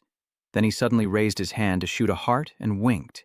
Hey, this totally drove the people there crazy. Damn it, even now you're still joking around? No matter what you are, I will tear you to pieces. He smirked and said no. Immediately after, a wave of dark aura and the illusory figures of the monsters he summoned appeared. This truly is my proof of identity. He gently moved toward the group, snapped his fingers, and a surge of aura swept over them, causing them to scream and flee before they could react. A drop of blood accidentally splattered onto his face. He dismissively wiped it away with his hand. I dislike blood. I'd prefer not to be bothered by it. Indeed it is. He wiped the blood away forcefully, then turned his coat and walked in another direction. Humans are rude. After walking for a while, he stopped in front of a large training hall. Then he seemed to realize something. It was emanating from here. The strange aura earlier, then he released his aura and entered the building. All right, let's go inside and see. Aki is still focusing on training, and the energy in his body is continuously transforming. The earth element has now been purified. You should calm your mind, harmonize the elements within your consciousness, and focus on integrating the earth element into your body. Once the 5 great elements, metal, wood, water, fire, and earth, are gathered, try to fuse them together. A source of energy emanating from your yin-tang causes you to frown, but it's surprising how much effort it takes to channel the earth element into your body. Just a moment of distraction could disrupt the energy flow immediately. It's not easy. Focus completely, let the earth element gradually merge into your body, and absolutely don't get distracted or it will be all for nothing. Big brother, what do you think that little guy is trying to do with such a big room all to himself? The shop owner leans on his chin and sighs. You don't understand the joy of being taken care of. Do you think any rich lady would like someone like me? The TV immediately kept broadcasting urgent news, urgent news. The host warns of a possible demon in the city and urges all residents to stay indoors, as the shop door suddenly opens and the TV continues to broadcast urgent alerts. Meanwhile, Shidyu has entered the shop. The owner immediately looks surprised. What are you doing? With your appearance, you don't seem like a soldier. Haven't you heard the news that a demon appeared in the city? The shop temporarily closed and asked you to leave, but he ignored it and kept walking straight. The shop owner was also angry. This is a dedicated training room for soldiers and cannot be entered casually. But he only uttered one twisted word that made everyone in the shop turn their necks and look back.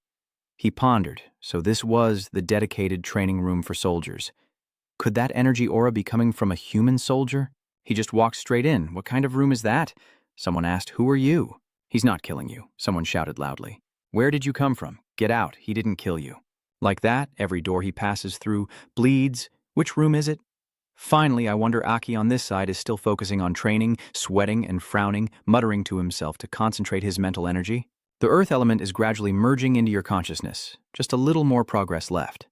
At this moment, Shidyu also arrived and stood in front of your room, sighing. Only one room left, so fancy. He smiled, gathering his strength into his human warrior's hand, then struck the door in greeting. So a hand appeared to block his attack, dispersing his power in all directions. Seeing that the door was completely unharmed, he was confused. Oh, I can't break the door, this feeling. He looked down and saw a hand pressing against his own, which immediately clenched around his hand. Sichkai Vuong appears from the other side of the door, and Shidyu is immediately stunned. I remember you, the red-hued Bat King. Who are you? He put his hand to his mouth and snorted, then broke Shidyu's arm, causing him pain. King of the Crimson Realm raised an eyebrow and whispered softly. He turned to look at the door, which was now the most critical moment for him, and even I was eager to silence the echo. Immediately, a red soundproof sphere appeared in that area. Shidyu was still stunned. You are the legendary King Sich Vuong Ki, the great person from the legends. I mock myself with a smile. In the legends, it seems I have become a legendary existence.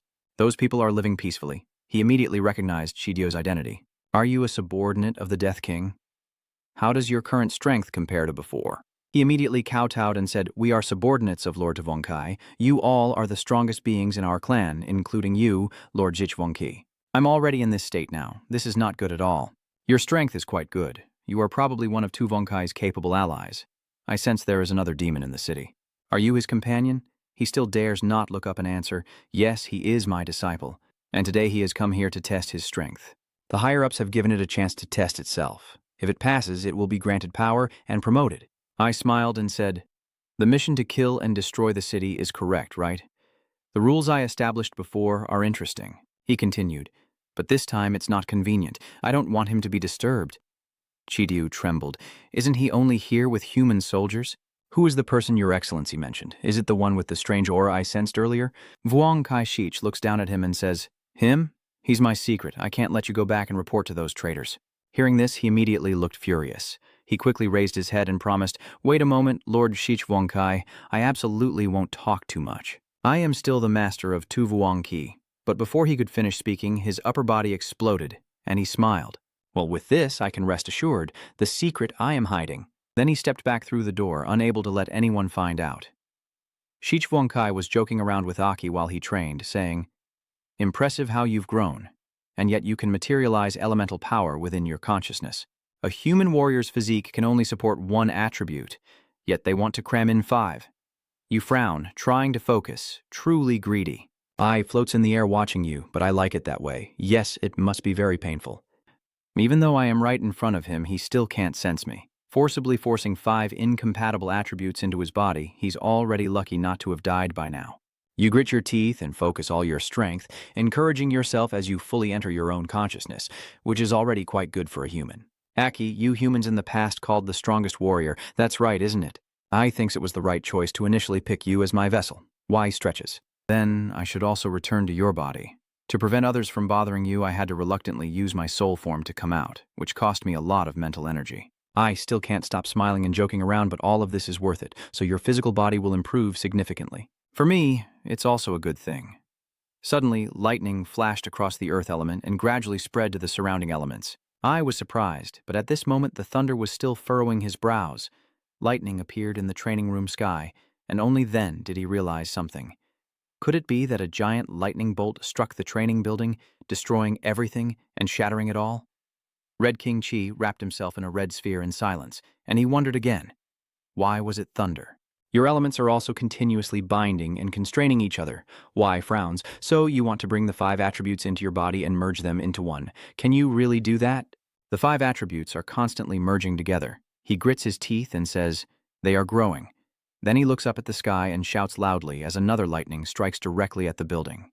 King Zich looks at you, sitting suspended in the pillar of light, thinking, This human seems to underestimate you. This little brat is not only evolving to the 5th stage, but also controlling and merging 5 attributes to create this unique lightning attribute. I frowned and continued to think, This white lightning really is unpleasant. Lightning is an attribute I dislike. Thinking then, he gradually disappeared.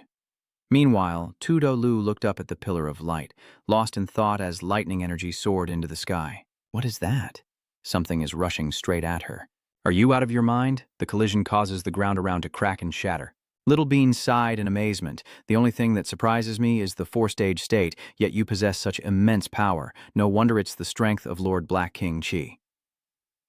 Tuo Liu was struggling to hold on, thinking that if this continued, he might not be able to endure much longer. Even though she awakened the 4-phase power within her, this might be the 5-phase demon with dual core. She frowned. The city captain must have received the news and is probably returning soon. I need to change my strategy and use my abilities to buy more time. Xiaoduzi immediately throws a punch. Don't think I don't know what you're planning. She saw the punch heading straight for her face and immediately tilted her head to dodge. Soon after, cubes also began to appear around her. She strikes to send them rushing toward Little Bean and then knocks her back. She spreads her legs and stomps the ground, causing multiple cubes to appear. She recalls the past when she was taught that you can't be sure you can crush your opponent. So, stay at a distance, observe its movements, and find its gaps or weaknesses. Meanwhile, in reality, she is continuously kicking the cubes. The cubes on the side of the little boy also start to show her kicks, and she smiles ambiguously. Space of the Chi Force, ha. Immediately, she uses the Tan Mi Chiam to strike at her, causing her to instantly freeze as her mind is overwhelmed by its attack. Then she smiled as she easily blocked her kick, then used her hand to stab through her calf. Then she withdrew her hand. She quickly pulled back her leg and hurriedly stepped away. She clenched her teeth, thinking her ankle had been pierced through, and even with healing abilities, this wound couldn't recover quickly. Xiaoduzi smiled and said, Chengzhen will surely become a dead city because we have our eyes on it. Even if I am defeated, of course I will not be defeated. If my master, the bird woman, remembers her master and confidently casts her spell, she can easily turn this place into a city of death. In short, this city will not survive tonight. So she hesitated and aimed her attack at her, abandoning her human warrior. She couldn't dodge in time and could only watch as the attack rushed toward her. I'm about to die. Suddenly, a lightning shield appears from the sky and easily blocks the attack. Xiaoduzi gasped in shock and shouted, "My skills have been destroyed by lightning. How is that possible?" A demon immediately appeared in front of her, leaving her stunned. "Oh, I've been saved by a 5-tier demon, but then I immediately realize this feeling, it's you, Aki." Aki stands before her in his new form as a 5-tiered thunder god, frowning as he gazes at his opponent. The 3-star form trembles in fear before Aki's power. "Who are you? Who are you?" Tudo Lu recognized. "Aki. Are you Aki?" He replied, "Yes, I am." "This name is very powerful. You did well." Aki Liu considers whether Liu's appearance also indicates he has received the demon's power. She advised him, Aki, to be careful that it was a dual-core demon but not an ordinary one. It was a high-level demon, and its abilities were also something Aki told me about. "Don't worry, a high-level demon, right? The thing I fought was a level demon. It said, 'You are also a warrior. The aura on you, you and that female warrior both have our aura like you.'" Hearing that, Aki checked your aura again. "Ha, don't act like we share the same goal as you will unleash your power. But we are the ones who kill your kind of beasts." His words made it angry, his lightning truly unbearable. "I must kill him quickly. Then it unleashes a powerful move. Everyone, die now." Tudulu cautiously remained alert, but Aki blocked her by pressing on a pressure point on her forehead. "Don't act rashly when injured. You go ahead and leave the rest to me." Aki unleashes a powerful lightning strike technique, splitting the demon's attack into two, with sparks flying around the fierce battle between Aki and the demon, creating an electrified atmosphere. The demon knows how to split my abilities now. My move is pure concentrated energy. How could it be divided? What exactly is his lightning power? Human strength like Aki's can even make the evil spirits fear. All around him, a protective aura of energy radiated out, and everything they saw was struck by electric shock. It seems that this time the fusion of 5 attributes has produced something quite powerful. Aki recalls that this lightning type appears to be very effective against you demons. "When the 5 elements merged within my body, I thought I would burn out, my whole body aching as if pierced through, about to faint and die. But then I realized it was the clash between the elements, and unexpectedly it fused into this mysterious lightning attribute. I reflect on the power in my hand. How effective do you think it will be against your demons?" It seems the demon lord sensed that Aki was ready. He wants to kill me, but he can only block my attack. "Are you overestimating yourself? It's about to attack, and I've already triggered the core potential here. Haha. If the master finds out, he will definitely scold me." The demon recalls that back then, the master, considering me a stubborn kid, but I wanted to use my strongest power to blow these 2 humans to pieces. It transformed into the most ruthless demon with the most explosive power of a demon lord. Aki is strong, but seeing it unleash its move, even he remains cautious of its core potential. What it's talking about is probably similar to the core power that our fighters quickly boost themselves to their strongest state in a short time. This one seems to be fully committed to the end. The demon lord spreads its wings and presses down, causing the ground to shake, while its claws create a rebound force that lifts it up. The power is so strong that a bluish-purple aura rises. It seems the sky is an advantage for the core demon. Its wings spread out and gained a speed advantage. Aki took that opportunity to attack the core demon. It shouts, "Lock it for me. Are you trying to defend with your bare hands? Damn it, the continuous attacks can only be blocked." Geo still hasn't fully trained her lightning. It's also a highly agile spiritual core that's hard to hit. If I keep fighting against a mid-tier boss like this, I will really be at a disadvantage. I can also summon my wings, but only for a short period. While defending and dodging, Aki asked Tudo Lu, "That's right, Lu. What is your ability?" The core of the demon tries to attack along the front line. I have to admit, the demonic power you possess makes me have to squint to see your human adaptability. It laughs and says, "But mankind's cowardice remains cowardice, even if you borrow the great power of my race, in the end still being cowardly humans." To prevent us from talking further, the core demon crystal uses all its strength, a force that humans can hardly survive, a dark, space void power. This is the mysterious universe vault. This is true demonic power at its core. This move was originally meant for city destruction. The multiverse universe gradually curled up and shrank into a dark blue, mysterious whirlpool of demonic death, the great evil god's torrent.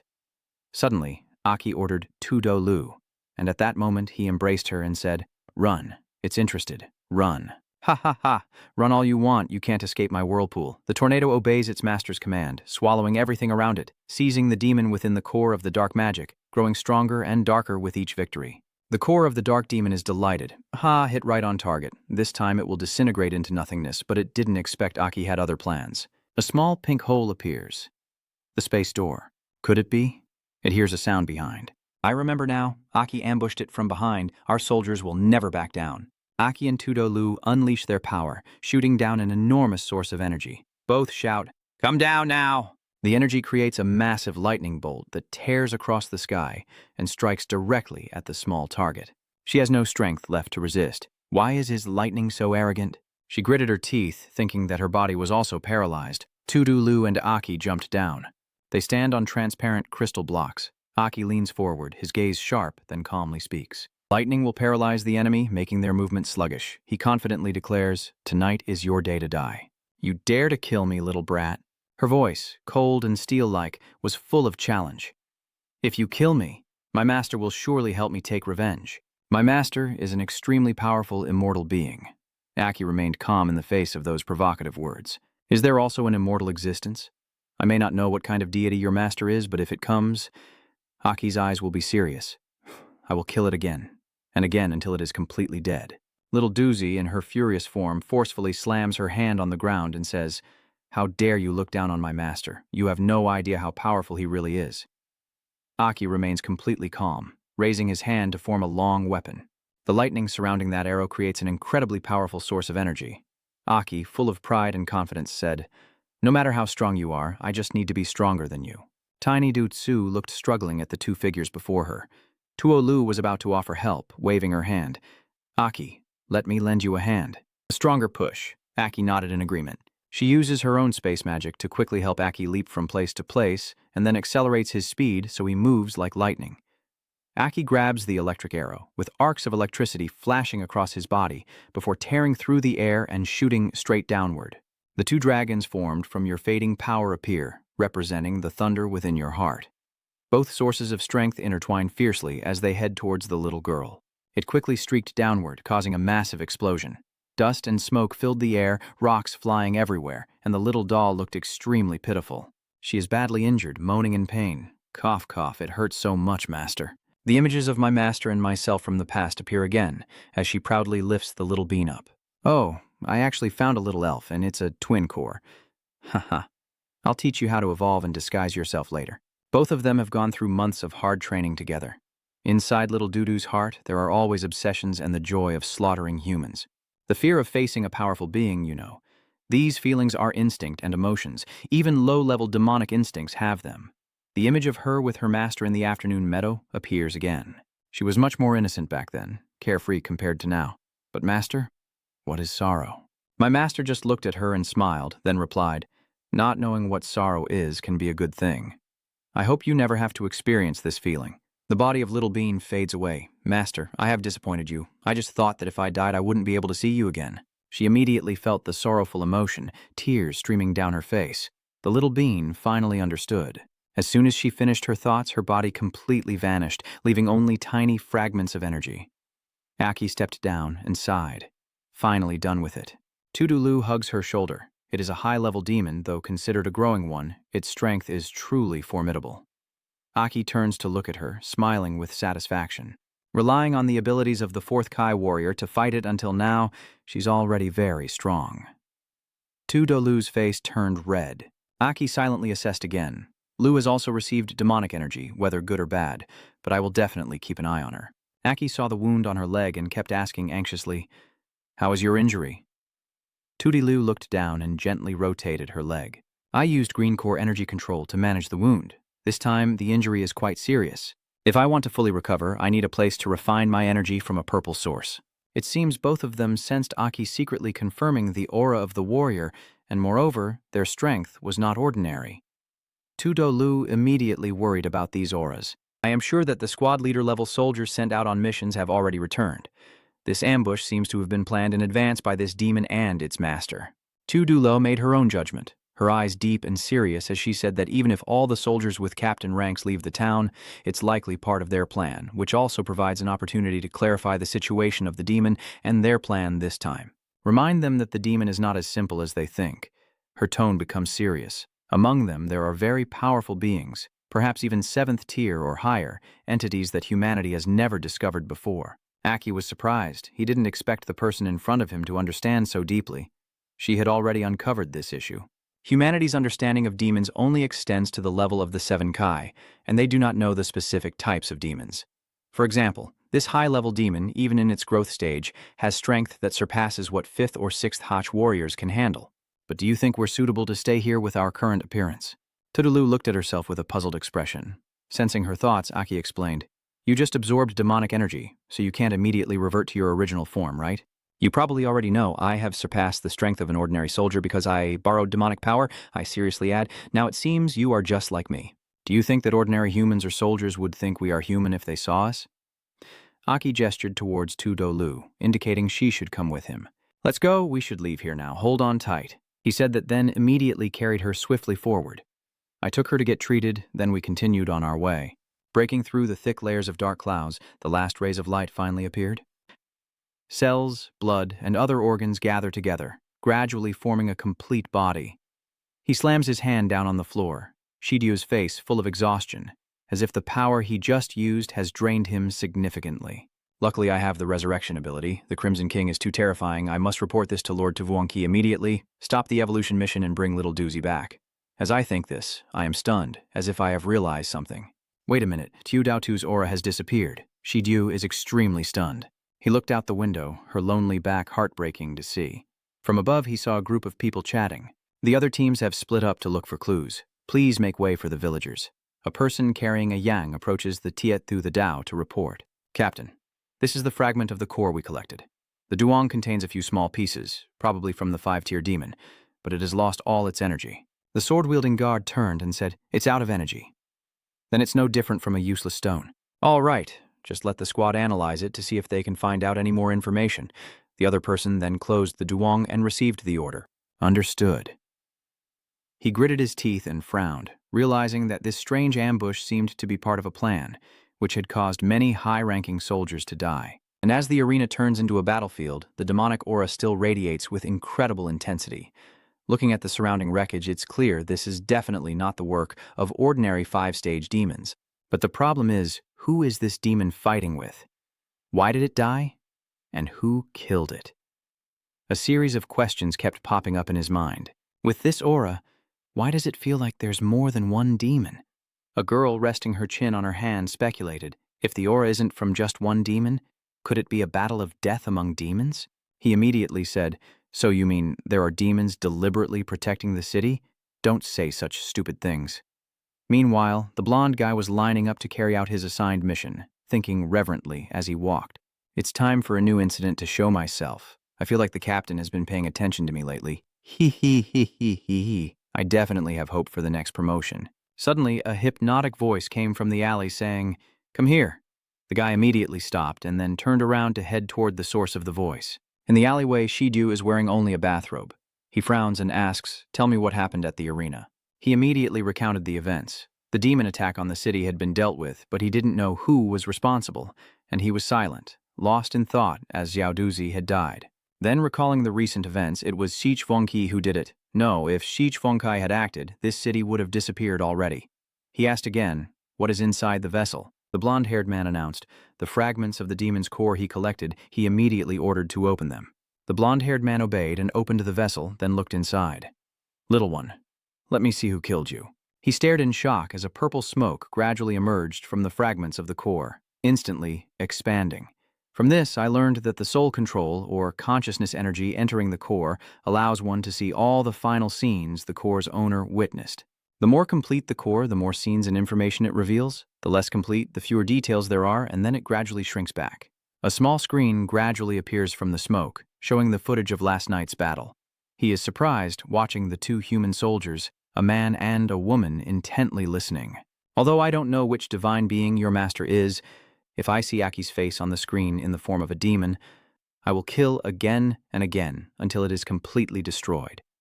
Hearing the little disciple's plea, your master thought of this sorrowful feeling, and perhaps you have understood. He gritted his teeth until the veins on his face bulged. Then he swung his hand and decapitated the blonde-haired man, clenched the fragments of the core in his hand until they bled, and rushed out. I will report the news of the Crimson King first. He completely lost his temper and walked away, killing you all. Elsewhere, Aki was holding Tu Do-lu's ankle, healing his wound while saying that this battle had drained her too much energy, and she didn't have enough strength to recover from her injuries. My attribute core is not inferior, so let me handle your 6-hall recovery. She blushed, thanking him, but inside she kept shouting. Huh. No one has ever touched my foot before, let alone a man touching it. She wondered. Aki, where should we go next? He thought for a moment, knowing that the main purpose of this appearance was to find the elemental core to fuse the attribute into my body. Now that the fusion is successful, I think I should continue on my journey to gather the information I want to learn. Information? What kind of information are you gathering? A figure of her appeared in his mind, and he thought to himself, that makes sense. Besides Lena knowing his secret of rebirth, no one else does. Lou probably doesn't even know that the plan to rescue Daisa, who is being held captive, is outside his awareness. He thinks about the two opposing factions. The confrontation between King Tan and Nulu Hao, whether Lou and the others know about it, might influence which side they take. Aki lowered her head to avoid eye contact and said, Nothing's wrong. Maybe it will be more convenient if I go alone next time. Her current strength is already on par with a 4th-year soldier, completely equal to Captain Kukdio Duong. She's worried. Does he want to set out alone? He confirmed, yeah, but I'll go with you for a while because I have something I want to discuss with Captain Kukdio Duong. All right, your wound is fine now, but it will be a bit painful once the muscles heal. Don't move too much during this time. As the sunset gradually falls, he says, let's head out now. She immediately agreed. 3 days later, at Hesperos City Level C, Tomoe just caught a picture of the bird flying in, then she flopped down in front of the window frame. So bored. Then she suddenly collapsed on the ground, writhing in frustration, not knowing when Lou and Aki would return. They weren't here, and it was so boring. Sino is nearby lifting weights, probably trying to level up. He glances at her and smiles. We can't fall behind either. I know, Your Grace. I'm just bored. They're not here, so I'm dying of boredom. I want to go outside and train because leveling up in Hesperos City is too slow. Suddenly she heard a familiar voice say, if things are so slow, how about my team leader taking everyone out to level up? She immediately stood up and looked out the door to see someone standing there. They all exclaimed together. Liu, Tudulu let out a soft grunt. Sino ran over and asked Lu Ko, are they back? Where are Aki and the others? She immediately informed him. He went to find Captain Kukdio Duong and demanded to revoke the soldier status of the city Hesperos. Both of them, upon hearing this, were horrified and decided to cancel their soldier identities, grinding their teeth in Captain Kukdio Duong's meeting room. Clenching his fist, he shattered the surface of the table. He asked about canceling this city's identity. Kukdio Duong sat next to Joel and Zago. He asked loudly to the person standing with their back facing the three of them. What exactly happened? Aki Joel said, raising his hand to his chin. You looked down on Hesperos after just one training session outside. Aki chuckled and waved his hand, saying, No, Captain, you misunderstood. How could I be ungrateful and unfaithful? Keep explaining, it's just something I want to do in the future. I don't want to involve everyone, or the city of Hesperos. Jago sat cross-legged and calmly asked again about involving us and Hesperos. Actually, I don't really know how to explain it clearly. In this era, saying such things is considered highly rebellious, but in Aki's mind, he's thinking, who is the one suffering? Unable to directly tell them he's the reincarnated Aki and wants to overthrow the king and the new Lu Hao. He frowns and decisively says, I find it quite hard to explain and I don't know how to clarify, but I hope everyone can understand my predicament. I just don't want to involve everyone. The three of them sat silently without saying a word. At this moment, Joel also crossed his legs and sighed, saying, The good kid has a bit of a desolate look like I used to have. Shah. Jago immediately let out an amazed laugh. She questioned Joel's decision, which was completely unclear. Did he really agree? Jago turned to Kukdio Duong and urged him, Say something. If he does something dangerous, what then? Kukdio Duong frowned in thought, but said nothing, then stood up, resting his hand on the table and said to Aki, It's not that I don't trust, it's just that I'm worried. Let's do it this way. He stands upright and clearly says, If you can defeat the three of us, I will agree. What do you think? Jago turned to look at Kwak Ruo Duong. She helplessly hugged her head and said, Only you guys can tell me what to do. Huh? How about this? I'm just a bit stronger now, or should I try a different approach? Kukdio Duong is determined, considering this as a test of your strength after your time away. Who among the three of us do you want to train with? Both Joel and Yoga are somewhat Chidai Aki's response, and a murderous aura erupts. Aki put his hands behind his back and said, Let's do this. To reassure everyone should come along. Shino still wondered about what Tudu Lu said in the training room. So Aki brother not only wants to leave Hesperos, but also to cancel the soldier identity of this city, right? He bowed his head and said, That clearly draws the line with us. Tomo also asked Tudolu, Is Aki hiding something? Tudolu looked down and said, He hasn't told me the details. She recalls the time on the way back, driving on the broken wet road with both of them sitting in the car talking. Aki told Liu that he wanted to do something, but it was probably something that wasn't allowed at the moment. You recall your past, still focused on driving. Aki continues to talk about related to my past. I want to challenge some powerful forces above and rescue an old friend of mine, so as to avoid involving others in the future. This time I am returning to Hesperus with her to cancel my current identity as a Hesperus warrior, while Liu is still attentively listening to what Aki is saying. Why so sudden? Are you sure we have to cancel it? Maybe I can. We can help him. Aki firmly replied that it was impossible. Liu's eyes widened in surprise. Aki said, even after everyone knows what happened, Banglong will help, but with everyone's current strength, there's nothing they can do. Tudulu still looked towards Aki, confused by what he said. Recounting the story to Shiro and Tomoe, she lowered her eyes and said, that's right. I don't know the rest either. Shiro and Tudulu remain silent. Tomo, confused, asks, is he considered a burden by Aki? Shiro put his hand on his forehead, closing his eyes and saying, Aki has always been someone who cares for his teammates and risks his life to save others. I can always see many qualities worth learning from him. If he's stubborn and wants to do it that way, then he must have his reasons. I trust him.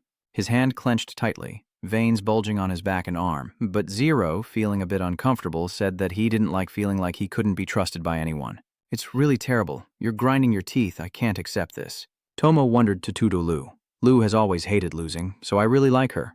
Are you planning to admit defeat this time? Tomo winked at Tudulu. Aren't you planning to help us regain some face together? Zero also firmly believes that's the case. Captain, we are a team of 4 and have never completed a mission together, so how can we disband like this? Tudulu looked at them with a touch of emotion. Everyone! Tomo smiled and held up the photo of the 4 of them still on the device. She's right. No one in the squad can be missing. In the photo of the 4 of them, Tudulu stands in the back with a cold expression, while the 3 in front, Shiro, Aki with his arm around Tomoe, are all smiling happily. Tudulu pursed her lips without speaking, then confirmed she was right. Who would have thought that Aki wanted to leave the team alone? She turned around and walked away. Let's go find him. The 3 of them stepped out to find Aki. At the battlefield, Aki was facing the 3 who had challenged him, and Joel spoke up. Sure enough, after returning outside, his gaze had also become sharper. Ha, Aki! Joel looked straight at Aki, a smirk on his face, as if he didn't see us at all. Don't underestimate us. We are the false guardians of Hesperus City. Kwok Dio Duong relaxes and stretches. Joel casually places his hand behind his neck, while Yoga leans on her hip and pushes her chest forward. Joel introduces the 3 powerful guardians of Hesperus. Yoga protests. That's not very proper. So this is just a name you made up again, right? Kwok Dio Duong also agrees that no one would use such a ridiculous name. Joel had to step back and muttered how boring the 2 of them were. Aki still stood straight, hands behind his back, smiling as he said, so team leaders, what's the decision on who wins? Do you think we're enough this time? A source of energy surrounds Kwok Dio Duong, his eyes blazing, fists clenched and ready to attack. He says to Aki, if you insist on destroying the city's warrior identity, then consider this a test. Even though I know you're a very talented soldier and your strength has increased a lot during your training outside recently, wanting to challenge all 3 of us at once is too arrogant. Aki winks. All right, I will follow the captain's orders. The energy on Rel's chest also begins to glow. He said, Hi is a young soldier, but right now he's just too arrogant. So we will teach him a lesson. After finishing, all 3 charged towards Aki. Joga loudly declared that if it was an assessment, even if Aki was his subordinate, he would not show mercy. The 3 rushed forward. Kwok Dio Duong hoped everyone would fight seriously to see if he truly had the strength to act alone. Kwok Dio Duong stomped hard, causing the ground beneath him to shatter. He told me to fight Tien Feng. Kwok Ruo Duong soared into the sky, clenched his fist, aiming to punch Aki, who had been standing calmly all this time. A loud explosion echoes as a burst of shining energy blows everything around away. Through the thick fog, Aki's hand blocks the trembling fist of Kuro Duong. Kukru Duong can't understand why this is happening. He's held in midair, Aki's hand gripping his tightly, surrounded by a thick fog. Aki calmly says, Captain, I told you 3 of you should go up together, and in the thick fog, Aki's hand is blocking the trembling fist of Kukru Duong. Why is the crazy alcohol so confusing? Why is it like this? He is held in midair, Aki's hand tightly gripping his. Surrounding the 2 of them was a thick fog. Aki calmly said, Captain, I told you. All 3 of you go up together. The other two rushed forward, surprised that the crazy sugar was actually blocked by Aki, while Joga shouted and blocked Duong Duong's attack with one hand. How far is your little kid really gone? Duong Hu Jo de Bok Fat Nang Luong Hachtam. Joe soars up and unleashes a combined attack. The three of them brace themselves to attack Aki. Aki reached his hand back. Thiet Ngi had to avoid a direct hit on them. He spoke, transforming. Immediately, all three of them felt something was wrong. They were thrown back by Aki. Aki, now in the form of a red demon, clenches his fist and pulls it back. He opens his mouth, revealing sharp fangs. He spoke softly and raised his hand toward the three of them. Giant branches suddenly pierced through the steel walls, aiming to crush them. The branches slammed hard into all three of them, pinning them tightly against the wall. All three were surprised by Aki's recent attack as he stood below, raising his hand to control the branches wrapping around them. Joel clenched his teeth and said to Aki, "Your appearance explains why the demon lord from before found you strange. You are a demon." Aki calmly stands there, his devilish nature clearly revealed. Aki's first voice says to all three of them, "I hope the captains stay calm. I have shown my abilities, and please believe that I have no ill intentions. Now I will explain to everyone." The branches gradually shortened.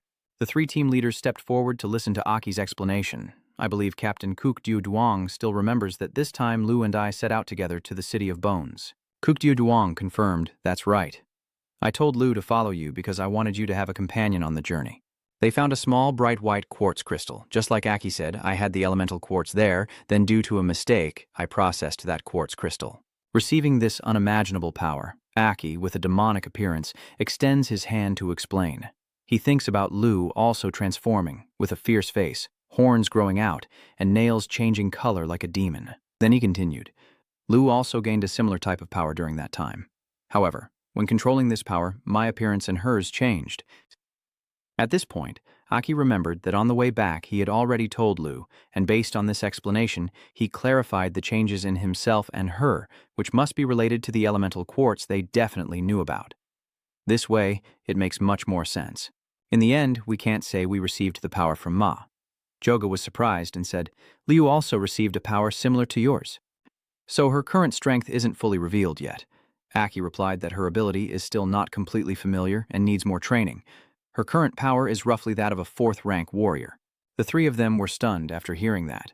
Joga questioned, "It seems his ability is much stronger than Lu's. So, what is his current strength?" Aki closed his eyes and focused on controlling his power. The power control orb rises, and Aki returns to his normal form. He says that in human form, he's like a 5-element warrior. All three are stunned, speechless. Aki's eyes still shining brightly, sparking a small lightning bolt, but controlling the lightning element with demonic power might not be certain. This thought flashed through Aki's mind. Joel was excited, truly couldn't believe it. I've heard of that quartz element before. Only those with strength and luck can comprehend it. Yoga also said that perhaps both of them received their own fate. One a 4-tier warrior, the other a 5-tier warrior who became Hesperus, so we can also be proud. The two are talking. Ramjia turned to see Kukdio Duong just standing silently and asked Duong Duong why he wasn't saying anything. Kukdio Duong remained deep in thought. Aki looked at Kukdio Duong and called out team leader Kukdio Duong. Only then did Kukdio Duong say he had nothing to say, that he was proud of both of them, but suddenly remembered that many years ago, my younger brother was also around their age. He recalls the past, the image of the fortress shrouded in darkness with only flickering red lights like blood. He tells how Hesperus also faced a small-scale demon attack in the evening. My brother was taken by a demon. When I found him, he was just a lifeless body. At that moment, Kukdio Duong held his brother's body, screaming among the rubble and burning flames as a burst of power appeared. Blood red. Kukdio Duong continued, saying, "From now on, I must become a strong enough warrior to protect those around me." He reached out his hand behind him to Aki, seriously reminding him that with greater strength comes greater responsibility. Aki listened to the story in deep thought, so Captain Kukdio Duong also had such a story, which probably explains why our squad was taken by the demon at first. I heard that Captain Kukdio Duong was searching for us like crazy, so he must be thinking of his younger brother. The image of Kukdio Duong desperately searching everywhere for his team appears in Aki's mind, as he rushes everywhere like he's about to go crazy. Kukdio Duong closed his eyes and focused, not knowing exactly what reason made him want to give up his soldier status here, but seeing that he not only did not succumb to this power, but also handled the pressure very well, he looked at Aki with pride and said, "I am proud of both of you as your captain and Lu. Your..." Joga turned to ask, "So you mean Duong Duong?" Before he could finish, Kukdio Duong confirmed, "Yes, I agree to let him abandon his soldier identity." Aki was surprised and wide-eyed after hearing this. Placing his hands behind his back, Kukdio Duong stood straight. "I believe this young man knows what he's doing. No need to ask further. They have their own choices and future." Aki bowed his head and saluted. "Thank you, Captain Kukdio Duong." The three of them stand outside the city watching Aki's car speeding away. Joga runs a hand through his hair and says, "That little guy really just went like that." Aki's past image suddenly appears. A weak Aki who has fallen many times before physical challenges, sometimes fainting in the commander's arms. She recalls, remembering when he was tested in that fragile state, it was truly sad. Let's see how far he can go this time. The three of us look into the distance. Joel laughs and says, "I don't know but this kid. We really can't hold him back. Maybe I shouldn't say this, but that kid and that Aki guy." A strong soldier appears in Joel's mind. "Your words always remind me of a great existence." Kukdio Duong also smiled as he watched the car get smaller and smaller in his sight. Maybe in the future his achievements could surpass that existence. Under the high blue sky, Aki alone speeds down the road, pursuing his own goal. While driving, Aki thought that at least reaching the 6-core level would make the rescue plan for Disa more feasible. It seems there are many demons nearby that can be sensed lately. If I gather more core orbs, leveling up might become more feasible. Suddenly, I hear a noise coming from the cramped trunk behind me. Aki wondered if the trunk was moving, then a fist shot up, knocking the trunk lid off. Aki was startled and shouted loudly, "What the hell is going on?" Inside the trunk, Liu is there now, while Tomo and Siro are both gasping for breath. Tomoe immediately shouted that he was suffocating and couldn't take it anymore. At this point, Tomo and Siro took turns questioning Aki. "Luckily, Liu told us that you wanted to leave the team alone.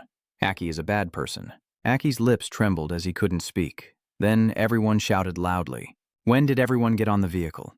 After getting off, the squad stood together. Aki speaks as the team leader, while Tudu Liu looks embarrassed. She lowered her head, her cheeks flushing as she spoke. "Well, the team leader should respect the opinions of the team members," Aki interrupted. "But didn't we already talk about this on the car?" Tudolu raised his voice. "I don't want you back. I don't want the squad to just disband like this." "Huh, you don't understand anything," Aki said, surprised, with a big question mark. Two contrasting expressions appear in To's frame. Tomo's voice is full of reproach. "Snow and I are bored to death inside the city, and you, of all people, went out with Liu. She just got back and already wants to leave the team, standing with her hands on her hips and a determined look in her eyes. I absolutely won't agree." "I don't agree." Shino raised her hand to explain and said, "That's true. If you're part of the team, then your problem is also ours," Tomo agreed. That's right, Hutu also wants to help out." Sino replied, "If it's something dangerous, then you definitely shouldn't act alone." Aki's hair was tousled. "They really are hopeless." Aki silently thought to himself, "Well, as a member of the team, I should tell them the situation. I can't tell them about my revival, but whether they can accept other things depends on them." Aki steadied himself, his face serious. "Well then, after hearing this, everyone will probably be able to make a decision. My situation isn't simple. If I let everyone get involved, it might threaten everyone's safety. I'll continue with my story. After a long discussion, everyone was surprised and asked, 'Do you want to rescue the person imprisoned by the new king in the illusion of Duke Ha?' Aki calmly replied, 'Yes, that is my secret.' You close your eyes in deep thought and then explain. Everyone now knows that this is forbidden, yet people still intend to proceed." Tu interrupted, saying, "You're so excited. This is so thrilling. Wow, I'm joining the fight against the new king, rescuing the hero from before. Sino is also very excited. You are truly Aki, hiding secrets like that. Nothing else matters. I trust you. I will join too." Tutu Liu approaches from afar, speaking up to join in. Aki was confused and unsure how to handle the situation. "Wait a minute. Their reactions make me feel something's off. Everyone can hear clearly now, right? That was against the new king?" Sino proudly expressed her thoughts. "We residents of Hylos have always been loyal followers of the past king. Even without a king in the past, Hylos City wouldn't exist as it does now." Tudolu's eyes darkened as she said seriously, "My grandfather." From Dujioi is a subordinate of the former Liu Hao. The image of a tall man appears in Tudolu's mind. Surely he is someone very important to her. Tudolu continued her story. The image of the land being built appeared under the setting sun, making her nostalgic for the past, also thanks to following the guidance of the former king, and accompanying a few comrades to build Hylos. So I think my grandfather would also agree with this decision. Aki suddenly realized something. No wonder I kept thinking the Tudu surname sounded so familiar back then. I remembered the first time I heard the name Tudu Lu. It was that kid. Looking at Tu Dolu, he immediately thought of the brave warrior who once charged into battle with him, and he remembered the first time Luke Hao brought that kid to see him. The tense yet honest look on his face. Time really flies. Aki thought for a moment before making a decision. All right, but if everyone wants to join, then your current strength still isn't enough. He looked at everyone and thought for a moment. If they wanted to help me, I would have to take them to meet this person. The squad's eyes sparkled as they asked in unison, "Who is it?" The scene shifts to Violina, a former six-star warrior of the Six Halls. She crossed her arms and stood in front of them, confidently asking, "Train them?" The entire squad froze in place. Aki spoke up asking for support. "That's right, sorry to bother you. If I do it alone, I doubt my performance will be high enough. Tudelu, Tomoe, and Shino are both amazed. I have to take as many photos of Lena as I can. Why does Aki know this divine being? Could she also help train us?" Lena turned to the rocky outcrop to accept the request. Fine, but how much strength I can gain in such a short time is not something I can decide. You have to rely on everyone else. She turned around and looked in the direction, appearing curious. I plan to take those three with me. Their potential isn't bad, but their current strength is uncertain. Sensing Lena's intention, Aki explained, "It's no choice, after all. This time I am the team leader." Lena brushed her hair back with her hand, a satisfied look on her face, just like before, as more and more people gathered around him, and he couldn't abandon them and leave. Lena wanted to ask even more questions. "So, you have fused the crystal element and also researched the lightning element? Looks like this body of yours may not be as strong as before, but it's still impressive." Aki confidently points to himself and says, "I am who?" "I am Aki." For a moment, Lena's eyes lit up and she smiled in amazement, lost in thought. "That's right, you're still you from back then, the one who can do anything." The whole squad looked towards Aki and Lena. What are they talking about? I can't hear clearly, but isn't Lena already quite old? Sino wondered why she looked no different from others her age. Tudolu looked at Lena. Impressed, she explained that only the six-hued warrior could restore the body and keep it youthful, and Aki confidently stepped toward the team, saying, "I also want to become a six-hued warrior. Our goal is that before we act, everyone must at least reach the strength of a 5-core soldier. Otherwise, going there would be like courting death, and the team would be in chaos. The 5-core soldier is truly something we never dared to imagine before. Then, according to the plan, I'll leave them to you, while I level up myself." He calmly added, "I also need to find a way to increase their strength to the next level." Lena smiled, deep in thought, making it clear that raising them to the 5th rank is indeed a major challenge. "If you want to get stronger quickly, you might have to use the training methods we used before. It will be very hard and exhausting. Can everyone handle it? The entire team will work together, no problem." The scene shifts to the Grand Mansion gate, where a large truck speeds out. Inside, a strange man is lost in thought about a certain crystal. "If I can find more crystal elements and get additional dual-core equipment, the results might be incredible." Sichkai Wang appears. "Thanks to your fusion of that crystal, so lend me a hand then." He leaned back comfortably, crossing his legs on the car's edge. "The glass you mentioned, I actually know a little about it."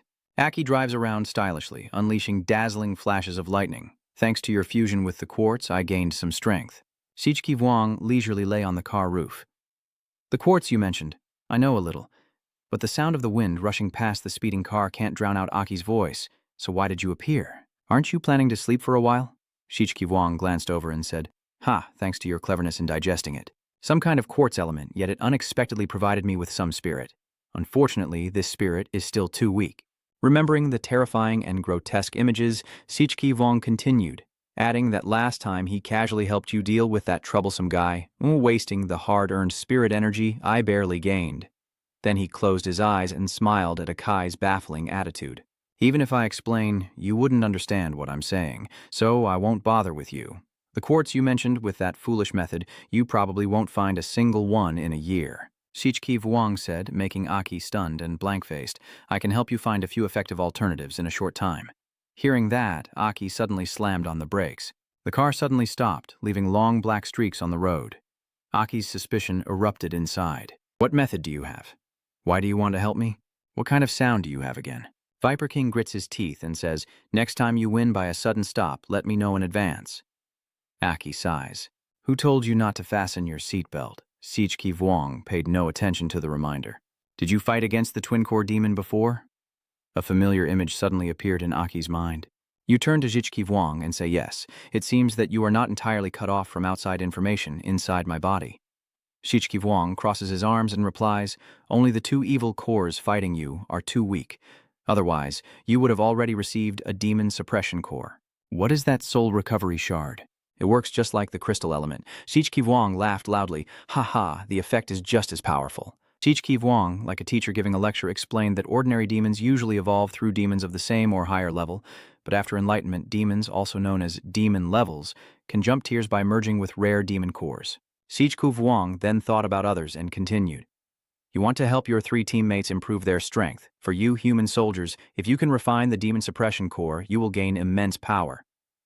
Aki turned and asked, you said the demon fighting me is too low in rank? Does that mean a 6-tier demon? And how can I refine the demon suppression core? Just sense the energy core, then harmonize and merge, and it's done. Zichki Wang flicked his finger, showing off a stylish pose.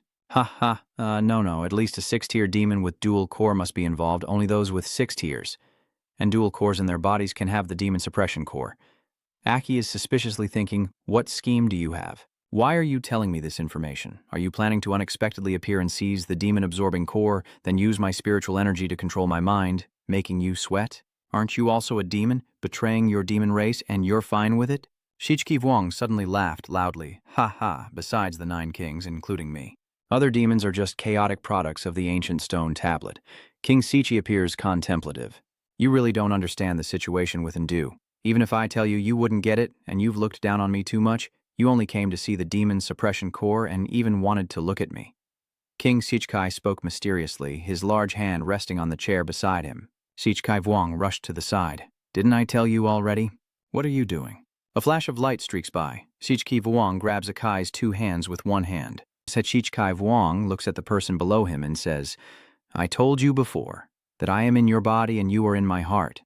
This life, you are me and I am you. The two struggle in the car, and Zichki Wang says if you want to evolve, I will go along with your wish. Because you evolve, I will also evolve. As you become stronger, I will become stronger too. Zichki Wang's face turned serious. So don't doubt my kindness. Just focus on getting stronger. Level up. Do you understand? Aki gritted his teeth, sweat pouring down his face. This is the power of the king's might. Even if it's weak, it can easily overpower me and leave me helpless. Aki panted heavily, revealing his 6-pack abs. Stay away from me, you disgusting bastard. You're almost making me nauseous. Zichki Wang snorted coldly. Aki repeated, let go. Zichki Wang sighed and sat on the car roof, stubborn and unyielding. Aki became serious. So where should I go to find the 6-horned demon? You don't realize that these high-level demons come and go without leaving any trace. Very mysterious. Zichki Wang's eyes light up. Tsk. Are all of you humans so impatient, I can't intervene to help you find it, to avoid attracting a presence you can't handle? This is complicated. The strong wind blows, making King Zichki's hair fly in the wind, accompanied by a deep voice. I will show you how to achieve your goal. Let's see what you're capable of. Akai is deep in thought. The demon with 6 eyes and 6 horns is a high-level demon. Thinking about it, I'm no longer bored. I understand now. Although I don't like that place now, and it's very dangerous to go there, if what you say is true, then the risk is worth it, says the young man with a voice echoing in the blue sky and white clouds. Sit tight so we can depart. King Sichi nodded. Where to? The car is heading far away. Aki responded to the mansion. King Sichi was silent for a moment.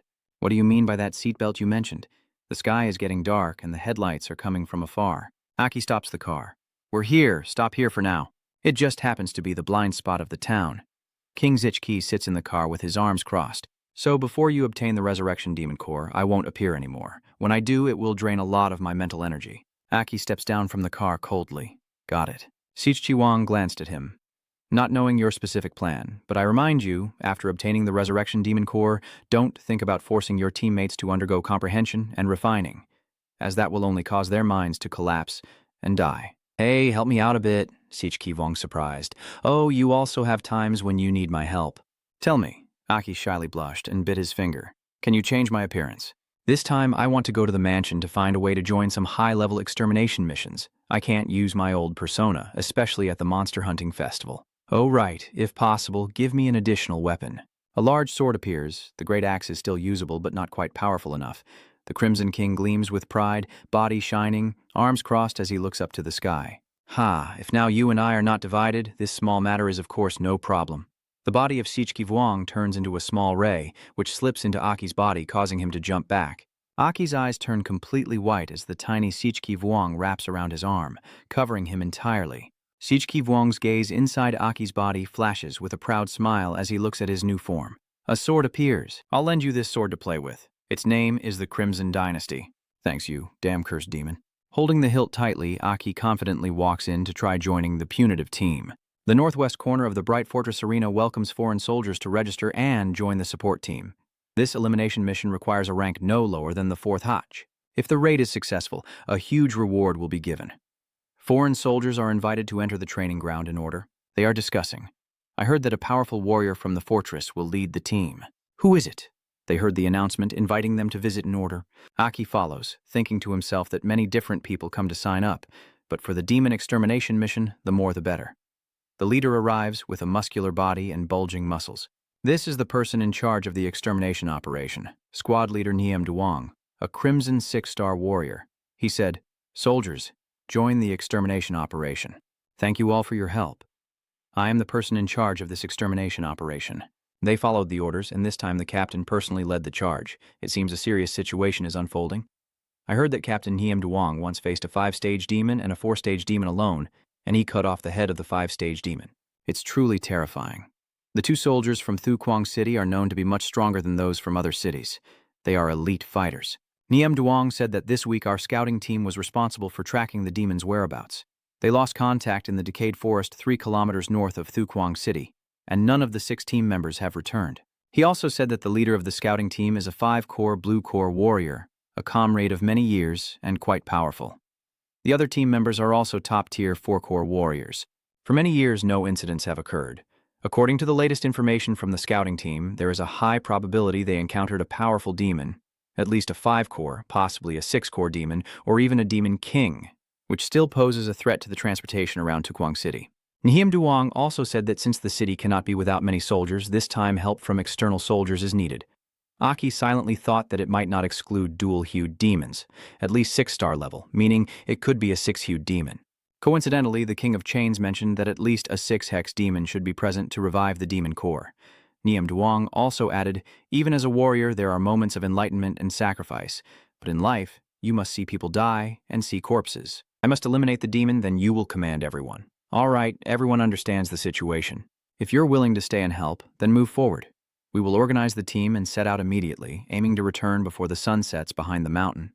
At the northwest gate, soldiers in battle armor stand ready, with the hope of bringing victory and peace to the people before them. Destroy all the demons. Truk Squad, wipe out the evil, they shout, charge. Truk Squad achieved a great victory, exterminating all the demons, exterminate all the demons. When they arrive, it will be at a scorching desert. Renyang mentions that the total distance to get there is about 3 to 4 kilometers. There are quite a few demons along the way. The soldiers must stay close to the team and keep quiet. If we split up, the demons will attack us all at once, with unpredictable consequences.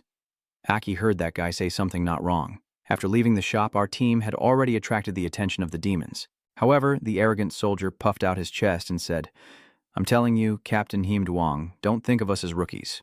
Our team has many strong fighters, so if the demons come, aren't they just coming to die?" That made the proud Niem Duong furious, whispering, "Those fools." But unexpectedly, that guy was struck suddenly through the heart and kidneys, shocking everyone. It's a tribe of demons.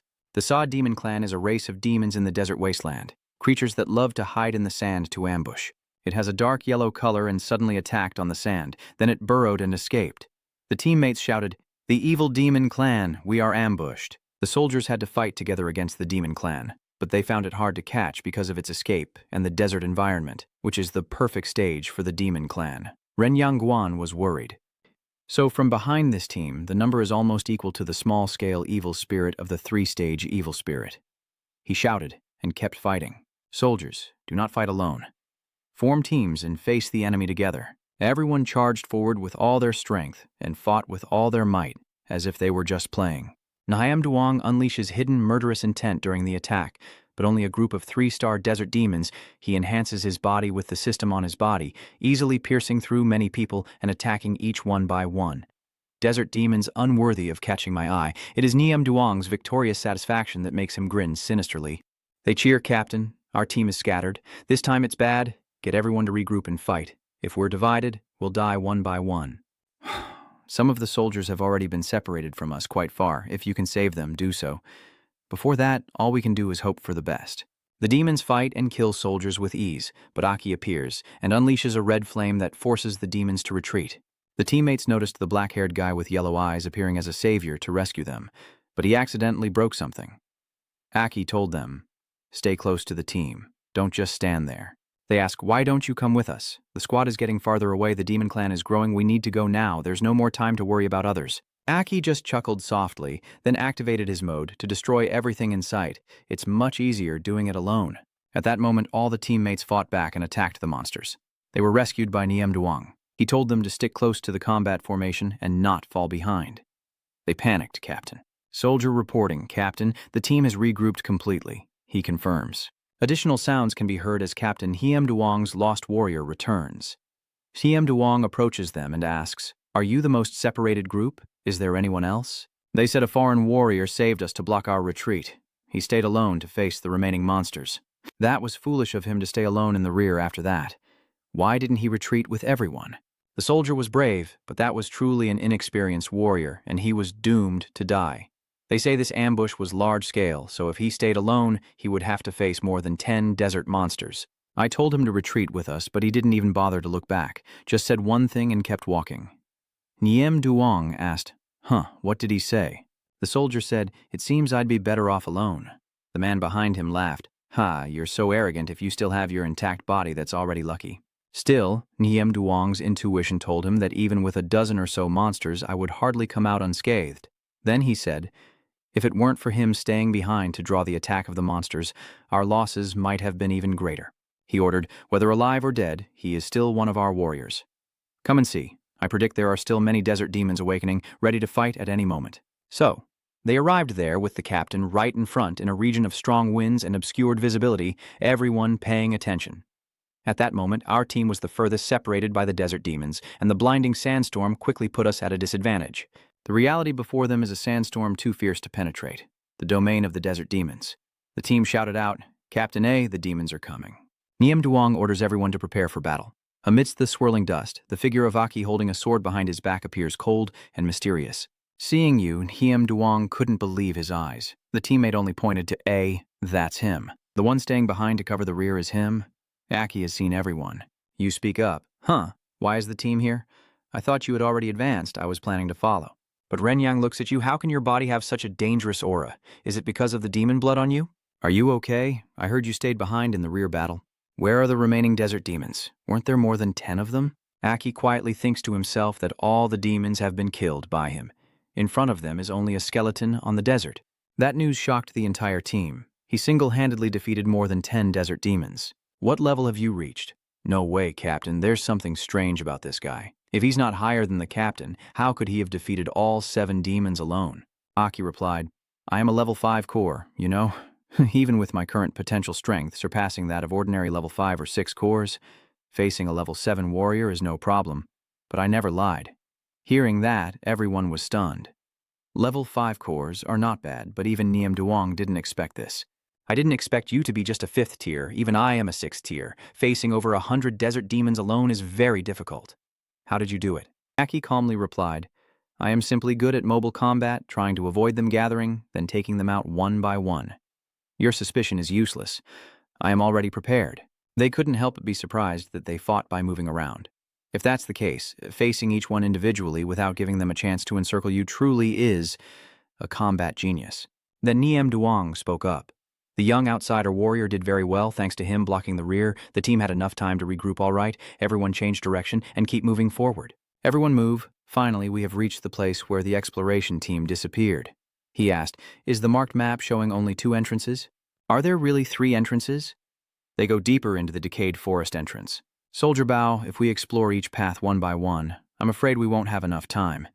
This forest isn't big, but it's not small either, and with people missing, it's taking longer than usual. This time, we only have enough personnel for 2 entrances. Based on the team's combat strength, I suggest dividing into 2 groups to ensure sufficient fighting power, but no further splitting. Niem Duong also found it hard to decide. I understand that splitting into 2 teams is the safest, but there is still one more entrance. What if the exploration team is heading in that direction? While everyone is unsure what to do, Aki speaks up. I'll go alone to explore the other entrance. It seems you're very determined about that choice. You're going alone. A terrifying scream erupted from the forest, causing the group in front to panic. Captain, this sound is very misleading. We're in a hurry, so let's quickly form a team and investigate. The guy next to him also added, this sound, based on my experience, probably means there are more than just 5th-rank demons inside. Captain, do you know the size of this forest? Why are you asking about these things all of a sudden? I don't know the exact size. We haven't measured it precisely. One of the reconnaissance team's tasks this time was to measure its area. For now, probably a standard team of 10 people would be exploring non-stop. It will take 3 to 4 hours to finish. Aki lowered his head, hair covering his eyes, and if that's the case, with our current number of people, 3 entrances are not enough. Aki raised his index finger to indicate his idea. If I explore one of those alone, I can still make it before the sun sets. Your face looks confident. If I didn't have this ability, any uncertainties wouldn't affect the progress of the other 2 teams. What do you think? I hear someone mocking us from afar. Huh. I guess I just showed off a little earlier, so now I'm acting confident. Someone agrees. Captain, although what this young man says sounds very arrogant, there is some truth to it. The captain also implicitly agrees. Who's to say he's wrong? Moreover, everyone knew whether what he said was true or not. And then 2 more squads appeared behind Aki. Captain Niem Duong, so if we split the groups, my brothers and I would have to be in the same team. The whole group is getting all worked up. If that's the case, I have a suggestion. Don't put me in the same team as that self-righteous hunting squad. You look down on the hunting team, you guys are just a bunch of freeloaders. Alone, you can't stand on your own. Before he could finish, someone else cut in. Do you have a problem with independent fighters? Do you believe I won't hit you? Go ahead and fight. Aki looked at the scene in front of him with helpless despair. Just like before, the chaos among the foreign soldiers was uncontrollable. Niem Duong lowered his sword to the ground and shouted loudly, if you want to fight, wait until we finish the mission and then fight. Now that you're in the team, you have to follow orders. The captain's voice is firm and cold. If you really want to fight, let me handle it. Everyone fell silent. Niem Duong organized his thoughts. After all, as an outsider soldier, his discipline had finally shown cracks. In short, he needed to quickly find the reconnaissance team and return. The longer this drags on, the more problems there will be later. He agreed to Aki's request. All right, but I warn you, kid. If you act alone and run into any danger, no one will be there to help you. Maybe I'll finish my investigation before those guys do. The people behind him started to make noise again. That brat may have behaved well before, but in this situation he still wants to show off. That's right. There are at least 5-tier demons inside. Niem Duong is also determined. All right, then let's see who finishes first. He clearly divided the tasks, with the extermination mission unchanged. Considering the level of the demons, the rescue of the scouting team takes priority, and the other members split into 2 teams preparing to go inside. The aura emanating from the forest grows stronger, and everyone is already in a ready stance. Aki is the first to step in, moving somewhat leisurely with everything clearly coming into view before him. From above, a creature hiding on a high branch has been waiting in ambush. It jumps down and charges at you. Aki remains calm, as if he had foreseen everything. He calmly drew his long sword and stabbed it straight into its body. Instantly, a greenish liquid burst out from it in all directions. His eyes softened, filled with heroism. From the deep forest, thousands of red dots and countless eyes watched him. That demon fell to the ground with a thud. Unmoving, he turned around to scan the surroundings, stopping at this area. You will definitely team up, and when you see an enemy alone, you just can't resist, right? I smile smugly, but the reason I go alone is because I can use my power without holding anything back. Then he used his own demon power. His eyes were deep, and 2 sharp red horns appeared on his forehead. His power surges, and he stomps the ground, causing it to crack open. Come at me, I will kill until the strongest among you appears. His voice is full of authority and energy as Aki approaches the low-level demons. They rush out of the forest, about 1,000 of them, and the scene shifts to the main squad.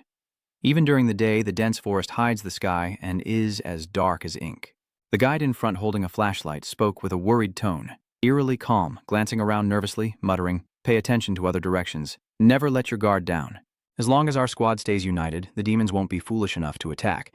Basically, there won't be any major problems." The ones behind quickly spoke up saying, "Do you think that reckless fool has already died? Ha ha.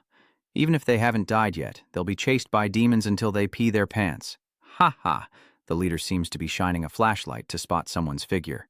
"Oops. Be quiet. Look over there. What is that?" With that familiar figure and back turned, he quickly reached a conclusion. It was the uniform of our reconnaissance team.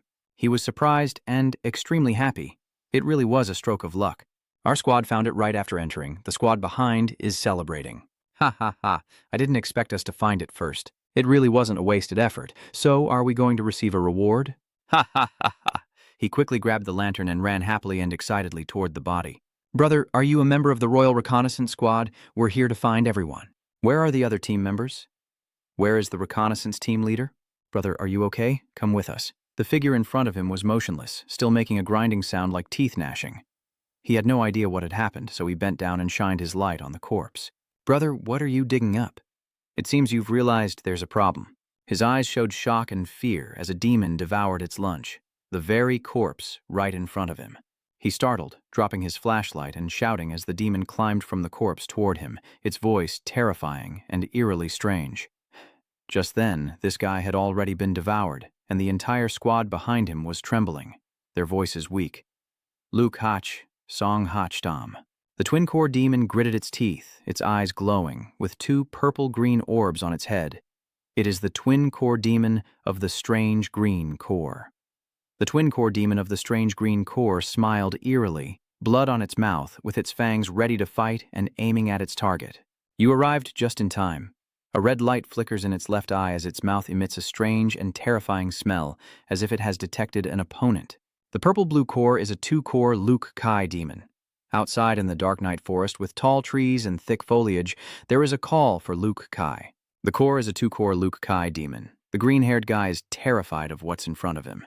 He is a dark-faced demon with glowing red eyes, holding something that emits a blue light and makes an urgent sound, indicating a dangerous situation. Quickly stop and inform Commander Niem Duong. Hearing this, he pressed the button on the device in his hand. Signal shot. In a dark forest, a powerful lightning bolt rises into the sky from the device in his hand as soon as he hears his teammates report. However, beneath the sitting demon, there is a dark, humanoid figure kneeling. The bright blue light shines so intensely it can illuminate a small area of the forest. However, in front of it, the lower part of the demon is completely hidden, so only the person's shoes are visible. The light is so bright that it causes the demon pain and discomfort, making it close its eyes tightly and cry out. It's too dazzling. I don't like it. Now I can see more clearly that there is a red-haired person kneeling. But this person is really strange, with their entire body in black. The demon is nowhere to be seen, but a quick flash of light appears behind them. That blue light soared quickly into the sky. Suddenly, two sharp, three-fingered hands reached out and grabbed it. It turned out to be the twin-core demon of the six spirits, flying up and grabbing it with red eyes and a grimace, clearly in pain and discomfort as the light shone directly down. It is determined to break that light apart. Everyone and he look up, surprised and alarmed. Yen's teeth clenched as he looked up at the demon, fear on his face and surprise in his eyes. What kind of joke is this? At this speed, some of his teammates have already run over and looked up at the demon, exclaiming that he managed to catch the signal shot with his bare hands, appearing very frightened as he braced himself and shouted a warning to everyone. Stop standing there, run, stay alert, we are no match for them. Hurry to meet with Captain Him Duong, break through and retreat first. As he finished speaking, something brushed past the branch, and he looked up to see the demon flying down to the branch, gazing down at the two people below in a rather gloomy atmosphere, with the two men below looking around the forest nervously, illuminated by small purple lights. The demon said with a chilling purple gaze, showing its teeth with a sinister smile, "You can't escape now." Its twin-core six-star core revealed its sharp fangs, and its tongue licked the upper lip as if craving to tease its prey. Let's wait together. Niem Duong, with his sturdy shoulders and firm build, seems a bit uneasy inside. It's too quiet. This fog always feels like something's off. A sword slash sounded, and at the girl's feet was a recently defeated corpse. He observed and looked back. That's not right.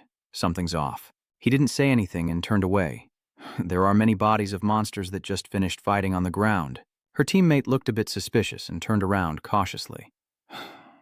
This rotten forest isn't big, but since we entered, we haven't heard any sounds, as if we've been cut off. The girl has been focused on fighting the monsters, so she didn't notice anything unusual. Huh? So, why do I feel normal? Then I turned my head and kept fighting. Moreover, with the commander present, the outside soldiers coordinated very well. After each battle, they executed finishing moves, and the progress was excellent. But I wonder what happened to that stubborn guy who insisted on acting alone. With a slightly old-fashioned look, Aki appears in warrior form. A bright light flashes behind him, accompanied by a loud sound that startles him. He turned around and saw the ground covered with the bodies of demons, but he also saw the two red and yellow-haired men collapsed. Suddenly, the girl behind him spoke and appeared out of nowhere. He is the leader of the HJ group. He quickly turns around, extremely alert. The girl from earlier has transformed into a demon, with only half of her face remaining, and the other half turned into a demon. The demon seems to be grinning mischievously with great delight. Do you like this scene? The demon's eyes glow bright red. Next, it's your turn. He swung his sword fiercely at the demon. Kill me. As he fought fiercely against the powerful demon, a figure in a black cloak with a red sword suddenly appeared, rushing from behind. A loud clash echoes as the two swords collide. Strangely, half of the forest is red, while the other half remains blue. He opened his eyes in surprise. It was you, it's Aki. His sharp eyes, paired with the large red sword he holds, exude beauty and coolness. He seems quite angry, blaming, and points his sword at the demon. Why are you protecting the demon? However, he still calmly replied, staying composed. Captain Niem Duong just happened to charge forward, causing the fog to clear a little, but now she has blocked his sword. The girl from earlier has returned to her normal form, no longer a demon, and she is now holding a sword in a defensive stance. Look, the one you want to kill is a demon, right? He looked back in panic. Then everyone, including him, looked back at their teammates, each one clutching their wounds and shouting. They had all been affected by the demon's charm spell. He has woken up and spoken. This place is affected by purple nuclear demons that influence the mind. Aki pondered, leaning on his hand, thinking, Moreover, it's much stronger than the usual purple nuclear demon. You look at the blonde-haired guy holding his shoulder with a pained expression. If I hadn't stopped him, he would have cut his teammate in half. The guy suddenly shouted, Captain, I saw everyone die just now. A demon with his weapon swung at me. Everyone stands in the midnight forest as you speak out. It seems that everyone will see their own terrifying hallucination. Disturbing the mind, if it pushes us to self-destruction and slaughter, then it truly causes our collapse. He instructed everyone to gather, and everyone obeyed, confirming the situation of the nearby possession. He was about to leave, but turned back to look at you. Seeing you standing still and staring at one spot, he asked, How did you figure that out? Don't you have another way? Luckily, you appeared just in time, or I might have killed him. You turned your back and held your red sword, radiating power. Coincidentally, I have a certain ability that magic can't affect. The flames around you, the red energy, and the lightning element. These two powerful forces seem to keep men from being invaded. I was also attacked earlier. He carefully holds the sword on his back, alert for the demon above, preparing to jump down and fight him. Kai's red sword sweeps through the demons. However, no matter how many I kill, they never seem to end, and I realized that the trick was the fog causing the illusion. This kind of fog causes hallucinations without you realizing it. Maybe you're lost here. He looked back at you in your full black outfit and red sword. What exactly is your ability? I didn't expect you to be able to resist the Yuan technique. Are you really a 5th-tier warrior? I am willing to help, but don't ask about everything I possess. Captain Hiem Duong, I am not your soldier. Maybe this time the demon really is the 6th-tier demon with 2 nuclear cores I need. He looked grim, and his face turned red. Suddenly, a loud scream echoed through the forest. Captain Hiem Duong, save me. Everyone looked around, searching for the source of the voice. Hiem Duong's eyes lit up as he quickly called out to everyone, It's another squad. All soldiers follow me. The soldiers and he hurriedly flew away, but Aki still stood there holding his red sword, watching everyone leave one by one. The twin-core demon Luke Kai was pressing the young man down, causing him pain and grimacing. He clenched the demon's hand tightly. I didn't expect there to be someone unaffected by my enchantment over there. That's interesting, especially since your power just erupted earlier. The twin-core demon Luke Kai grits his teeth, his eyes blazing red with excitement. Come on, let me see. In the midnight forest with towering trees, you were pressed down by the demon and sat on top of you. You can't resist. Who are you, really? Aki's eyes are sad and contemplative, lost in thought. The purple-green nuclear demon. It's not that simple. Rushing through like that might fall into its trap. I have to turn away and leave. I can't just ignore them. They hurriedly ran towards the call for their teammate, then adapted to the situation accordingly. How many soldiers have died here before, and the light is growing dimmer? This time, the enemy isn't an ordinary demon. He looked ahead with wide-eyed surprise as everyone ran quickly toward their teammate's call. Then he shouted out loud. Thick veins around his eyes became clearly visible, as if he couldn't believe what was happening before his eyes. He gradually raised his voice. That's when he looked up and saw the members of the other team unconscious and hanging from the branches, and he shouted while pointing, The team captain is from another team. They've all died. Aki looks at him with a cold expression. Niem Duong, with a calm mind, remembered what Aki said recently, turned back and told him, "Don't do that, don't panic. Didn't everyone forget that this demon is the purple core? It must be the spell that confuses our minds. Stay calm. It's waiting for us to lose first. Then it will take the opportunity to act." Aki calmly walks over to his side. "This is real. Move forward. This is definitely another squad." He looked at you in surprise as a demon suddenly appeared, eyes wide, tongue out, drooling. Everyone is on alert and drawing their swords for defense. The demon is already nearby. In the brief silence, a man who had just finished fighting, with a little blood at the corner of his mouth and a weak voice, said, "Captain, help me." He looked up at the young man who had just spoken, a hint of panic in his eyes. "Help me." Niem Duong happily quickly saved them down. The Noon is not dead. His teammates rush over. Yes, but just as his teammate approached, Aki drew his sword and swung it in front of his teammate before placing it back on the ground. He looks a bit surprised by A's actions, and his teammate, startled, falls backward. Niem Duong, looking angry, said, "What do you mean by that?" His face darkened, and his eyes must light up. "Everyone, look carefully, Captain." It's the guy from earlier, who called for help weakly, now with the evil spirit's six-limbed core wrapped around his legs, one hand gripping him and the other pulling his head back. That demon is hiding behind the guy with a very mischievous laugh. He. The demon slowly reveals its face. "Oh, that makes me curious. I didn't expect you to notice my presence right away. That's truly strange. My illusion has no effect on you. Then these corpses are useless too." A beam of light from below. Everyone is extremely alert and frightened. He is very angry about this. "You damn filthy creature." Suddenly, a huge red light shot down from the tree to the ground. He brandished his sword, ready to fight it. With an angry expression, he swung his sword from above his head to kill the demon. A mountain-shaking strike and a deafening roar echo through the forest with a flash of red light. Part of the forest has been destroyed, smoke slowly rising into the sky. The big tree in that area was cut down and split in half, leaving only smoldering ruins with smoke everywhere. As the forest was silent, a young man exclaimed, "Did we succeed?" "Oh my, humans are so rough." Your voice startled me. Both of them quickly turned around, surprised to see that the demon had not yet been defeated. The twin-core demon Luke Kai sat on a branch, looking smug, but still far from defeated. The small core soldier, Luke Kai. He frowns with a very angry expression because he has tried many ways but still cannot kill the demon. Then fight until you hurt it and have to stop. Many blue, red, yellow, and green lights shine down on the ground, illuminating part of the area. Wait a minute. When you hear him say that, it's a bit awkward to handle this. You know that demon is very strong, and you secretly think, "Damn it, there were too many people for anyone to stop them." They were driven by rage and lost their reason. Everyone launched their attack at once on the demon sitting calmly on that branch, its purple eyes blazing with a cunning smile as if challenging them. "Then let's play a game. The red sword will be stabbed through your mother's body." He suddenly had glowing red eyes and cut through the smoke. He then landed and covered his eyes with his hand. There is purple smoke all around, but the demon has disappeared. "No sign of anyone," someone shouted. That demon turned into smoke and disappeared. He quickly landed on the ground. Everyone quickly found the evil spirit and focused on the 6 core points. Hurry and find the evil spirit. It's obscured by the smoke and hard to see. Then a very bright white light burst out behind him. He turned his head to look and saw Aki with the shadow of the demon behind him. Half demon and half Aki. Damn it.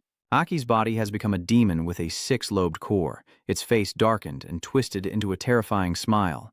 The guy points at Aki and shouts, and everyone turns to look where he's pointing, revealing the demon on the other side. You are now just standing there, watching everyone look at you. Aki has realized that you're no longer yourself, but that demon has made everyone unable to recognize Aki anymore. Now everyone sees Aki only as a demon, so that's how it is. I am immune to the demon's illusion magic, but from the beginning they were already mentally disturbed and had fallen under the spell. Using illusion magic to make others believe I am a demon confronting myself while it watches from above. What a perfect opportunity for the fisherman to profit. The demon, sitting on a cloud of purple smoke with its legs crossed, watches down from above with a rather amused expression. Behind it, a large purple eye. Down here, your teammates are being manipulated by the demon, so they raised their swords to attack you. But you didn't run away. You just stood still, holding your red sword and looking at everyone. However, up here, there's a demon sitting high above with a large purple eye, watching its opponents prepare to destroy each other. Haha, interesting. Nihim Duong and Iki fight to the death. The demon is defeated. Aki's eyes lit up with anger. Captain Him Duong didn't expect to have to fight him. From above, the scene below is covered in a red hue, and the demon is rejoicing. That was truly spectacular. It's been a long time since I've seen such a fierce battle of slaughter. Aki is furious, seeing us as a joke for entertainment. Fine, then I'll test the true power of my lightning attribute. A stream of red energy shot straight at the demon, but it quickly dodged the two others. Unexpectedly, this demon blocked the Captain Hiem Duong's red nuclear attack. Akai transforms into Crimson Blade King. If the nature of lightning can counter the demon's power, then Crimson Blade King uses the strength of his glowing sword. Hiem Duong, angry, shouted loudly and rushed to strike again to avenge the other soldiers. Shichki Vuong quickly charged with the power of Than Kiem, forcing the captain to temporarily step back. The energy from the sword struck by Chichkai Vuong spread everywhere, knocking the soldiers away. Niem Duong was surprised. Why is there more lightning? What is this kid's lightning after all? It not only carries the enormous power of a demon, but also gives me a terrible sense of unease. Shichki Vuong stands among those lying on the ground, just as he predicted, adjusting the intensity of his special lightning to erase their negative states, including this demon's spell. Shichki Vuong looks up at the purple eye. The demon is still in the sky, and the Demon King is also surprised by what just happened. The lightning shattered the enchantment, so what is he going to do now? The Shichki Vuong shouted from below, his voice carrying a bolt of lightning. The demon above the purple eye sat unsteady, and surprisingly, his voice carried the destructive power of lightning. The giant purple eye began to crack and finally exploded, causing the demon above to fall down. The demon ambushed the warrior king from behind. Go and die, human soldier. The warrior king turned around, his eyes blazing red. Either you die, or I do. He swung his sword at the demon. The demon was pushed back, luckily blocking his attack, but was struck first. Shichki Vuong slung his sword over his shoulder and approached the demon. As expected, this 6-star dual-core demon was worth the effort. Not only does he possess a strange power from the lightning element, but he shows no fear or tension when facing me. In fact, he seems quite excited, as if he's the demon and I am the prey. Shichki Vuong leaps forward, charging at the stunned demon ahead. The ground around Shichki Vuong was torn apart, but he missed the demon. The demon swiftly dodged his attack. The demon begins to regain its strength. A group of demons appears around Shichki Vuong and attacks him. Transforming into multiple demons is not just a simple illusion. Shichki Vuong attacks each one in turn. The demons around him taunt him from all sides. It is a combination of the joyful technique and the agile movement of the two nuclei, but there is only one true form. Shichki Vuong's sharp eyes gradually observe the actions of each demon. Shichki Vuong suddenly spoke. So it's you, huh? He quickly drew his sword and struck the demon, causing the demons to gradually vanish into nothingness. This guy's power is truly his weakness. My moves are completely useless against him. A light appeared above the demon's head, and in an instant the Crimson King swooped down, swinging his glowing sword at the demon's head. Offer your core to me to resurrect the demon.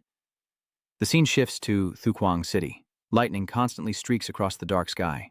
Tudulu stood high above, looking down at the skyscrapers, her lips pressed together in silence. But suddenly, a piercing scream rang out. That was To. Lu pulled back her hand after striking the other with her spear, and Tomo slowly sat up. Liu, what are you doing? I'm just sensing Anne's aura, Tsu Lu said as she moved forward. Huh? So that was on? She kept wondering. Those lightning bolts? Why is that? But Lu hadn't had time to answer before hearing Sino's voice. He tilted his head and asked, What are you guys looking at?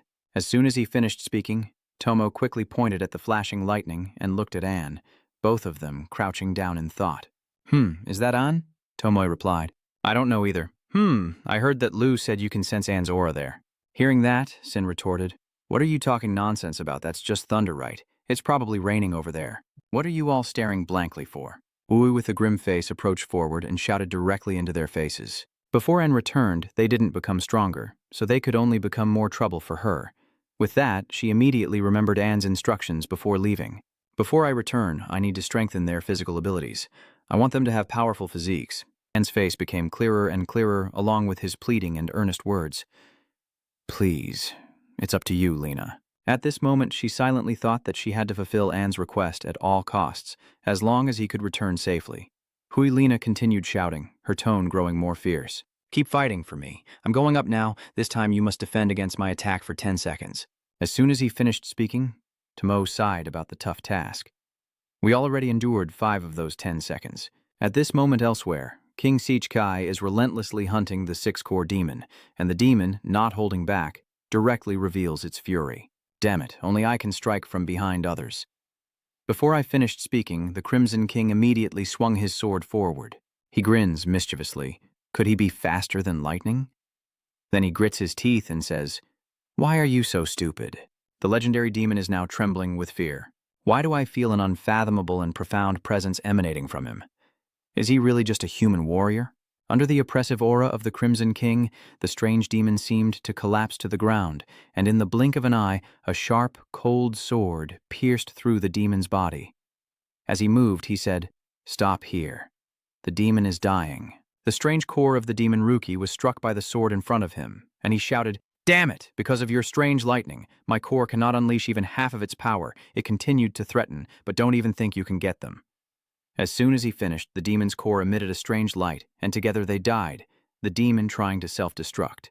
Its eyes gleamed with a strange light, preventing its plan from succeeding. King Zichkai threw a sword to send it flying upward. King Zichkai slightly smiled and said, "If you want to self-destruct, then call the giant." "Let me help you," he said, and shortly after, lightning appeared in the sky. The lightning bolts kept striking the body of the legendary demon, and he screamed in pain. "Are you human or demon?" Vermilion King did not answer. Then he simply said softly, "A warrior." His body exploded in a burst of smoke, rising endlessly, and finally the twin core appeared, slowly descending into Zichki Vuong's hand. He clenched it, then released it, silently wondering if this was the demon-repelling core. The sky gradually darkened, and tonight's full moon shone brightly. In the middle of the forest, a figure unconscious leaned against a tree corner. Niam Duong slowly opened his eyes, let out a cry, and held his head, wondering to himself, "Am I the only one who's unconscious? Since when?" He looked around and saw that the others were also unconscious like him, silently wondering if everyone was here and all of them were in a coma.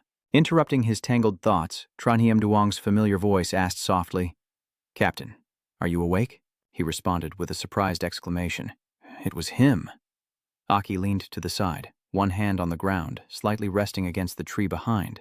Niam Duong was about to draw his sword and rush forward, asking as he moved, "Is it already night? Then where are the twin-headed demons?" "It's already dead, and I've taken care of all the demons around me, so you can rest assured." Nan Duong hesitated slightly at the reply, then grabbed the water bottle you threw over and, you said with a completely calm face, "Take a drink, Captain." "Are you saying you handled the twin-headed demon all by yourself?" Nan Duong asked in surprise. "Yeah, but the other team members and I have already done our best. I was surprised that was the 16-armed demon. So, what exactly is your true strength, Aki?" he said tiredly.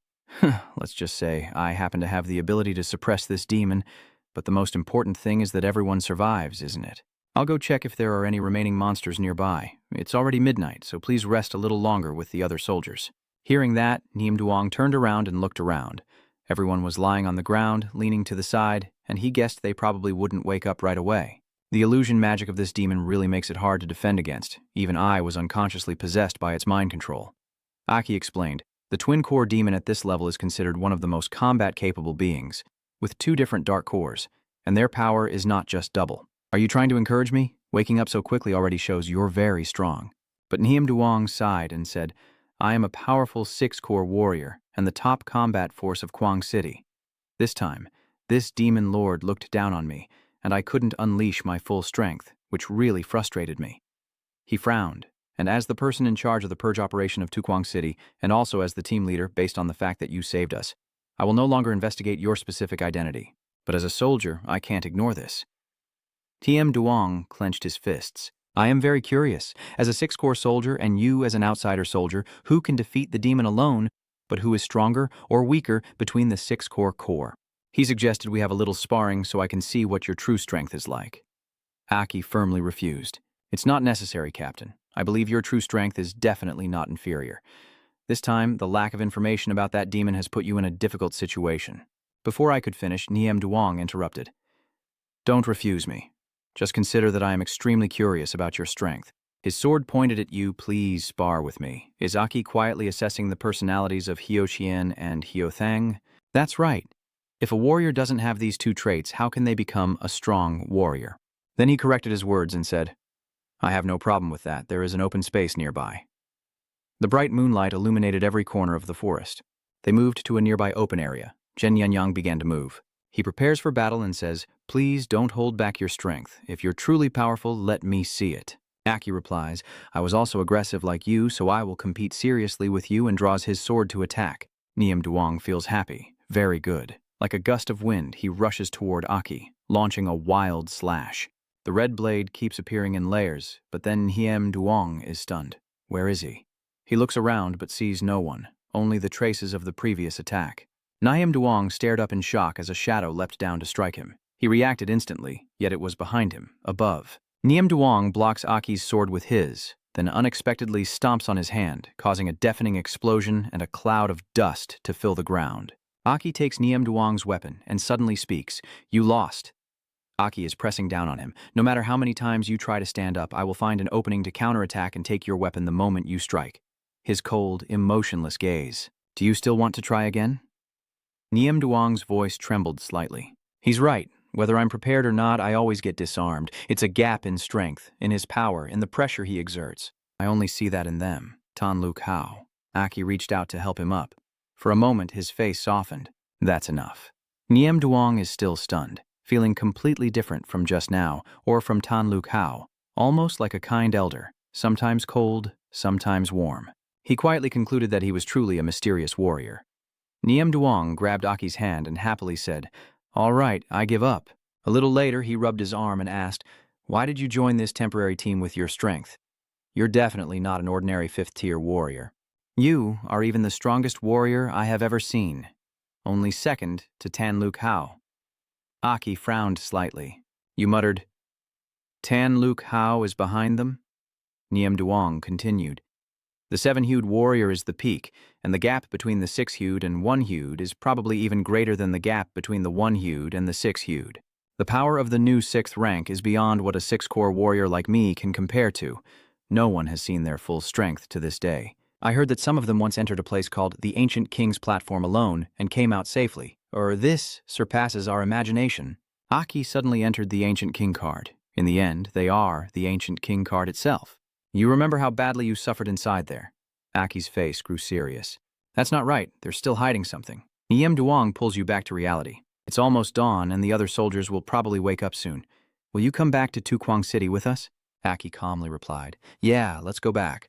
Just as I had a few things to handle, Bin Min appeared, examining your thoughts, and it was time to see the effect of the demon sealing core, so both of us returned to Tukwang City. Currently in the command room, Tian Tungsu said to Niem Duong, "Dual cores, 6 cycles, death core, these are formidable." I heard some soldiers say, "There's an outsider soldier with very strong strength. How powerful is he?" He lowered his head sincerely and replied, "He's just a 5th-tier soldier." After the mission ended, he left the team alone. The mission was somewhat successful, but the other team members are also very outstanding, especially the fallen soldiers. Commander-in-Chief of the strategic team is the brilliant Tian Tongdiu. Soldier 7 Huang Huang Hach asked in surprise, "I thought a strong outsider soldier would be more impressive. If that's really the case, I have to meet him and try to recruit him into our team. If there's nothing else special, then go back and rest. The detailed report can wait until later." After saying that, he turned to look outside, and Niem Duong quickly replied, "Yes." As he just stepped out the door, Niem Duong's teammates took turns saying, "Captain Niem Duong has just come out from the Strategic Wind Command," and "Captain Niem Duong has just come out from the Strategic Wind Command." He didn't respond to them and pondered silently. "I've done what was asked of me." Also, Niem Duong remembered what Aki had said earlier.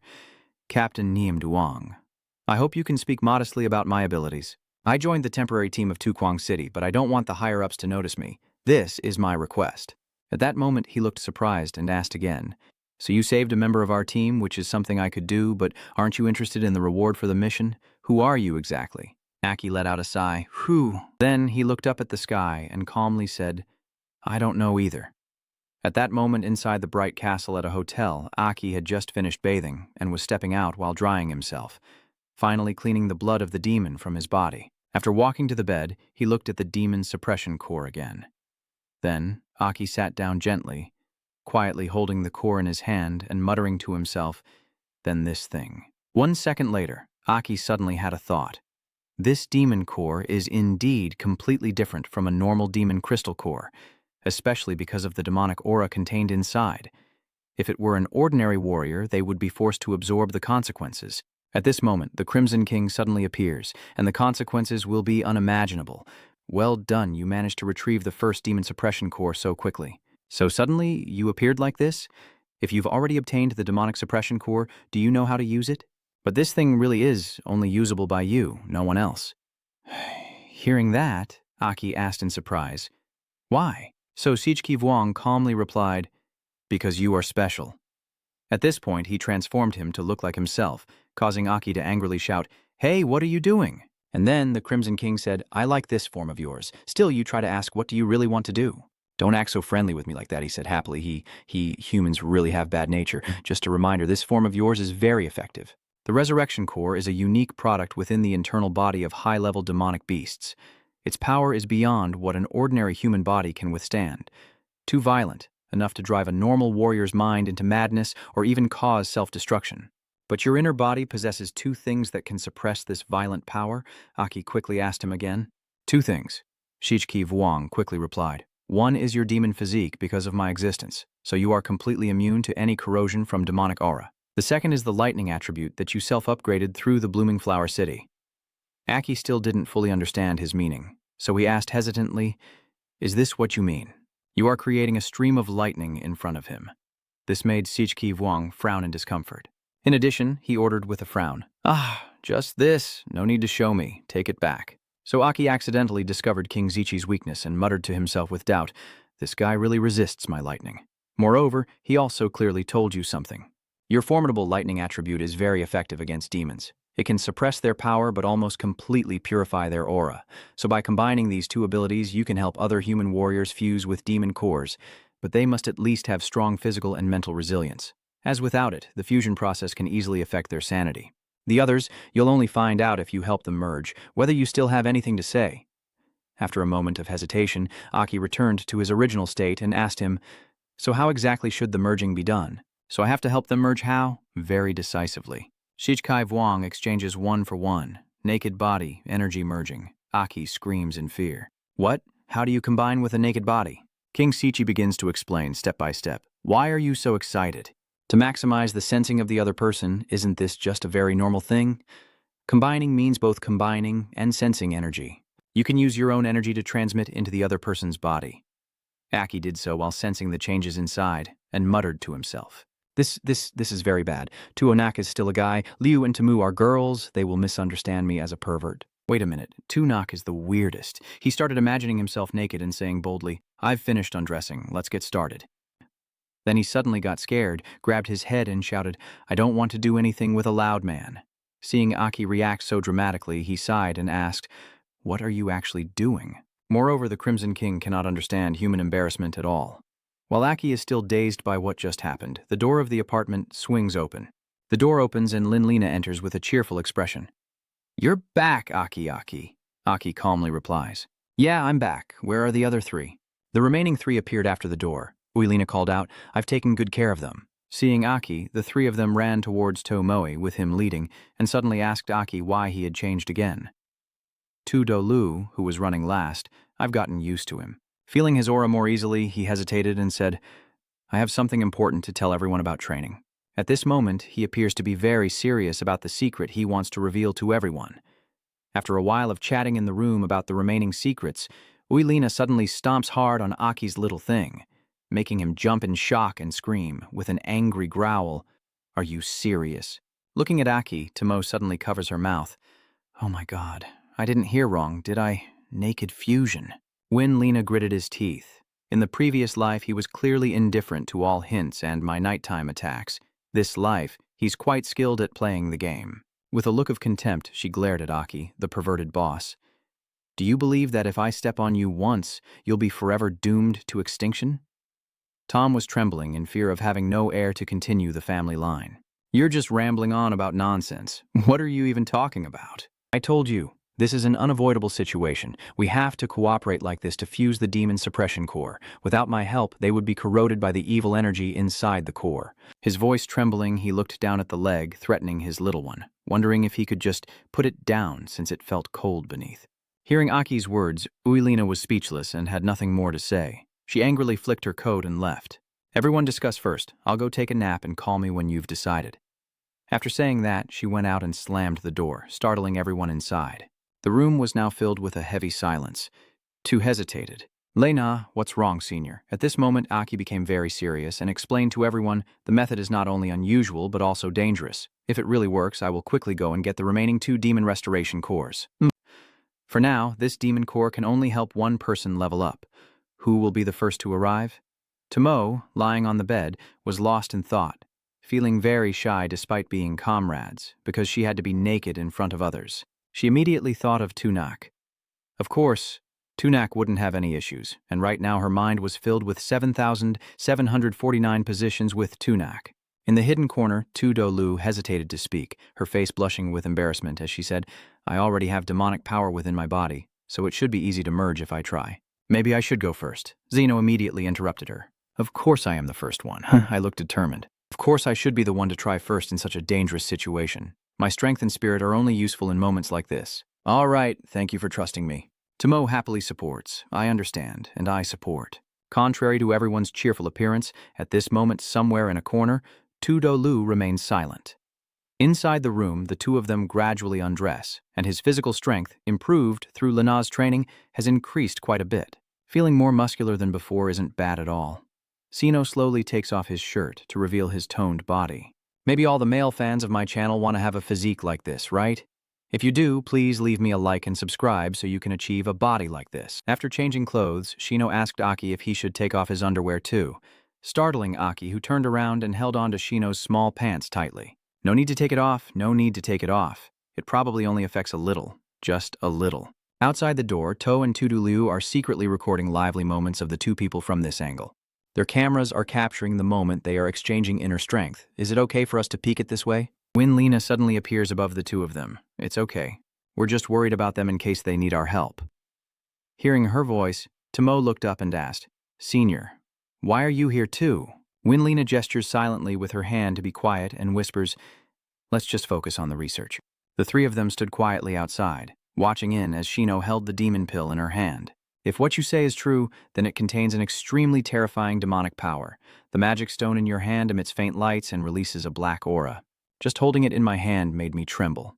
Aki begins channeling energy into you and reminds you to relax your grip on the demon core. Close your eyes and use your strength to establish a connection.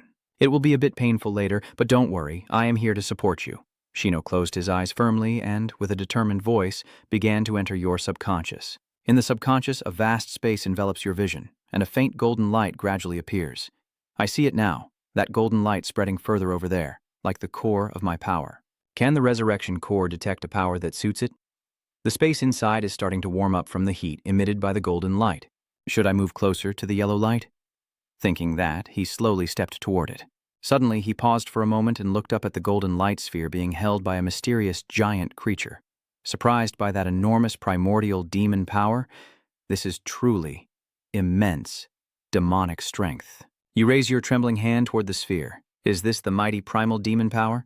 Suddenly, a crack appeared in the sphere with a loud sound, releasing a huge burst of power that shook the surrounding space, quickly swallowing him whole. Gradually, it begins to invade your body, causing you pain. When you reach your limit, you roar, "This is the power of primal demon force. How can humans possibly have enough power to fight against it?" Suddenly, the giant creature opened its eyes and tightly embraced the sphere surrounding him. Damn it, the primitive demon power that I fabricated is actually seducing and invading my mind. Damn it, will I become a monster that still looks rational?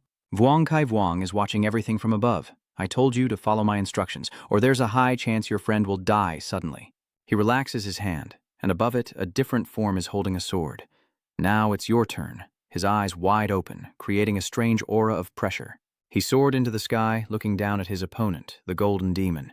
The Golden Demon looked at him, surprised to meet King Kai here. Does this thing still have consciousness? I thought it was just an illusion after all. Sich Ki Vuong looked down and spoke to the small human version. At the same time, the demon was holding a large yellow light bulb. You can think of this as a kind of primal, evil spirit power, and I am the purest existence close to primal strength, which is why it reacts to me. I can't attack it.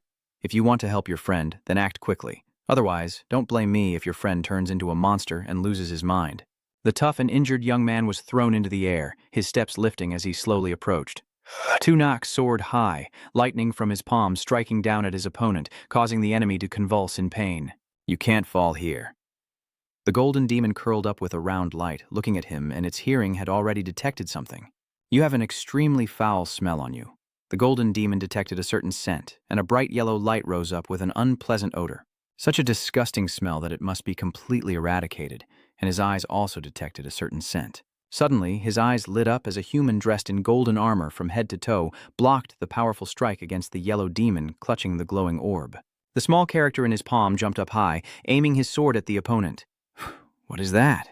Why is there another demon here? Golden Demon gazed at its opponent, a primitive and bizarre demon. In a rather dark sky, he looked down from above and shrank in size. It's not that easy to shrink down. Down below, both are ready to fight, and if you want to help your friend, you have to deal with the demon in front of you first. This is the illusion of the evil demon from the Demon Suppression Core. The golden demon has begun to attack its opponent, moving towards them and reaching out with its hand. He crossed his arms and watched the golden demon, with a red chair behind him filled with many eyes and a goat's head with long, sharp horns above. He sat down, crossed his legs, and began to walk. He turned back, looking annoyed at his master for rushing, while the two demons watched them silently. Don't act so domineering and don't give me orders. The golden demon emerges from the yellow light, leaving that light and rushing down quickly towards the opponent. The golden demon lunged at the opponent, one leg raised to crush them, but a burst of golden light and a loud explosion made your eyes fill with hatred. The fight has worn you out a bit, and as you catch your breath, you say, "Come on, let me see that strange power of yours." As soon as you finish speaking, the golden demon rushes to fight you. He brandished his sharp red sword to block the approaching golden demon. Because the dual core has transformed into a golden core, its power has increased significantly compared to before. With your long claws, you push your feet firmly against the ground. Loi Trien. I kick the yellow demon hard in the stomach and emphasize, "Get out." However, despite kicking very hard, its armored belly remained largely undamaged and unscathed. His eyes blazed with a bright red gaze as he looked at the golden demon. If it's just relying on your fists, you'll need some skill. That's true. No wonder it's known as the legendary defense of the golden core. The golden demon pressed its sharp hand against its own abdomen and, ning-ning. The large golden demon pressed its face close to yours in panic, causing you to drop your sword and create a shield that combines offense and defense, with confidence competing in physical skill. Is that so? The boy's eyes lit up. Then let's see. The golden demon was already trembling a little. What kind of strange power is this, combining demon strength and lightning power, yet it's so powerful? You use all your strength to run like a lightning bolt towards the golden demon, knocking aside the stones blocking your way. He used a tremendous force from his hand holding the sword to thrust backward, then pierced through the belly of the golden demon, with a massive light behind the demon. On both sides of you are two snakes with sharp fangs and furious savage eyes, devising a way to have it all. Below, a masked figure with long claws uses a technique infused with demonic energy to summon an upgraded lightning version. You launched a powerful attack at the golden demon, causing a huge flash of light. The golden demon's golden armor shattered into pieces along with blood. The golden demon sat down in pain as the sword pierced its stomach, its sharp eyes trembling as it looked at you. He actually managed to steal the demon resurrection core after transforming it through the demon's sword, even though he has the power of the resurrection core. Sichki Vuong looked behind him. Even the primal power of the demon felt terrifying. What kind of strange power have you finally evolved into? Maybe I can really use this ancient power of his. He licks his upper lip as if thinking about something very enjoyable, making his plan possibly even more successful. Then continue to evolve humanity. A strong white light shoots up into the sky. Keep evolving. Heng! A large white creature with sharp, pointed teeth approaches the boy from a distant sound. He spreads his arms out to the powerful white light. He clenched his teeth and evolved into his five-element form, then reached down with his hand as smoke rose around his feet. He opens his mouth, and from his fangs, clouds of smoke pour out. His eyes glow bright yellow with intense anger. Is there anything else? Bring it all out here. The six-stage evolution form is complete. The golden demon silently observes you. Then he watched the young man from earlier with the sword, and the golden demon's armor gradually being pulled into that huge round light and then disappearing. He flew over. Impressive. Consuming most of the demon core's power not only helps you evolve. Both of them watched as everything was engulfed by the round golden light, just enough to help your friend awaken the demonic power. One person's eyes slowly open and brighten. Your friend is about to wake up. In a large room, the group of friends sit around the bed, with Aki sitting on it alongside Shino. He touches his friend's back and a golden light radiates around Sino's body. Tudulu leans his head against the edge of the bed, while Tomo, holding a camera, captures the two friends who seem to be very pleased. Are you still not finished? Tuai, startled, quickly adjusts the camera and realizes something. Eyes wide open as she responds, "Wait a moment. Tunak seems to have found us." Tudalu Limdi, hearing this, also gasps softly in surprise. Everyone looked at the golden light surrounding Sin Shino, their faces showing shock. Shino stared wide-eyed, his eyes changing, the bright yellow color becoming more vivid in his eyes. Lena looked at him and thought, Tunak's eyes. Those are the eyes of a demon. Suddenly, a loud explosion rang out, and an earthquake-like tremor shook the building. The yellow light flashes, and the three girls scream in fear as Shino's body changes. The beam of light forms a blazing yellow vortex and explodes in the sky. His body soared into that light. Everyone stared in shock. Suddenly, something is slowly emerging from his back. There's more than one of them, and they gradually unfold, transforming into hands with visible bones, flesh, and tendons. The three girls were startled, thinking it turned into 4 hands as the smoke covering him turned black and clung to his body. Tunak has successfully evolved into the 4-armed demon form with 4 yellow horns on his head. Lena widened her eyes and stared in disbelief. How is this possible? The demon power truly fused with the human through the core. Aki, dressed in a black cloak, confidently said, "Now is not the time to be surprised. Tunak's evolution process has unleashed an overwhelming surge of power which will surely be detected by the warriors of Tukwang City, so we must leave here quickly." Before anyone could react, Huang Hun looked at him. Tu Liu quickly ran forward and said, "Then you think of a way, I'll go guard the door." But before she finished speaking, she was caught by Sino's large hand. "All 4 of your big hands grab each person one by one. You speak to everyone, apologizing for the rudeness." Aki smiled and took your hand, replying, "So you have a plan? Then I'll rely on you." Tunak. Suddenly, a pair of yellow wings appeared on his back, followed by a loud explosion. You each take someone by the hand and fly out of the building. To smiles brightly in admiration. "Wow, I secretly think Tunak is really amazing." The dazzling light flashes away as the group of friends fly off, leaving a large hole on the top of the hotel. The next morning, everyone gathers in front of the hotel. The writing on the building fell down. Everyone is discussing whether the sign on it dropped or not. There's a voice calling for order, saying it's just an accident, please don't gather around anymore.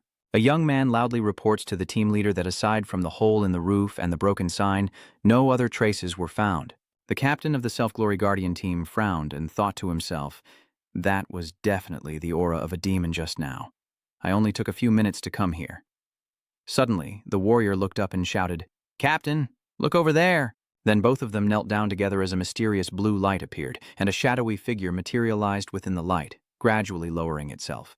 The young man continued, "Why did you come here yourself? Lord Dishluan?" He looked down with an inscrutable expression. "He is the new Luke Hao warrior, with the strongest dual-core recovery system, Pham Dishluan. Sino has landed on a mountain with a roaring waterfall." He gradually landed on the ground. Tui admired and said, "Watunak, how do you feel?" Sino frowned and raised his hand to look, a bit contemplative. He replied vaguely, feeling a surge of demonic power within his body. As he touched the ground, the power dissipated, and he returned to his original form. The demon form can freely switch back to human form. Lena still has doubts, but is it possible that the step up to the 4th stage was supported by An? Sino recalled those previous moments and replied, "I felt that even when my consciousness was unclear, Anne was always helping me and coordinating the power of the Demon Revival Core." He continued, "Unfortunately, because the demon power is too strong, it takes time to adapt, so I could only advance to the 4th tier. Otherwise, I might have been able to reach the 5th tier. Lena then remarked, "Ang is hiding quite a few secrets, huh?" Aki paused for a moment before replying, "It seems we can't return to Thukwangthan anymore. It will definitely attract attention." "Nah, what are you apologizing for?" "That place is no longer the same as before. If we can't go back, then forget it." Tudolu smiled at Aki and said, "If that's the case, then let's seize the opportunity and help Tomo and me level up." Tomo happily agreed and said, "I also want to become stronger." Lena crossed her arms and asked, "So what do you think we should do next, Anne?" Aki turned to ask Shino, "Tuonak, you said you need time to adapt to your power, right?" Shino admits, "Yeah, I feel like there's a strange power within me that I haven't yet sensed." Aki chuckled and said, "That's good. I also want to see how strong you are now." Then he proposed an idea. "So let's go hunting 6-star demon cores together." Sino reluctantly transforms and poses for Tomo to take all kinds of photos. Tomo is very excited and happy, saying enthusiastically, "That's it. Yes. Lena, sitting by the roaring waterfall, sensed the sound of footsteps. What are you looking at? Aren't you usually very straightforward? Why are you so quiet today? He crouched down to sit next to Lena and tilted his head toward Sino, asking, Is it because of Tunak? Lena also looked in that direction, feeling awkward, but in the end she responded with a slightly troubled expression, unsure of what to say. Seeing the sight of a human soldier and a demon energy hybrid, she couldn't help but feel a strange sensation in her heart. If this had happened before, I probably wouldn't have accepted it. And also has demonic energy inside her, right? What will happen to humanity and demons in the end? I am increasingly unable to understand. Aki thought for a moment, then spoke Lena. At first I also couldn't accept the demonic energy within my body. He remembered what happened before and continued, feeling very hateful and disgusted, his face grim, but just like our warrior's origins come from synchronized evil core armor to gain power, today I believe we cannot defeat even stronger demons without relying on this power, or perhaps demons are no longer our only enemies? I imagine countless other enemies, my eyes becoming more fierce. Lena replied, Except for the demons, the new sixth, and the new king, I admit they are much stronger than us before. Especially the new king, even though he is just a fleeting presence, but he gives me the feeling that he is so powerful that I have to fear him. She recalls the previous scene and the powerful, strange magic of the new king, and she continues, That is definitely not a power that human soldiers can possess. It was also at that moment that someone who was willing to risk death like me wanted to give up resisting. Her body trembled slightly. She continued, It's funny, isn't it? As a Tanluk, how I'm so scared like this. What are you afraid of? I am... here. A familiar figure appeared in Lena's eyes as she looked at herself in the water and softly spoke. Young suddenly heard a loud call, Anne, we've finished resting, let's find a town to stay in. He replied back, It's all right. He stood up and told Lena we should go too. After hunting the demon core, we should be able to get the remaining 2 demon cores, especially with a legendary warrior like you here. Lena lowered her head, a bit hesitant, and replied, All right, they went until sunset, and I saw a demon chewing on something with blood all over its mouth. Sino stepped closer and asked, Are you eating rotten meat?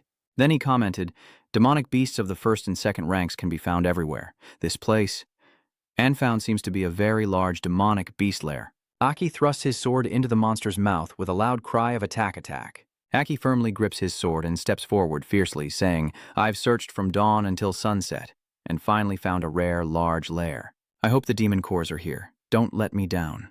A red aura emanates from him. The demons whisper, You have the aura of a demon, as a tall figure stands behind them. Shino grabbed the heads of the 2 demons and slammed them together, causing significant damage. Their heads fell off, and he said, It's over. Tomo looked on in surprise and admiration.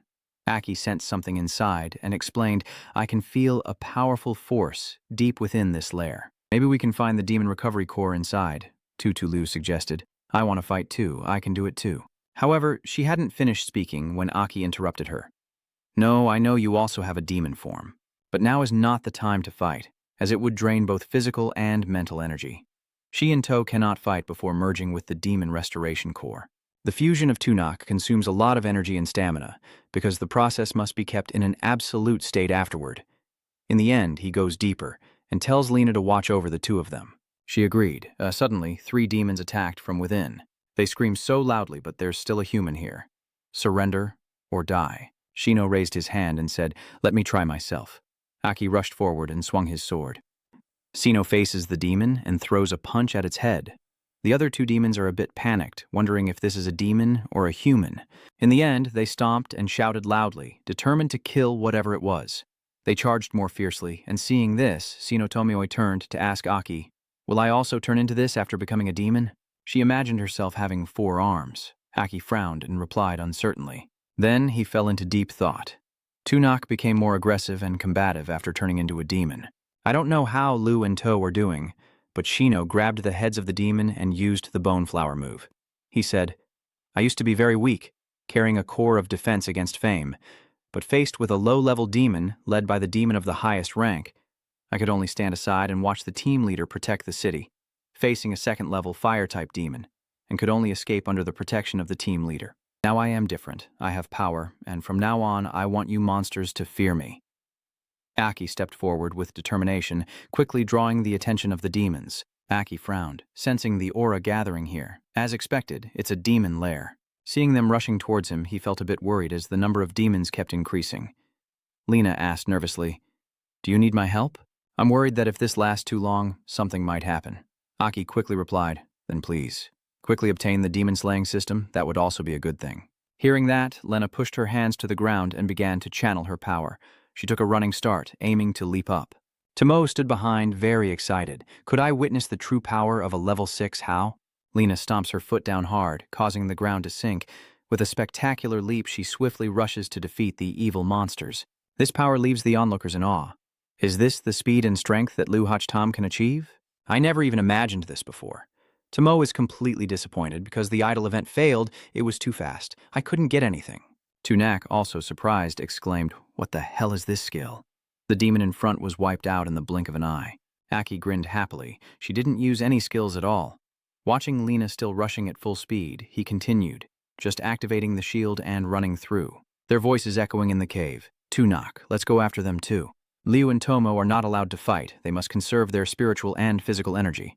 Even though Lena is moving quickly, she still manages to think that there seems to be a large space deep inside the cave. It seems that just now, the demons burst out from this place. She managed to get inside and quickly slammed on the brakes. Lena carefully observes her surroundings when suddenly a strange voice echoes. Tiu Tan, the demon who seems to be the leader, sits majestically on a stone throne, yet manages to reach this place. Your true strength level is different from the warriors I've encountered before. It is the 6th-tier core of the Demon King. Lena paid no attention to the demon's words and charged straight ahead. It narrowly escaped while the throne shattered to pieces. The demon roared in anger. "Vuong Toa, you destroyed the throne I love the most. My throne." Lena contemptuously stepped on the broken stone and looked down arrogantly. "The throne." Lena's eyes showed even more contempt. "You're not worthy?"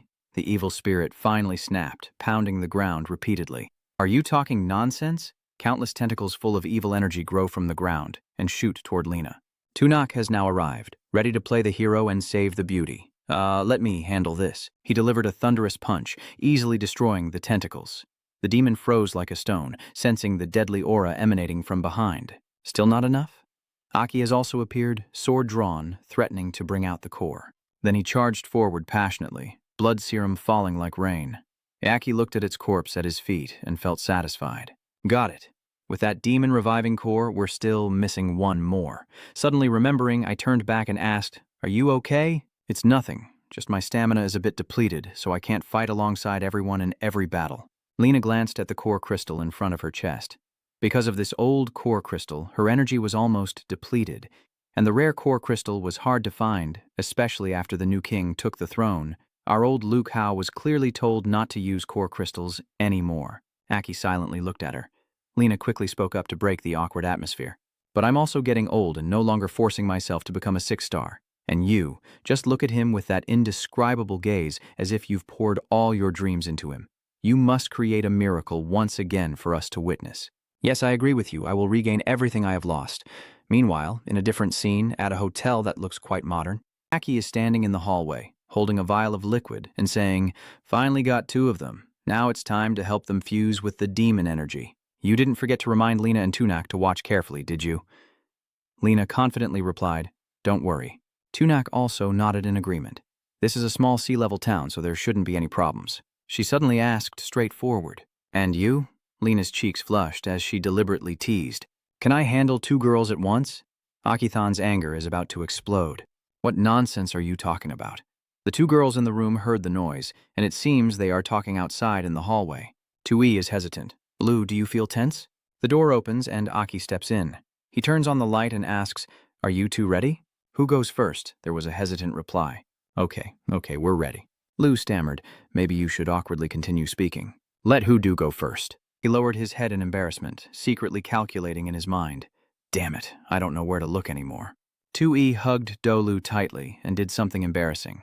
In fact, Lu really wanted to go first. She just wasn't used to speaking up herself. "Hudamo, I didn't say I wanted to go first." To clear the awkward atmosphere, Aki quickly agreed. "Of course, that's fine. Then Lu will go up first." Tui quickly ran to another room, grabbing the camera on her way out, smiling brightly, "I'll go rest in the next room. I won't peek, I swear." Seeing something suspicious, Do Lu shouted angrily and immediately put down the camera in his hand. After settling the troublesome debt named Tumoi, She immediately sat upright on the bed, her eyes fixed on Aki Kai, who was removing his shirt to reveal his chiseled abs. What's wrong? Do I look strange in any way? Why do you keep staring at me like that? Don't tell me your face is about to catch fire, she tried to deny. No, nothing's wrong. My mind is almost exploding. Are they really taking off their clothes right in front of me? Duliu lowered her head, stammering and unable to speak. That girl, that thing, she shyly asked with her ears red and trembling. Do I have to take off my underwear too? No, I can't focus like this. I didn't mean you don't have to take it off. Tomo and the people in the next room look just as blushed as well. Inside the brightly lit room, Aki and Dolu sit upright on the bed and open it. He slowly removes the lid of the box containing the demon core.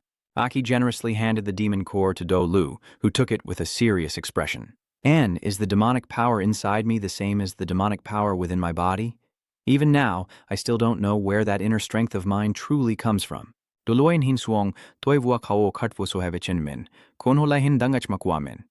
begins to recount her dream. Sometimes I also dream of being surrounded by a figure that is both familiar and strange. That is an extremely powerful, yet evil, dark, and unpredictable force.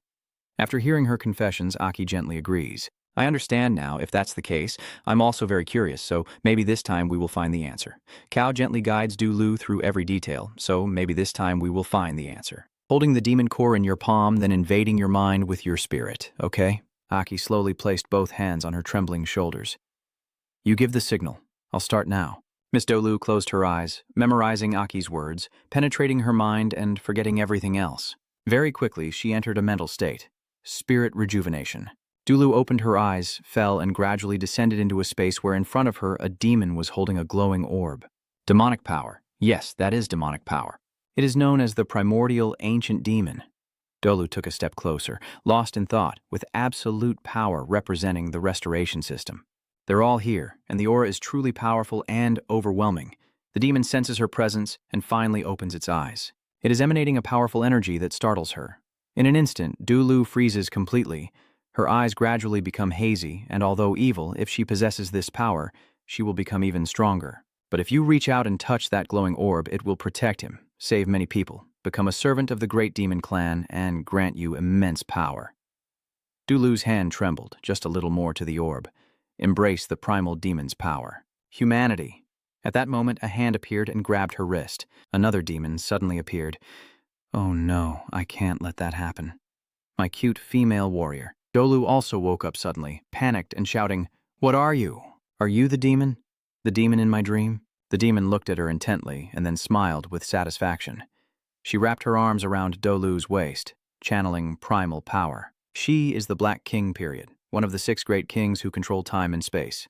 Sorry, this girl is mine. I claimed her not long ago. That demon answered a question in my mind. One of the 6 great demon kings, Black King Chi, no wonder I kept feeling something was off. Why does this human body have such familiar power? So it was you. You already gave her a part of your primal strength, didn't you? Vuong Kai clenched Dolu's hand and confirmed, She also helps me take care of another human. I have my own plans and I am very interested in this child. Then she coldly warned, So don't make things difficult for her anymore. At this moment, Dolu hesitated and said, I have devil power within me, and that form is you. She stared intently at her and asked frankly, Are you one of the 6 dark kings of the underworld?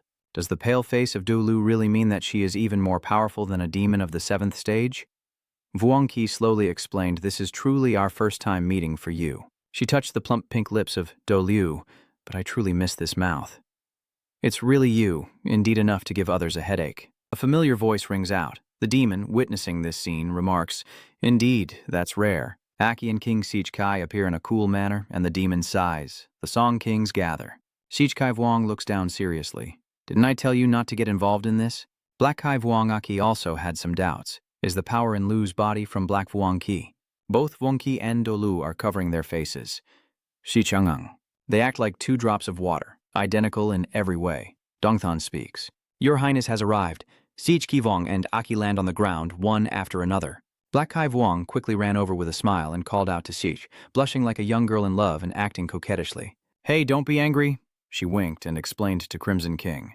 You're not supposed to get involved in this kid's affairs. I've been obedient and listening. I just arranged a human female warrior as an assistant to help gather information. Aki looked at the 2 powerful demons who seemed quite familiar with each other, and a thought crossed her mind. The strongest, Dark King Apma, wielding time and space. What are she and Zichwangqi planning? Zichwangqi gently ruffles her hair, helplessly acting out. Hakvuangqi, being treated so gently, couldn't help but feel his heart race and let out a shy shout. He rarely shows tenderness, softly telling her that interfering with anything around him would only increase the risk of being exposed and bring more hidden dangers. Hakvuangqi, feeling a bit aggrieved after hearing that, said, "I only care, so if that little guy encounters trouble, you will too." Zichwangqi asked coldly and seriously, "Do you not trust my choice?" Knowing he couldn't say anything more, Hevuangqi had to compromise. She smiled seductively. All right, I understand. If you don't like it, I do feel a bit regretful." Unexpectedly, she reached out her hand toward Tudelu and said sharply, "Let me kill that woman." Aki immediately sensed something was wrong, his eyes blazing with anger. "You dare! You didn't think it through and rushed straight at the Black Kai King, so I will kill you first." He charged forward at an incredible speed, but the Black Knight King showed no fear or panic at all. She simply stood there calmly, pointing her finger to deflect the power of the Crimson Night King away from him. Seeing Yu easily knocked away, Liu was very surprised and worried. Calling your name, Young Aki was pushed back a distance, and Yu knelt heavily on the ground. You stood still, clutching your stomach as if that last hit was no ordinary attack. Liu hurried past Haki Vuong, panic-stricken, running to your side and calling your name non-stop. "Are you okay, Young?" Your body is trembling, your eyes are blank, and not being able to speak makes Liu even more worried. Nagang Sich Kivuong crossed his arms and looked on with a hint of warning, saying, "Do not cause him any harm." Haki Vuong knew he shouldn't go too far and replied, "Don't worry, I only froze his time so he would constantly feel the pain. I was just joking. I didn't expect him to actually dare to attack King Kai." Then she rolled her right eye to dispel it. At this moment, Aki's whole body finally broke free from the control of time. Liu beside him gently rubbed his back and asked Han Ngang kindly, "Are you okay?" His whole body collapses forward, and he pushes himself up with his hands on the ground, panting. Black King Yu instantly appears in front of him. Sensing the terrifying pressure, Aki realizes he is no match for the Demon King Yu and has no strength left to fight back. This is the power of Vuong Qi. Black King Vuong Qi smiles cunningly. "I like this girl so much I wouldn't be able to bring myself to kill her." Then she reached out her hand, about to do something. Liu suddenly moved, confused and unsure of what was happening, as if a magnet was pulling her in, causing her to scream in panic, surprising Aki just as much. Liu has returned to King Black while King Red turns his back and seems ready to leave. Duke Aki quickly stands up and says, "Let's go, it seems we don't need anyone to intervene anymore." He turned back and shouted at him, "I can't trust that evil female demon." His steps came to a halt. "I told you, do you really not understand anything at all? She is the Black King Kai who controls time and space and is one of the strongest beings. He is always cold and unyielding in his words. The strongest and most evil demon moves quickly." Seeing Haki Vuong signaling for silence behind him, he simply said casually, "If she truly harbors murderous intent, you will take your last breath, before you even realize what happened. Moreover, she has never looked down on humans like you, so frankly, this is actually your honor." After saying so much, Aki couldn't argue back anymore. Sichki Vuong also didn't want to waste more time here. He urged you, "Let's leave Hak Vuong Qi to handle it. Don't bother them anymore. Black King Kai, don't do anything unnecessary." Then, the figures of the two people gradually shattered and disappeared from Liu's mind. After they left, Hak Vuong Kai also didn't want to linger any longer and told the demon, "Luke Kai, all right, Sich Vuong Kai is gone too. There's nothing fun left here. Let's end it." It had no other choice, and responded with a yes.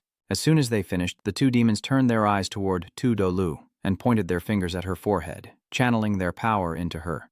Her body undergoes a slight change, her eyes now resembling those of Black King Qi, as she ponders whether she can sense both the green energy and the awakening of the green aura. Suddenly, her whole body seems to burst with power, a pair of wings appearing behind her, indicating that the transfer process has probably been completed. Outside, Aki anxiously paced back and forth. Wasn't it supposed that Liu would be able to awaken immediately? Why haven't you responded yet? The Crimson Night King needs to calm you down and stay calm. As soon as he finished speaking, Liu's entire body emitted powerful energy sparks that amazed Aki. A thick cloud of smoke rose as Liu escaped the spiritual realm and stepped onto the ground. Liu appears in front of everyone in an unexpectedly alluring form, the green, six-patterned shape with a dark green core, black and white, flowing energy. Aki stares in a daze, unable to believe his eyes. Huh? Is this Liu? King of Crimson looked at her with a slight smile of admiration in this state. as the energy provided by the Black King of the Seven Colors seemed to have a significant impact on her, fully awakening her. This was unavoidable. Suddenly, she reached out her hand, and Aki's entire body was pulled forward by an irresistible force. He shouted loudly, his body flying toward Lu, who was sitting, and her hand lightly touched his chest. She leaned in close to his face and asked, "I've always wanted to know what made Aki softly call your name." Lu looked straight into his eyes without any embarrassment and asked directly, "Do you like me? Answer me. Don't stammer." "What do you mean?" Aki was confused by her question. In his mind, he thought, Lu in full form, has such a carefree personality. Sichki Vuong, standing nearby, couldn't help but sigh in frustration. What the hell is that? Sichki Vuong continued to sigh in frustration, already possessing such great power, yet still caring about these things. Humans really are hard to understand. Suddenly, there was a knocking sound coming from outside the door. The door suddenly opened, causing Tomo and Tunak to fall to the floor instinctively, and Sichki Vuong quickly disappeared. She turned to scold, "Tunak, it's all your fault for being too heavy and pressing on me." What a great opportunity. Tomo looked up and saw something horrifying, her eyes widening in shock. The scene that caught her eye was Dulu sitting on the table, clutching a cheese collar tightly. Tomo asked curiously, "Lu, what are you doing?" It made Lu's head extremely embarrassed, and her cheeks turned red. "Huh?" She covered her blushing face with her hand and hurriedly explained, "Don't misunderstand. It's definitely due to being possessed by a demon, but Tomo definitely doesn't believe it." "Oh, I see," Aki thought to himself. Luckily, otherwise he wouldn't know what to say. Then he cleared his throat and said, "So now it's Tomoe's turn." Tomo raised the luminous demon core in his palm, holding it carefully to realize how light it truly was. But it feels very warm, and her body is completely bare right now. Aki couldn't help but wonder about the warmth, so he sternly reminded her, "To, you should take this more seriously.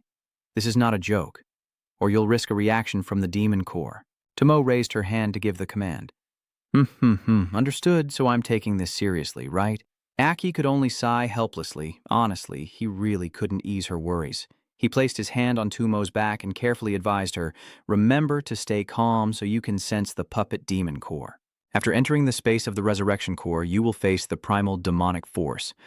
I seriously say, you will have to endure attacks on both body and mind, but rest assured, I will enter with you and do my best to help." Aki channels energy into Tomo's body, repeatedly emphasizing the important points. During the process, you must focus your mind. You cannot let it control you, only you can control it. She closed her eyes, Aki's reminder still echoing in her ears. But the most important thing was to see if she could sense the power of the resurrected demon core before entering the space. She didn't forget to comfort her. Tunak and Lu also needed quite some time. Seeing Tomo unmoving, Aki's eyes widened in surprise. Has she already entered the space? When did she succeed in sensing it? You immediately shut your eyes tightly and focus your mind. Damn it, I have to enter the space right now. By the time Aki opened her eyes, her appearance had changed. Sichki Vuong looked at Tomo and praised her. "As expected, your friend is truly unusual. Not only avoiding attack, but also entering the space and standing proudly in front of the demon to absorb spiritual energy." Sichki Vuong sighed. She faced no obstacles and absorbed all the energy.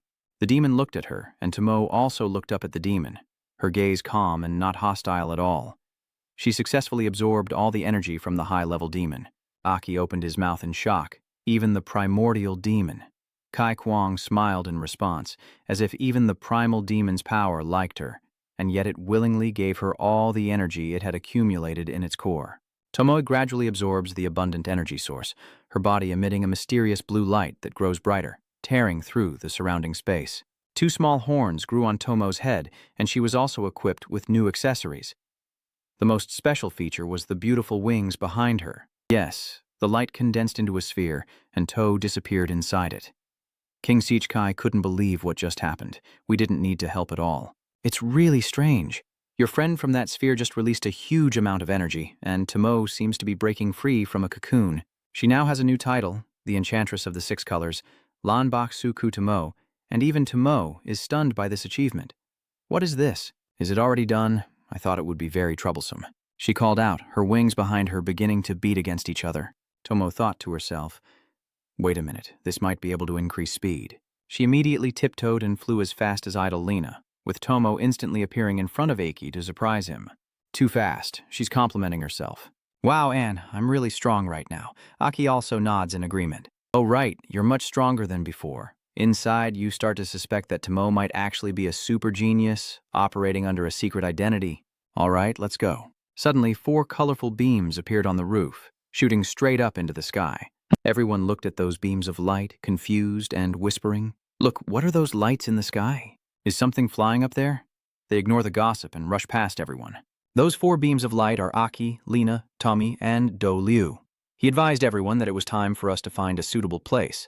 You need to be careful to adapt and coordinate with your team, Lena suggested. There must be quite a few powerful demons inside, right? Her eyes are brighter than the stars, but I think we can go there and check it out now.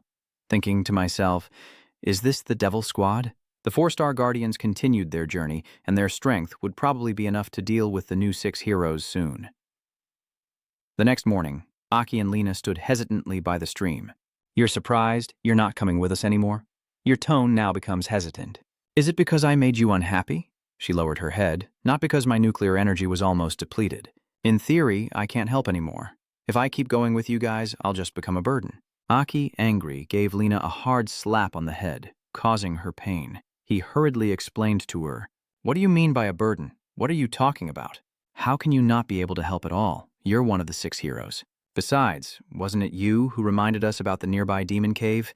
At worst, I'll find a new rare core for you." Aki gently pats the spot she was hit earlier, offering comfort. She just needs a new core. Lena still firmly refuses. It's not necessary, stop. She turned and walked away. Actually, I just couldn't keep up anymore. Lena herself didn't want it that way, even if it meant dragging Lei along with heavy steps. Aki immediately questioned, but what does this have to do with me not keeping up? Once she's put it back on, isn't it still possible? With her combat experience, definitely. Lena interrupted him, her face filled with sadness. Ngangan just forgot. I'm already old and can't stay with you much longer, she continued, explaining to Aki. Thanks to the Green Core's regenerative ability, I can maintain this youthful appearance. Otherwise, I would have already become an old, worn-out person. Seeing that you remain silent, Lena said again. Just because you're still young now, you've forgotten that I am actually someone who can be called a father. Just a little more fighting, and I'll be exhausted, and unable to endure it. She compares herself to her teammates. While you and the other 3 are in the prime of your lives, especially now that you have the power of demons, I no longer have the strength to understand and guide you. If Hugh keeps staying by your side, I will only end up holding you back. So she took your hand and begged, I want to leave. Just watch him from afar is enough. Being with him like this only makes me sadder, do you understand? Aki couldn't agree. Lena, even if you really can't help anymore, I don't care. All right, don't say anything else. When you go to Savda, find me and take this. Then she shoved something into your hand. Aki looked at it with curiosity. What is this? She asked. A positioning compass that lets you find me any time through this. Lena pointed to a spot on the compass where a blinking blue light indicated my location. An alert sounded immediately. Win Lena, status is good, she explained, and it even has a voice reminder function. I've prepared something just for you. If you ever need help in the future, you can find me any time. Lena also handed Aki an extra roll of paper. Here you go. I have noted down the exact locations of some places where demons gather, as well as a few small notes that might be useful for you. Aki carefully tucks the item into his shirt. All right then, so where do you plan to go? You can't go back to Dawn City anymore, can you? Lena replied calmly. Don't worry, ordinary soldiers can't do anything to me. After all, I am Win Lena. There are still some. My treasure's in Bright Dawn City. I will go back to tidy up a bit and then move to a smaller town further away to save on care costs. What do you mean by aging gracefully? Don't say that. Are you planning to leave right now? Shouldn't you say goodbye to them first? Lena pondered. It's better to leave quietly. I've been used to living alone all these years, but your presence recently makes me feel unfamiliar. Oh, right, that girl Lou. Aki was startled, turning to look at Lou. Lou was standing far away, but could also sense that the 2 people were talking about her. Her face unconsciously flushed red. Lou tilted her head, exuding the aura of Byron Guang from the novel. Then she turned to continue smiling and talking with her 2 teammates. Lena reminded Aki that Lou cares about him a lot. Don't overlook her feelings. Aki said nothing, and just pondered silently. After all, he's always been a fool in this aspect. Her words were full of implication. A sinister light had begun to shine down on the river. It's time to say goodbye. Lena decisively turns her back. All right, I'm leaving now. There's a small town nearby where I'll catch a ride back to the city. Watching her silhouette, Aki called out, in short, if I find the 7-color green core, you can't refuse then. Lena smiled softly. He's really a fool. No girl would want to appear lost in front of the one she likes, especially when dry leaves fall as if to comfort her, and there are better girls beside him. Doru, Tomoe, and Shino run over. Oh, has Senior Lena already left? That's right. She didn't say anything either. Aki looked back at Lena's gradually disappearing figure. She only turned around to handle some personal matters. Dolu regrets that he didn't get a chance to thank her. Senior Lena has helped us a lot recently. Tunak immediately asked, "So are we going directly to the demon's cave now?" Aki nodded. Yeah. According to Lena, this cave is very large and houses many powerful demons, making it the perfect place to test our current combat strength. Aki turned and walked away, casually looking for an item.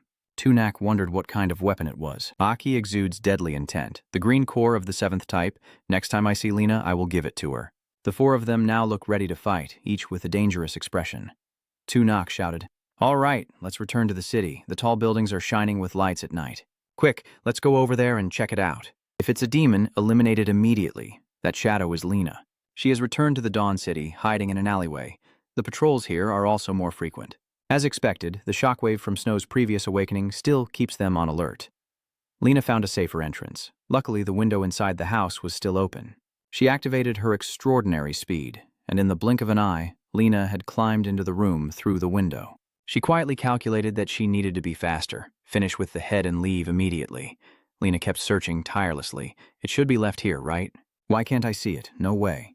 I don't know when Dan sat behind her. I didn't expect she would actually turn back there. Looks like I was right.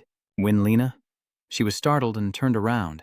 Dalan crossed her arms and looked at Lena with a calm face, then said, "Do you think I will let you go this time?" He is the new Liu Hao, the strongest Green Corps swordsman, Van Dien. Hearing that, Lena started to get angry, but lately, I just had some things to take care of outside. Could it be that you are Luke Hao-chi and can just barge into my house at will? Van de Dan. Dan did not answer, silently taking out something from his pocket.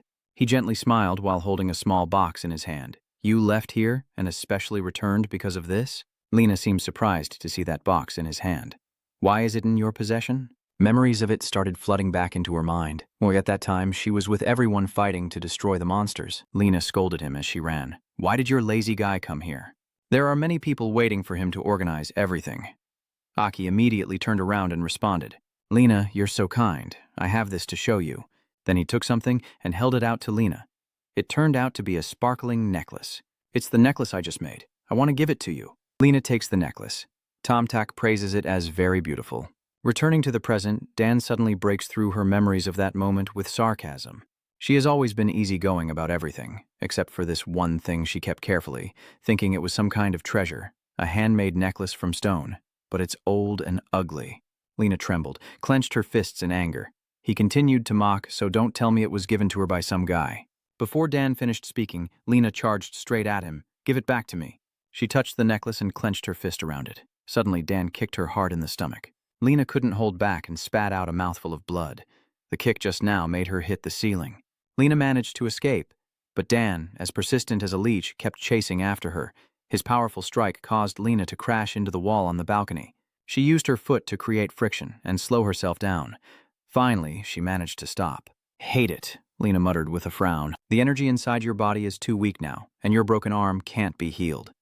Dan slowly approaches her mockingly, and the energy in her body is now similar to that of an ordinary soldier. His lips curled slightly. In that case, she will die. Old woman Lena gritted her teeth, biting down on the ring in her mouth, and she looked up with fierce anger. No matter what you say, I was once Lao Yixi. The new king also agreed with me. If I willingly give up my identity, I will no longer trouble my life. So you won't even obey his orders? Dan hesitated and asked again. However, from the previous shockwave, Toy Cam sensed a faint aura from her, suspecting she might be somewhat connected to the suspicious character. Besides, tell me, does the king care about an aging, washed-up old woman like you? With that, he suddenly transformed into a sword. Lena turned back to look at the fluffed-up cat behind her. He raised his sword and shouted, "Go to hell!"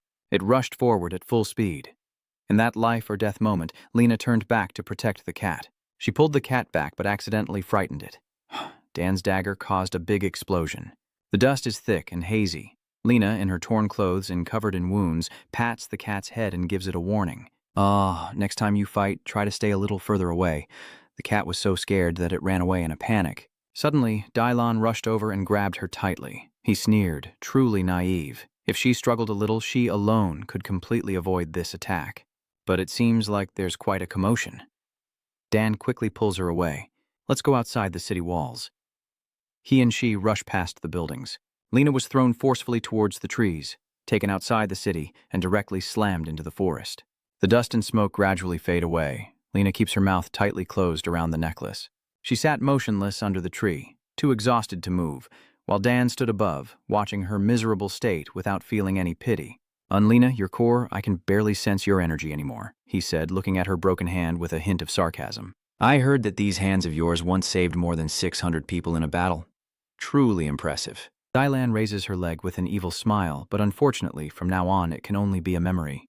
Lena's scream echoes through the forest as the scene shifts to the demon's cave, where Aki's group is searching for something. The demon of the heartless core, Tunak, also intervened. "The four of us need to work together to kill it. We're not quite in sync yet." Aki smiled brightly as he obtained the heart of the phantom. "It's great, we got the heart of the phantom." Suddenly a scream rang out, piercing his mind, and Aki turned to look toward the cave entrance. Seeing his unusual expression, Tunak asked softly, "What's wrong?" Aki nervously replied, as if the direction of the city's letters suddenly made my heart race. He pulled out a compass to search, secretly wondering if I should try the one Lena gave me. The compass shows that Lena is in a near-death state. Seeing her condition, all four of them are stunned. Dulu immediately summoned her wings and suggested we set out right away, returning to the forest where Lena was tormented. Dan was still continuously unleashing streams of power. Aki and the others are rushing at lightning speed. Aki says, "The compass shows we're nearby." In front of them, the four of them immediately found Lena. Aki angrily thought, "Damn it! Why is Lena's aura so weak?" They rushed towards her at full speed. When they saw Lena's condition, all four of them paused for about 2 seconds. In front of them, Lena was weakly leaning against a tree trunk, her hands shattered and her arms cut off, scattered on the ground. Lena sat there with her eyes closed, but her mouth still clenched around the necklace. Seeing her condition, the four of them were all shocked. Tomo covered her mouth. "Sao Li?" "Lena, she..." Tears started to fall from her eyes. "It's her." Tunak looked at her arm lying on the ground, trembling with anger. Dulu shouted loudly, "Lena's arms are broken and she's lost too much blood. Save her first." Then she used her power to heal. Tamu wiped her tears, turned to Tunak and said, "Let's keep an eye on the surroundings. This residual core aura is definitely not an ordinary enemy who can do this." Tunak and To spread out to protect, and he shouted loudly to defend the area. Aki quietly watched Dolu healing her, his gaze drifting to the necklace. Lena bit her lip in her mouth. Aki remembered her expression when she received the necklace. "Thank you, I really like it. Back then," Lena promised, "I will cherish this gift very much." Aki knelt in front of her and softly asked, "Did you come back just to get this bracelet?" "You grit your teeth. This is clearly just a worthless bracelet I casually made back then." Suddenly, Dulu turned around with a very serious expression, and the situation became extremely dire. It's not just the position of her arms. Lena's internal organs are also seriously damaged. Dulu continued, "The 6-colored core energy of Lena has been completely depleted, so she cannot heal herself. Otherwise, with her level..." Lena at this moment seemed to react slightly, struggling to utter 2 words. "Aging." When Dulu heard this, her eyes widened, the effort to maintain her youth suddenly vanished, and she broke down crying, her breathing and heartbeat faltering. Tears streamed down Dulu's face as she said with a trembling voice, "Lena, Lena, she's about to die." Everyone watched intently as Lena was being treated. Suddenly, a fleeting thought crossed Aki's mind. "Do I need a heart core crystal?" He sat down heavily and whispered, "Liu, is there any way to save Lena? With my current abilities, I can only try to delay Lena's death. I have restorative energy and can still use the power of time and space granted by the Black King Orb." Liu immediately had an idea to seal Lena inside the space I create, while she does her best to slow down the flow of her life's time. She continued, "But in doing so, I also wouldn't be able to move and would have to exert all my strength to maintain the stability of the space. Though even then, it wouldn't last much longer." She nervously reminded, before the sun rises, if she can't find a better solution, Lena will wonder why there is a demon near the Kwangthan who can defeat her. Even if her strength is no longer what it used to be, she's not at the mercy of the demon. Suddenly, Aki spoke and gave an order. Liu just follows her instructions and tries to keep Lena alive. She nodded. Then he approached Tomo to give instructions. "Stay here and protect Liu and Lena. Don't let low-level demons bother her and interrupt her skills." Then he stepped beside Tunak. "Tunak, follow me." Tunak, after hearing, asked, "What do you mean?" So you know who did it. He remained silent, then suddenly shouted a name that stunned everyone. Van Dai Lan, the new leader. You confidently assert that the remaining strong aura of his still lingers. I'm very familiar with him. I fought alongside him before and know his aura and fighting style well. Isn't it better to keep Lena alive just in case? Doru, hearing his name, worriedly spoke up. Although we demons are strong, we can't defeat Van Dalen, and if there are other new generals inside the city, what should we do? This is too risky. Aki tried to reassure Lena, saying the remaining 5 generals have missions outside the city. Trust me, I don't have much time left. Doru's eyes widened as he silently thought that Nyang's expression couldn't stop him. He turned around and stepped forward angrily, despite hating him for turning Lena into bait. Doru looked at his back as he walked away, quietly asking Nyang what he planned to do. Van Aki, burning with fierce fire, led a large group to kill Van Dan and extract his core. The scene shifts to the fortress Aki mentioned, where beams of light are attacking fiercely. Tunak looks over, showing disapproval, and rushes straight in to find Van immediately. I'm afraid it's too risky. Fighting inside the city could endanger many innocent people. Moreover, Sunrise City is not a place to be entered lightly, as it's still the strongest S-rank town among humans. Aki continued, explaining that the energy shield is made from energy extracted from demonic cores with incredible defensive power, capable of blocking a full-force attack from a 7th-level demon. From inside to outside is fine. We didn't encounter any obstacles when flying out earlier because the system defaults to safety. Tunak looked at him in surprise and asked, "How do you understand the Sunrise City so well?" Aki rushed toward the city and said, "If that's the case, lure him outside." Tunak looked at the city and replied, "I understand." A loud explosion sounded, and the people inside the city asked, "Did something fall?" The man with curly hair asked, "What the hell is that?" The woman replied, "I don't think she's a soldier." The smoke cleared. The faces of Tunak and Aki appear, and he shouts, "Wait, wait! Those are 2 humanoid demons." The man with curly hair shouts loudly, "Quickly activate the city's laser defense guns." He cursed inwardly, "Damn it. When dealing with humanoid monsters, the automatic counterattack system doesn't always work accurately." The Vifia's rotating gun, both of them, all laser guns are aimed at him. Aki looked at it for a moment, thinking how ironic it was that what he personally built now pointed straight at him. He gritted his teeth, feeling completely regarded as a demon. Aki raised his voice and said, "We are not here to invade the city and have no intention of harming anyone. Tell Van Dylan to come out here." The curly-haired guy was stunned to hear you mention Dan's name and then shouted loudly, "The name of Lady Dylan is not something you can call casually only lowly evil demons. With me here tonight, don't even think about approaching the city. Thinking of Lena's situation, I can't help but feel angry. If you try to stop me, you'll die." The curly-haired man shouted and fired. Laser bullets from the gunfire towards Aki. He blocks all the laser shots with his hands. The people there started to be stunned and stammered, saying that he blocked the laser cannon for defense. They watched Tunak block the cannon and shout loudly, wondering just how strong this demon's body really is, and urgently calling for backup. Tunak quickly calms himself down and stabilizes his nerves. "Were you about to kill them just now?" At this point, Aki has completely lost control. At this moment, a mocking voice echoed in his mind. A swarm of ants, just kill them all. Aki silently thought, "Shut up. They are just ordinary guards. I don't want to hurt innocent people." A group of people rushes over shouting loudly, gathering and launching a demonic attack. Soldiers near the city wall hurry to support. Suddenly, a blue light flashes from inside the city. Tunak asks in surprise, "What is that flying up?" Van Dylan's figure appears in the moonlight, a blue sword rushing straight at Tunak. Tunak braces himself, pushing the shield to its limit. Dan rushed toward you, kicking to break the shield. A loud bang echoed, and Tunak was thrown back, but Aki caught him with his hand. Tunak's eyes suddenly widened in panic when he saw the person in front of him, and he exclaimed that it was Van Dylan.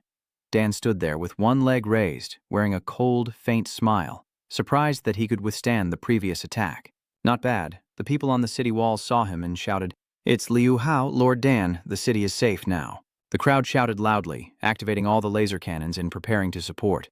Van Dylan looked at the 2 human-shaped demons and asked, "Did these 2 demons appear?" "I didn't expect that. Turns out that old woman is involved with your beastly demons. Are you her subordinates? When did the demons and Liu Hao start working together? What shady deal are they making?" After speaking, he stepped onto the ground. Dan smiled cruelly, his voice full of sarcasm. "Could it be that old hag is intentionally trying to look younger to offer herself to you demons to satisfy your desires?" He laughed loudly.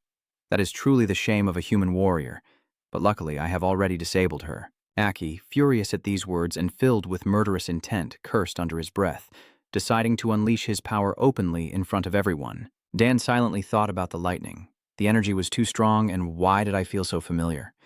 Are these two demons somehow connected to Lena? The city gate is gradually opening now. Aki speaks to Tunak, asking for his help with one thing. Tunak replied, then continued, holding back the entire reinforcements. The group of soldiers stepped out from the city, shouting for reinforcements to attack Lord Dylan and kill the demon. Tunak asked, "And you?" Aki pointed to himself. "Oh, you draw your sword and go after Dalen. I must personally kill Vandy Dan." Aki's steps were still as powerful as ever. You rush forward to attack Dan head-on. He swiftly uses his shield to block the strike.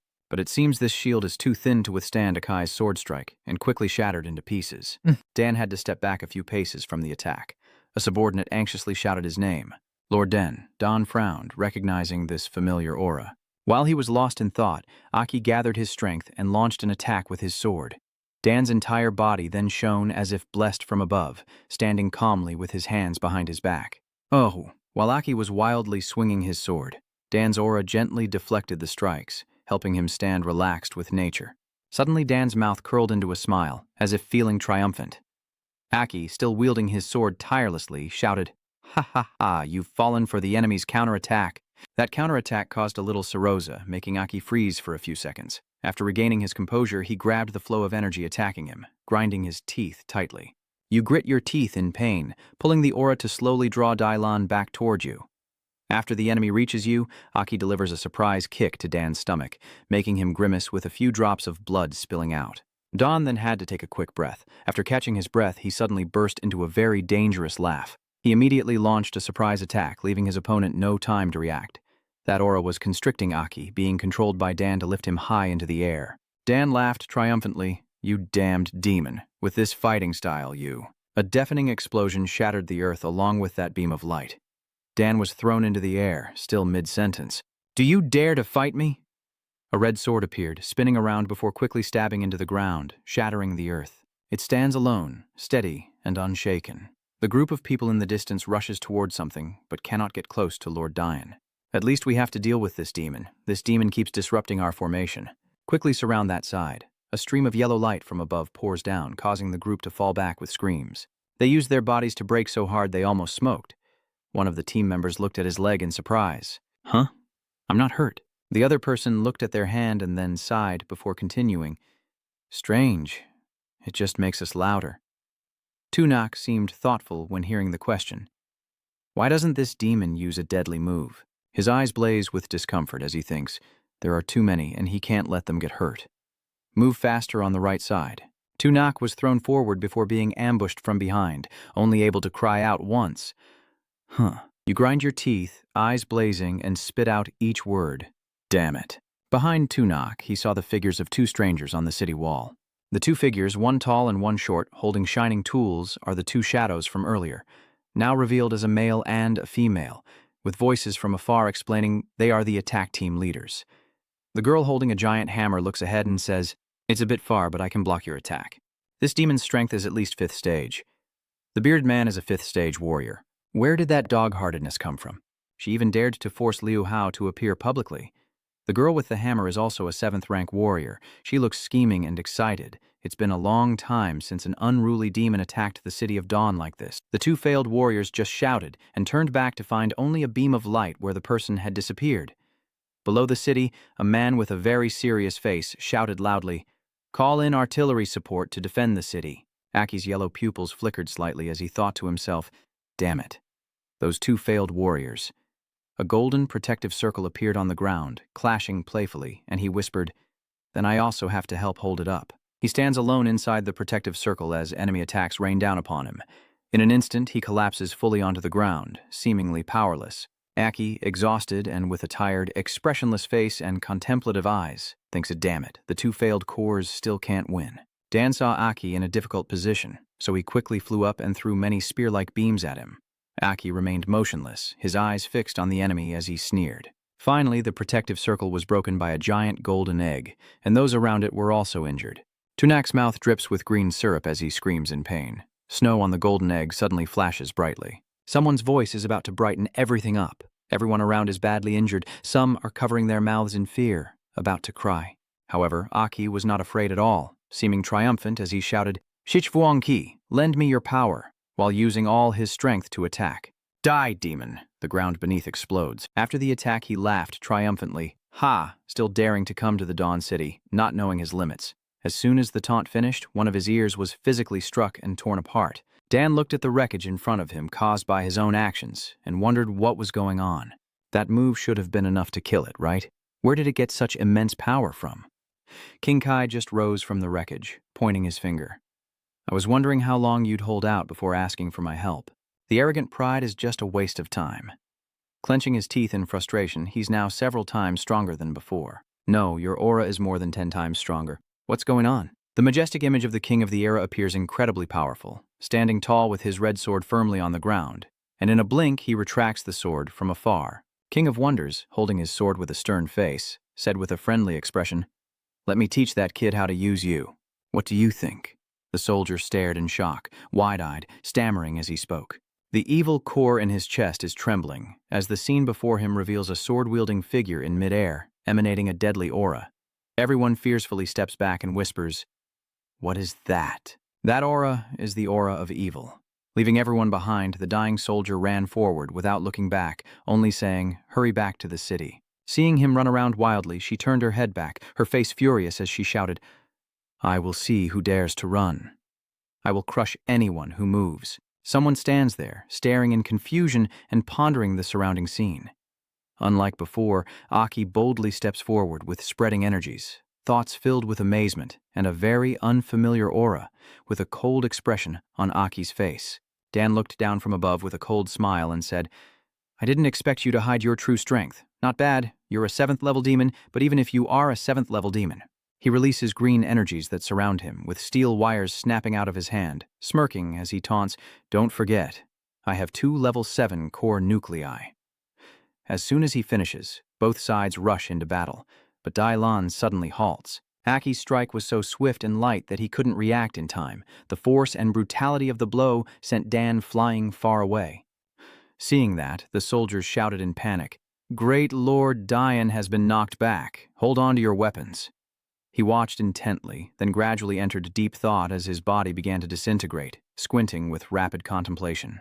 "Although I forced my mind to control this body, in the end it is still a human body, and with my spiritual power too weakened, my strength is limited. Down there, a scarred curve and a deep hollow remain, and I am still not satisfied with my martial skills." She thought, huffing, "The strength in this state is really weak." Looking at the scene before her, everyone is very resilient. Someone searching exclaimed, "Master Dai Wang seems like everyone thought he had lost his strength and fainted somewhere, but he still maintained a defensive stance upon landing." Dan, tense, was thinking of how to deal with it. That last attack's speed and power far exceeded that of a level 4 demon. "Seeing you standing there waiting, I can't help but laugh. I didn't expect to face such a stubborn beast. I can't show any more signs of weakness. Plus, if the town gets destroyed, it will damage my reputation." Stepping out of that hole, he prepared to fight fiercely, since the demons are now too close to the town. Tightening the tool in hand, his face became more provocative as he fought silently. "Let's change the battlefield." A deafening roar erupts, rocks shatter, and blinding light flashes. Aki remains calm, waiting for a fierce battle to unfold. He rushes toward the opponent, taunting him regardless. "Stay away and fly far away from me." Aki still stood motionless, head bowed, with no words to reply as the clash erupted in blazing fire and light, like a life-and-death battle. The space was eerily silent. Aki suddenly burst out, shining brightly and knocking the opponent away, his hands trembling with exhaustion. Vanan's desperate scream echoes as the soldiers below tremble and stammer, "Great Lord!" as he swiftly descends from the sky, his face no longer triumphant but filled with panic and fear as he falls. A huge surge of energy radiates from all directions, creating a blinding light. Aki begins to move, and everything unfolds rapidly. The deafening scream and the powerful attack unleashed with such brilliance that it seemed to tear everything apart. "I never thought you could actually block it." Aki stood firm and replied, "How dare you use such a dangerous move directly at me? Are you crazy and not caring about the town?" His voice grew harsher and more serious. "Evil as I am the one protecting the town." He was about to protest and say something, but as he opened his mouth, "You ordered?" cut off his remaining hand. Inside him is a body with tendons tightly connected. He coldly said, just like how he treats Lena, "Cut it all off."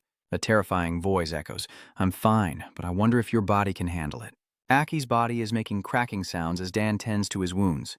Aki looked at him confidently and said, "The one in front of us is already considered one of the strongest warriors.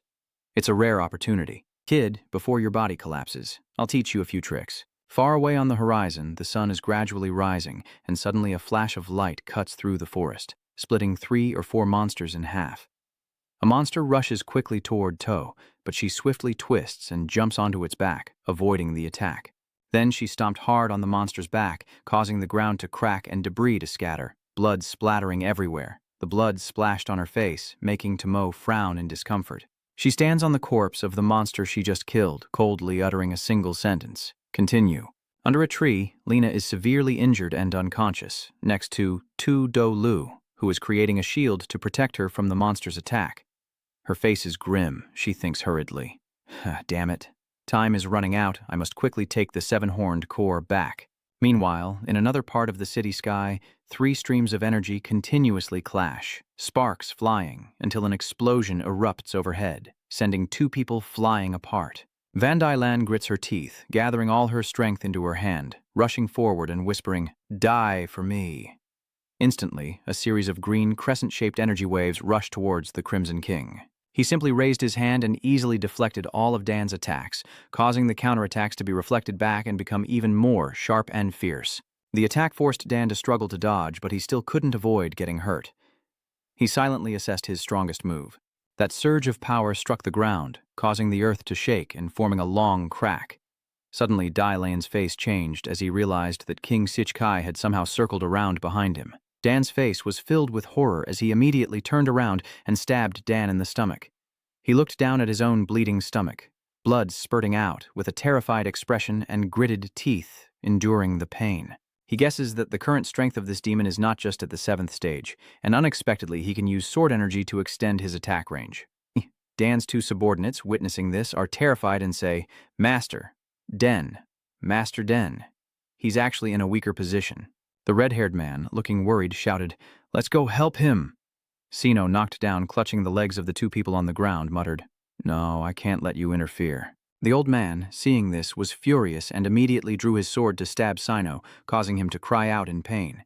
Does this moment of failure mean I am different from the 7-star warrior? Is this also my current limit? He lies motionless on the ground where he was stabbed in the back, the wound beginning to crack, but Master Lena had to use a higher level of power that she had previously set aside to suppress his demonic transformation.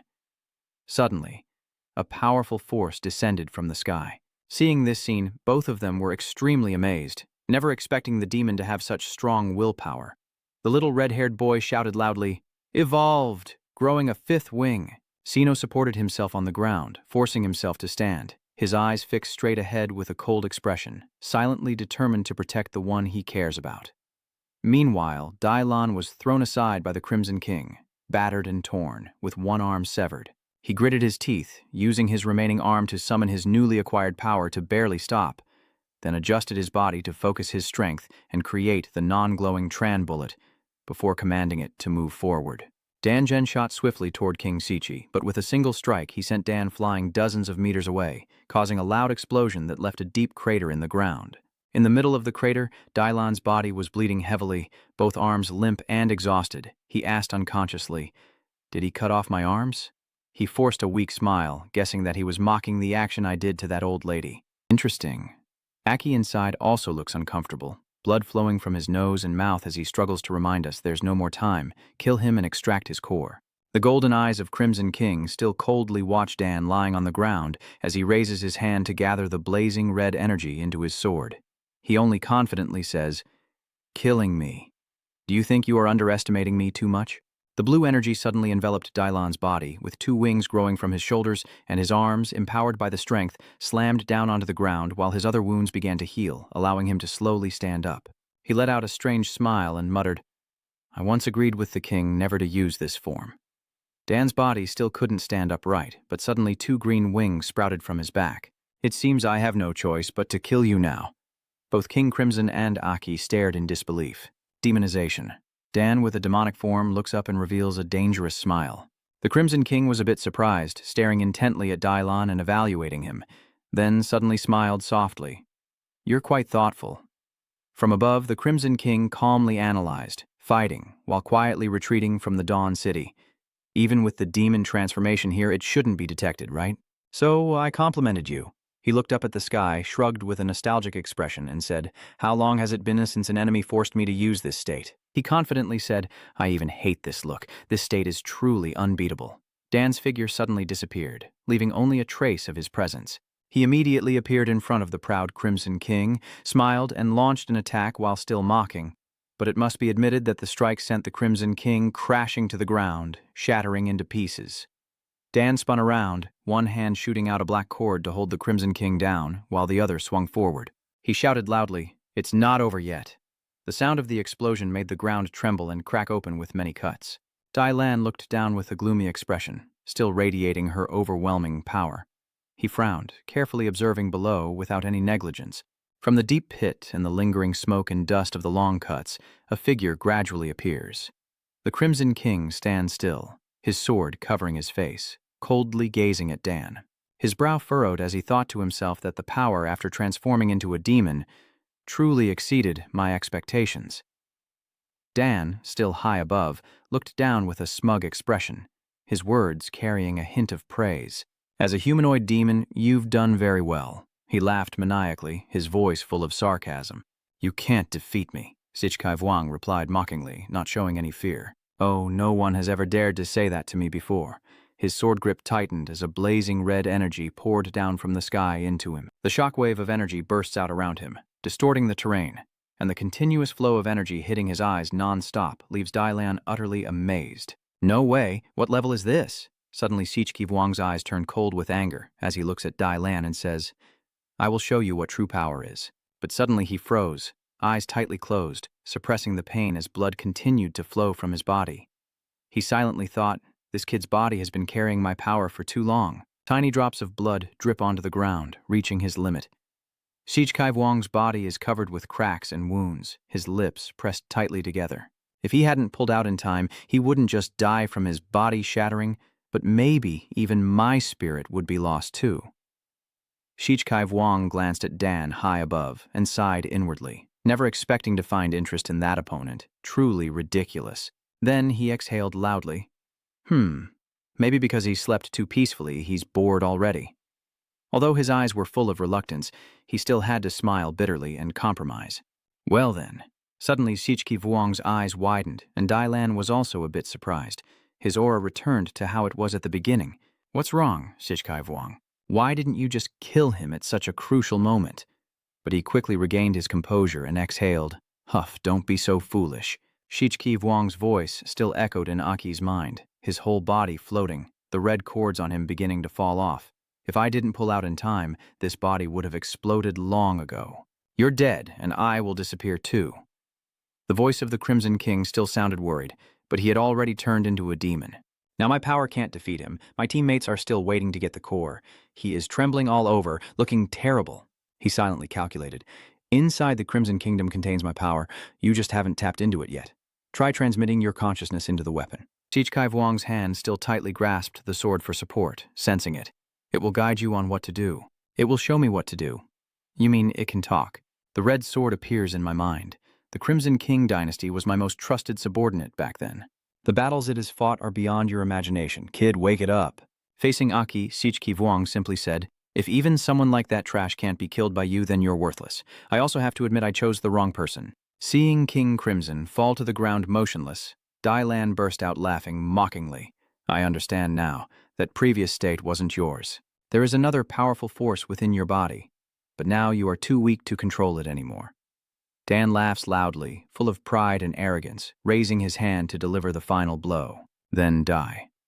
Sichkai Vuong's eyes were heavy and unresponsive. He closed his eyes and waited silently. "If you can hear me, answer me now." Then suddenly, Sichkai Vuong's cold eyes opened, staring straight ahead with a murderous glare. The Tomo power streaked through the Sich Vuong forest. She moved so quickly that she couldn't see the figures or the wave of power sweeping everywhere, slaughtering many monsters with blood splattering. After the frenzied massacre, To struggled to stop herself. She frowned, biting her lip hard, thinking that although they were all low-level demons, the number was overwhelming. A loud roar echoed from the dark forest, and a dense group of monsters appeared all at once. Suddenly, a monster's foot steps forward, causing the smaller monsters to scatter in fear.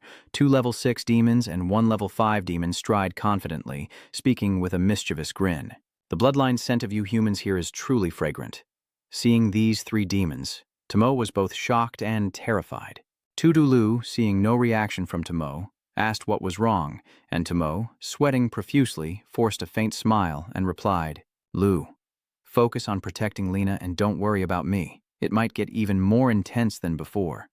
The six-form demon licked his hand with a sinister smile and said with a hint of excitement, "It's not like humans. Also a humanoid demon. So better to keep one alive for research. But I will not let any of you survive." Then Tomo rushed forward, knocking a Lukai demon away and stabbing the monster with a lethal blow. Her face was cold as she thought, "I should take out one first," but suddenly her expression changed to shock as the remaining 2 demons charged at her from behind, their faces full of excitement. "You're pretty quick too." Then they swung 2 powerful strikes at her back, leaving her no time to defend. She gently lifts her leg and jumps into the air. To gather her strength, spins around, her cold eyes fixed, her body swiftly rotating in the wind like a tornado, gracefully executing the one-sword wind slash to push the 2 demons back. They put their hands on the ground, surprised and saying, "You actually changed positions to force us to retreat." The red 6-armed demon was even more excited, already gathering a sphere of energy in her hand to retaliate. "If you've used your skills to leave us no way out, then I'll do the same." But before it can react, Tomo rushes forward, leaps into the air, and drives her attack down. The red 6-armed demon quickly raised her hand to block a massive energy blast coming from ahead, her face showing great difficulty. Tomo was furious, thinking how annoying it was that her body was reaching its limit. Her face paled again as the brown 6-armed demon she had killed earlier was slowly getting back up. "Did you think I was dead? I will deal with the one who cannot cause trouble." He laughed loudly and then quickly rushed toward Tudulu, who was healing Lena. Tudulu hurriedly raised her hand to block the attack, but Tomo immediately charged in and struck forcefully, causing the demon to crash to the ground and spew out a stream of green blood. She grits her teeth in anger, daring you to try. Seeing Tomo successfully block the attack, Tudulu's face feels a bit more relieved. Suddenly, Tui was ambushed from behind, let out a cry of pain, and was knocked flying. Monster blood splattered everywhere, and Tudulu stared in shock. Her desperate scream echoes throughout the vast forest. Tomo's mouth is covered in blood as she breathes heavily. Looking ahead, her heart still refused to give up as she clenched her teeth. "Damn it, my body is about to give out. But you... beasts!" She spun around and struck the nearby 5-tier demon's head with a fierce blow before shouting in fury, "You must die!" To spun his weapons with both hands, unleashing a flurry of slashes that decapitated the 5-star demon and split the red 6-star demon in 2. The monsters all retreated in fear, while Tomo's hands trembled uncontrollably as he desperately shouted to threaten. "Keep going, you bunch of beasts. The monsters are trembling with fear and dare not move forward." They gradually retreated, slowly disappearing into the forest. Seeing that, Tudulu cheered with joy. "They're retreating. Tomo, you did it. Are you okay? What's wrong with you?" Tomo remained still, unresponsive as the fragments of armor on her body disappeared. She then fainted. With this fighting stance, tonight she has killed 2 6-stage demons, 1 5-stage demon, 6 4-stage demons, 16 3-stage demons, 22 stage demons, and 45 1-stage demons, successfully protecting her teammates. Returning to Aki's position, a voice echoes along with the image of a blood-red eye in his mind. "You are not the Crimson King, so how can you awaken me?" In his combat form, Aki still couldn't hide his surprise. He reached out and placed his hand on his sword, thinking that the Crimson King dynasty could still communicate with him through his mind, and that it was actually a living being. At this moment, Van Dai Lan, surrounded by poisonous vines and ready to attack at any moment, kept wondering as he looked toward Aki. He asked himself with a puzzled expression, what kind of strange trick is this guy up to? Without waiting long, Van took advantage of Aki still lost in his thoughts and launched a full-force attack. The poisonous vines from Vandy Dan rushed quickly toward him, along with the words, "No matter what, if you lose the strength you had earlier, you will definitely not be able to defeat me." Seeing the vines and gusts of wind rushing toward him, Aki calmly raised his sword with a determined look, ready to fight at any moment. He said to the blood-red eye on the sword in his hand, "Red King Dynasty, let's first kill the one in front of us." After hearing your proposal, the blood-red eye on the sword simply responded with one word. "No." Along with Aki's surprised cry at the unexpected response from the Crimson King Dynasty, the vines suddenly surged down onto the ground where he was standing. Vanon's poisonous vines collide with the ground, causing loud explosions that crack the earth into large chunks, and the force of the attack sends debris flying, making the scene even more desolate. The poisonous vines stop on the ground, forming deep, jagged scars. Dust and debris fill the air. Everything clearly shows the fierce, destructive power of the attack Van launched earlier. Faced with Vanon's assault and the unexpected non-cooperation from the Crimson Kingdom, Aki couldn't counter his attack and fell into a passive position. At this moment, Aki is being wrapped up by Vanon's poisonous vines. His face shows pain and suffering as the vines restrict his movement. His limbs tremble from exhaustion, but he still grips the sword tightly, with red aura emanating from his arm holding the weapon. It seems that is Aki's energy, and that energy is gradually being absorbed by the surrounding vines. Perhaps he can also feel his own energy slowly being drained. Aki's face shows pain and suffering as he silently thinks that the vines are absorbing his energy. Now that Vandalan has controlled Aki with his deadly vines, he proudly declares, "If you get wrapped up in my deadly vines, you'll turn into blood and water." Van then looks down at the ground where Aki is still suffering from being controlled by his technique. Aki's body is lifted up by the vines to the middle, and his face is constantly twisted in pain. He thought to himself, his energy continuously draining away. As Ju was about to encircle his body with a determined gaze, Aki communicated with the spirit sword through his mind. He asks, "Why does the Crimson King dynasty refuse to fight alongside me?" Ju continues to encircle Aki's body more and more, and the sword in his hand now emits a strange red glow. The voice of the sword echoed in your mind again, saying, "Only the Crimson King can stand shoulder to shoulder with me in battle. Who are you?" As soon as the sword's voice finished, Aki's inner energy erupted violently. Around him, the vines are still gradually covering his body. At this moment, from above, Van saw the blazing red energy emanating from inside the vine ball he created to trap Aki. Then, a massive energy explosion occurred, causing the vine sphere to shatter from the inside by Aki's energy and scatter into the air. A massive burst of energy erupts, accompanied by lightning bolts radiating from its center, enveloping everything around in a cloud of dust.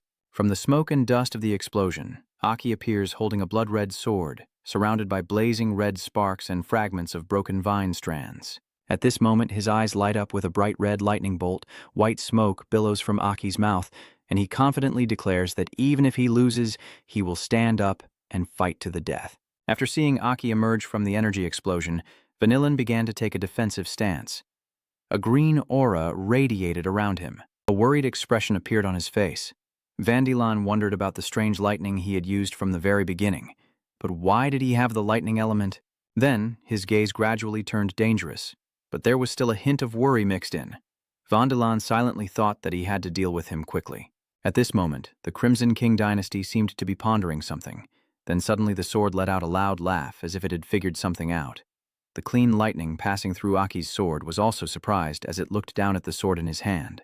The Crimson King dynasty suddenly spoke again, saying, "This power turns out to be this way. You are now worthy." After hearing the white sword's words, his grip on the sword suddenly tightened, his voice ringing with determination. "All right." Then Aki raised his sword high into the sky, flashes of red light and lightning swirling around it. He thought to himself, "Then let's fight together. Sich Vuong Trio."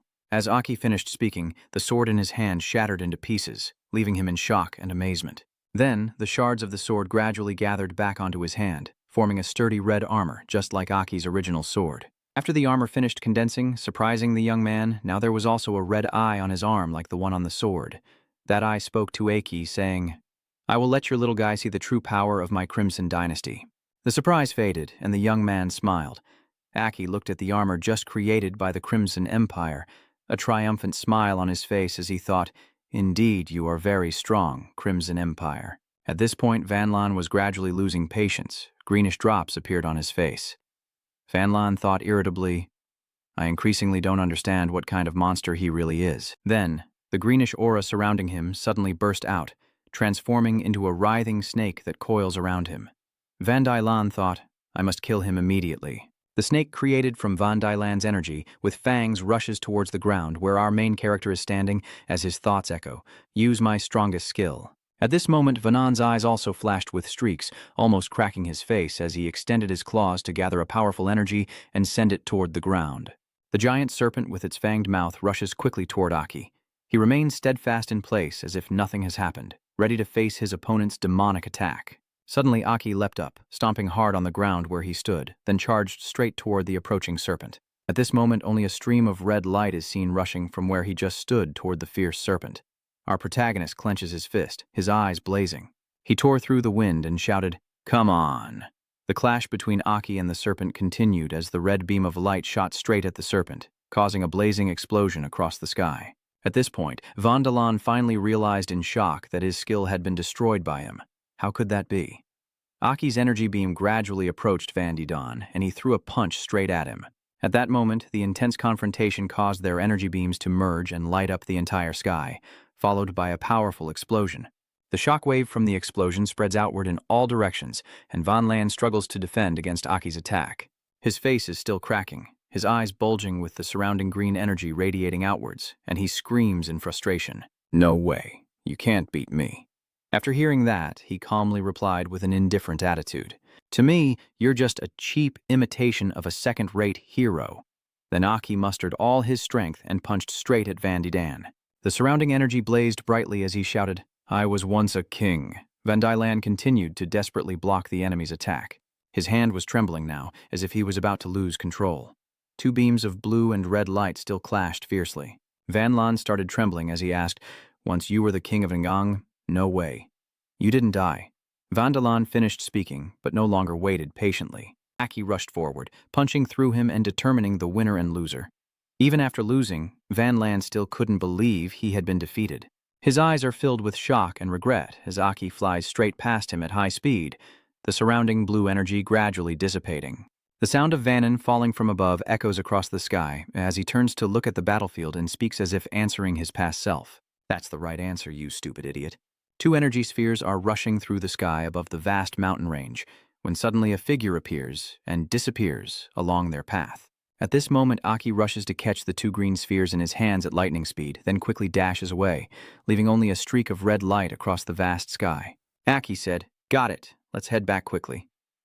On the outskirts of the city, the land is scarred with traces from the battle. What's wrong with this guy? We've attacked him multiple times, yet he still stands. The red-haired kid replied in disbelief, his defensive power astonishing, and the aura of this humanoid demon grew stronger with each strike, as if he would never fall. Shinobu's entire body was covered by a protective shield, as the two others kept fighting, clearly trying to defend himself from us. He really is the kind of person who inspires fear. The eldest son reluctantly said, "We can't let you pass." The red-haired kid shouted angrily, "No matter what he is, we need to kill him quickly. It's been going on too long. If this continues, the other soldiers will lose faith." The old man with white hair quickly agrees, saying we should focus all our energy together. The ground beneath both of them had already been crushed into rubble. They both said together, "The final blow will kill him." Suddenly, two streams of energy shot straight into the sky, then quickly merged into one, forming a powerful attack rushing directly at Shino. He couldn't react in time, just standing frozen as a fleeting thought of helplessness crossed his mind. Maybe this attack was also something he had to accept with closed eyes and surrender. "Aki, I hope I've bought enough time for you." Suddenly, a strike from above descends to block the attack from those two. Aki, in the body of the Crimson King, charges forward, unleashing a lightning-fast strike that sends both of them flying. Neither can withstand it and immediately faint. Seeing Aki in front of Shino, he felt relieved and called out to him, "Aki!" He heard it softly, turned his head with a smile, and explained, "Don't worry, they just fainted. We've got the core, let's go." Aki and Shino quickly removed their demon forms and ran to find their teammates, his face full of worry, thinking to himself, "Why does the smell of blood feel so strong? They probably are close to where they are." The two suddenly froze in front of a pile of dead monsters scattered everywhere. To the surprise of Aki and Shino, Tomoe rushed forward quickly, striking Aki hard enough to force him to struggle to defend himself. Suddenly, his eyes widened in disbelief as he saw Tomo unconscious in front of him. Aki hesitantly asked, "Are you too?" Seeing her expressionless face and vacant eyes, he guessed she had fainted. Still holding her hand tightly, he asked in disbelief, "What did you do to cause all this?" His lips trembled, and with a sorrowful, gentle voice, he comforted her. "We're back now. Tomo. It's okay." She paused briefly at his words, then relaxed and leaned forward. Aki, seeing this, quickly reached out to hold her in his arms. In the distance, Tudolu continued treating Lena, his voice filled with concern as he called out, "Tomo, he has lost consciousness but is still protecting us." She sighed in relief, looking somewhat more at ease, smiling softly, finally holding on until the two of them returned. "In Tudolu's hand are two Shichi cores," Aki asked in surprise. "The 7-star core, I didn't expect you to actually defeat Liu Hao first." Then she gently places the core close to Lena's unconscious chest. The core is quickly absorbed by Lena, and a powerful energy radiates from her body. The powerful energy spread across a vast forest, and Lena's once lifeless face began to rapidly recover, in a way that could be seen with the naked eye. Her mouth still clenched a necklace, her complexion returning with a hint of vitality, as the green energy from her shoulders spread and enveloped her, and her arms gradually regrew. Aki saw that and happily said loudly, "We did it. Lena's body is starting to recover." To the surprise of both, Tudolu suddenly collapsed to the ground, and both of them hurriedly called her Lu. Aki helped her up, placed her in Shino's arms nearby, and then let out a relieved breath. Luckily, Lu only fainted from overusing her power. Shino looked at Tudolu and Tomoe, then suddenly smiled affectionately and said, "They must have exhausted all their energy and vitality." Aki, standing nearby, also looked at the two with a reassuring smile and praised, "These two are truly amazing warriors. Wonderful girls. You said your face is still smiling brightly? Shino, maybe it's just a temporary thing for both of them?" Suddenly he stopped and looked at Shino with suspicion, calling out, "Shino?" Aki gently breathes out and thinks, "Have you also exhausted all your energy? Take a rest, my brother." Surrounded by the gentle warmth of the sunlight, I feel relieved and think, I will watch over everyone until they wake up. Rest well, thank you all. On a lush green hilltop, with grass dancing in the wind and clouds drifting by, Lena lay on the grass as if sleeping. Suddenly, her eyes widened as she snapped awake, and she sat up, her face full of suspicion. Lena's face is full of confusion. She wonders if she's dreaming. Then a voice echoed, pulling her back to reality. What was Lena doing just now? In front of her, a group of people in red cloaks stood proudly among the clouds, and one of them turned his head. It's Aki in the form of an alien warrior. He gently asked Lena, "What's wrong? You look like you're in a daze." Her face was full of confusion as she hesitated and said, "I think I just had a very long dream. It was a very, very long dream. And I even saw myself, in the end, my hands were gone." A brutal scene flashes through Lena's mind of herself covered in blood, with her arms torn off in a tragic way. Aki chuckles, but gently reassures her. This silly girl must be so tired lately that she's been having strange dreams like this. Then a girl quickly stepped toward Lena, took her hand and said, "My good little sister." She kneels in front of Lena, who is confused, and gently soothes her. "Relax a bit. It's just a dream." The face that appeared was Selen, the queen of the purple nuclear fog, the strongest at that time. She smiled gently and said, "Don't think too much anymore. Look, the new city is almost finished. It might be the first S-rank city in history." In front of her appeared a magnificent city that looked very solid, the new hope of humanity. With a lively face, Ka smiled brightly, and as the second strongest red nuclear flame at that time, spoke excitedly. "And I also told them that the residents voluntarily built a huge statue right in front of the city gate to honor you." A scene appeared in my mind of everyone gathered around a large statue, which was Aki's. Aki stood there looking uncomfortable, his voice full of resignation, as he sighed and said, "I already refused, but no one would listen." Yasunari, the strongest golden nuclear in the region at that time, also spoke up. "You are our king, the one who brought hope and a future to the survivors. This statue is entirely deserving of you." A young man with green hair and a gentle face also agreed. Of course he was worthy. Everyone shouted together, nothing was more important. Aki said nothing, only helplessly blamed them. People are indeed talkative, but he couldn't hide his happiness and quickly turned to walk back to the city, urging them on. "So, which city should we go back to?" Savi, who now has the strongest nuclear power, said seriously, "I hear recent ancient royal cards often have strange phenomena. I'm considering whether to send troops to investigate." Hearing Savi say that, he also seriously analyzed that there are still many important projects in the city that need to be promoted. "I plan to dig tunnels connecting all the towns together for easier resource sharing." And then, a sword symbol is depicted through Aki's description as he continues, "I heard there's a rising religious power." Lena remained sitting there listening to everyone talk, her mind still lost in a daze, when suddenly a voice called out, "Lena, hurry up and catch up." She happily replied when she heard that, "Yes, I'm coming right away."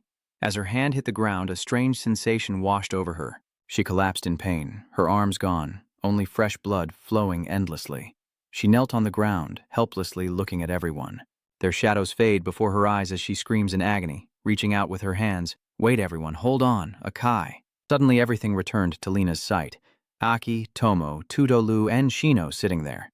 Aki's eyes widened in shock. He gently helped Tudolu lie down on the ground, then hurriedly ran to stand in front of Lena and asked quickly, "Are you awake?" She looked over her body, silently thinking that her body was filled with energy. Could it be because the two seven-kernel nuclei had merged and attached to her? Lena trembled all over as she stared intently at her hands, her voice trembling. My hands have grown back. Aki suddenly rushed over and hugged her tightly, his voice excited. That's amazing. Lena stared blankly at the battlefield behind Aki, with monsters scattered everywhere. Why did everyone do this? I'm sorry, everyone. It's all my fault. I caused so much trouble and nearly got you all hurt. Aki held her tighter and gently comforted her. Don't apologize, Lena. We are all willing to do that for you. No matter when, teammates are still teammates, and we wouldn't hesitate to sacrifice our lives. A type of event is repeatedly recounted through Eiichi's narration. Lena shouted in surprise. Did Van Dan die? This time it's going to be troublesome. When the new king and the 5 members of the 6 Stars group learn about this, they will surely act immediately. Your face tightens with worry as you say, we have to leave here right now. Priority is to recover immediately. Aki agreed and replied, yes, everyone is exhausted now. Yasunari's image appears in Aki's mind, recalling that although 3 members of the old 6 Heroes group have fallen in battle and Disa was captured, there is still one person left. Yasunari, the Great Earth, carries the golden core. After being seriously injured, he voluntarily abandoned his identity and hid in a secret town. Faint memories of him walking alone through the sandstorm appear in my mind. I ponder. We can go there to find him. That place should be safe. Then suddenly Aki's face brightened with excitement as he affirmed his old comrade. He immediately said, all right, let's go now. Lena also agreed without hesitation. Okay, I will treat them first. Lena concentrates and creates a protective barrier around the 3 teammates to begin healing. She didn't stop the treatment and seriously said, the nuclear energy of Vanan is truly terrifying, so powerful that my hand regrew itself, and I didn't even need to use strength to heal them. Looking at Tudo Lu lying there as if asleep, Lena spoke with gratitude, also a reminder from Lu Jiangkan about a very powerful green nuclear. Lena smiled, her eyes shining with reassurance and admiration, saying, Aki beside her asked, is this distance far? She still doesn't stop the treatment and replies that it's not a matter of distance, but that even if they find Yasunari, he might not be willing to help us. Lena still focused on her treatment, her voice trembling. After he died, Yasunari fell into despair, even harboring resentment towards him. Aki's eyes briefly showed a sad dullness, and he continued. I abandoned them and caused everything that happened later, but he quickly shook off the negative thoughts and resolutely said, I must meet him and explain everything directly. In a barren valley, the earth mounds are cracked and lifeless, and there is a large, dark, and ominous cave inside. Light in his red armor, standing in the cave, carrying a mysterious bag and lost in thought. He looked at him with contempt, snorted coldly, truly a disgusting and filthy bunch. The watch on his wrist rang, and he felt a hint of surprise inside. This urgent call, I haven't received one in a long time. In the dark cave, glowing spherical energy blocks float in the air, and a faint answering machine sound echoes. Has the item been obtained yet? He irritably replied, I got it. You used an emergency call to ask me this stupid question, huh? He shouted harshly at the person on the other end. I've come to get the item so many times. Don't you trust me anymore? The other person paused, then said, Den is dead. The shocking news froze Lyet in place, his face pale, as the calm voice on the other side explained to Tan Lu Hao, the core of the dual heart demon, that 2 powerful demon humans had launched a surprise attack. He asked back with anger and frustration, wait until I return, then hand the investigation over to me. They evaded the question with a vague reply, saying they would discuss it later, their eyes filled with murderous intent and their face bloodshot. I'm going to investigate. I'm not asking, I'm telling you. Light here is also staring intently at the watch, waiting for a response. A few minutes later he pleads, please. I understand. I will let the other 3 know. Later I will send you the current investigation results. They will help you. The other side gently comforted Liet, saying, you must stay calm. I know you and Don grew up together, and we also feel very sad. The space falls silent again after the line goes dead. In that brief moment of silence, Liet remembered the happy days when they played together as children. He was overwhelmed with grief to the point of trembling. He calls out to Don in despair, consumed by pain and intense hatred. He shouted, Don, why did you? I will definitely avenge you. The cave was shattered by overwhelming power, which shot straight into the sky, accompanied by a furious scream that shattered bones. Elsewhere, 2 streaks of light flashed across the sky. Are you tired? Let's take a break for a bit. Tudolu replied politely and gently. I'm fine with Tomo. It's just tiring for Shino, and I have to support both of us. Shino calmly said, Don't worry about me, I'm fine. Just keep going. Ah, Lena in Aki's arms encourages everyone to hold on a little longer, to kill Vanen. This is a earth-shattering event, and I fear the remaining 5 lunar signs are already investigating. Our current situation and state are extremely dangerous. Try to reach the town where Anhim is before sunset to be safe. Aki saw her worry and softly reassured her. Everything will be fine and safe. Tudolu looked silently at the 2 people in front of him, and after a while, the group arrived at a lush city amidst the forest. Luke Chao Tiu Tran, a peaceful and tranquil level C cityscape. Aki lands outside the city and orders a change of disguise. He looked at the city excitedly and said, "I didn't expect there to be a level C city like this in this area." The group stood in front of the city gate, surrounded by trees, fresh and simple. Lena quickly and lightly introduces Luke Chao Tiu Tran. Many years ago when Aniem left, he told me he would come to this place, and I never expected it to be such a beautiful place. Let's go. The others nodded in agreement and followed in. Tudolu spoke up.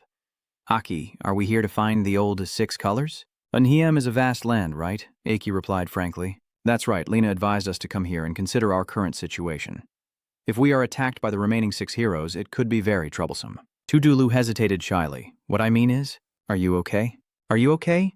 You suddenly stopped, feeling a bit curious, but as I observe you passing by, who exactly is he? Lena, seeing the 2 of them close, felt a hint of sadness in her eyes. Aki also stopped. He asked seriously, "Who am I?" "What do you mean?" "It's me, Aki." Aki and Aki outside in this body both confirm that I am the former king named Aki, who died half a century ago and was revered as the strongest warrior. You said you're not hiding anything, which stunned Sino and Lena in front of me. I was reborn and transmigrated to the present, existing thanks to this body. Tutulu looked stunned, trembling with disbelief, while Zeno's face froze as he asked again, and Tomo stammered. "What are you saying, Aki brother?" Aki calmly replied, "If you want to know, I don't think there's any need to hide it anymore." Aki the outsider warrior appeared and replied, "I will tell everyone what happened to me and the secret within my body." Everyone looked at each other in confusion. Aki begins to tell everyone everything about himself. Lena remains silent, showing no signs of surprise. Both Sino and Tudo Liu stared in surprise, trembling with shock. Sino couldn't believe his ears and turned to ask Aki, "Brother Aki, what you're saying is hard for me to understand right away. Are you joking? Time travel? Rebirth, you said you were the king 50 years ago, the strongest warrior Aki. Aki led humanity to build the luminous city. That's just too unbelievable." Aki continued, saying, "Because of certain reasons I traveled back 50 years to the present time, living in this body and within my body." He hesitated before adding, with the Shich Vuongkai residing, the Batkai demon, one of the 6 strongest, Vuongki. All 3 were stunned and panicked upon hearing that. Sino repeated in shock, "Vuongki Batki." "Aki, are you saying there are demons stronger than the 7 Kai demons in the world?" Tudalu frowned and said, "Badik, kingly," Aki spoke. "Liu, she also has a similar power within her body, the ability to control space and time." His interruption is thanks to the Black King, a different king symbolizing the Black Hatch. Tudulu was surprised to realize that it was actually a demon king, the 8 trigrams, the Black King rune, although I had already guessed it. Lena suddenly exclaimed, "What exactly is this royal relic and why is it parasitizing on both of them? What are their goals?" Aki frowned and replied, "I don't know either. The Crimson King's seal never fully revealed its plans to me. I only know that it seemed to have cooperated with other king seals. The scene of the Crimson King and the Black King appears, and Aki is certain it is the Black King. He recalls the past and continues, saying, I entered the Ancient King's tablet in my previous life and discovered the existence of the 8 kings. He recalls his body covered in blood, but their power was fundamentally unable to withstand it. I don't know why it chose me, nor do I know its true purpose." He closed his eyes and continued, but I could sense that he had his own plan, possibly related to the fate of humanity. He bowed his head and said, "But right now, I have something more important. The appearance of the new king and the new 6th, I need to save Da. Ah, you hesitated, I must meet the one called the new king." He looked up at the sky and wondered where he was ultimately trying to lead the survivors.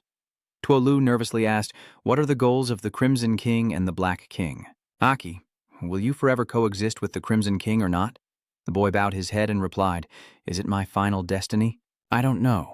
Lu said thoughtfully that the power of the Crimson King orb makes me stronger, but its existence is also like a double-edged sword. I think I can feel it watching me, waiting for something, but now I have no secrets left.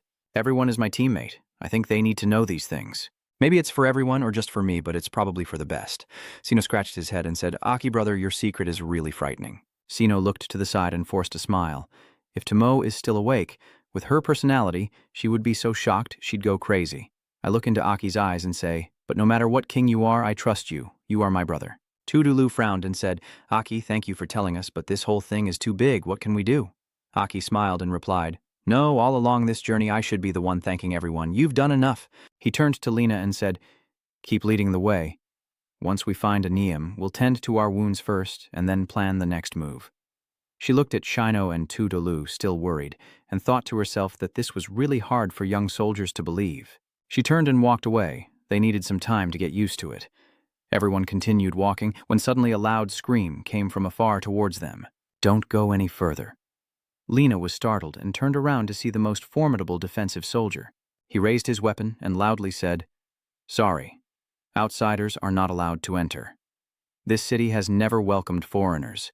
So please, leave immediately." Lena shouted from below, "We are not enemies. We just need a place to recover and please let us into the city. Our comrades are injured."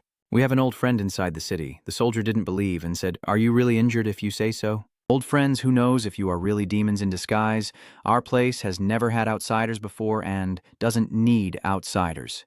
Lena replied irritably, "These people are utterly unreasonable." Sino continued to plead, "Everyone, we truly need a place to cultivate and recover. We come from Hilo City." One of them, with magic power, flew straight down to Shino's feet.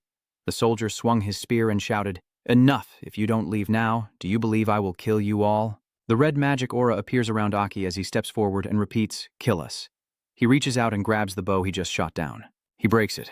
His face is filled with murderous intent. He said, "Do you believe I will level your city and fortress?" His eyes bulged with veins and burned with a fierce glare. The soldier shouted in panic, "What is that look in your eyes?" He firmly declared, "So you are demons. He ordered us to prepare for battle." Everyone below speaks to calm Aki down. Sin says, "Brother Aki, stay calm." Lena is startled and asks, "Aki, what are you doing?" The opponent is a first-rank warrior. Tutulu secretly thought, this killing intent, the Crimson King armor, is invading Aki's inner thoughts.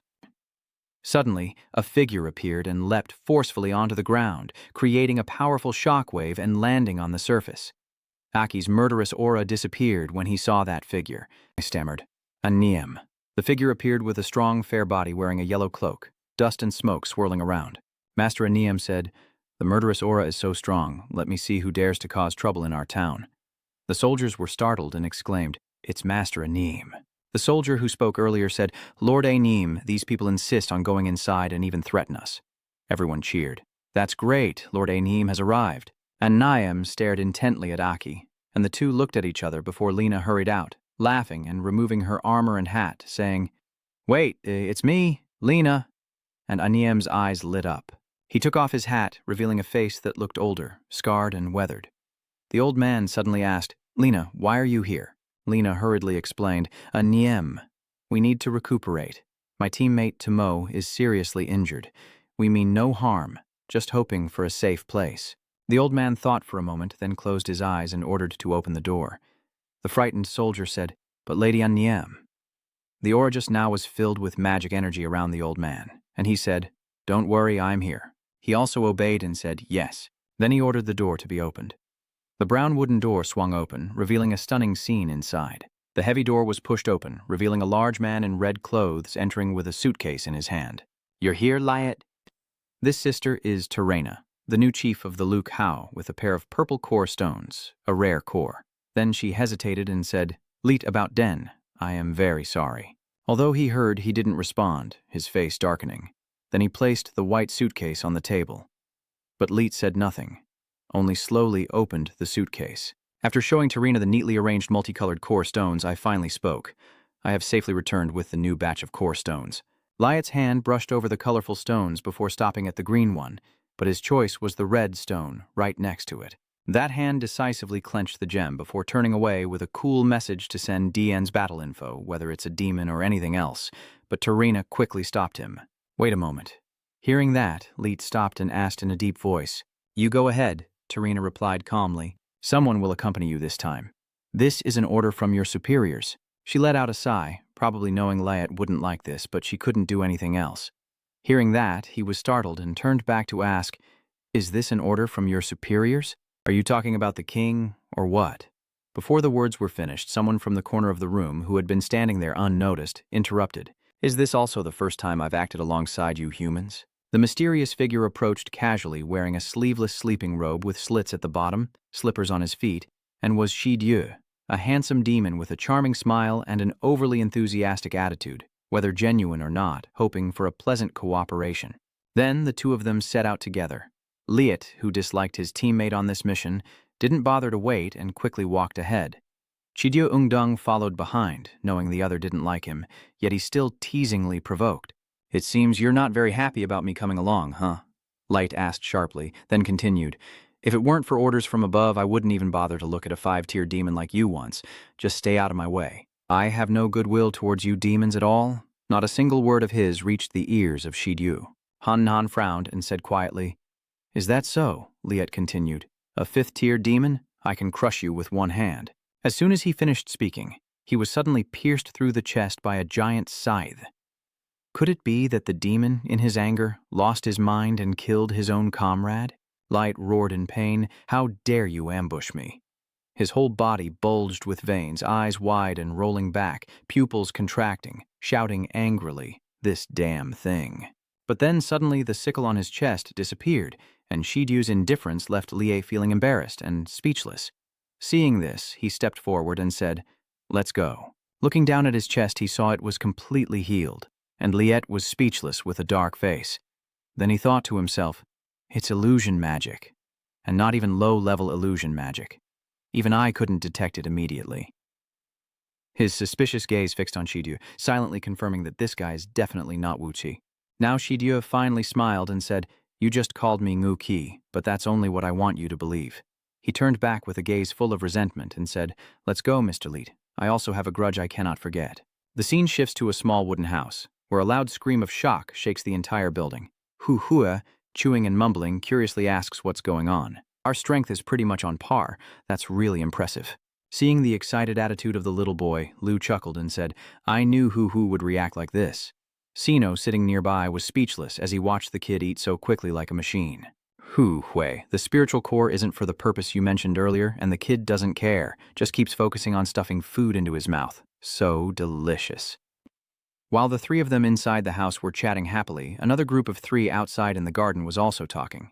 And it seemed quite important because the atmosphere among the 3 was a bit tense. "That's how it is, Niem," Lena cheerfully said, "so our current goal is to go rescue Dace's team. The strength of the 3 of them is very good. If we can coordinate well, we might be able to." At this moment, Niem suddenly stepped forward, approaching Aki without a word, and delivered a hard punch right in his face. Lena stared in shock, unable to understand why Niem did that. After being hit, Aki lost his balance and fell to the ground. Lena hurriedly ran over to stop him when she saw him about to strike again. "What are you doing?" But she couldn't do anything because even her own hands could no longer be controlled. They trembled and slowly pushed away. Lena could only curse now as Niem's anger was so intense that it made him lose control. Her eyes blazing with a fierce golden light, she charged forward and threw a punch while shouting out the frustration she had kept inside. "Do you know how hard it was for us after you refused to listen to everyone's advice and went into the ancient king's tomb alone? Do you understand what we went through? Do you know what I had to do to get through this?" Aki didn't dodge or fight back, just lay there silently taking it. Inside the house, the 3 young people heard the commotion and were very curious. Lu quickly jumped out the window and ran outside, loudly asking what was going on. Seeing Aki being beaten, she panicked and shouted, breaking free. And Niem used her power to control everything, preventing anyone from approaching. He shouted loudly, "Stop, no one is allowed to interfere." After delivering 7,749 consecutive punches to Aki's face, Niem finally stopped. "But it's not over yet. He grabbed your collar and pulled you up, then poured all his strength into shouting in Aki's face." At that moment, teammates were dying or injured, and we had no place to hide. And you, our king, you just left like that back then, and now suddenly you appear and talk about saving someone. Faced with those accusations, Aki could only bow his head and apologize, then look seriously and say, "Niem, please accompany me again. This time I will repay you 100,000 times over." His words made him cry. The loud noise made his wife and son run out worried to see what was happening. Seeing her husband fighting someone, she was very surprised. His young son angrily shouted, "Who are you?" "My dad doesn't like you guys, so get out of here," Lena said nervously, startled. "That is Niem's family." Hearing this, Aki also turned to look back, and suddenly the space became quiet. All that can be heard is the sound of the wind. After a while, he also released Aki and softly said, as if begging, "Nang, our king, please forgive me. Now I am no longer the great Anium of the past." He bowed his head and continued. "I fled to this small town, met the person I wanted to love, lived with them. I cherish them very much, and am very satisfied with my current life. I no longer possess the strength I had before. Here, I can only protect them, protect this small town." As Anhiem's words reached this point, a gust of wind blew past, lifting her cloak to reveal a severed arm, and Aki's sad eyes looked at the helpless old general crying in front of him, unable to do anything. And Anhiem forcefully slams her hand down on the ground, not knowing what she intends to do next. Suddenly, he bows his head in front of Aki's surprise, pleading desperately.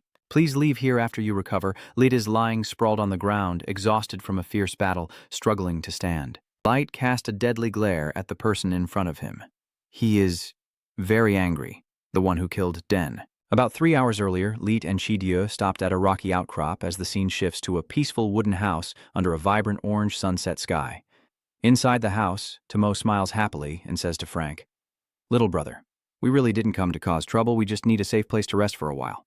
She winked, stuck out her tongue playfully, and said, "I have no intention of ruining your happy family life." Frank blushed, shyly turning away and stammering, "I understand, it's okay. Yes, I know that, sister." The boy's face flushed red as he nervously glanced at Tomo, his sister. Suddenly, Sino appeared, patting Frank on the shoulder and saying, "We are good people, here to eliminate the pressure." The boy glanced away and replied indifferently, "Yes, sir." Now in the kitchen, the food in the pot is starting to boil loudly.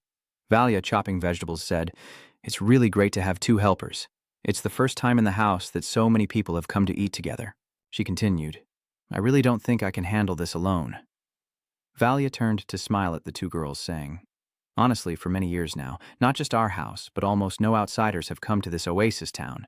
So at first we were a bit tense, even distrustful, with a bad attitude. I truly apologize and hope you can understand." Ludu looked down and replied, "It's okay, we understand. After all, we suddenly barged in." She smiled and continued to Valia, saying, "Sorry for the trouble." Lena also spoke, "Please don't mind, we are very grateful to have a place to rest. Your Excellency and Brother Aniam accepting us means a great deal." Valia happily smiles and says, "No problem, no problem. Once the meal is ready, let's all enjoy a good feast together." The scene shifts to the green meadow, where Aki sits alone, gazing at the massive shining sun on the horizon. He purses his lips in contemplation, silently observing the landscape ahead. Suddenly, a figure appeared behind Aki, and Aniam suddenly spoke. He pursed his lips, looked at you sadly, then slowly approached. Aki looked up at Aniam, and he couldn't help but be reminded of someone else. Aniam suddenly opened her eyes wide as she looked at the person in front of her. He lowered his eyes and spoke sincerely.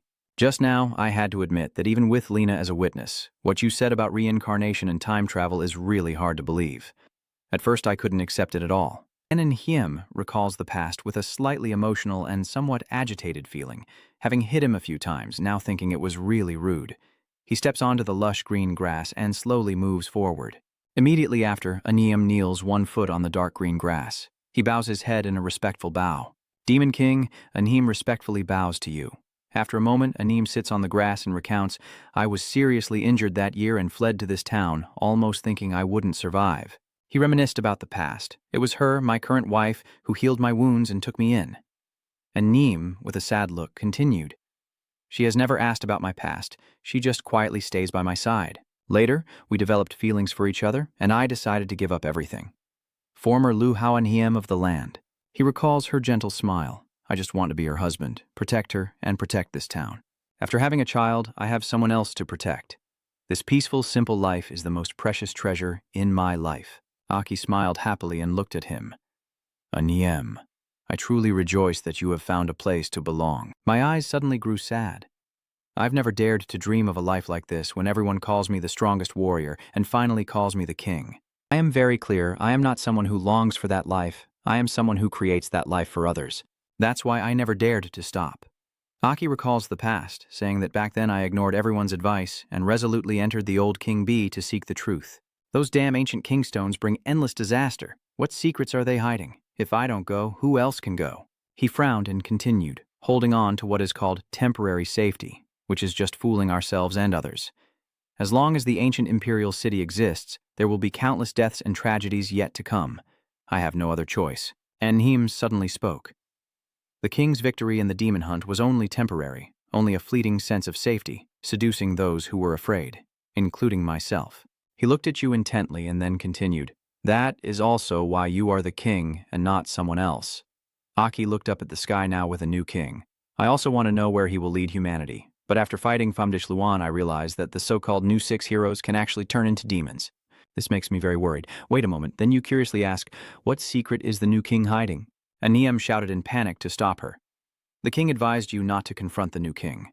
I have seen his strength with my own eyes. It is an absolute power that cannot be defeated, a power that instills fear." Aki's face suddenly tensed with blue veins. No matter what, I must meet him at least once. Moreover, he smirked and asked, "Do you know I don't have the strength to defeat him?" Aniem widened her eyes, stunned by Akai's current appearance, as the scene shifts to a small room where everyone gathers around a large table. Valia brought out a salad bowl and shouted, "Let's eat." I deliberately changed to this big table. Aniem happily smiled brightly. "It's been a long time since it was so lively. It's really good." But just then, Aki's sword suddenly floated in the air, emanating a dark aura. He looked bewildered and turned to call out, "Triu Hong Vuong." Suddenly, a powerful energy burst from the sword. Aki silently thought, danger is approaching. The entire space seemed to turn gray. Sino, terrified and confused, asked, "What's going on?" In the sky, a majestic bird with overwhelming energy appears. Inside the house, Aki shouts, "Watch out!" Instantly, the bird dives straight at the house to attack. A loud explosion suddenly erupted, and the entire house was reduced to a pile of debris. Everyone has now safely escaped from the house. Dust and smoke from the wreckage billowed up, obscuring the view, while nearby birds flew around. Shidu calmly stepped out of the wreckage and said, "So you were hiding here. The bird that attacked the house earlier is now shrinking and perching on his finger. Are you the one?" Light bowed his head and slowly stepped out of the wreckage. His sharp eyes raised as he said, "The one who killed Den." Leet felt extremely confused by Shidu's suggestion and asked him again why he told me to bring you. Around the place where Dan and Shidu listened, he calmly responded with a very reasonable answer that might help in finding him. "I ask you, you said before that our goals might be the same. Why did you say that?" Upon hearing the question, Shidu quickly provided his own answer. It was a painful past for him, but he didn't share the details with Liet, only giving a brief response that was also a matter of personal grudges. Light slowly added, intending to take something out of his shirt pocket, as the person he was searching for was not an easy existence to find. Throughout the journey, I had gathered quite a few clues about the person I was after. Finally, the only clue points here, and just as Leet looks out into the space before him, the land has been destroyed with all traces of chaos. Such a coincidence that a battle of this scale broke out here, right? Let points to the sky and explains further, seeming somewhat reluctant. "As for cooperating with you, that's the order from our superiors." Leet didn't catch a word of that from Shidu, who only wanted to find out who had defeated DN earlier. "You said you had a way to locate the person who killed DN. You're wasting our time." As Liet was speaking, Shidu interrupted. It seemed he needed absolute silence. It turns out Shidu just wanted to play with the birds. He raised his hand to greet a bird, saying, "Don't scare the insect," then communicated with the bird in a very mysterious manner. "Tell me, little one, what have you seen?" The bird told quite a long story, but in a language Liet couldn't understand. But Shidu can understand this language, so he translates it so Liet can understand as well. "Oh, you mean there are 4 of them in total. The human soldiers like us demons are all injured and have fled. Leet vuangethe thong tin can thiet, voi hoiga." "Soldier, which direction did they go?" The little bird is still talking with Shidu. "Is that so?" "Very good." Then Shidu releases the bird back into the sky, and he and Liet head straight in one direction. Soon, Shidu and Liet arrived at the location and found Akai's group. Liet looked furious, gritting his teeth with veins bulging on his face. "A human warrior, yet you managed to kill Den. Are you the one?" Shidu can sense the strength and uses it to judge Aki. His aura is on the right. "So that's it. I don't know how you gained the power of the demon, but this strength is truly fascinating. Sichuang Trio, how strong are these 2 guys?" The Crimson King emphasizes Shidu, seeming to be a tough opponent, especially with that closed-eyed look. He observes the aura around Shidu and then makes a comment. His aura was very strange. Lea couldn't wait any longer and decided to strike first. Light shot like an arrow towards Aki, his eyes full of killing intent, saying, "You killed Den." Liat's power is immense, comparable to a lion. All of Aki's teammates couldn't withstand this power. They all instinctively either defended or were thrown back. Liu is very worried about Aki, calling out his name to check if he's okay. Aki. Liet's attack was very powerful, but Aki fully utilized the chain of the king to avoid it. Seeing his move blocked by Aki, Tan Liet was extremely surprised. Yet somehow, he managed to block my king's gun. Then Aki continued to use the Crimson Empire to deflect Liet's attack. Seeing Aki's resilience, Liet could only tremble and grit his teeth in anger. Relying on Aki's strength, Liet quickly accused him, glaring with murderous intent. This is the moment. This is when you killed Den. Liet launched a direct attack on Aki, and a bloodshed ensued. Seeing Aki injured, his teammates were extremely worried and rushed to ask about him. Aki Liet suddenly unleashed a tremendous power, which gradually became overwhelming. I will make sure you die in pieces. Teacher Aki, witnessing the monstrous power before him, offers an assessment based on his experience. This name is similar to Van Dyen with a demonic aura, so he will also turn into a demon. Lu has no idea about these people. She turns to her teammates and asks, "Are they Lena's team?" Hearing Lena's response, everyone seems to be frozen in place. Master Hong Li Lena spoke very seriously, revealing a look of anger and frustration towards the group in front of her, Tan Luk Hao Chin Hat, while An Hiem was currently protecting her family. Frank and Valia, having just witnessed this scene, are very frightened. An Hiem is determined not to be useless and quickly thinks of a way to help. Why? Why so fast already? With my current strength, how can I help? Everyone in Aki's team seems to be ready. Tomo unleashes his move and Sino quickly follows, summoning immense power. Lu is also ready to support Aki in fighting the two enemies right in front of them. When everyone was ready, Liu led the team and gave the order without hesitation. Let's go. Lena didn't want to be left behind, so she made up her mind and decided, I'm joining too. Aki heard Lena's true feelings and gave her an order. Escort the Anniem family out of here. Lena seemed unwilling to accept this order. She tried to explain her reasoning, but Aki was Hongsu Liet, the most powerful existence in the new Luk Hao. Aki explains to Lena how dangerous these two are. The other one is a high-level demon. Did you forget what I told you before? High-level demons never appear alone. Thanks to Aki recalling the knowledge, Lena remembered how dangerous these two are. High-level demons usually travel in groups. Finally, Lena made her own decision. She turned to Oniem and gave an order. Anhiem, go take your wife away from here, first. Anhiem hesitated because he wanted to fight, but he didn't know what to say after hearing Lena's words. Lena, I can't let Aniem's family fall into danger. She took Aniem's hand and Lena also took Frank's hand. Then, Lena took the Aniem family away. On the opposite side, Lu's group was charging forward. All three of their targets are Liet. Liet can relatively easily withstand the attacks from Lu's group. Lu looks at the opponent in front of him and makes an observation. It seems like this will be a tough battle. This guy's reaction speed isn't Hong Hach, but Lam Hach. The more Lu fights, the more he feels something's off, so he keeps fighting more recklessly. Moreover, I keep feeling an inexplicable discomfort. On the other side, Shidyu remains very relaxed, enjoying the delicious meat. It seems we've disturbed him. Your happy dinner is right below, and he blames Shidyu for being indifferent. Why didn't you fight him with me? It seems that Shidyu doesn't care much. He's still busy enjoying the meat. Sir Lie has incredible strength.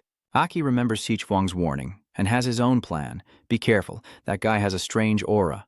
Aki looked up at the enemy ahead, seeming to sense Chidyu's strange and extremely dangerous aura.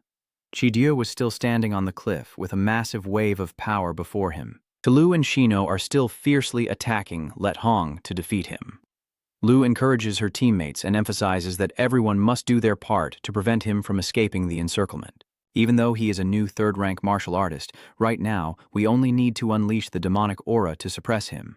Lu looked at Aki and Chidyu, then silently devised a plan in her mind, forcing her to create space for Aki to deal with another opponent. Shino launched a powerful attack at Liet, but Liet dodged the deadly strike.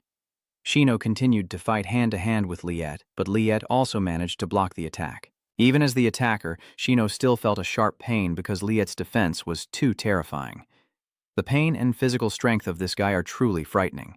At this moment, Liet's face shows no emotion as he continues to block the attack with his hand. Taking advantage of Liet's focus on Shino, To seizes the opportunity to strike secretly. To aimed for a surprise attack, thinking Liet wouldn't be able to block it. Taking advantage of her missed strike, Liet moved lightly like a feather, slipping behind To, then looked at Tomo with an expressionless gaze, completely devoid of emotion. Tomo was stunned, unable to believe whether her attack was real or fake. Lu is still standing from afar, analyzing the situation.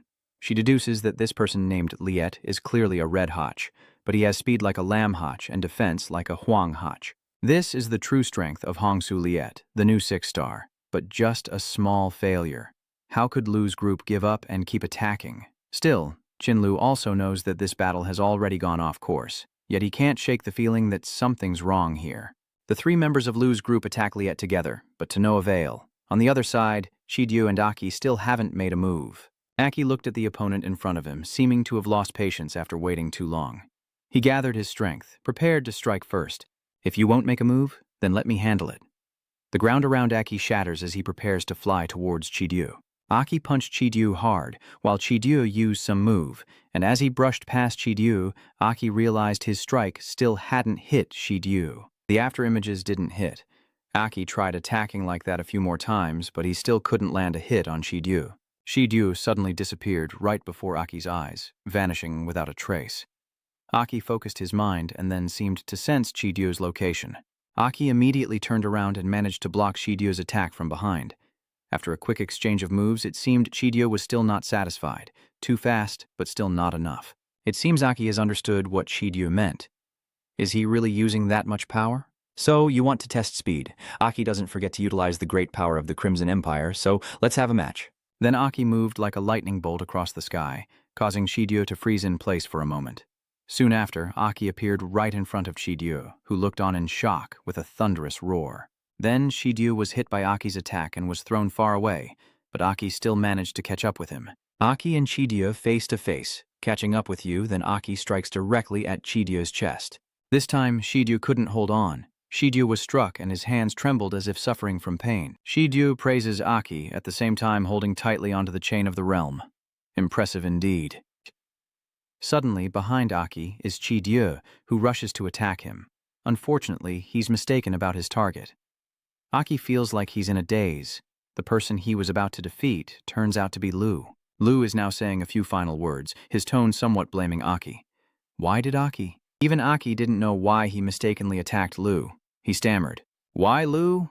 At this moment, the Crimson King realm seems to have seen through everything. The Crimson King dynasty reminded Aki, "Kid, you need to recognize that it's an illusion spell." Hearing the warning from the Crimson King dynasty, Aki suddenly woke up from his trance. In front of Aki, there was no Shidyu, no Lu, not a single person. On the other side, Leet was fiercely resisting the attack of Lu's team. Light is very strong. It seems this is a tough battle for all three members of Lu's team. While the three of them were fighting, Lu noticed something unusual, and her team decided to land and end this long battle. The reason is simple, because Lu can no longer see her opponent or Lie. Shidyu stands on the high rock, revealing a contemptuous smile, his body emanating a terrifying aura, and he calmly declares, "You have been too careless." Liu gritted her teeth, silently realizing that Shidyu's formidable power was the reason for her constant feeling of unease. So it was his illusion magic. Tomo seems to have uncovered a difficult truth, and she doesn't look very willing. The guy fighting us never existed, and Sino isn't willing either. In another part, Sino greatly admires the strength of the man standing before him. We've been toyed with by his illusion magic for so long, but it feels so real. Aki witnessed everything that just happened and realized his own arrogance. The illusion technique was so powerful that it was indistinguishable from reality, and he never expected it to be a high-level demonic illusion. When they escaped, Aki shouted loudly, wanting to ask about Liet's whereabouts and hear it directly from Shidyu. "Where is that Liet?" After hearing that, Shidyu still appeared relaxed and composed. He did not leave that rock outcrop. "What about him?" Shidyu chuckled sinisterly, his words carrying a dark undertone, having already gone to find the one who left earlier to play. And hearing this, Aki's group all felt uneasy, recalling their remaining comrades, Lina and Nihiem, while Shidyu sat calmly on the cliff, recounting the events to the group below who still didn't understand what was happening. "I told him that if he came here, no one would be allowed to survive. As for you, I can finally confirm. That day, it was the scent of both of you," Shidyu said as he looked down from above, his eyes implying Aki and Lu. Lu was a bit confused about what Shidyu was saying and shouted angrily, "What do you mean by that? On that day, the aura of both of us?" Shidyu's memories replayed the dark past from long ago. This fragment of memory makes him want to forget. That day, it was the two of you. Shidyu, grinding his teeth, seeming to harbor deep hatred for these past enemies. Killing the little one was always part of the plan, with Master Liet, to avenge and eliminate you. Shidyu looked anxious, releasing his aura to disturb the surrounding air. But I couldn't hold back anymore. In an instant, a loud sound erupted, and the ground suddenly trembled violently. The surrounding space is disturbed. Someone shouts, "What exactly is going on?" The ground is shaking. Someone guesses it might be an earthquake. A loud shout warns to move carefully and orderly to a safe area. Anhiem and Lena try to move quickly forward when a voice shouts, "Our group is here."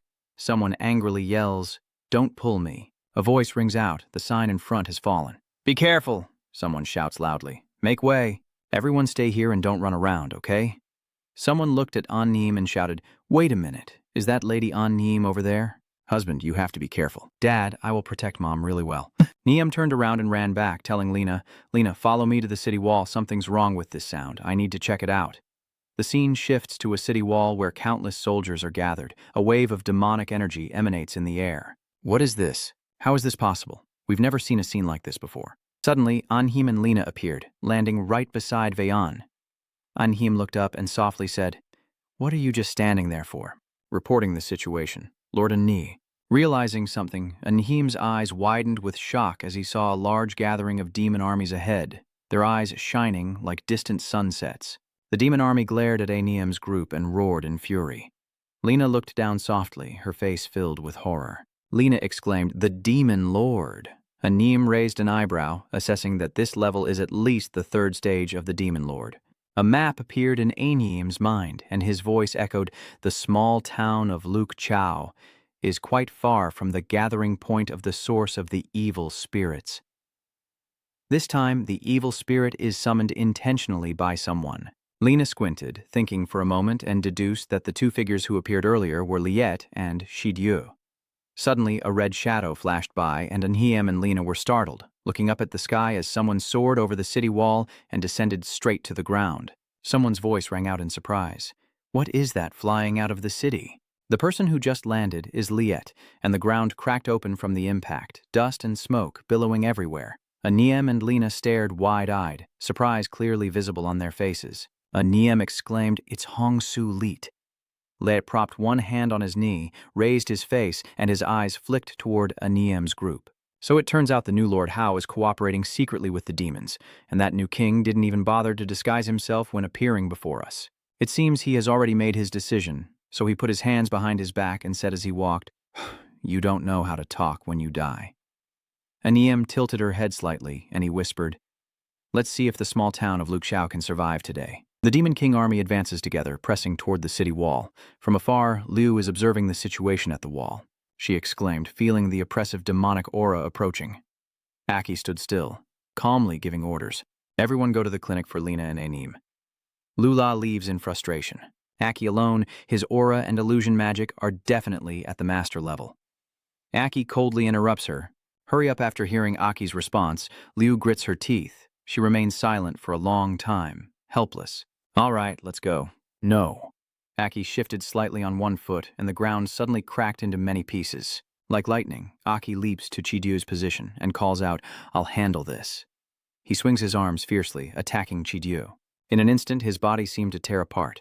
Attacked by Aki, Chidiu remained calm, a gentle smile on his lips. In an instant, Chidiu disappeared, and the surrounding space was suddenly engulfed in darkness.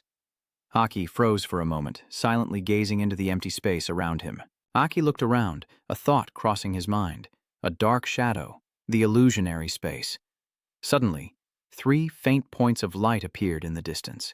The 3 lights rushed forward, approaching Akai's location. Liu's image suddenly appeared within one of the 3 lights. She looked around, her voice filled with panic. "Everything around has changed. Where is everyone?" Lu Dao looked around and called out loudly, "Aki, are you here?" Toe's image suddenly appeared, confusion clearly visible on her face. To squinted, her voice full of unease. "Hey, where is this? Is it another illusion?" The perspective shifts to Shino, who looks around nervously. Sino stands still, eyes on the ground, wondering why it's cracked and broken. Aki quietly observes his teammates, his thoughts appearing. Are they all under the illusion spell? The illusionary space is too powerful. This strength has already surpassed the 7th stage. Suddenly, Shidiu approached from behind Aki, his face changing color as his voice echoed. I say Shidiu takes a step forward, and in an instant his legs begin to transform into a suit of armor. Shidiu halts, his body gradually changing, his voice becoming increasingly dangerous. I am extremely eager for you to see them die one by one. A shining armor appears, covering Shidiu's body, and a line of text appears. Super 9th Stage Demonic Seal. Shidiu. Shidiu smiled wickedly, his voice full of arrogance. I enjoy playing with those who have some strength like you the most. I won't kill you immediately. Watching you suffer is truly a wonderful feeling. Suddenly a lightning bolt touched Shidiu's finger. His eyes flickered downward. A sound echoed. Crack. Aki swung his hand. A bolt of lightning struck directly at Shidiu's location. Aki's voice rang out. Thunderclap. Aki turned to look at Shidiu, who had disappeared without a trace.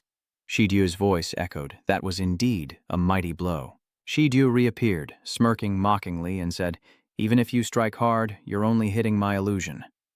Aki looked at the opponent and concluded, "Indeed, you are also an illusion. Rushing to attack is just a pointless effort." Shi Chuang's thoughts suddenly appeared. The kid is right. Stay in shape. This kind of illusion magic is the one I hate most, with no real entity for me to cut down. Shidiu crossed his arms and praised, "You're calmer than I thought, as if you have a lot of real combat experience. Wasting energy on me here is truly foolish, since this is my illusion after all." Shidiu chuckled softly and continued, "I can even control the flow of time." He raised an arm and stepped toward Aki, reminding him, "Don't waste the stage I prepared, you'll like it. Look up and see your 3 teammates leaving. We've only been here a moment, but for them, it's already been 2 days stuck here." Aki turned around, looked up at the reflections of his teammates, and suddenly realized something. Lu's image appears, her entire body restrained by what looks like vine-like ropes, which are wrapping around her as she gently moves her hand. Ray. Lu swings both hands forcefully, delivering swift slashes to cut the cords restraining her. Lu's voice rings out loudly. "Get out of here." The vines are cut and fall into the nearby swamp. Lu leans forward with her hands on her knees, panting heavily, and her thoughts appear. How on earth can she escape from here? It has been a long time. All attacks have been useless. Lu opens her eyes, looking over her wounds, her breathing still rapid from exhaustion. Liu let out a long breath and cast a healing spell on herself. A sound rang out, restoring her health. Suddenly someone's voice echoes, startling Liu. "Your healing power is unmatched, but the swamp here will devour all your vitality." The scene shifts to another space, where the blazing sun shines down on the arid ground below. Sino is running at full speed, and his thoughts flash. Where is the escape? How can I dispel this illusion and escape this damn situation? Suddenly 2 tornadoes appear from the distance. They rush straight toward Shino. Sino raises his hand forward, directly colliding with those 2 fierce tornadoes. As soon as he dispersed these 2, more tornadoes suddenly surged toward Shino, pushing him back before he could react. "Your defense is like a mountain, but in this desert it will corrode your soul." "It's been 2 days, Sino. Is your teammate still alive?" Sino collapsed, his breath exhausted. Chidiu's voice echoed. "You should also give up and die with them." The scene shifts now, and Tomo is fighting alone. She stands in the middle of an endless space as identical clones begin to emerge around her. In the blink of an eye, those clones bend their knees and dash forward. The clones kept rushing toward Tomo, and she had to fend off their attacks. Tomo frowned, her mind filled with frustration. "Damn it, these clones keep coming out. I've probably been fighting for 2 days straight, huh?" Suddenly, Shidiu's voice echoes from somewhere. "Your speed is infinite, but within this mirror realm you will lose your reason." Shidiu suddenly appears, his colorful feathers soaring into the air. Shidiu smiled, spreading his arms wide, and said, "Can you escape from yourself?" Behind Tomo, her clones continued to emerge, and a voice echoed. Standing up, the scene shifts. Aki quietly observes his teammates. His thoughts revealed that their feelings had been trapped in the illusion for 2 days already. If they don't break free quickly, they will be tortured until their minds and bodies are exhausted and die. Aki furrowed his brow, trying to think of a way, but his attack was useless. They were the same, knowing it but unable to do anything else. Aki's hand clenched tightly and trembled, feeling helpless as the illusion seemed impossible to break from within. Suddenly, Aki's eyes widened as his mind realized something. Wait, it can't be broken from inside the illusion. Aki's hand emits a beam of light as he wonders, what if we break this illusion from outside? The scene shifts back to the city wall. Lena's voice echoes, "We have to stop him. And there's also the demon tide." Anheim looked straight ahead and said to Lena, "Let's face it, even so, I must protect this place," Anheim shouted with determination. "No matter what, we were once Liu Hao." After hearing Anheim's response, Lena frowned and smiled excitedly. Both Anheim and Lena lightly stepped back, and the wall shattered into many pieces in an instant. They leapt away from their previous positions, eyes fixed on the horde of demons below. Both Anheim and Lena jump down. A streak of light stretches across the sky as they land on the ground. They destroyed some of the demons below. Anhiem and Lena stand up, their eyes fixed on the enemies, ready to fight. In the distance, Liet raises a hand to signal, causing the demon army to halt suddenly, and a sound echoes. Then Liet speaks. Anhiem, Dade, Win Lena, the remnants of the old Luke Hao. Old Luke Hao is fine. The old king is also okay. They are already history, and belong to the past. Liet suddenly clenched his teeth, and his face momentarily grew sharp spikes. Light stands still. A surge of power begins to emanate, his hair gradually turning white. His body now cloaked in blazing red armor, his eyes shining with fierce authority. Lena looked at Liet with wide eyes and thought, the demonic transformation. Liet gently bowed his head and challenged, Old Six Hao, you all go together if you dare. Thousands of demonic tides emerge from behind. Liet moves forward. He softly says, the demonic tides will swallow this place. Your three beloved comrades don't have much time left to stand here in silence with you. Come on, unleash your power.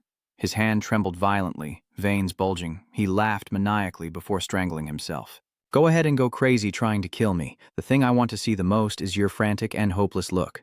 Watch the people you cherish being tortured to death before your eyes.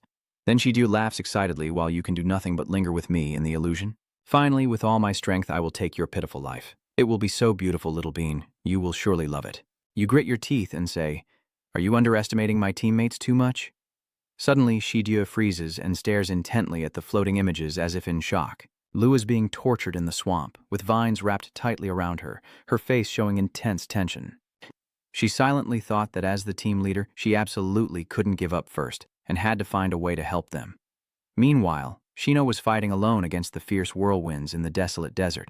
He struggles to fight back fiercely. Shino thought to himself, it's just the desert and the raging wind. A fierce battle unfolds as Tomo faces relentless lightning strikes, her face full of determination. Everyone must witness the unwavering fight of these warriors, but Shidyu wonders why my illusion? Magic only tortures and destroys everyone.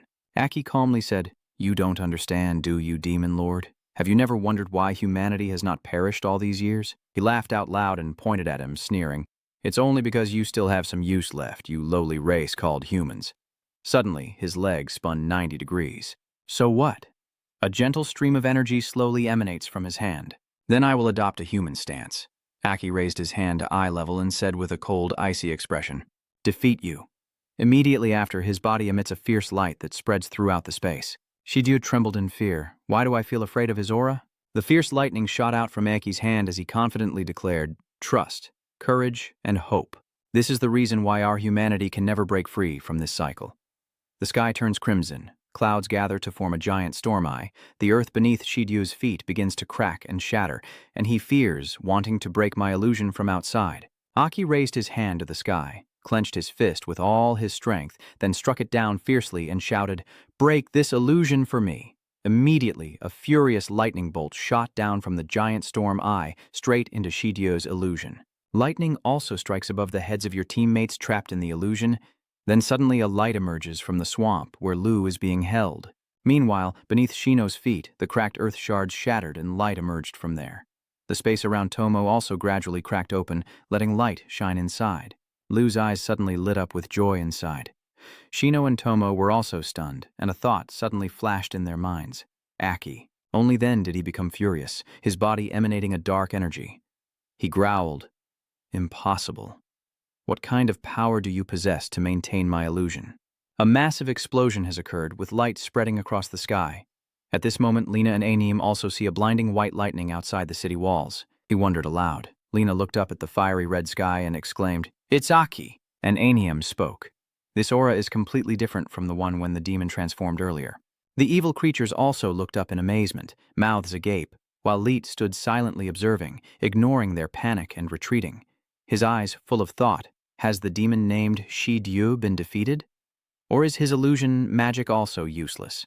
Immediately after, he became furious, crouched down, his body radiating intense energy, proving that he could no longer trust the demon. Then Leet charged at those two with lightning speed. Anhiem sensed the danger approaching and stepped forward to protect Lena.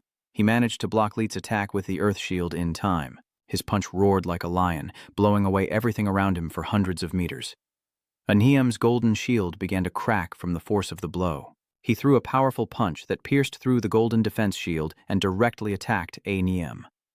A warm hand from behind gently touched Aniem's back, using healing strength to try to save him.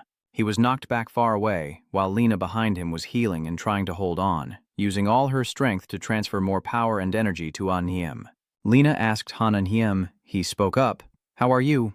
His punch just cracked my chest bone and pierced through the earth defense that used to withstand the attacks of the demon horde of the 5th stage. She furrowed her brows, silently thinking that this guy's demonic power was stronger than Van Dyne's. His deep voice resonated from his throat. "You old relics of the past?" He radiated a fierce aura, uttering words of contempt. Even my punch couldn't handle it. So boring. After the storm of fury, the illusion shattered, and Aki and his teammates gradually landed. Everyone's eyes widened in shock as they thought to themselves, the illusion has shattered. Aki turned to look at them and asked, "Han, are you okay?" "Be careful," Lu exclaimed as he saw Shidieu standing proudly on the pile of debris. "That guy is extremely dangerous. My breath is heavy as I speak tiredly. That demon's illusion magic makes the 5 senses unable to distinguish reality from illusion. It feels just like real life." He crossed his arms and lowered his face to his knees. If it weren't for everyone's trust, he might have already collapsed. Sino spoke. All the torment in that illusion felt so real. Each fall made him think it was the last time. "You still look like you're ready to fight, but I know Aki will definitely find a way to break it." Tomo agrees. "Yes, we have Aki. But if it weren't for Aki breaking the illusion, we might have truly lost our way. Forever in the illusion." Shidieu hovered above the wreckage. She had to admit that his strength was greater than any of the demons we had faced before. His face was full of bitterness, and Shidieu thought to herself, lightning power. This is his exclusive ability. He raised his arm, focusing his power into his hand. Lightning makes people feel fear and disgust. He has already used this power. Then Shidieu launched a direct attack at Aki's team and shouted loudly to kill the little brat. Aki is not inferior either. He concentrates all his electric power into his fist to fight back. He blocks Shidieu's fierce attack, and the pressure from the collision is incredibly intense. Lu asked nervously, "Do you really want to fight him alone, Aki? Stay calm and trust me. Follow what I told you before. Hurry and go to support Lena and Aenium." A terrible explosion with immense pressure erupted right between the two of them. Dust and smoke billowed up, shrouding the entire area in fog. After the explosion, the atmosphere gradually calms, leaving a desolate, ruined land around where the two collided. Aki's team had already fled right in front of Shidieu, without him having a chance to react. He clenched his teeth and said, yet he let them escape. Suddenly, from the white smoke and dust behind him, a deep, provocative voice echoed. "Serves you right, huh?" Aki said as he emerged from the white smoke. "It seems that my lightning power can counter your demons." The silver-white lightning bolts gently and gracefully shoot out from his entire body. Lightning bolts start wrapping around Aki's arm, turning it white. Seeing this, Shidieu trembles slightly, secretly guessing that lightning is being generated on his body. Every step you take on the grass leaves a white trail. Aki has transformed into a demonic lightning form. Go ahead and provoke him. Hearing that, he became furious. "Spread your wings." Acting all high and mighty, in an extremely quick flash, Shidieu suddenly appeared right behind him, ready to strike a deadly blow, raising both hands in front of him at lightning speed to unleash his illusionary technique. Two giant arms stretch out in front of Aki, illusionary claws tearing at the heart. Aki remains calm, swinging his hand behind his neck, and with a thunderous roar, a mighty white dragon created from lightning bursts forth from Aki's swing. Shidieu's face showed great seriousness and surprise at the power he just witnessed. Immediately after, the dragon shattered Shidieu's attack, knocking him back. Thrown back, Shidieu roared in fury, still unwilling to give up as he unleashed his move, breaking the phantom demon shadow. The terrifying sharp-beaked monsters created from darkness kept rushing at Aki like starving creatures. Aki stomped hard on the ground, covered with white grass, causing the surrounding earth and rocks to shatter into large pieces. But he jumped really high to the middle of the stage to dodge the attack and create some distance. Akatung Thuong Loi. His whole body unleashes an electric wave that knocks back the monsters. Shidieu is completely stunned and speechless as he witnesses the scene before his eyes, unable to react in time. He quickly moved to dodge the continuous streams of silver-white lightning shot out from Akai's body, then charged straight at him at terrifying speed, ignoring the surrounding lightning bolts. The two of them began a fierce and brutal one-on-one battle right in the fiery red sky, with Shidieu being battered by Aki and thrown hundreds of meters away through the air. Shidieu trembled with pain, his body nearly broken from Aki's attacks. Aki's face was cold as he said, "I can break the illusion from outside, the skill I used to suppress it, and your physical combat is no match for me. Give up." Shidieu clenched his teeth, intending to reserve some strength to kill your teammate. Then, An eye appeared on his head, releasing dark energy, and a giant dark portal emerged behind Aki, revealing the ultimate illusion, a torment of suffering. Shiju stands proudly in the sky and confidently says, "Have you prepared to face the most painful death?" Aki, with a fierce face, cold eyes, and a savage smile, responds with a swallowing tone. He silently thought that a black hole-like illusion appeared directly on my body. What kind of power is this? Shiju raises both hands forward as if casting a powerful spell, releasing black energy that can swallow everything, then responds. A black vortex immediately appears on the target's body, compressing the single target damage to the maximum. This is a move you cannot avoid. Aki's face is full of seriousness. This move is truly formidable. As expected, the demon has mastered illusion magic to the highest level. Your body is gradually being pulled into the black portal. You angrily look at your left hand and say, "I didn't expect this to affect my energy gathering process." He grinned maliciously and stepped into the endless black hole. Enjoy it slowly. And so he was carried away by the endless black hole until he disappeared. The dark black gate slowly shrank right over Aki's body. Only the arrogant one utters 2 words: devour. Meanwhile, he speaks with a haughty attitude, claiming that the so-called suffering black hole is a space that gathers endless torment, where one will experience unending agony until death. No creature can survive and escape from the black hole of suffering. Aki is pulled into the strange space inside. He cried out in intense pain as he felt his body being drained of strength, as if an invisible force was pulling out all the energy and electricity within him. The white mirror in front of his chest suddenly shot out faint lightning, trying to resist the energy drain. Then the silver mirror in front of him suddenly glowed and let out 2 words as it radiated. He is floating among hundreds of skulls with different expressions. From those empty-eyed skulls with gaping mouths, terrifying white energy streams emerge, trying to invade him. Those white streams of energy slowly seep into your chest, beginning a painful torment. Aki's body trembles violently with unbearable pain as he moans helplessly, his strength rapidly drained. Then the bones and joints in your body seem to be broken by an invisible force, emitting haunting, cracking sounds. The skulls continue to invade your body one after another. These spirits are not real entities but are the essence of pain condensed through illusion magic. There is a pain as sharp as a knife cutting, a torment as scorching as a fire burning, a freezing coldness that pierces to the bone, and intertwined with that are despair, fear, and regret in the mind. The images of comrades flash through the mind before Aki finally utters.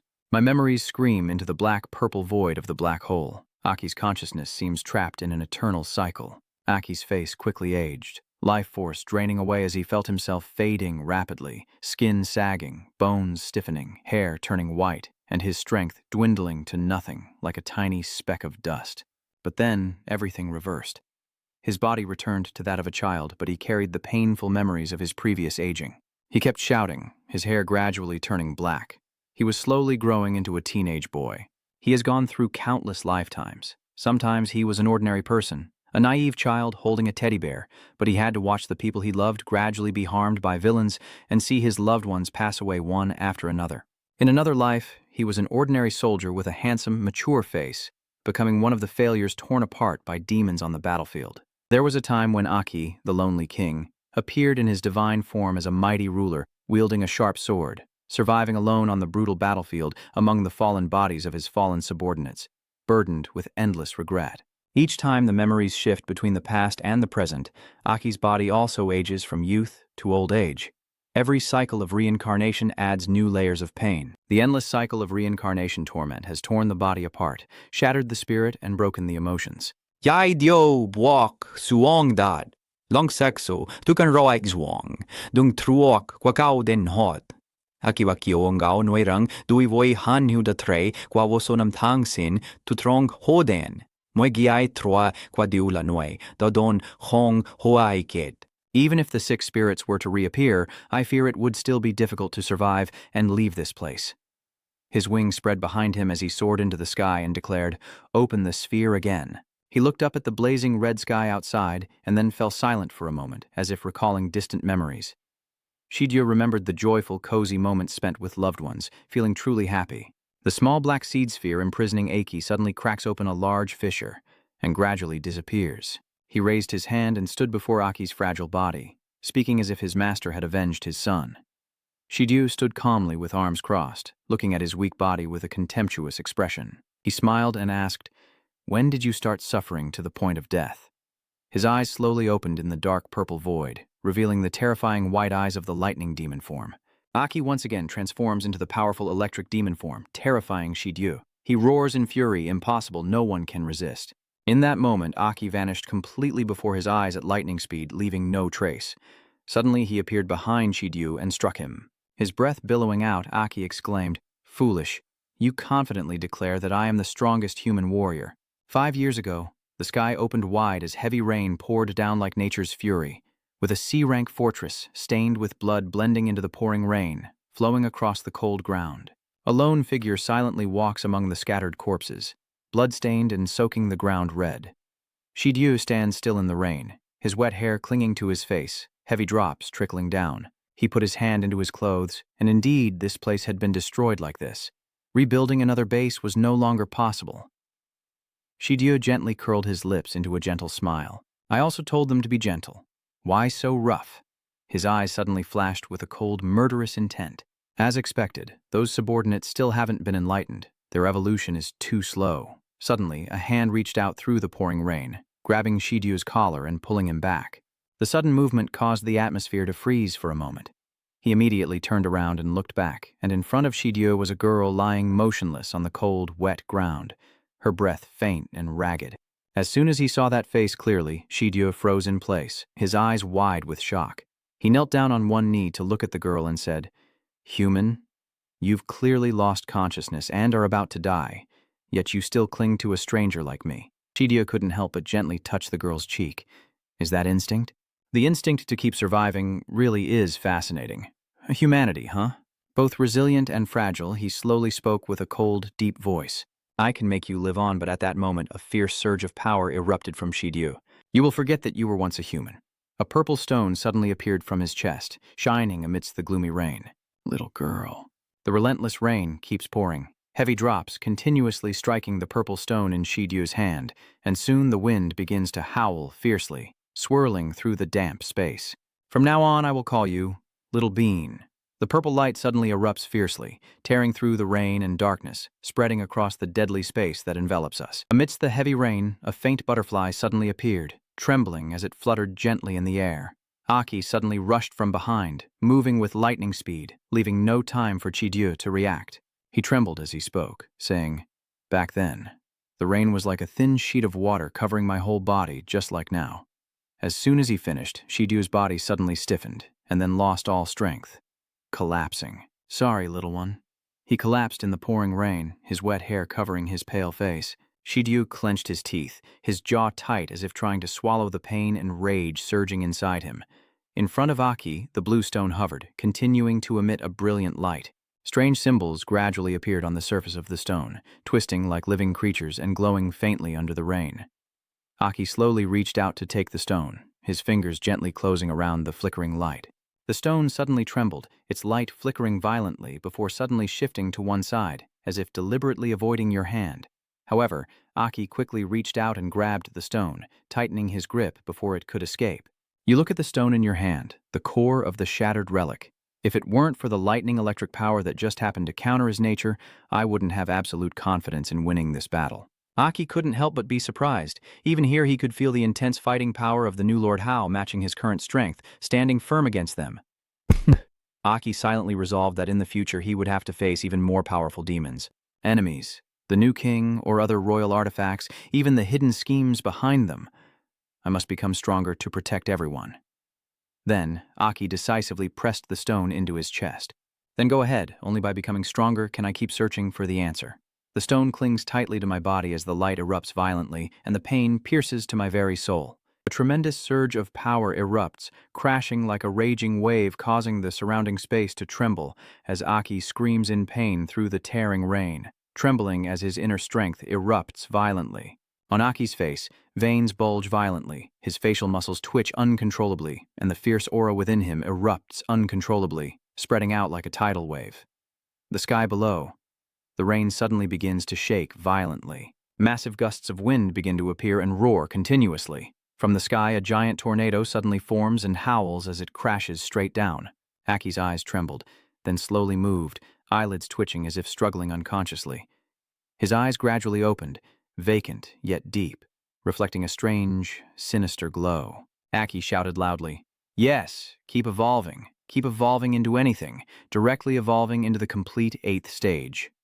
Immediately, the space trembled violently, shaking intensely, and the air roared as if torn apart. The wind howled deafeningly, sweeping away patches of grass from the ground and pulling them into the sky, while Aki's hair whipped wildly in the raging storm, each strand striking the air, blending with the pouring rain.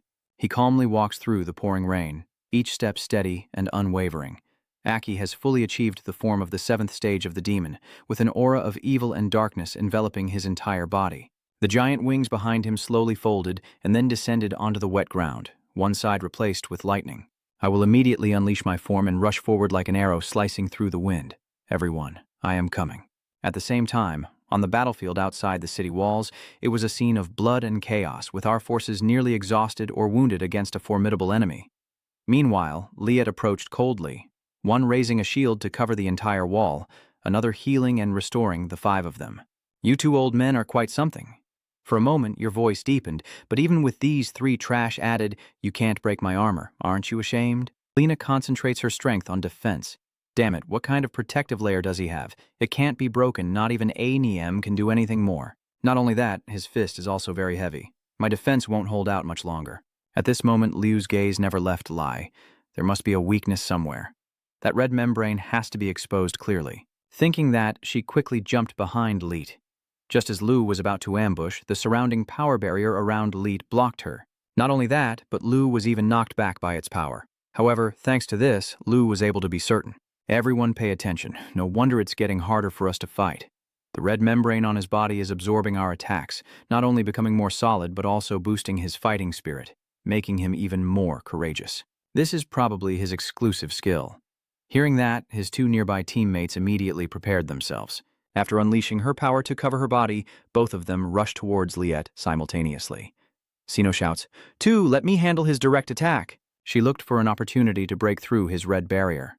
But before they could do anything, 2 streaks of power suddenly appeared before them. Worse, Shino was hit by Liet, and Tomo reacted just in time, dodging to the side.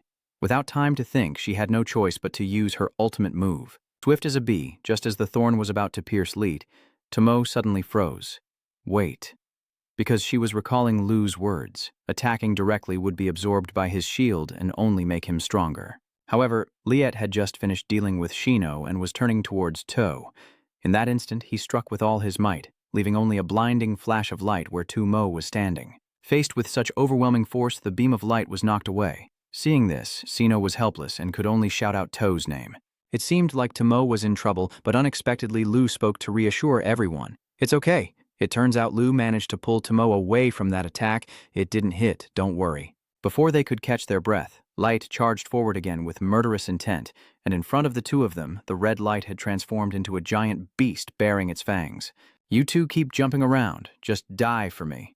Seeing that, Shino hurriedly rushed in, using all his strength to block between the 2, with a steel divine charge. Even though he knew Liet's ability would immediately absorb the energy from this attack, after absorbing it, Liet would become even stronger. He kicks Shino and then jumps high. Seeing Shino in danger, Lena's eyes show extreme tension. She shouted, but at this moment, Lena still had enough energy to heal Shino. Regaining her composure, she recovered. A moment later, a gentle blue light enveloped and healed Shino's body. Lena cautiously looked towards light, luckily managing to heal Shino as this guy was getting stronger, and his fists were becoming heavier. Now I can't move to focus on healing if he attacks me. As soon as I thought of that, Liet's crazed and deadly gaze was already directed at her. Without hesitation, he turned and charged straight toward Lena. Only then did she realize Liet's plan to use the shield to disperse the formation. His initial target was always me, the one with the healing core.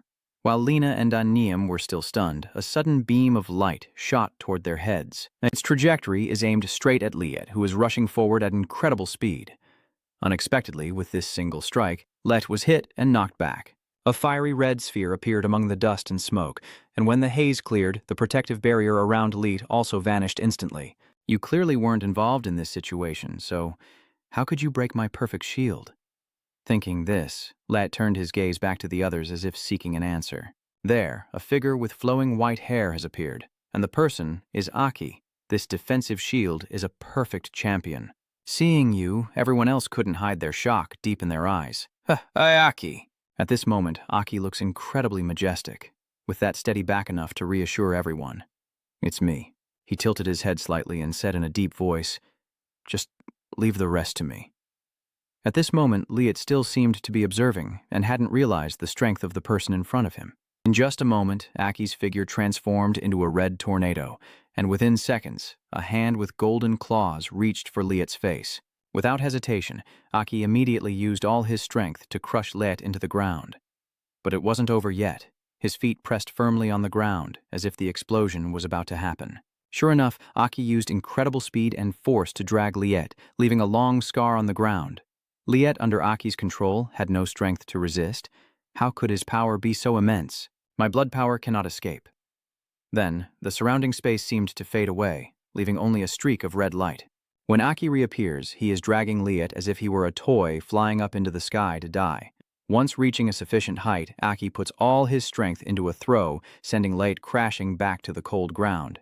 Then, from where Liet landed, an explosion of earth and rocks erupted, as if to destroy the entire sky and earth. Liu was stunned and exclaimed, "It's evolved again! So powerful, Uncle." Tu urged everyone to fight him quickly and help us. Meanwhile, Aki was still standing silently in the sky, as if admiring his own achievement. Under the ground, Li Puang was battered by several hits and could only crawl up now, grinding his teeth until his face was veins and blood. After killing Van Dylan's people, you have actually evolved. The overwhelming power surging through Liet's body, I will do my best to tear you all to pieces. As soon as he finished speaking, a terrifying power engulfed Liet's body. From that place, a colossal pillar of energy appeared in the dark sky. Even Lena was a little frightened seeing this. Is this really his full power? We didn't use this kind of power earlier because we didn't deserve it. And at the center of that shining pillar, Liet is pressing both hands to the ground, looking like he's about to attack someone. Suddenly he opened his mouth, his hot breath escaping through clenched teeth as his power surged. Liet had entered his highest state of strength, yet his core was still in a furious battle armor form. However, Aki's face remained completely expressionless from start to finish. Liet, unable to wait any longer, suddenly plunged his foot deep into the ground and charged at Aki with all the strength enveloping his body. And Aki also refused to stand still and take the hit, immediately unleashing his power and rushing forward. Soon after, a clash and coiling of two forces took place in the sky. It seems that both are evenly matched, fighting for a long time but still on equal footing. At this moment, Aki quietly calculated, combining the white heart and demonization. Thinking this way, a bold plan gradually took shape in Yaki's mind, and what he wanted to use could only be achieved by merging his new power.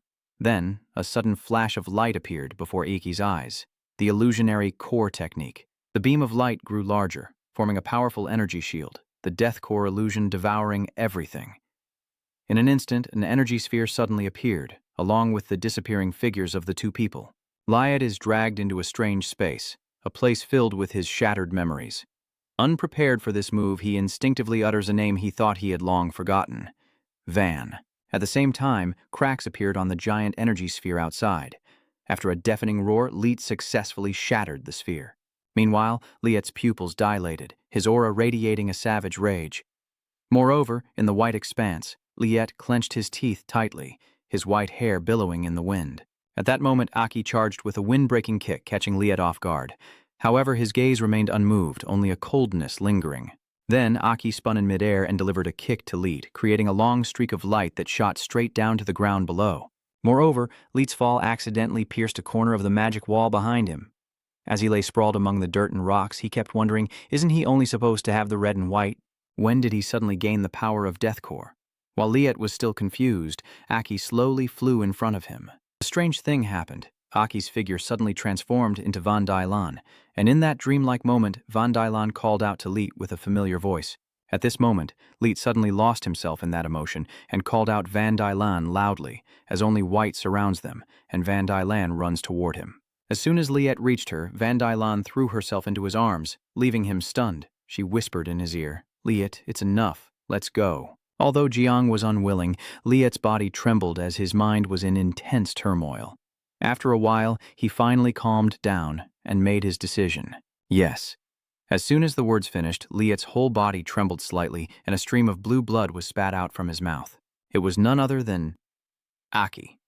He just struck to finish Leet, feeling the pain engulfing his body as Leet reached for what was once Van Dylan, the sword. Until now, the cold blade was drawn out, still stained with hot blood. With nothing left to resist, Leet's body collapsed painfully. By then, he had seen through everything. Light knew what he had just seen. Illusion magic. Even as his life was fading away, he silently cried out in despair, which is why I hate illusion magic so much. After that quiet voice, Liet's body slowly fell to the cold ground, and in an instant, all Aki could see was Liet's lifeless, cold body. A moment later, the glowing red core fell out from Liet's body.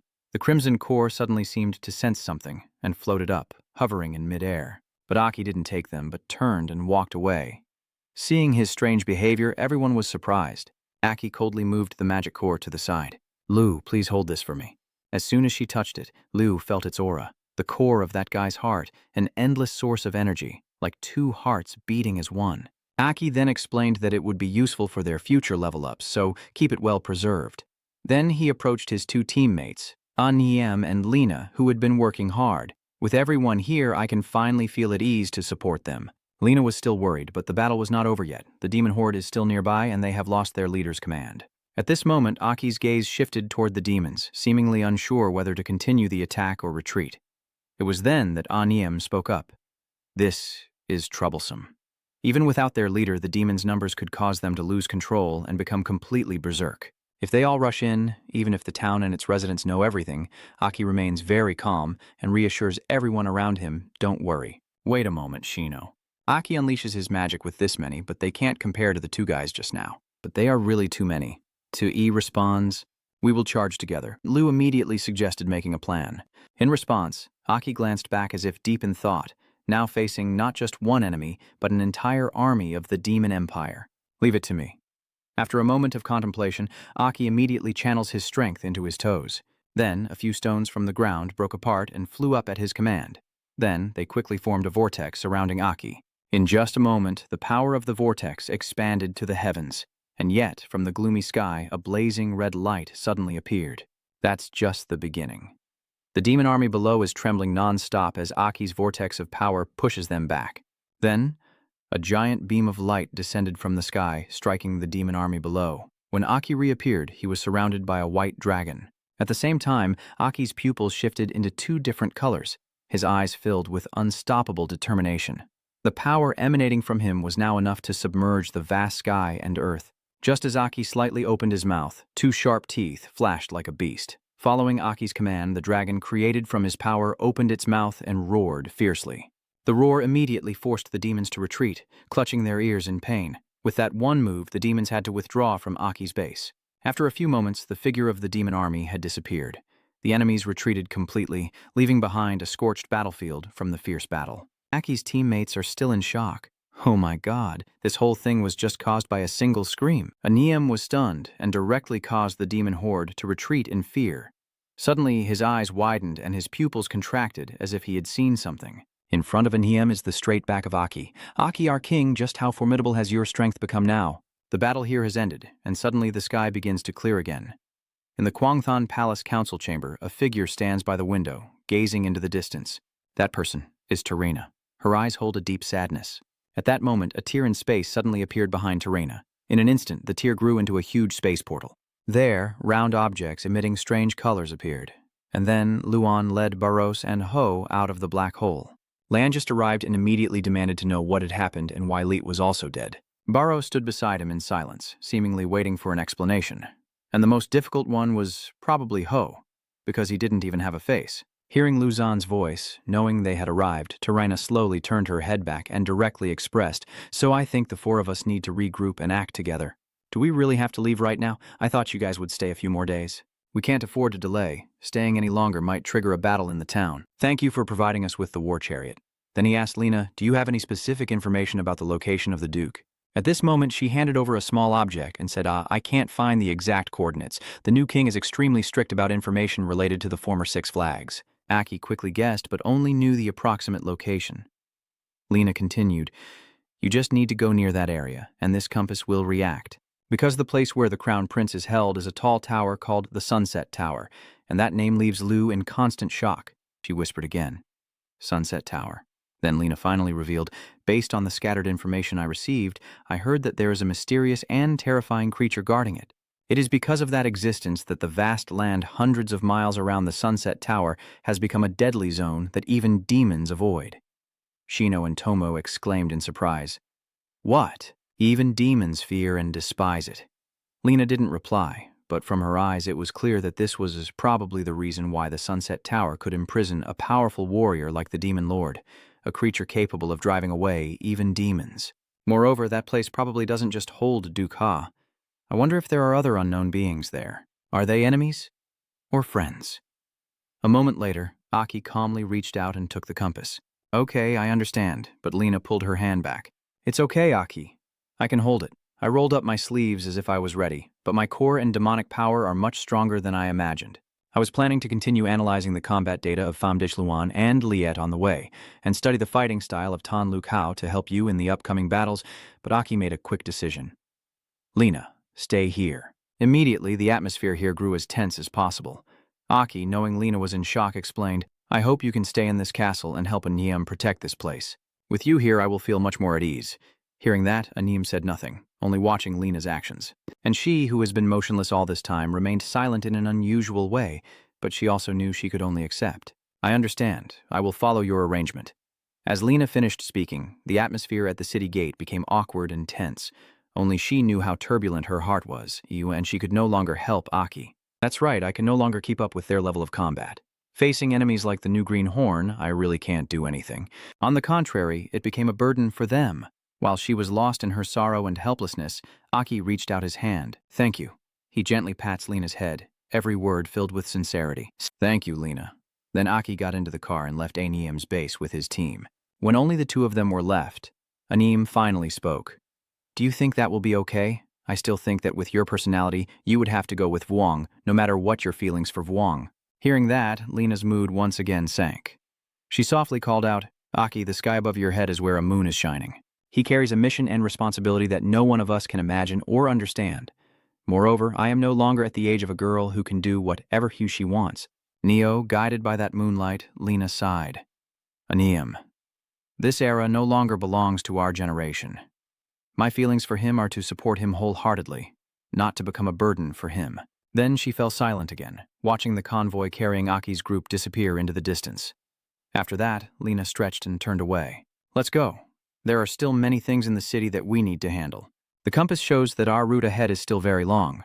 We will pass through 3 level A towns, one of which is not far from us, so we can take a break there. Hearing that, Tomo's eyes lit up. Huh? Really? An A-level town? She couldn't hide her excitement and raised her camera high. That's great. We can finally reach the big town. My camera hasn't been maintained in a long time. Only Shino seems visibly uncomfortable among everyone. He clutches his stomach as it growls loudly. Sino scratches his head in confusion. Honestly, I'm pretty hungry too. Before they could enjoy the dinner sister-in-law prepared, the battle began. Remembering that feast, he suddenly felt his stomach growl louder, and after fighting, he also exhausted a lot of energy and strength. Honestly, I could eat a whole cow's head right now. Suddenly, Sino froze as if something had just happened. It turns out he just wanted to clarify. Not that the two were correct. Tomo burst out laughing. I believe you can finish it all, Sino replied kindly. Thank you. I can share a piece of steak with you. Lou, what about you? I want to take a bath. I wonder when Tomo heard that. She rushed over and hugged Liu's neck. All right, then I'll help you settle the score. Liu blushed and refused. No need. Tu wondered why, and Sino became even more excited. Aki, I can also pour you some tea. Aki was panicked. I don't need it either. After a while, Aki was driving and calculating, realizing it was time to raise their strength to the next level. I don't know how long it had been, but in front of the three of them appeared a bustling city. By late at night, their car had stopped in front of an A-grade hotel. At the reception desk, Mortis was busy calculating the hotel's revenue. After a while, he finally stopped. Today's revenue is quite good. The 4 guests who arrived just at dusk look like warriors from elsewhere, their rugged appearance making it hard to gauge their true strength. For a moment, Mortis recalled Aki's group and the powerful gold card, but among them, a young girl was spending money very freely. She booked 2 rooms on the top floor of the hotel, which is the best and quietest spot. It seems she must be some wealthy young lady, even though she's traveling with just 3 friends. Just then, Sieber arrived to report. Boss, isn't the captain of the second tournament in town resting on the 3rd floor with his subordinates? They're so close to the new guests, it should be fine, right? As soon as he mentioned that person, he became extremely tense. That squad leader, though a core 5-star warrior, was famous for being lecherous. Among the 4 soldiers who just arrived here, 2 of the girls look both beautiful and adorable. Mortis sighed, applying eye drops, hoping the outsiders would be wise and not foolishly provoke the wrong people, or it could lead to big trouble. The scene shifts to door 308, where 4 people are sitting cross-legged inside, focusing on their training. At this moment, the core crystal Aki had given earlier was held between Liu's hands, and it gradually developed visible cracks. After a while, the core crystal absorbed by Liu gradually disappeared. Only then did Aki dare to take a deep breath. It seems you're feeling very relieved. Aki's face remains calm, her words spoken softly as if nothing happened. It's over. Facing you, To has also just absorbed the demon core and is slowly opening his eyes. At that moment, Aki said, "During this battle, we obtained a total of 3 core stones of the 7th rank.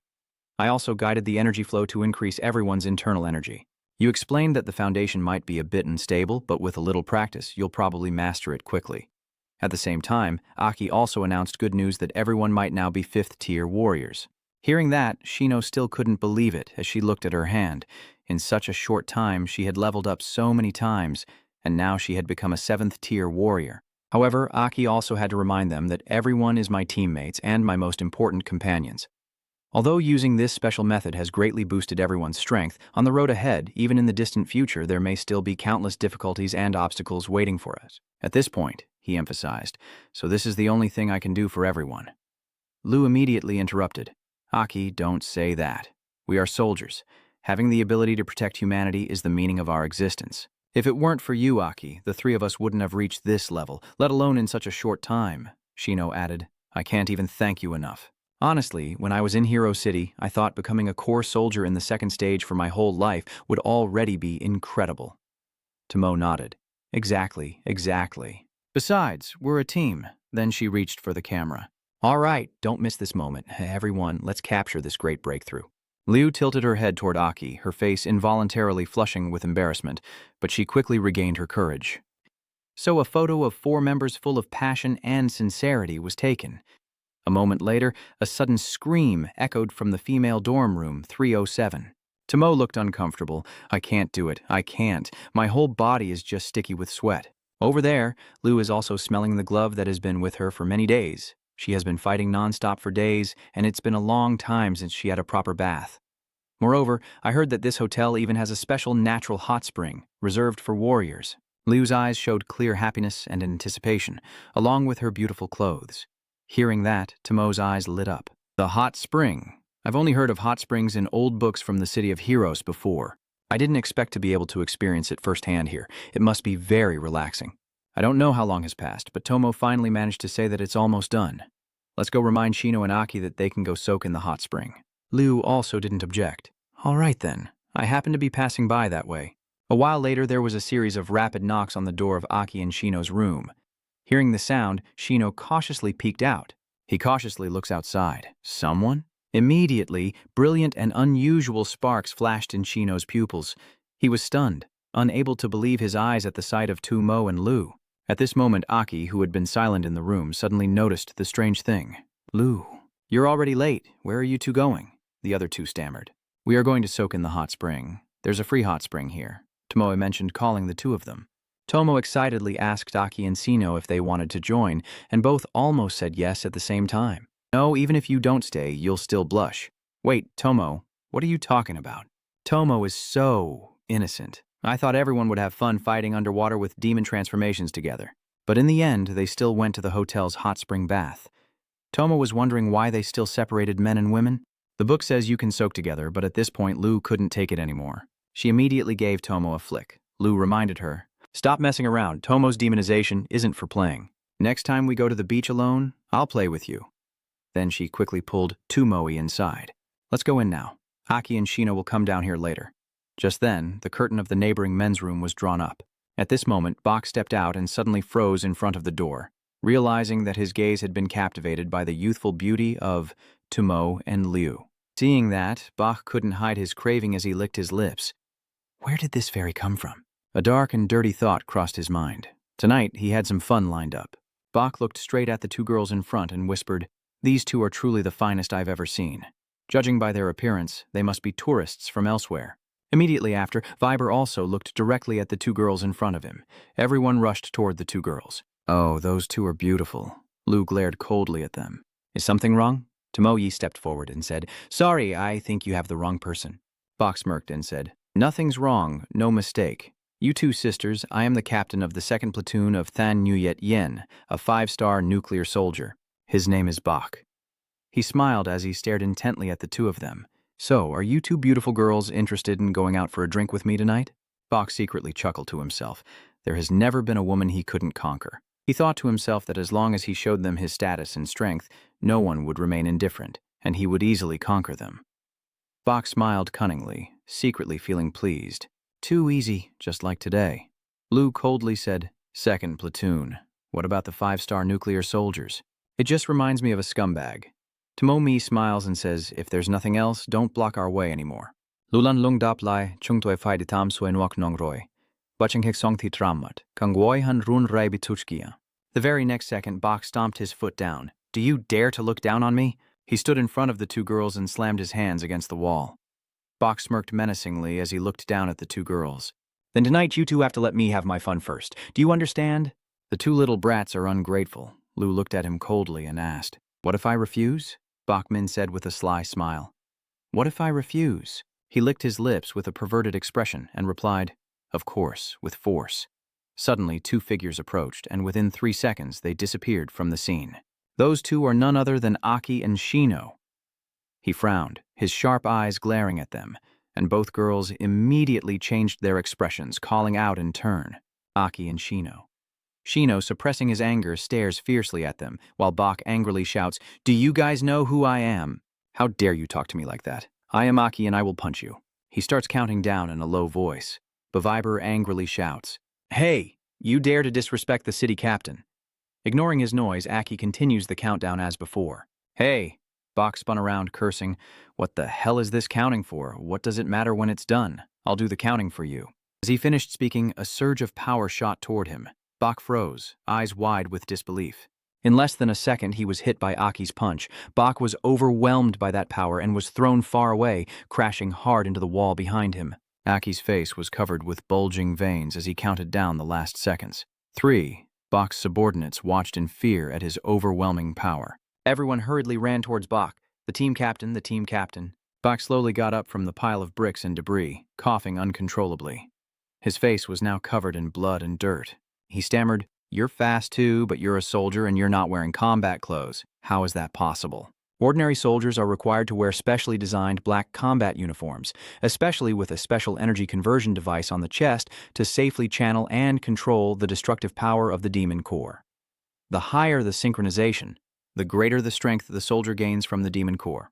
This is an experience that everyone in this era knows about, Aki whispered to himself, but it seems that the 4 of us have not known since when.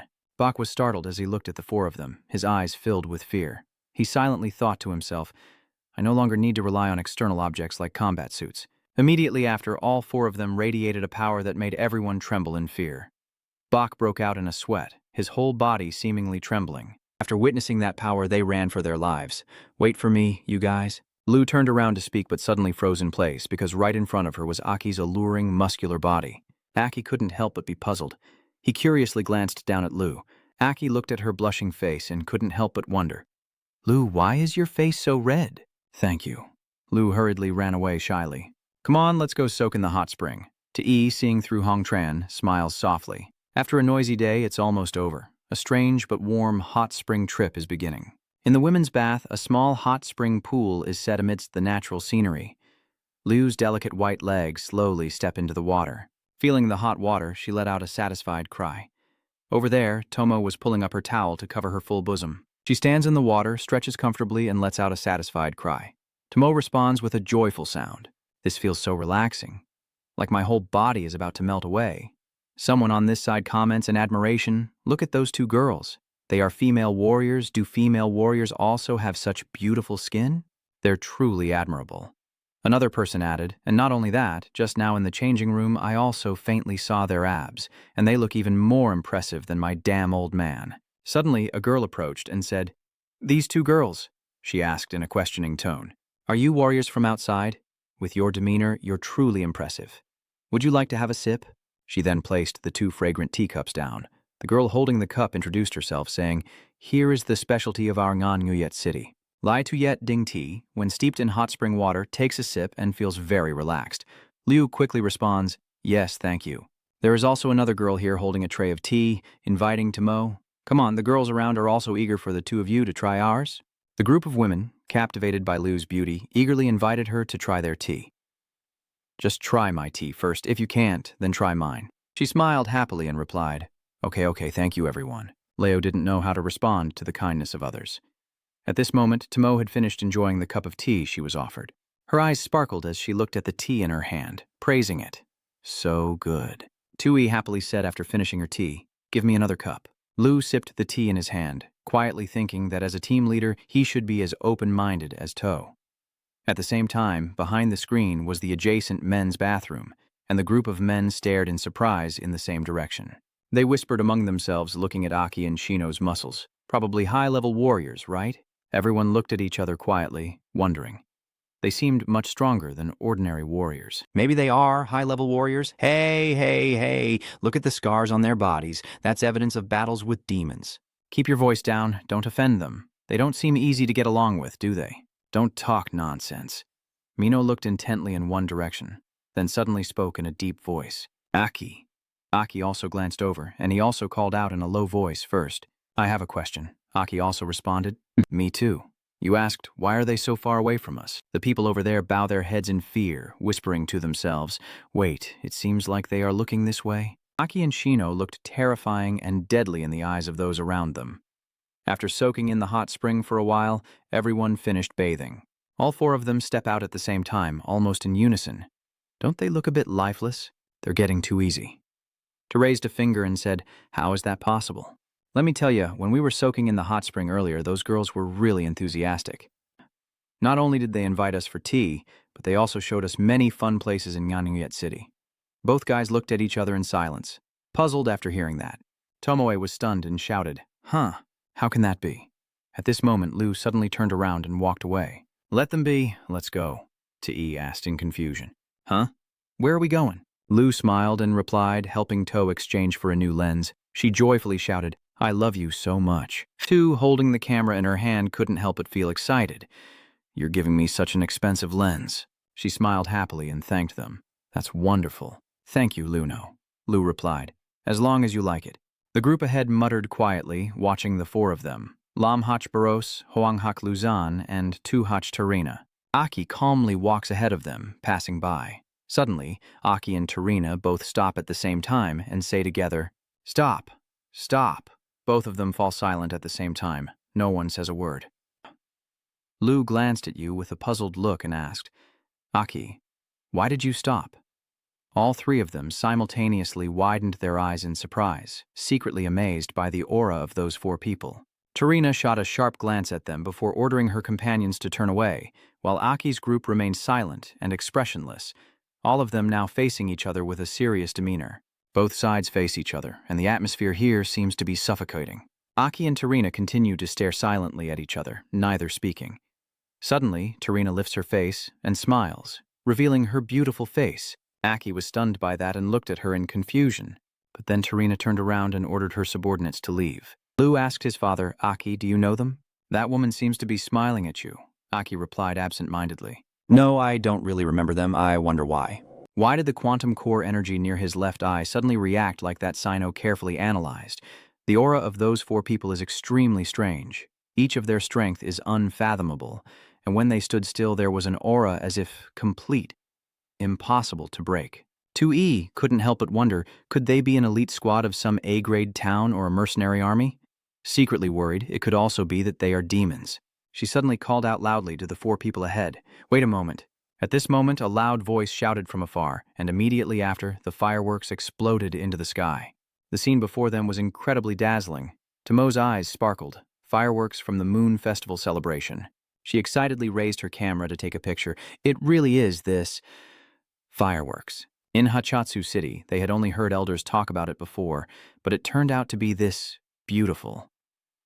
Aki and Liu both gazed in awe, admiring the stunning scene before them, and he squinted his eyes inwardly, thinking that a life like this was truly wonderful. Liu turned back to look at the four people, and she couldn't help but be stunned as they had disappeared without a trace. Liu thought to herself, "They are gone now." Suddenly a deep voice called her name. Luaki looked up and admired the beautiful fireworks display. "Beautiful indeed." Liu Jing looked up, stared intently, and then replied, "Yes, the fireworks display is still ongoing, breathtakingly beautiful." Tarina and the others stand on the roof of a building, silently gazing down at the city. Hoso spoke first. "Tarina, are the four people just now the ones we're looking for?" She tilted her head and replied, although not certain, she could confirm that all four were top-tier warriors with extraordinary strength, truly surprising. Tarina recalled Aki and then continued, "Especially the leader, that guy interests me even more." Bruce asked, "If you're not sure, then better to kill the wrong ones than to miss. Just deal with them all directly." "Man, why are you guys so impatient? Our mission this time is to follow the information we collected earlier. It's possible that the group who killed Di-Lun and Lai passed through here, but that doesn't mean they haven't already killed indiscriminately in the Level A city without distinguishing right from wrong. Understood? We are still human warriors, great heroes of the Six Seas, not evil demons without consciousness." He hesitated suspiciously and asked, "So is Tarina planning to use the Death Soldier Golem technique?" She smiled mysteriously and said, "Yes, tonight I will find a chance to turn that handsome guy into my perfect puppet." Tarina raised her hand and continued, "If the person we are looking for isn't them, then we already have clear evidence. But if they really are the ones we're looking for, then using him to secretly infiltrate the crowd seems like a good idea, doesn't it? Wouldn't it be more interesting if he personally killed each person one by one?" That's when Liu Jian finally spoke. The power of the undead warrior technique is truly terrifying. It silently invades the opponent's mind, completely seizes their consciousness, and extracts all their secrets. With just a thought, it can erase the target's awareness entirely, turning them into a mindless living body, making them the most loyal undead warrior. The six-phase core. Warriors under her control have become an army of undead soldiers. He said with a cold face, "The previous Demon King and their terrifying strength, combined with their fearless spirit, made it easy to kill a fifth-stage warrior." Barros glanced at her, his tone intrigued. "Well, that's convenient," Hose continued. "Your soul core ability."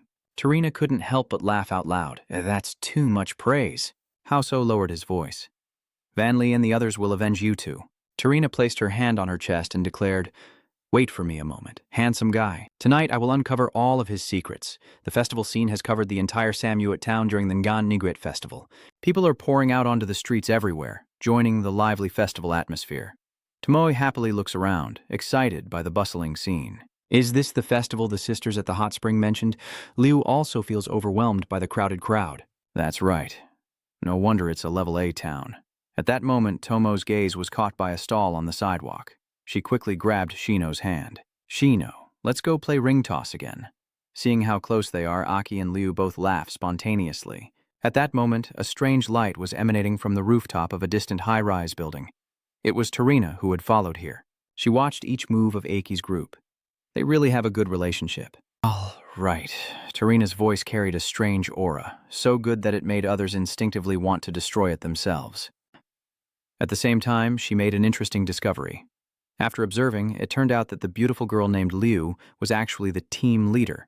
However, Tarina is still guessing, but in reality, the true leader of this team is that handsome guy named Aki. She slightly curves her lips to reveal her excitement, sharing the same name as the former king. That's interesting. At the same time, the magic around Tarina is starting to take effect.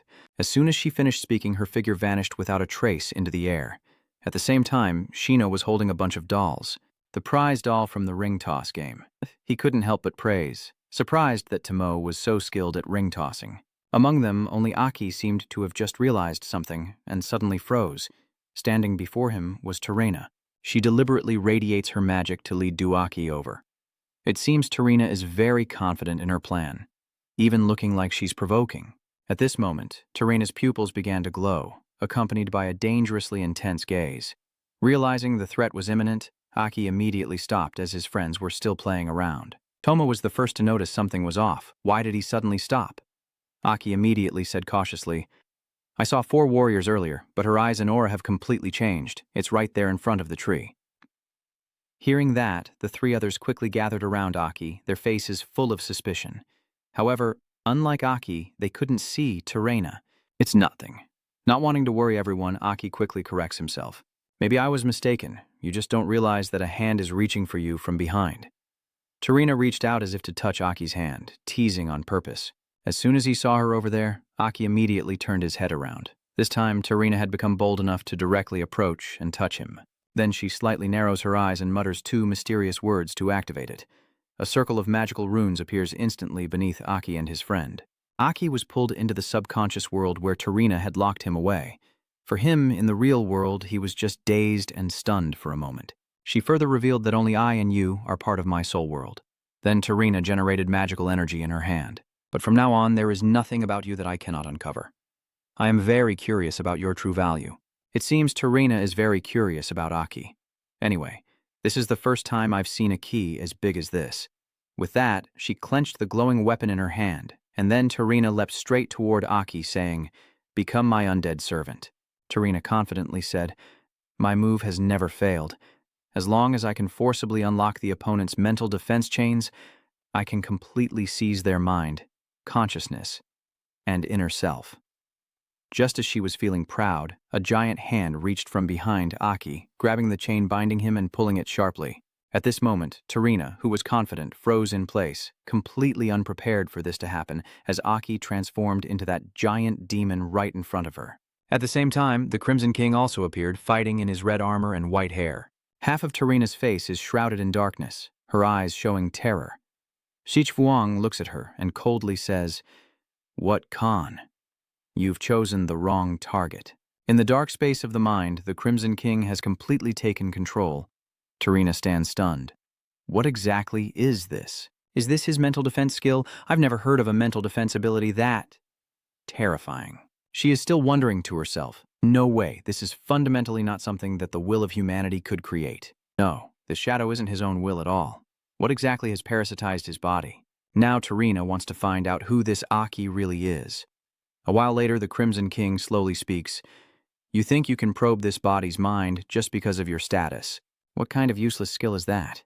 How ridiculous." With that, he drew a long sword and shouted, "Get out!" Immediately, Tarina inside was struck by Shichvuong's sword. Among the crowd in the real world, Aki was still lost inside the world of consciousness. At this moment, the other three noticed Aki's abnormality and kept asking, "What's wrong?" At this moment, Tarina's figure has also disappeared from the real world. Only then does Aki come to his senses, quickly looking around to search. "It's nothing. Could I have been mistaken? Aki doesn't understand anything. I still remember seeing Tarina. I clearly saw her just now." Seeing nothing unusual, Aki quickly told his friends, "It's okay, let's go." Tomoe nodded. "Yeah. Even though I can't see him anymore, I still haven't stopped doubting that I saw that high-ranking soldier, but I can clearly sense through my illusion energy that I am not affected by the illusion, so no matter what, I still need to be careful." Then Aki temporarily put this matter aside, planning to go for the festival walk with the other three, but he also didn't expect that Tarina was hiding behind the stall next to him. She hadn't dared to show her face after what happened earlier, so what exactly was that thing just now? Tarina recalls the scene from earlier, where just a wave of her hand could break my strongest illusion. She still hasn't calmed down, but luckily she ran fast. Otherwise, her head would have been severed from her body. Just as he returned, the shop owner saw Tarina and asked, "What are you doing hiding behind my counter?" Moreover, her situation isn't stable either. Damn it, my aura is in chaos. Tarina quickly uses her magic and says, "Ignore my existence." The powerful magic swiftly influences the shop owner, causing him to turn and walk away. Yes, only now does Tarina have time to check her body. Damn it. But the passive skill that removes existence, which was used to hide, was also nullified and broken apart. Tarina immediately realized that everything was due to the parasitic shadow in Aki's consciousness, making her unable to perform her necromancer spell. I can't just ignore it like that. Thinking that, she quickly regained her composure and stood up from behind the counter. This time, Tarina silently resolved that I can't fail twice. I will thoroughly and ruthlessly destroy your squad from the inside out. But she had already planned, and this time her target would shift to the white-haired girl next to Lu. Over with Aki, he is still enjoying the street games with his friends, especially Tomio. Perhaps among the four of them, only Tomo truly knows how to have fun. Does he look like a clown? Lu quietly covers his mouth and smiles, unaware that Tarina in the crowd has targeted him. She immediately used magic to reach the group of four from Aki, which was also part of Tarina's plan to keep a bit more distance and avoid Aki's interference this time. However, Tarina knew that performing such distant operations would consume a lot of energy. As Lu was walking, a chilling sensation ran down her spine. Then, a strange lock appeared on Lu's body. Using someone like you, the captain, as a loophole to break through and destroy this death squad might not be a bad choice. Now Tarina dares to appear. Though not as skilled as Aki, your secret key is also very powerful. Once again, she clenched her hand around her glowing weapon and recited the spell, "Decode the secret for me, and become my puppet." But for Lu, Tarina faced no obstacle and easily inserted the key into the lock. Then, the light from the key traveled along the cracks in the lock. As if sensing each other, the chains beside her started to move. A triumphant smile immediately appeared on Tarina's face. "If I unlock it successfully, I won't be in the same place and fail twice. I am Tan Lu Kao." Suddenly, a blue light shone onto Tarina's face, and then the mental space, which was originally black, was engulfed by a blinding light. What the hell is this with the Dark King behind me? Seeing Tarina, she approached her with extreme coldness and slowly moved toward her. The Dark King immediately questioned, "You dare use a mental skill on my little darling?" The Dark King walks past Tarina, her dark dress fluttering with each step. She looks at Lu, who is being controlled, raises her hands, and her tone sounds somewhat exasperated. You really are a treasure that makes people worry." Tarina's key seems to be sealing her away. Hak Vuong approaches Lu, her hand resting on the key inserted into her. The Dark King gently pulls out the key, softly breaking the seal on Liu, then narrows her eyes and presses her face close to Liu's. Hak Vuong whispers into Lu's ear, "I have shared part of my power with you, so you can have abilities beyond ordinary and protect the vessel of King Crimson. Don't let me down, although I don't know what that little worm plans to do with my beloved. But this probably isn't good news, right?" Hak Vuong points her index finger at Tarina, and a surge of energy quickly gathers. She whispered, "I don't like this at all." In an instant, the Black King unleashed a burst of energy from her hand. It swiftly flies past Tarina's head. Tarina remains still, as if feeling the pain, and lets out a cry. Hak Vuong turned to look at Lu and said, "I've helped you vent your anger." She stepped closer and gently placed her hand on Lu's cheek. Hak Vuong gently kisses Lu on the forehead and softly says, "Protect the vessel of the Crimson King well." Hak Vuong places a finger on Lu's lips, and her voice echoes, "Of course, I believe you will do your best. I understand your sincerity, but good intentions alone are not enough." Hak Vuong releases her grip, a faint smile on her lips. She continued, "Anyway, that Aki is an important part of our plan." As the Black King's body gradually disappeared, she softly said, "I'm leaving now. Don't let anything happen next time." The surrounding space shattered into pieces as the Dark King gradually disappeared, her distant voice echoing, "We can now easily break into our house again." The sound of cracking reverberated through the space, light seeping through the newly formed cracks while Lu and Tarina remained still, a blinding light suddenly appearing between them. The scene shifts back to reality. As if waking from a dream, Liu suddenly snaps awake, gasping, with Aki standing beside her. He turned back, his tone curious. "What's wrong?" Liu placed a hand on her head, looking confused as she replied, "I just feel strange." Sino turned around with a bright smile on his face and called out loudly, "Aki, why are you two just standing there like idiots?" Tomoe excitedly added, "That's right. Come over quickly. There's still many interesting places over there." Aki slightly bowed, eyes looking at Liu. He whispered, "Let's go, our captain." Liu nodded softly, blushing. Liu gently replied to Aki, "Let's go." Liu and Aki head towards Shino and Tomo. Their group gradually disappeared into the crowd, leaving Tarina still motionless behind. Tarina stood silently, her entire body unmoving, as if no one around noticed her presence. A voice echoes, maintaining the stealth effect.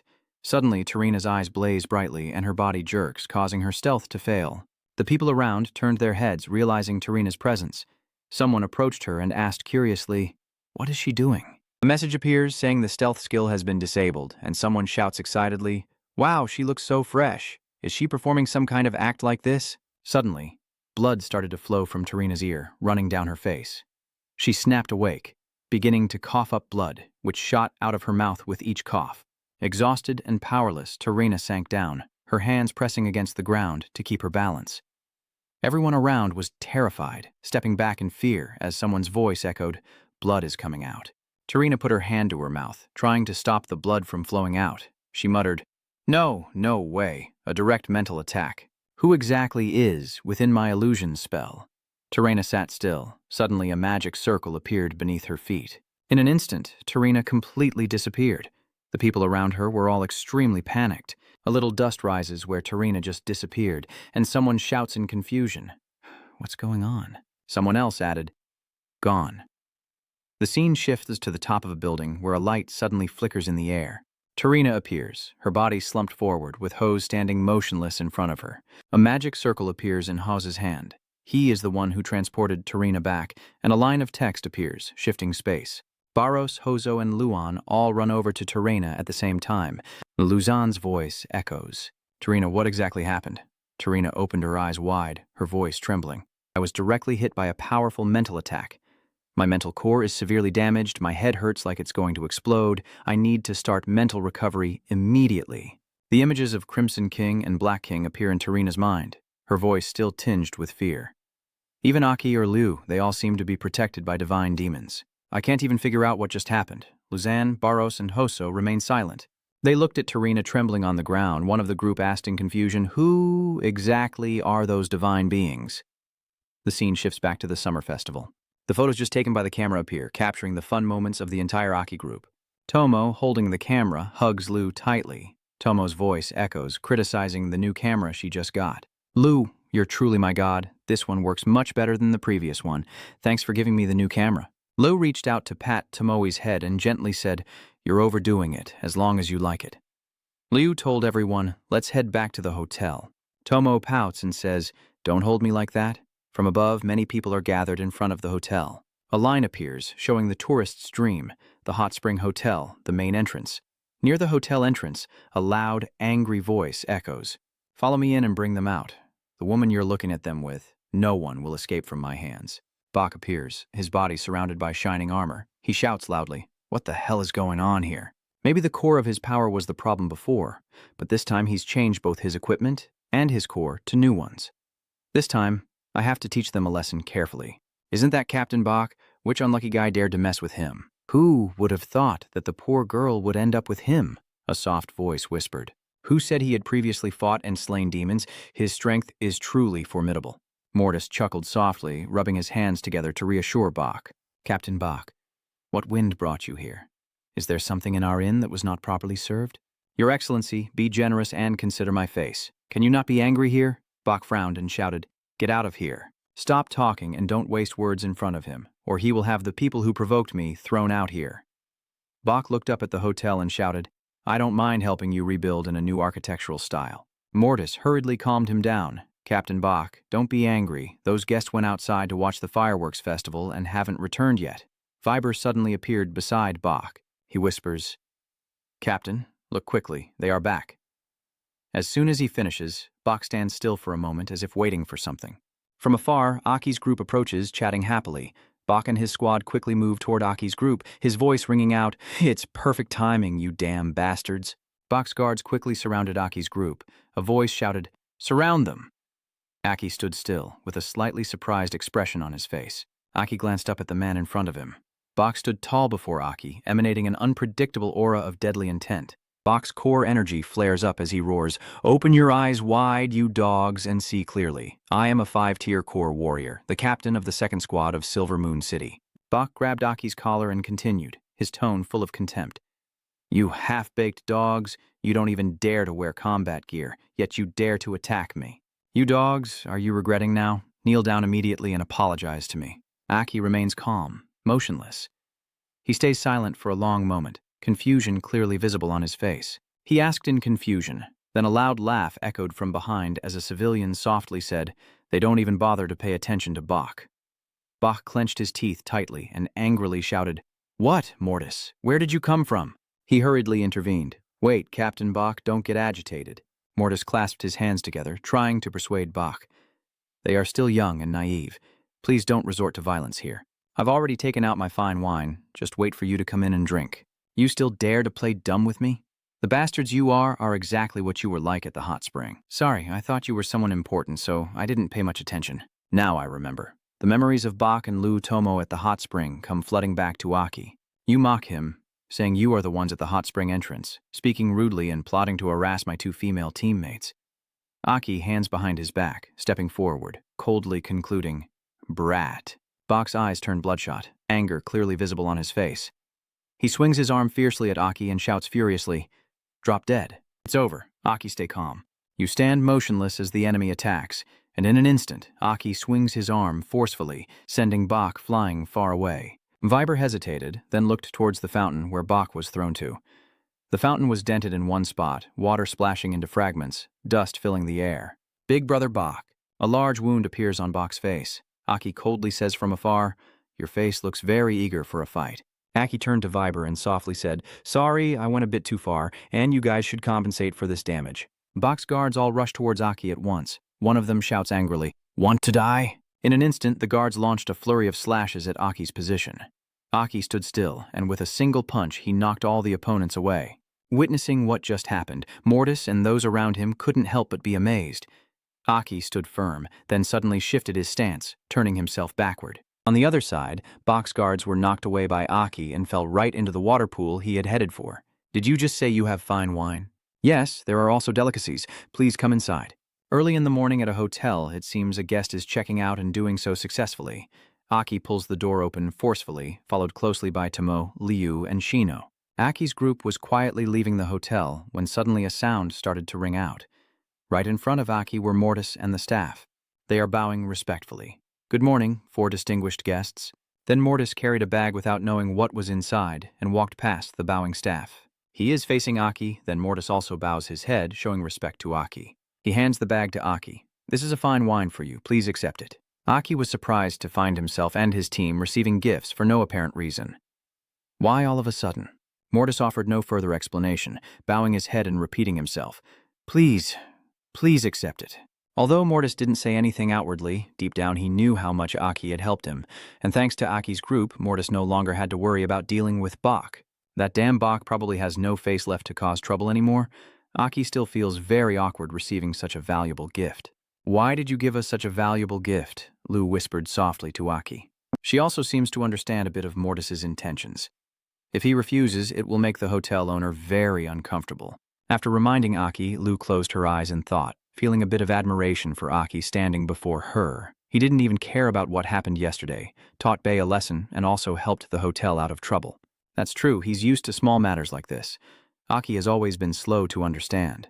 After thinking, Lou stepped forward and reached out to take the gift bag from Mortis. "We'll accept it." "Thanks a lot. So when did a car arrive to pick up Aki's group?" "Liu calls everyone. Let's go." Aki at a base, unsure which organization it belongs to. As the base door gradually opens, Aki is driving a motorcycle with Shino and the team sitting right behind him, and since he's riding, Aki also honks the horn to warn pedestrians. Aki holds a JEDA GPS device, observes the destination, and signals to the team. Next, this location has been confirmed to be northwest coordinates. Aki furrowed his brow, calculating the time. At this moment, he was still driving the motorcycle at a very high speed. "If we go at full speed, we should arrive in 2 days." Tomo sitting behind seems very excited to hear that the group is almost there. Is it finally time to go rescue Uncle? Seeing Tomo so cheerful about such a mysterious mission, Lou immediately reviewed the information. 2. Based on Lena's intel, Laknat Thap is a key base where the new king is holding Senior Desa. Lou turned around to communicate with Tomo, brushing her hair blown by the strong wind. The challenges and dangers there remain an unknown. So from now on, we must put aside our previous playful attitude and prepare for battle. Having realized that this is not a leisurely trip, Tomo suddenly became serious. "Understood, Captain." Tomo looked over at Shino. "It seems she wants to send a signal to Shino. We will do our best to help Aki." Then Tomo turned fully towards Shino and asked again, as if to confirm the information. "Is that right, Shino? Since when has Aki been wearing sunglasses?" He quietly thought about Desa. Desa's motorcycle kept riding on the deserted desert. "My old friend, I have come here. About half an hour ago, Aki's group passed through a base located in that sandy desert. Half an hour ago, there was a towering skyscraper here, and beside its foot was a group of people. The Ngan Nguyet signal tower. It turned out to be Luzan's group. Luzan is holding up Tarina. Tarina gazes into the distance where Aki's motorcycle is parked, heading towards Laknat Tower. No doubt about it, the fact that this place can cause you serious injury and that we've now pinpointed the destination. Tarina is furious, remembering Liet and Den, and her anger intensifies as she grits her teeth. It was those damn bastards who killed Liet and Den. It was them. Suddenly, it seemed like Hose had sensed something and made the first move. Ho still prepared to fly up, then signaled to his teammates that they were coming. Hearing this, Barros was already ready. He couldn't wait any longer. "Then let's strike together. Ho, quickly teleport us in front of them." "Why rush? Don't you see how Tarina is doing right now? She's still injured, but she's trying to reassure her teammates, saying it will take at least 1 or 2 days for her to recover to her previous state. Don't worry, I have locked their path using my spatial coordinates. They are vehicles, and we are space. Ho thought that made sense. He agrees with Luzan's idea and says that once Tarina recovers, we will pursue them. It will be very soon. Luzan grew more and more confident because he realized that his team had a significant advantage. Moreover, that squad probably didn't even know. At the Lacknot Tower, Liu Jian's face darkened as if he was saying something very frightening. Is there something waiting for us? Still in the desert with that same look, but now there are traces of some ruins. Aki's group is still riding on the road. By now, the sun has begun to set behind the mountains, and no one knows how long Aki's group has been here. As the sun disappears, night falls. Aki's group is entering a dense forest, and when the sun rises again, they pass through a coastal area full of shrimp and fish. Almost 2 days have passed. According to Aki's plan, this should be the time to arrive. 2 days later, Aki looked at the control screen and seemed a bit annoyed. Clever. The energy crystals are also depleted. Since the vehicle is no longer usable, Aki decides to walk. Liu's group also agrees. It's not far from here. Let's walk over. They hadn't gone far when Aki's group saw a tower in front of them. Everyone in Aki's group recognized its name. It was the Lost Sun Tower. However, all 4 members of Aki's group sensed that something was wrong. Aki spoke first, appearing very cautious about this towering spire. This aura is extraordinary, full of brutality and killing intent. And Liu, standing nearby, also speaks up, her eyes revealing an indescribable worry and sorrow. This is an ancient, mysterious tower with no one around, so Liu activated her power because she sensed danger. A red aura radiates around her. Gradually, Liu's hair color changes to half black and half white, and the aura she emits turns blue. Tomoe was also ready, having already activated her power. Shino is no exception. It seems the whole group has sensed the danger lurking ahead. The 4 members of Aki's team stand close together, each guarding a different direction to prevent a surprise attack. Everyone was observing very carefully. Shino commented, "This atmosphere is really strange," almost as if it confirms what Shino said. Tomoe continued, "I also feel the same as Shino. I can sense countless dense, evil, murderous intents." Of course, Liu's feeling was no different from the others. She continued Tomoe's words, with no clear purpose, as if she had existed here for a very long, long time. Aki could feel this more clearly than anyone else, adding that it was madness, a chaotic will. After speaking, Aki bent down and reached his hand to the ground as if searching for something. And deep beneath that furious curse, he acted, while adding more. Around Aki, the Liu group remained highly alert, yet beneath that was a suppressed sense of sorrow. Even though the true enemy seemed to have vanished into invisibility, Aki could still feel the overwhelming presence of the Tarina group here. This feeling is like being lost in an advanced demon realm. Tomoe is very curious about this invisibility. She asked Aki why, but there was nothing to see, no sign of any demons. Aki seemed to realize everything and calmly explained to the Liu group, "Don't you all see it? Don't tell me they're demons. Since we entered this area, have we seen any living creatures at all? Only then does the Liu group start to notice the surroundings. Looking up, they see some birds flying overhead. Liu's group also observes a few things on the cliffs. A mutated termite snake. Termite snake. Then it seems they have entered the heart of the question." Aki continued, "Did you even see any living plants?" Then Aki summarized the most important information, and it seems like they are being watched from above. There's nothing here. At this moment, the 3 members of Liu's group finally understood Aki's meaning. They were all extremely shocked. Aki calmly continued speaking as the surrounding earth and rocks shattered. There is only silence here. Then small stones are affected by a shockwave, gradually lifting off the ground as a powerful aura radiates from Aki's body. Aki also sensed this. He gritted his teeth because by the time he realized it was already too late, as a surge of energy suddenly burst forth from all directions, like awakening from a long sleep. Amidst the violently shaking space, Shino remains alert enough to notice something unusual and quickly warns his teammates to watch their footing. Not long after, a powerful dark red energy surged up from the ground. Shino pushed Liu and Tomo back, moving with incredible speed. Aki was just as quick-witted as Shino. He stepped back to avoid the attack. After a display of power, the energy gradually receded and disappeared, followed by a groan coming from beneath the ground. The energy surged even more fiercely as the power flow rose. Aki watched everything unfold and formed his own judgment, based on his experience. This level of energy is definitely not inferior to Let, one of the fierce auras we have faced before. Aki's face grew even paler as his senses became sharper.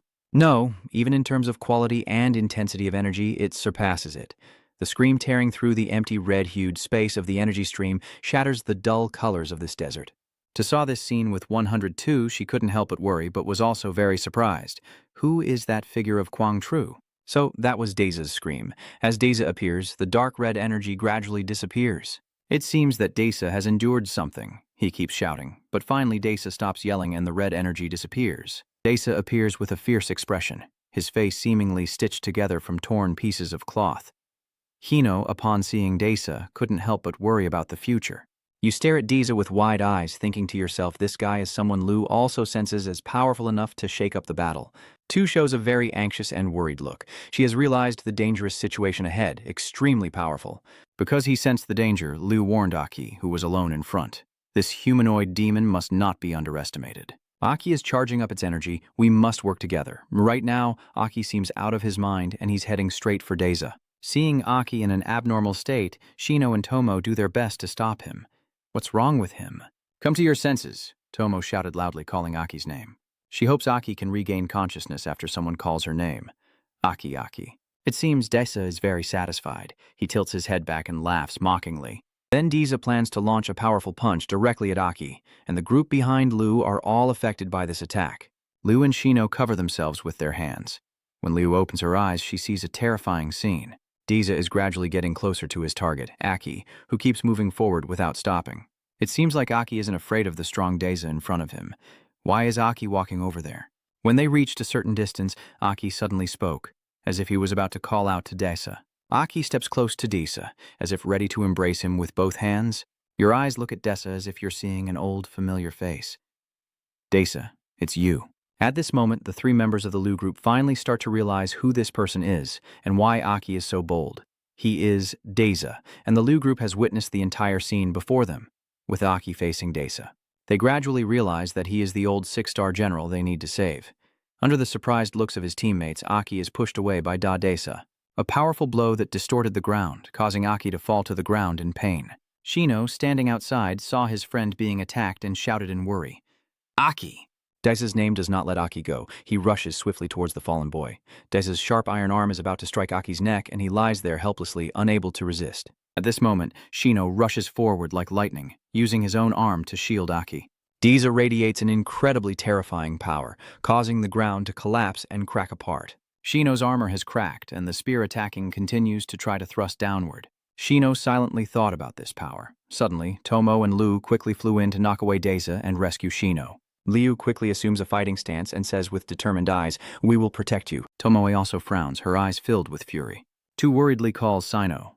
Sino immediately steps back, understanding his teammate's intention, and responds accordingly. Now it's a 3-on-1 fight, with 3 people attacking from a distance, but he seems very strong. Lu, with her quick agility, keeps flying and jumping in the air to dodge the attacks. But it seems Tomoe is struggling as he no longer has enough strength to defend himself. Shino is bleeding from the attack. He clenches his teeth but still cannot retaliate. Lu quickly warned everyone seeing the situation worsen, saying, "Don't hesitate anymore, look carefully, he's no longer Daisa Day." Then she looked at Aki lying motionless and shouted, "Aki, wake up. What stands before us is just a killing machine long dead, with no soul left, only the demon core still operating." Lu continued with harsher words to awaken everyone. "Look around, why is there not a single insect or blade of grass here? Why is this place so eerily silent? Because he has devoured everything, every life, leaving nothing behind. This monster has eaten it all." Aki heard every word from Lu clearly, but he remained still with no reaction. While distracted, Lu was ambushed by Daisa, but luckily someone warned him. "Be careful, Lu is spreading out." Daisa is now extremely aggressive, wildly swinging his weapon everywhere. Daisa suddenly remembered something and used his bloodshot eyes to search around. He quickly saw Aki slowly standing up, his whole body dark and lacking vitality. Daisa saw and locked onto his target. He quickly spun around, kicking his large leg and rushing toward Aki. Once again ignoring the 3 people outside, Daisa throws himself at Aki with all his might.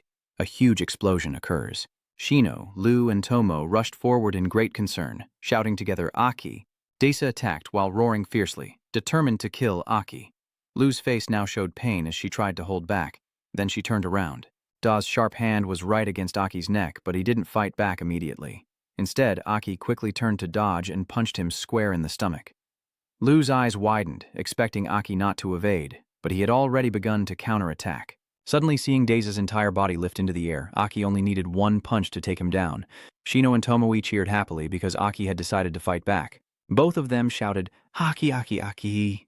Aki clenched his teeth and said very slowly, I knew from the moment I saw his eyes I had already realized. Aki, tears streaming down his face, painfully says, "But you told me." How could I accept the man who once vowed to become the strongest demon hunter now turned into this? Aki clenches his fists, determined that the only way is to prevent him from continuing to live as a monster. The other three remain silent after hearing Aki's decision, perhaps still hesitant. Daisa, just after being beaten, turns back. He suddenly appeared right behind Aki. The three of them swiftly rushed towards Daisa, shouting Aki's name. Aki's heart is filled with pain. He closes his eyes tightly, feeling overwhelmed with regret. Sorry, Da. Aki turns his head and looks once more at Daisa, who is being attacked behind him. Sorry. Then the four of them joined forces to attack Daisa, aiming to defeat him and end this suffering. After the final punch, Liu landed on the ground and asked if she felt a bit unreal. Is it finally over? Tomoe and Shino seem a bit worried about Aki. Te hesitates for a moment before calling out, Senior, Aki is still lost in sorrow for having to fight Da with his own hands. Rest in peace. But suddenly a huge, devastating explosion erupts from the ground, where Da was just defeated. Aki opens his eyes wide, surprised by what he sees in front of him, while still silently calling out. A huge object appears with 3 gems, red, yellow, and blue, and it slowly rises. Dessa is not dead. He has come back to life, carrying all 3 gems as he stands up. Daisa roared. The real surprise now is this quartet. In everyone's hearts, the answer was clear. This is the 3-point heart. Lu was trembling all over, thinking to herself that even if the body structure was that of a demon, this was still hard to believe.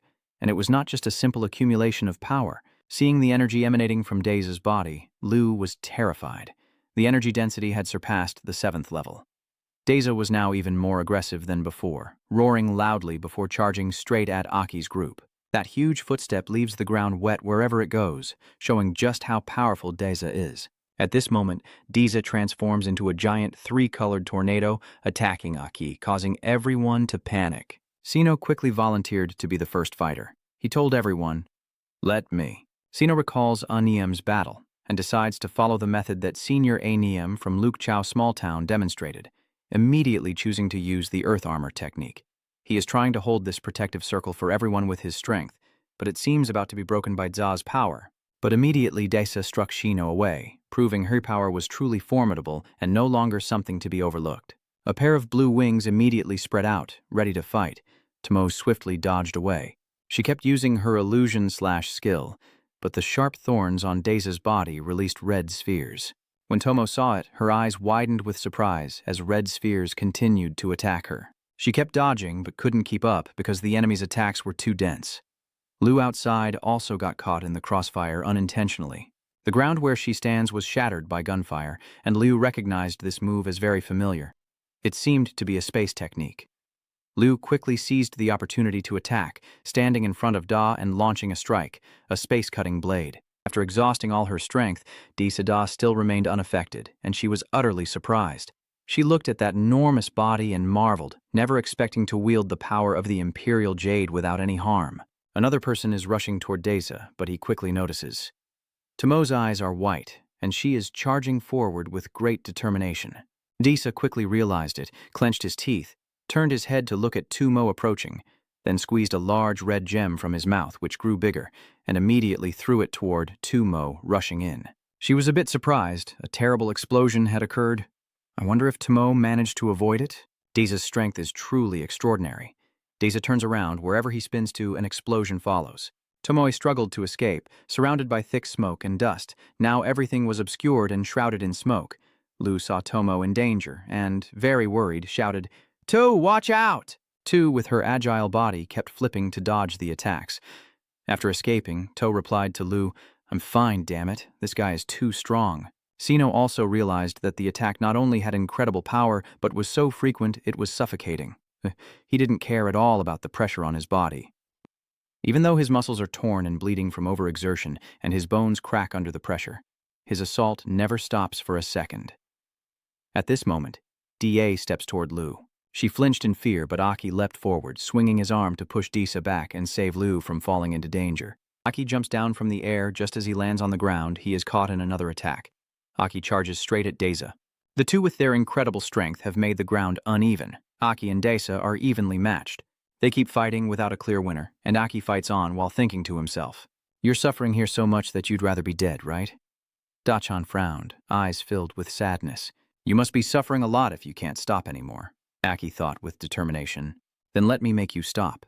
Finish all of this, and then you will shout at everyone."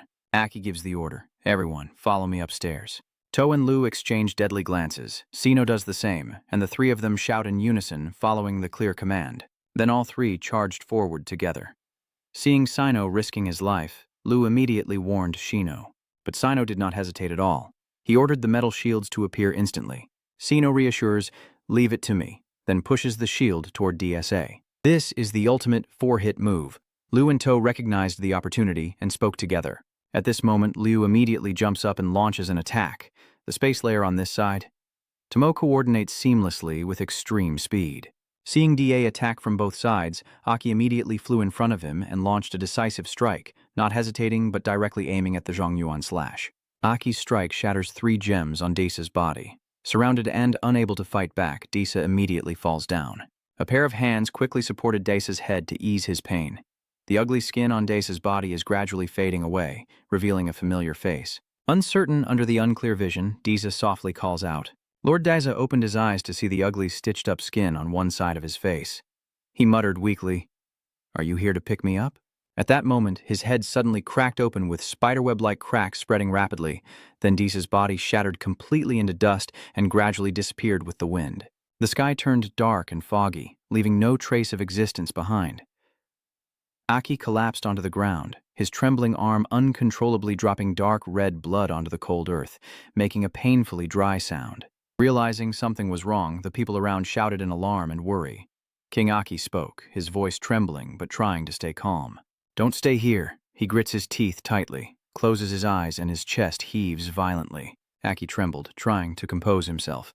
"I've calmed down now. Let me regain my composure." Liu stood nearby, his eyes full of worry as he watched Aki, but he still held back from approaching. Sino silently observed everything, his hands clenched tightly, his body tense to the extreme. As for Tomo, he gently bit his lip, his face showing deep unease and concern. No one in the group spoke further, only silently watching Aki in the heavy atmosphere. At the same time, hundreds of kilometers away in a remote area, a huge, terrifying crack suddenly appeared in the once peaceful sky, as if something was tearing through space from the other side of the expanding world. From inside the crack, small, white points of light appeared one by one, then shot out like meteors fired from the sky. A bird flies across the sky, panicked and crying out as it senses something strange, but before it can escape, beams of light pierce through its body. Immediately after, Terena, Luzanne, and Barus descend from above, their imposing presence causing the ground to tremble. He spoke first in a deep voice. "Are you sure the squad that killed Liet and DN is in this direction?" He coldly replied, "Are you doubting my deduction skills? They are nearby, and their aura seems to have broken through that guard dog." The girl frowned. "The 3-core monster, after being modified, is difficult for us to handle even if we join forces. It seems we underestimated that rat too much." He laughed loudly. "So isn't that a good thing? If we can kill that monster, it proves they are worthy opponents for me. It's been a long time since I had a proper fight." Terena coldly reminds you to tone down that madness and not forget to wait for the king to come out of seclusion, especially if they discover the culprit who killed Liet, and DN is still alive. She whispers, "You all understand his anger very well, don't you?" No one responded, and the group fell into a terrifying silence. Terena then ordered, "Use the head of that squad to calm the Vuong's fury." The sky is veiled in clouds of mist, and the wind whispers through Disa's grave. Aki speaks, his voice steadier but with underlying resolve. "Let's go," Liu asked directly. "So Vuong and Senior Deza, why do we still need to continue toward the tower? Is it because we need to investigate something?" he said slowly, initially thinking that the dense aura of this land was caused by Deza, but doesn't everyone find it strange? Aki's gaze darkened. After defeating Deza, the aura in the air didn't fade but became clearer, more tangible, and more intense because only that presence remained. In the silent space, the other 3 were stunned as they faced the truth. Aki continued to explain. Remember when Lena said the king was in seclusion? She whispered softly. Could it be the new king? The new king remained silent. That's right, the crown prince is at the very top of this tower. Under the gloomy sky, the four of them looked up in amazement at the enormous tower before them. At that moment, 4 huge stars suddenly appeared in the dark night sky and shot straight down to the barren ground, creating a blinding flash of light.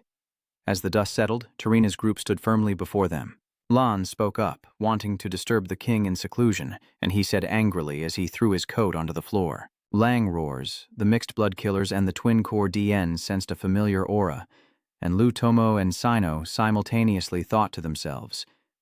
The twin core, the 4 people from the small town earlier, all 3 of them were shocked and whispered in their hearts that it was the 6 core. In the midst of his tribal fury, Aki lost his composure, his face emotionless, and then he spoke just at the right moment. Seeing the danger, Liu reached out to stop Aki from advancing further. The girl whispered softly, "King, your goal is not them," Tui said firmly.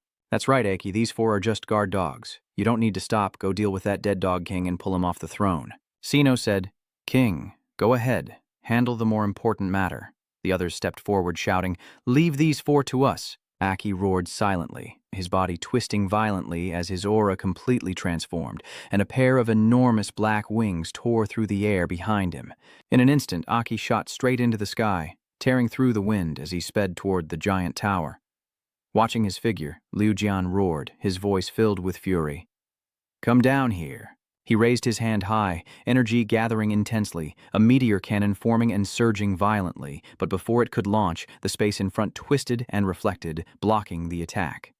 Lu calmly extended her hand, her gaze cold and terrifying, locking onto Lan and his companions. "Your opponent is us. Today, I will push my limits further than ever before." Transforming, she suddenly rushes forward with explosive speed, heading straight for Tarina. But the arrow suddenly stopped in front of Tarina, as if blocked by an invisible wall. Tarina tilted her head slightly, her cold, emotionless gaze. "Get out of here!" An invisible force erupts, sending Tomo flying and rolling across the rocky ground. Tarina coldly glances back, her face grim as she observes the raging surge of power, then rises to her feet with a determined expression, facing the one who exudes murderous intent. Her legs gradually transformed into sharp, non-biological structures exuding a dangerous aura.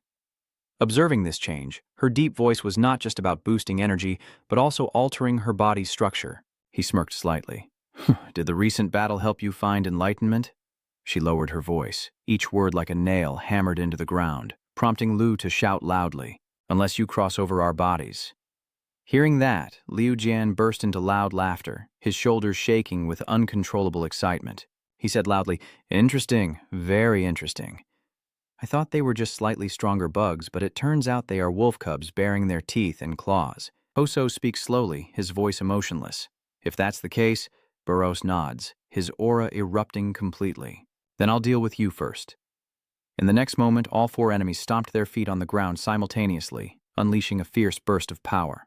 Damn it! From top to bottom, the entire tower is reinforced with a special metal.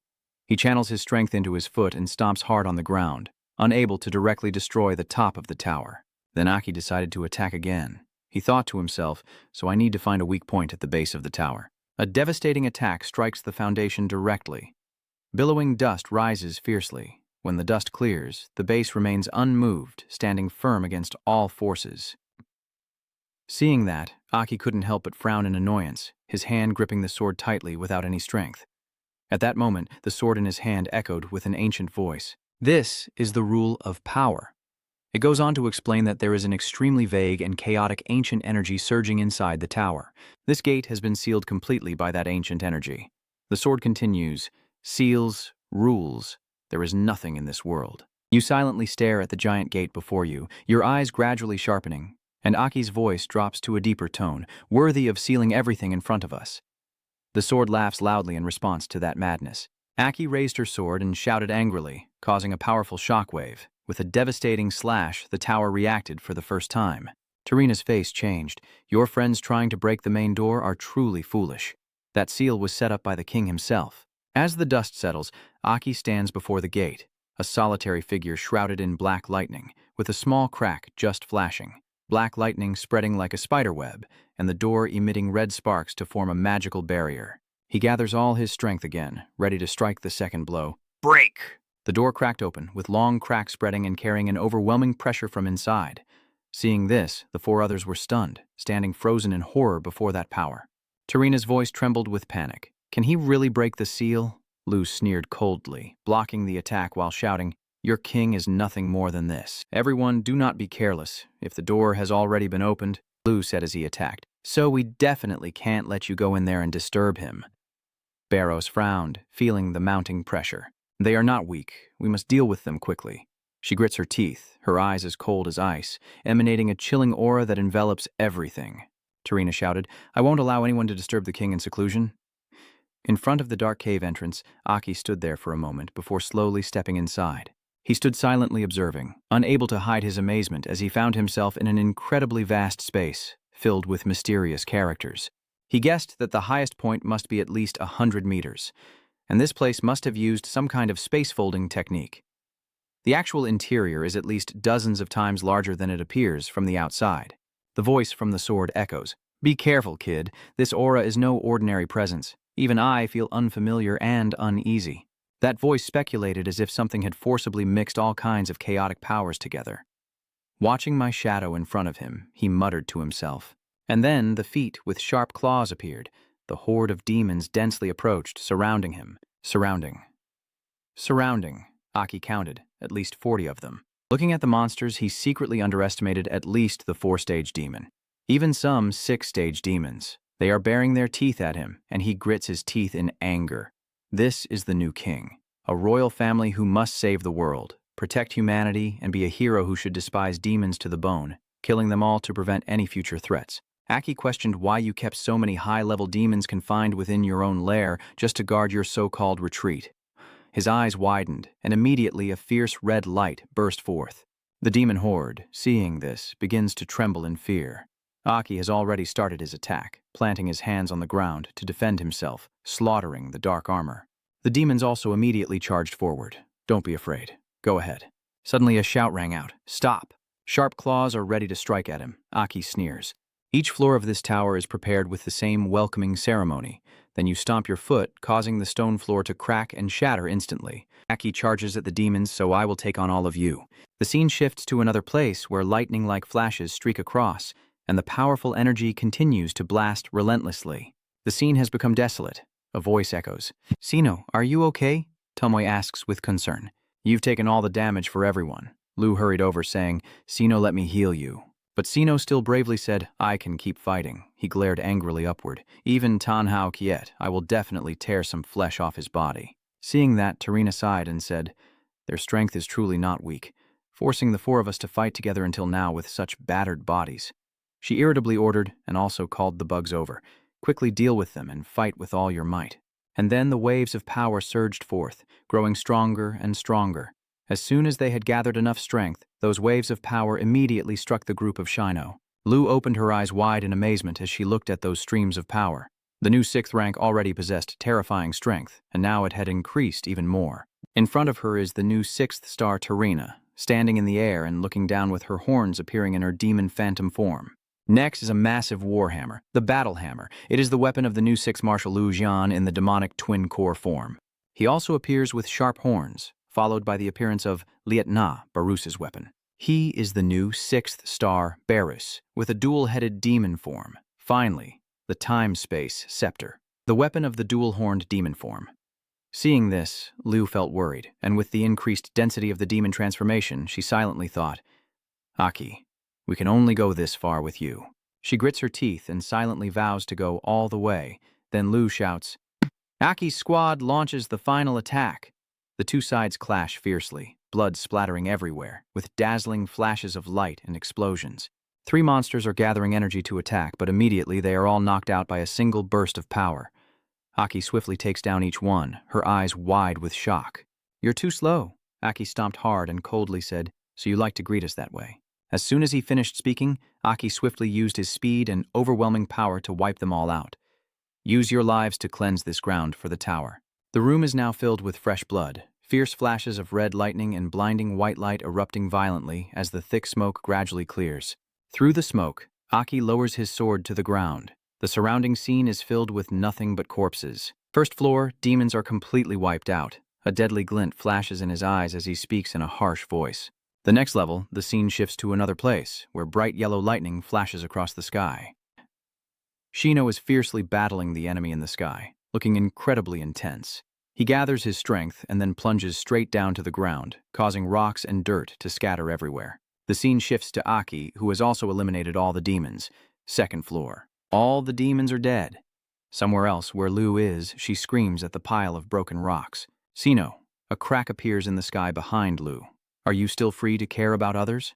A burst of energy shoots out to attack her, and Lu quickly blocks the blow. Aki has cleared out the demons on the third floor. The third floor demons are all gone. The scene shifts to Lu, her teeth clenched as she silently remains alert. Strange. Why does my body suddenly feel heavier and slower? Liu turned around and looked back, wondering if the voice was coming from behind her. Tarina smiled, holding her scythe, finally realizing it. Ah, the poison causes hallucinations. She stared intently at Lu and warned, "Don't struggle anymore. No one can move freely within this formation." Aki is currently sweeping away demons on the nth floor. Switching to another scene, an explosive display of energy with blinding lightning spiraling around, a small figure stands amidst the fierce power. Tu was pushed back by the overwhelming force. She gasped for breath, exhausted in front of her intimidating opponent, who pointed his weapon at her with a teasing tone. "You little sister, your speed has slowed down." At the final level, Aki plunged his sword deep into a demon's body. He thought to himself, the last guardian is actually a seven-headed black serpent demon. Aki raises his hand, channels his inner strength, and a dark energy emerges.